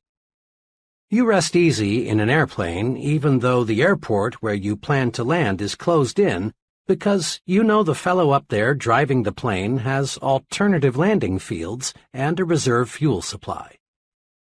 It's a rare person who has achieved high-level success who has not had to take detours, many of them. When we detour, we don't have to change our goals, we just travel a different route. You've probably heard many persons say something like, "Oh, how I wish I had bought XX stock back in 19 blank. I'd have a pile of money today." Normally, people think of investing in terms of stocks or bonds, real estate, or some other type of property. But the biggest and most rewarding kind of investment is self-investment, purchasing things that build mental power and proficiency. The progressive business knows that how strong it will be 5 years from now depends not on what it does 5 years in the future, but rather on what it does, invests, this year. Profit comes from only one source, investment. There's a lesson for each of us. To profit, to get the extra reward above a normal income in the years ahead, we must invest in ourselves. We must invest to achieve our goals. Here are 2 sound self-investments that will pay handsome profits in the years ahead. 1. Invest in education. True education is the soundest investment you can make in yourself. But let's be sure we understand what education really is. Some folks measure education by the number of years spent in school or the number of diplomas, certificates, and degrees earned. But this quantitative approach to education doesn't necessarily produce a successful person. Ralph J. Cordiner, chairman of General Electric, expressed the attitude of top business management toward education this way. 2 of our most outstanding presidents, Mr. Wilson and Mr. Coffin, never had an opportunity to attend college. Although some of our present officers have doctor's degrees, 12 out of 41 have no college degrees. We are interested in competency, not diplomas. A diploma or degree may help you get a job, but it will not guarantee your progress on the job. Business is interested in competency, not diplomas. To others, education means the quantity of information a person has stashed away in his brain. But the soak-up facts method of education won't get you where you want to go. More and more we depend on books, files, and machines to warehouse information. If we can do only what a machine can do, we're in a real fix. Real education, the kind worth investing in, is that which develops and cultivates your mind. How well educated a person is measured by how well his mind is developed, in brief, by how well he thinks. Anything that improves thinking ability is education, and you can obtain education in many ways. But the most efficient sources of education for most people are nearby colleges and universities. Education is their business. If you haven't been to college lately, you're in for some wonderful surprises. You'll be pleased at the wide course offerings available. You'll be even more pleased to discover who goes to school after work. Not the phonies, but rather really promising persons, many of whom already hold very responsible positions. In one evening class of 25 persons I conducted recently, there were an owner of a retail chain of 12 stores, 2 buyers for a national food chain, 4 graduate engineers, an Air Force colonel, and several others of similar status. Many people earn degrees in evening programs these days, but the degree, which in the final analysis is only a piece of paper, is not their primary motivation. They are going to school to build their minds, which is a sure way to invest in a better future. And make no mistake about this, education is a real bargain. A moderate investment will keep you in school one night each week for a full year. Compute the cost as a percentage of your gross income, and then ask yourself, isn't my future worth this small investment? Why not make an investment decision right now? Call it school, one night a week for life. It will keep you progressive, young, alert. It will keep you abreast of your areas of interest, and it will surround you with other people who also are going places. 2. Invest in idea starters. Education helps you mold your mind, stretch it, train it to meet new situations and solve problems. Idea starters serve a related purpose. They feed your mind, give you constructive material to think about.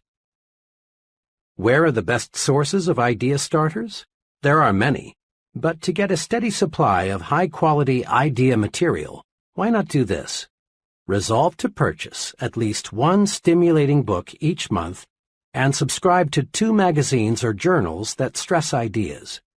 For only a minor sum and a minimum of time, you can be tuned in to some of the best thinkers available anywhere. At a luncheon one day, I overheard one fellow say, "But it costs too much. I can't afford to take the Wall Street Journal." His companion, obviously a much more success-minded person, replied, "Well, I've found that I can't afford not to take it." Again, take your cue from the successful people. Invest in yourself. Let's take action. Now, in a quick recap, put these success-building principles to work. 1. Get a clear fix on where you want to go. Create an image of yourself 10 years from now. 2. Write out your 10-year plan. Your life is too important to be left to chance. Put down on paper what you want to accomplish in your work, your home, and your social departments. 3. Surrender yourself to your desires. Set goals to get more energy. Set goals to get things done. Set goals and discover the real enjoyment of living. 4. Let your major goal be your automatic pilot. When you let your goal absorb you, you'll find yourself making the right decisions to reach your goal. 5. Achieve your goal one step at a time. Regard each task you perform, regardless of how small it may seem, as a step toward your goal. 6. Build 30-day goals. Day-by-day effort pays off. 7. Take detours in stride. A detour simply means another route. It should never mean surrendering the goal. 8. Invest in yourself. Purchase those things that build mental power and efficiency. Invest in education. Invest in idea starters. Chapter 13. How to Think Like a Leader. Remind yourself once again that you are not pulled to high levels of success. Rather, you are lifted there by those working beside and below you. Achieving high-level success requires the support and the cooperation of others. And gaining this support and cooperation of others requires leadership ability. Success and the ability to lead others, that is, getting them to do things they wouldn't do if they were not led, go hand in hand. The success-producing principles explained in the previous chapters are valuable equipment in helping you develop your leadership capacity. At this point, we want to master 4 special leadership rules or principles that can cause others to do things for us in the executive suite, in business, in social clubs, in the home, anywhere we find people. These 4 leadership rules or principles are: 1. Trade minds with the people you want to influence. 2. Think. What is the human way to handle this? 3.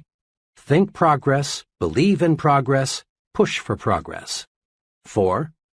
Take time out to confer with yourself and develop your supreme thinking power.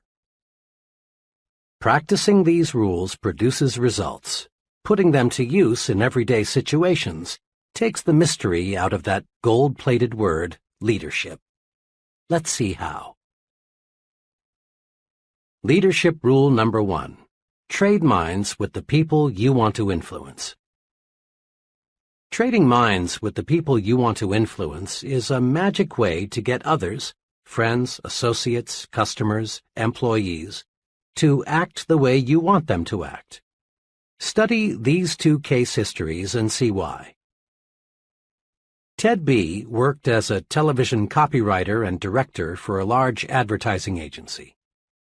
When the agency obtained a new account, a children's shoe manufacturer, Ted was assigned responsibility for developing several TV commercials.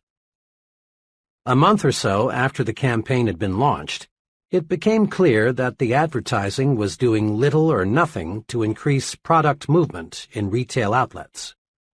Attention was focused on the TV commercials because in most cities only television advertising was used.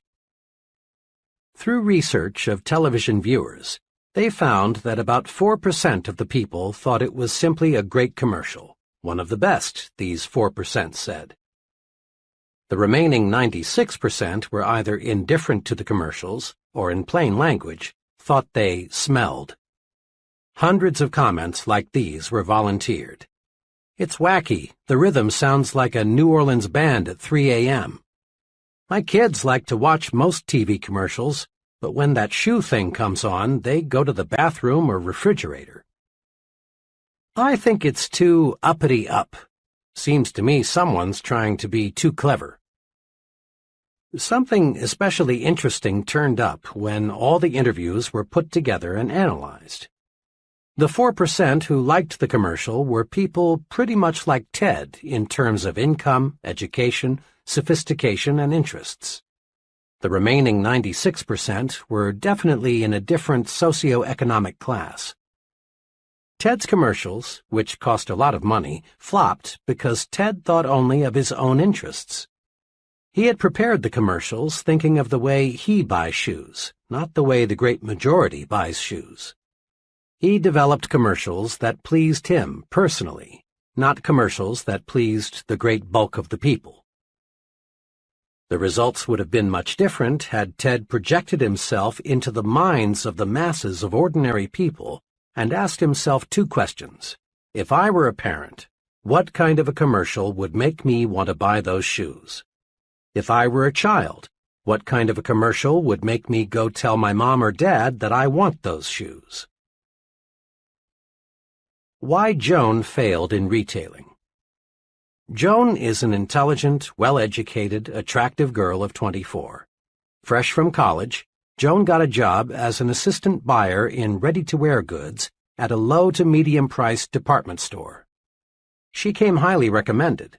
Joan has ambition, talent, and enthusiasm, one letter read. She is certain to succeed in a big way. But Joan did not succeed in a big way. Joan lasted only 8 months and then quit retailing for other work. I knew her buyer well, and one day I asked him what happened. "Joan is a fine girl, and she has many fine qualities," he said. "But she had one major limitation." "What was that?" I asked. "Well, Joan was forever buying merchandise that she liked, but most of our customers didn't. She selected styles, colors, materials, and prices she liked without putting herself in the shoes of the people who shop here.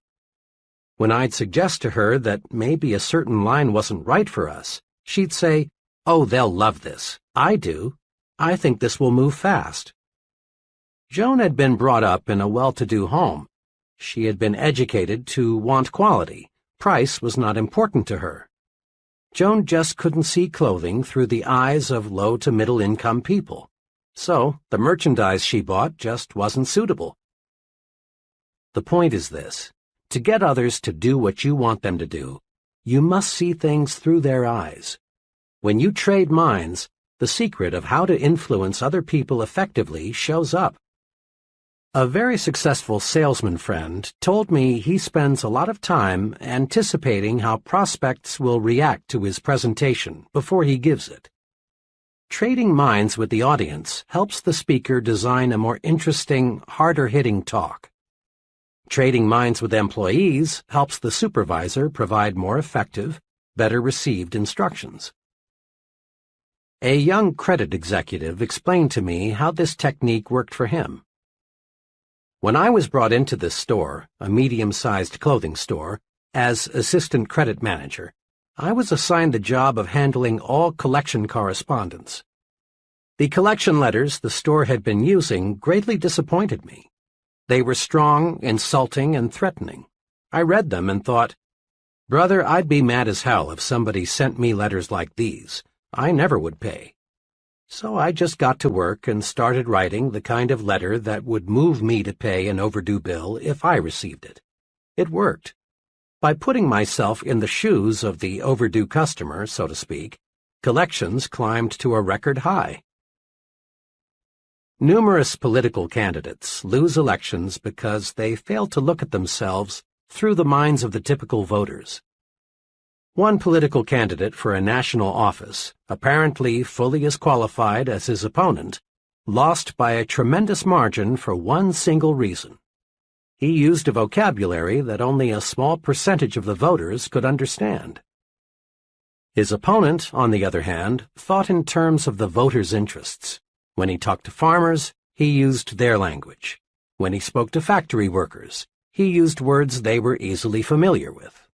When he spoke on TV, he addressed himself to Mr. Typical Voter, not to Dr. College Professor. Keep this question in mind. What would I think of this if I exchanged places with the other person? It paves the way to more successful action. Thinking of the interests of the people we want to influence is an excellent thought rule in every situation. A few years ago, a small electronics manufacturer developed a fuse that would never blow out.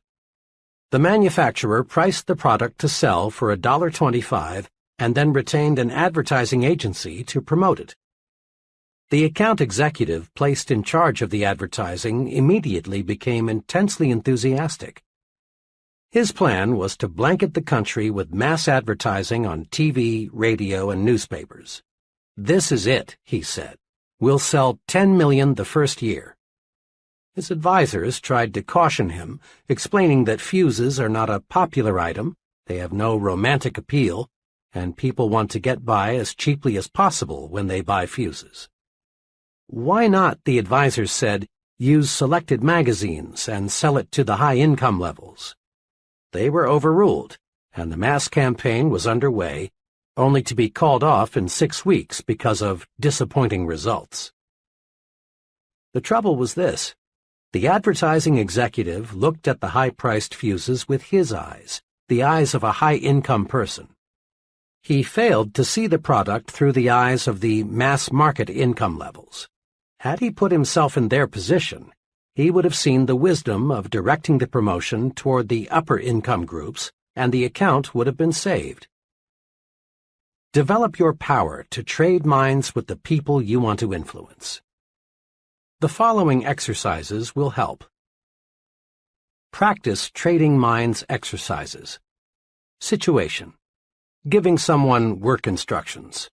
For best results, ask yourself, looking at this from the viewpoint of someone who is new to this, have I made myself clear?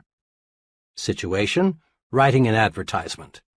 For best results, ask yourself, if I were a typical prospective buyer, how would I react to this ad?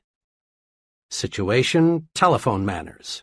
For best results, ask yourself, if I were the other person, what would I think of my telephone voice and manners? Situation. Gift. For best results, ask yourself, is this gift something I would like, or is it something he will like? Often there is an enormous difference. Situation. The way I give orders. For best results, ask yourself, would I like to carry out orders if they were given to me the way I give them to others?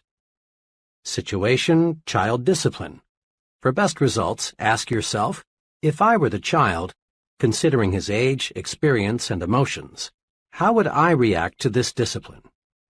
Situation. My appearance. For best results, ask yourself, what would I think of my superior if he were dressed like me? Situation. Preparing a speech. For best results, ask yourself, considering the background and interests of the audience, what would I think of this remark?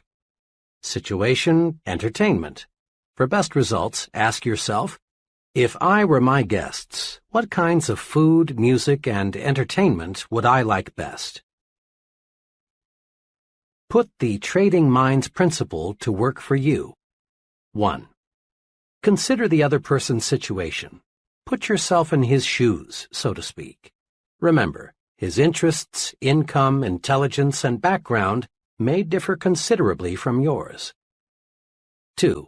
Now ask yourself, if I were in his situation, how would I react to this? Whatever it is you want him to do. 3. Then take the action that would move you if you were the other person. Leadership rule number 2. Think, what is the human way to handle this? People use different approaches to leadership situations. One approach is to assume the position of a dictator. The dictator makes all decisions without consulting those affected. He refuses to hear his subordinate's side of a question because, deep down perhaps, he's afraid the subordinate might be right, and this would cause him to lose face. Dictators don't last long. Employees may fake loyalty for a while, but unrest soon develops. Some of the best employees leave, and those remaining get together and plot against the tyrant. The result is that the organization ceases to function smoothly. This puts the dictator in a bad light with his superior. A second leadership technique is the cold, mechanical, I'm a rule-book operator approach. The fellow using this approach handles everything exactly according to the book. He doesn't recognize that every rule or policy or plan is only a guide for the usual cases. This would-be leader treats human beings as machines. And of all things people don't like, perhaps the most disliked is being treated like a machine. The cold, impersonal efficiency expert is not an ideal. The machines that work for him develop only part of their energy. Persons who rise to tremendous leadership heights use a third approach that we call being human. Several years ago, I worked closely with John S., who is an executive in the engineering development section of a large aluminum manufacturer. John had mastered the Be Human approach and was enjoying its rewards. In dozens of little ways, John made his actions say, "You are a human being. I respect you. I'm here to help you in every way I can." When an individual from another city joined his department, John went to considerable personal inconvenience to help him find suitable housing. Working through his secretary and 2 other women employees, he set up office birthday parties for each member of the staff. The 30 minutes or so required for this was not a cost, Rather, it was an investment in getting loyalty and output. When he learned that one of his staff members belonged to a minority faith, John called him in and explained that he would arrange for him to observe his religious holidays that don't coincide with the more common holidays. When an employee or someone in the employee's family was ill, John remembered. He took time to compliment his staff individually for their off-the-job accomplishments. But the largest evidence of John's Be Human philosophy showed up in the way he handled a dismissal problem. One of the employees who had been hired by John's predecessor simply lacked the aptitude and interest for the work involved. John handled the problem magnificently. He did not use the conventional procedure of calling the employee into his office and giving him first the bad news and then second 15 or 30 days to move out. Instead, he did two unusual things. First, he explained why it would be to the employee's personal advantage to find a new situation where his aptitudes and interests would be more useful. He worked with the employee and put him in touch with a reputable vocational guidance consultant. Next, he did something else above and beyond the call of duty.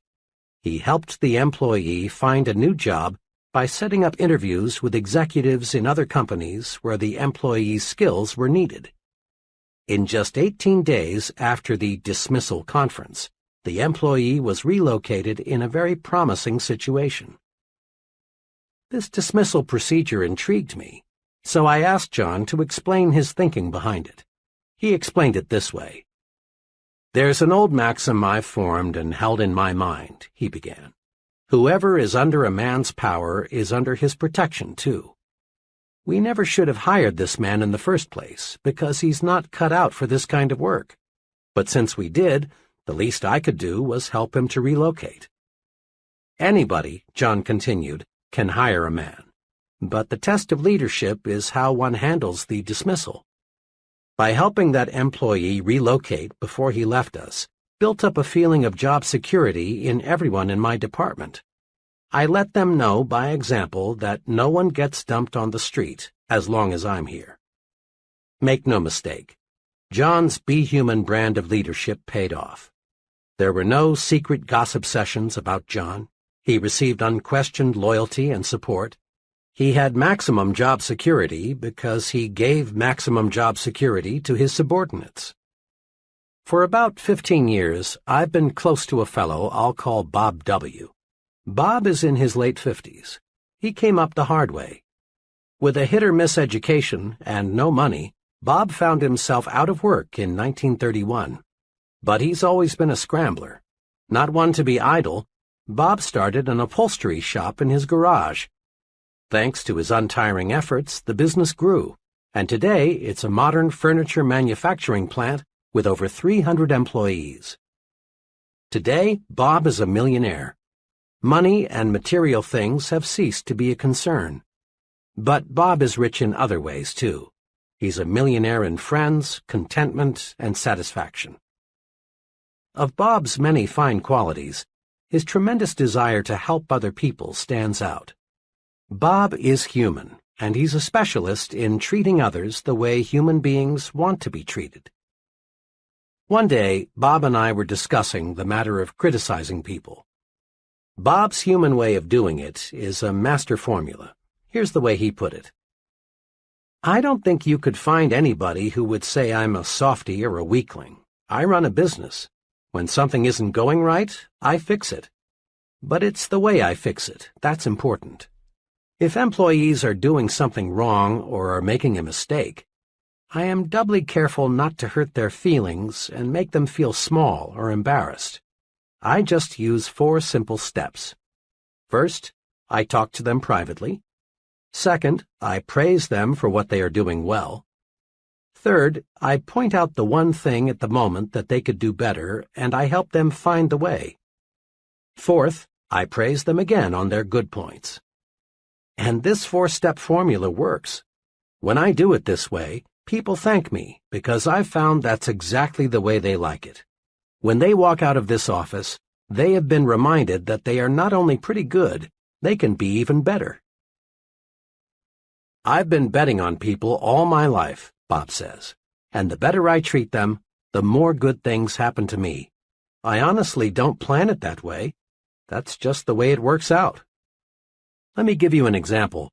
Back about, 5 or 6 years ago, one of the production men came to work drunk. Pretty soon there was a commotion in the plant. It seems this fellow had taken a 5-gallon can of lacquer and was splashing it all over the place.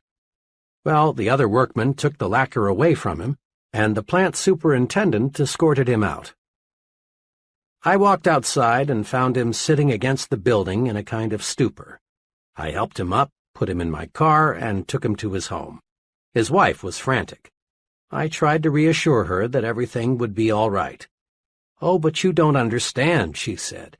"Mr. W, me, doesn't stand for anyone being drunk on the job. Jim's lost his job, and now what will we do?" I told her Jim wouldn't be dismissed. She asked how I knew. The reason, I explained, is because I'm Mr. W. She almost fainted. I told her I'd do all I could to help Jim at the plant, and I hoped she'd do all she could at home, and just have him on the job in the morning. When I got back to the plant, I went down to Jim's department and spoke to Jim's coworkers. I told them, "You've seen something unpleasant here today, but I want you to forget it. Jim will be back tomorrow. Be kind to him. He's been a good worker for a long time, and we owe it to him to give him another chance."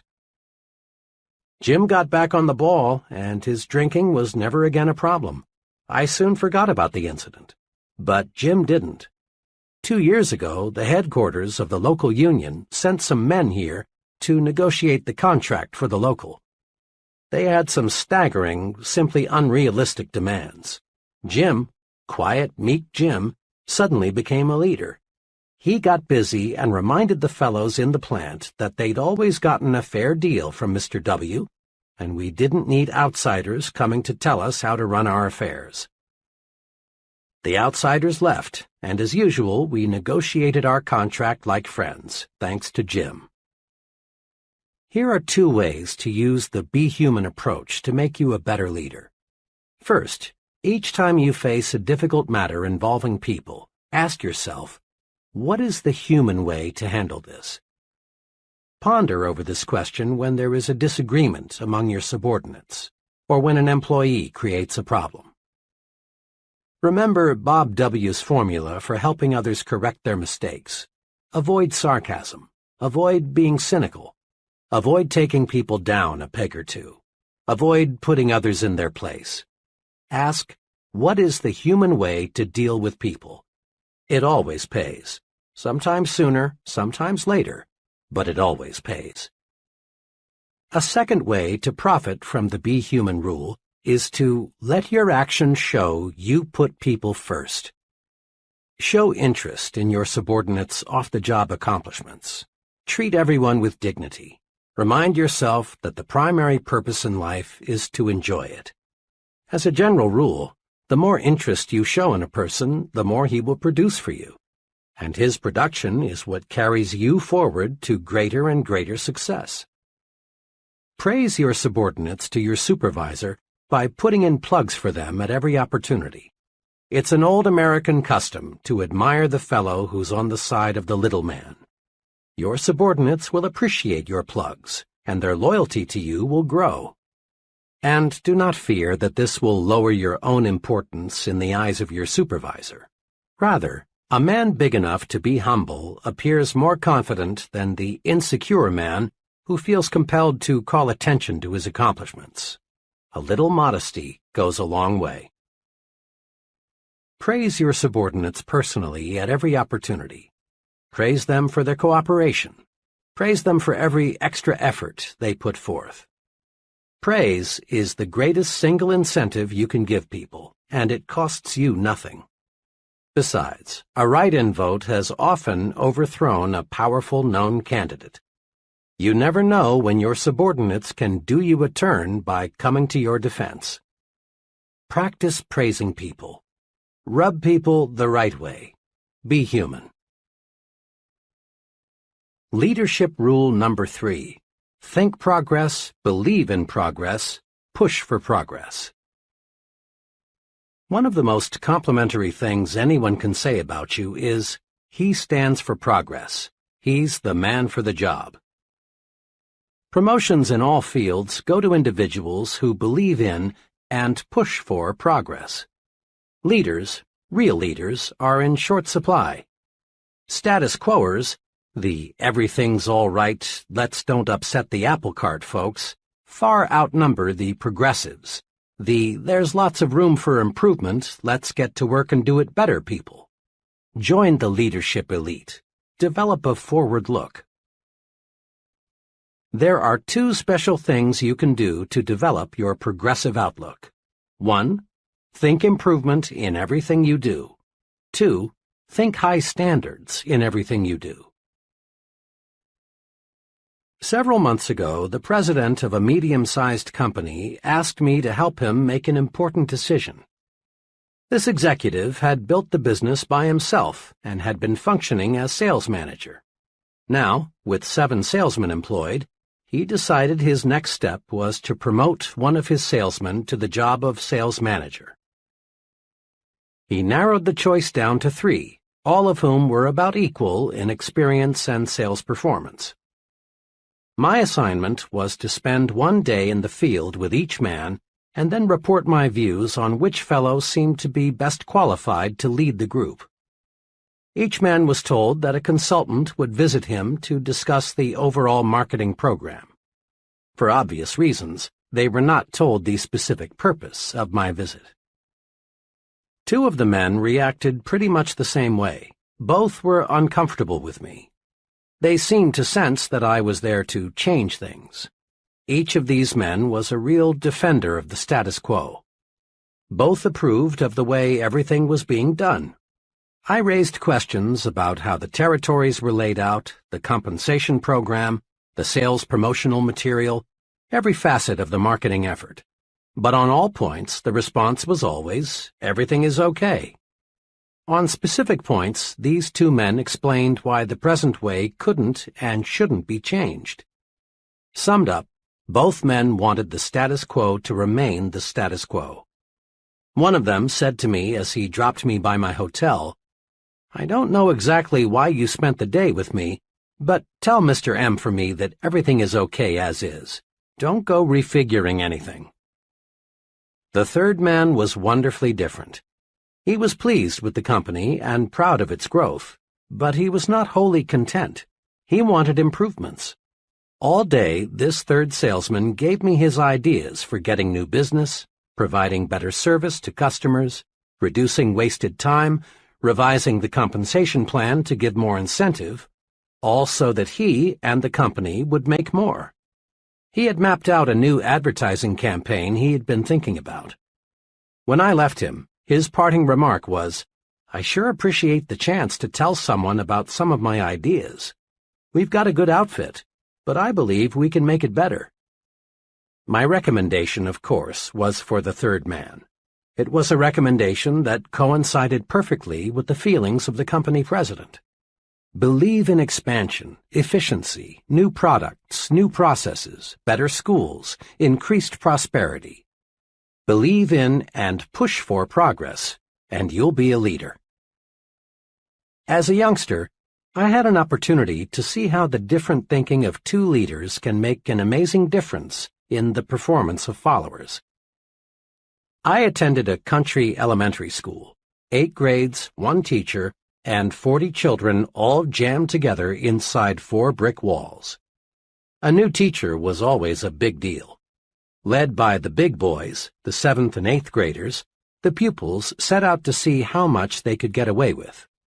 One year there was little more than chaos. Every day there were dozens of the usual school pranks, wars of spitballs and paper airplanes. Then there were the major incidents, such as locking the teacher outside the school for half a day at a time, or on another occasion, the opposite, barricading her within the building for hours. Another day, each boy in the upper grades brought his dog into the schoolroom. Let me add that these children were not delinquents. Stealing, physical violence, and deliberate harm were not their objectives.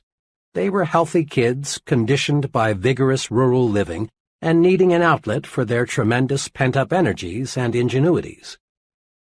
Well, the teacher somehow managed to stay with the school until the end of that year. To no one's surprise, there was a new teacher the following September. The new teacher extracted strikingly different performance from the children. She appealed to their personal pride and sense of respect. She encouraged them to develop judgment. Each child was assigned a specific responsibility, like washing blackboards or cleaning erasers, or practicing paper grading for the younger grades. The new teacher found creative ways to use the energy that had been so misdirected a few months before. Her educational program was centered on building character. Why did the children act like young devils one year and like young angels the next? The difference was the leader, their teacher. In all honesty, we cannot blame the kids for playing pranks an entire school year. In each instance, the teacher set the pace. The first teacher, deep down, didn't care whether the children made progress. She set no goals for the children. She didn't encourage them. She couldn't control her temper. She didn't like teaching, so the pupils didn't like learning. But the second teacher had high, positive standards. She sincerely liked the children and wanted them to accomplish much. She considered each one as an individual. She obtained discipline easily because, in everything she did, she was well disciplined. And in each case, the pupils adjusted their conduct to fit the examples set by the teachers. We find this same form of adjustment taking place every day in adult groups. During World War II, military chiefs continually observed that the highest morale was not found in units where commanders were easy, relaxed, and lackadaisical. Crack units were led by officers with high standards who enforced military regulations fairly and properly. Military personnel simply do not respect and admire officers with low standards. College students, too, take their cue from the examples set by the professors. Students under one professor cut classes, copy term papers, and connive in various ways to pass without serious study. But the same students under another professor willingly work extra hard to master the subject. In business situations, we again find individuals patterning their thinking after that of the superior. Study a group of employees closely. Observe their habits, mannerisms, attitudes toward the company, ethics, self-control. Then compare what you find with the behavior of their superior, and you discover amazing similarities. Every year, many corporations that have grown sluggish and are headed downward are rebuilt. And how? By changing a handful of executives at the top.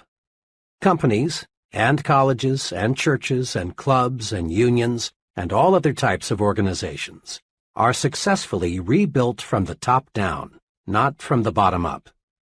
Change the thinking at the top, and you automatically change the thinking at the bottom. Remember this. When you take over the leadership of a group, the persons in that group immediately begin to adjust themselves to the standards you set. This is most noticeable during the first few weeks. Their big concern is to clue you in, zero you in, find out what you expect of them.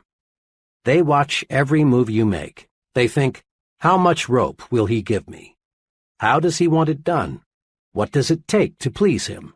What will he say if I do this or that? Once they know, they act accordingly. Check the example you set.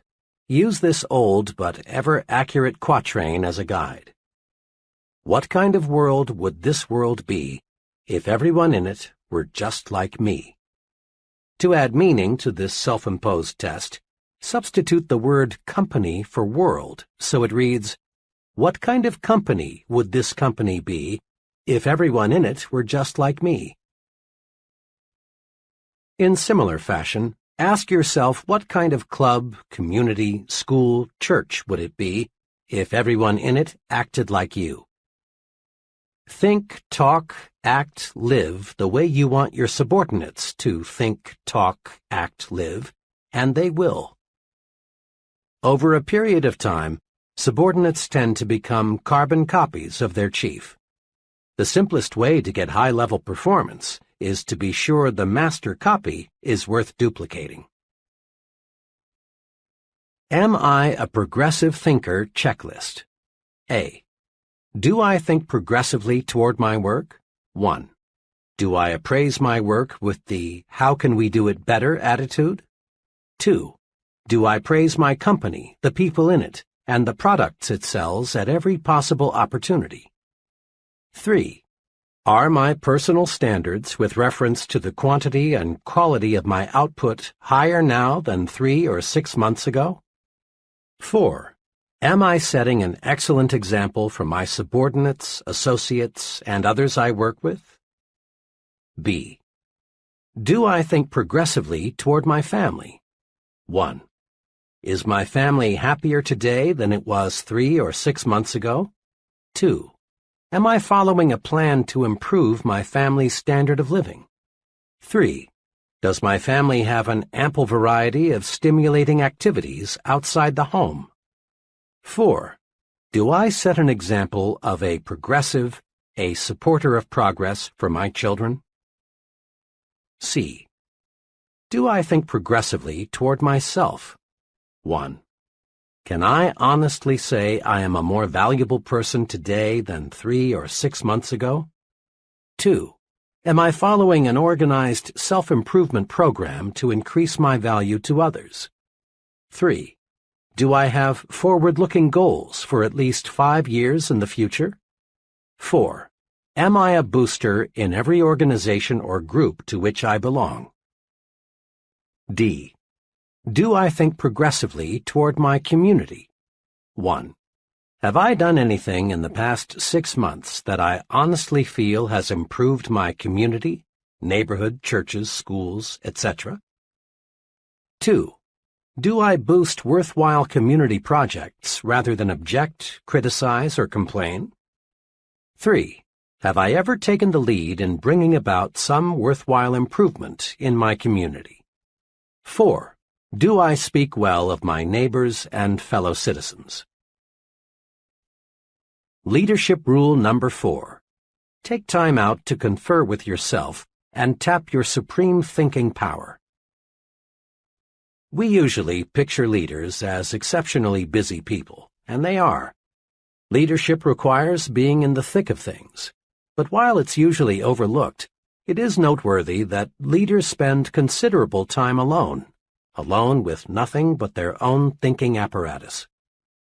Check the lives of the great religious leaders, and you'll find each of them spent considerable time alone. Moses frequently was alone, often for long periods of time. So were Jesus, Buddha, Confucius, Muhammad, Gandhi. Every outstanding religious leader in history spent much time in solitude, away from the distractions of life. Political leaders, too, those who made lasting names in history for good or bad, gained insight through solitude. It is an interesting question whether Franklin D. Roosevelt could have developed his unusual leadership capacities had he not spent much time alone while recovering from his polio attack. Harry Truman spent much time as a boy and as an adult alone on a Missouri farm. Quite possibly, Hitler would never have achieved power had he not spent months in jail alone, where he had time to construct Mein Kampf, that brilliantly wicked plan for world conquest that sold the Germans in a blind moment. Many of the leaders of communism who proved to be so diplomatically skillful, Lenin, Stalin, Marx, and many others, spent time in jail, where they could, without distraction, plan their future moves. Leading universities require professors to lecture as few as 5 hours per week, so that the professor has time to think. Many outstanding business executives are surrounded all day by assistants, secretaries, telephones, and reports. But follow them around for 168 hours a week and 720 hours a month, and you discover they spent a surprising amount of time in uninterrupted thought. The point is this: The successful person in any field takes time out to confer with himself or herself. Leaders use solitude to put the pieces of a problem together, to work out solutions, to plan, and in one phrase, to do their super thinking. Many people fail to tap their creative leadership power because they confer with everybody and everything else but themselves. You know this kind of person well. He's the fellow who goes to great lengths not to be alone. He goes to extremes to surround himself with people. He can't stand being alone in his office, so he goes prowling to see other people. Seldom does he spend evenings alone. He feels a compelling need to talk with others every waking moment. He devours a huge diet of small talk and gossip. When this person is forced by circumstances to be physically alone, he finds ways to keep from being mentally alone. At times like these, he resorts to television, newspapers, radio, telephone, anything that will take over his thinking process for him. In effect, he says, "Here, Mr. TV, Mr. Newspaper, occupy my mind for me. I'm afraid to occupy it with my own thoughts." Mr. I Can't Stand to Be Alone shuns independent thought. He keeps his own mind blacked out. He is psychologically scared of his own thoughts. As time goes by, Mr. I Can't Stand to Be Alone grows increasingly shallow. He makes many ill-considered moves. He fails to develop firmness of purpose, personal stability. He is unfortunately ignorant of the superpower lying unused just behind his forehead. Don't be a Mr. I Can't Stand to Be Alone. Successful leaders tap their superpower through being alone. You can too. Let's see how. As part of a professional development program, I asked 13 trainees to closet themselves for 1 hour each day for 2 weeks.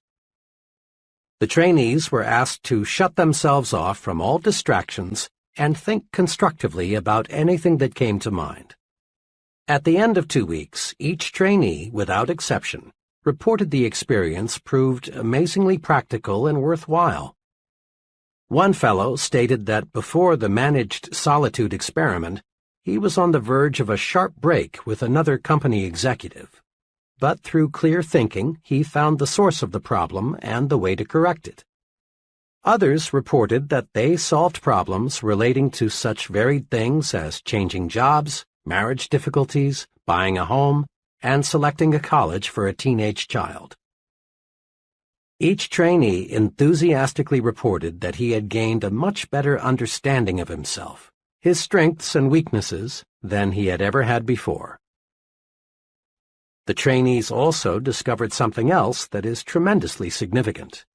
They discovered that decisions and observations made alone in managed solitude have an uncanny way of being 100% right. The trainees discovered that when the fog is lifted, the right choice becomes crystal clear. Managed solitude pays off. One day recently, an associate of mine reversed her stand completely on a troublesome issue. I was curious to know why she had switched her thinking, since the problem was very basic. Her answer went like this: "Well, I haven't been at all clear in my mind as to what we should do. So I got up at 3:30 this morning, fixed a cup of coffee, and just sat on the sofa and thought until 7 a.m. I see the whole matter a lot clearer now, so the only thing for me to do is reverse my stand." And her new stand proved completely correct. Resolve now to set aside some time each day, at least 30 minutes, to be completely by yourself. Perhaps early in the morning, before anyone else is stirring about, would be best for you. Or perhaps late in the evening would be a better time. The important thing is to select a time when your mind is fresh and when you can be free from distractions. You can use this time to do 2 types of thinking, directed and undirected. To do directed thinking, review the major problem facing you. In solitude, your mind will study the problem objectively and lead you to the right answer. To do undirected thinking, just let your mind select what it wishes to think about. In moments like these, your subconscious mind taps your memory bank, which in turn feeds your conscious mind. Undirected thinking is very helpful in doing self-evaluation. It helps you get down to the very basic matters, like, how can I do better? What should be my next move? Remember, the main job of the leader is thinking, and the best preparation for leadership is thinking. Spend some time in managed solitude every day and think yourself to success. Summary. To be a more effective leader, put these 4 leadership principles to work. 1. Trade minds with the people you want to influence. It's easy to get others to do what you want them to do if you'll see things through their eyes. Ask yourself this question before you act. What would I think of this if I exchanged places with the other person? 2. Apply the Be Human rule in your dealings with others. Ask, what is the human way to handle this? In everything you do, show that you put other people first. Just give other people the kind of treatment you like to receive. You'll be rewarded. 3. Think progress, believe in progress, push for progress. Think improvement in everything you do. Think high standards in everything you do. Over a period of time, subordinates tend to become carbon copies of their chief. Be sure the master copy is worth duplicating. Make this a personal resolution.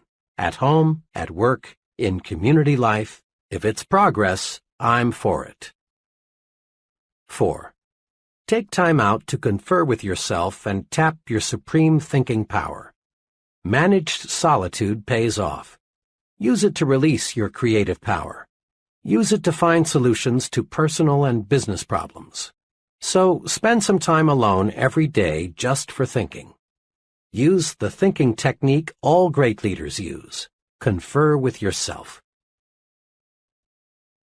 How to use the magic of thinking big in life's most crucial situations.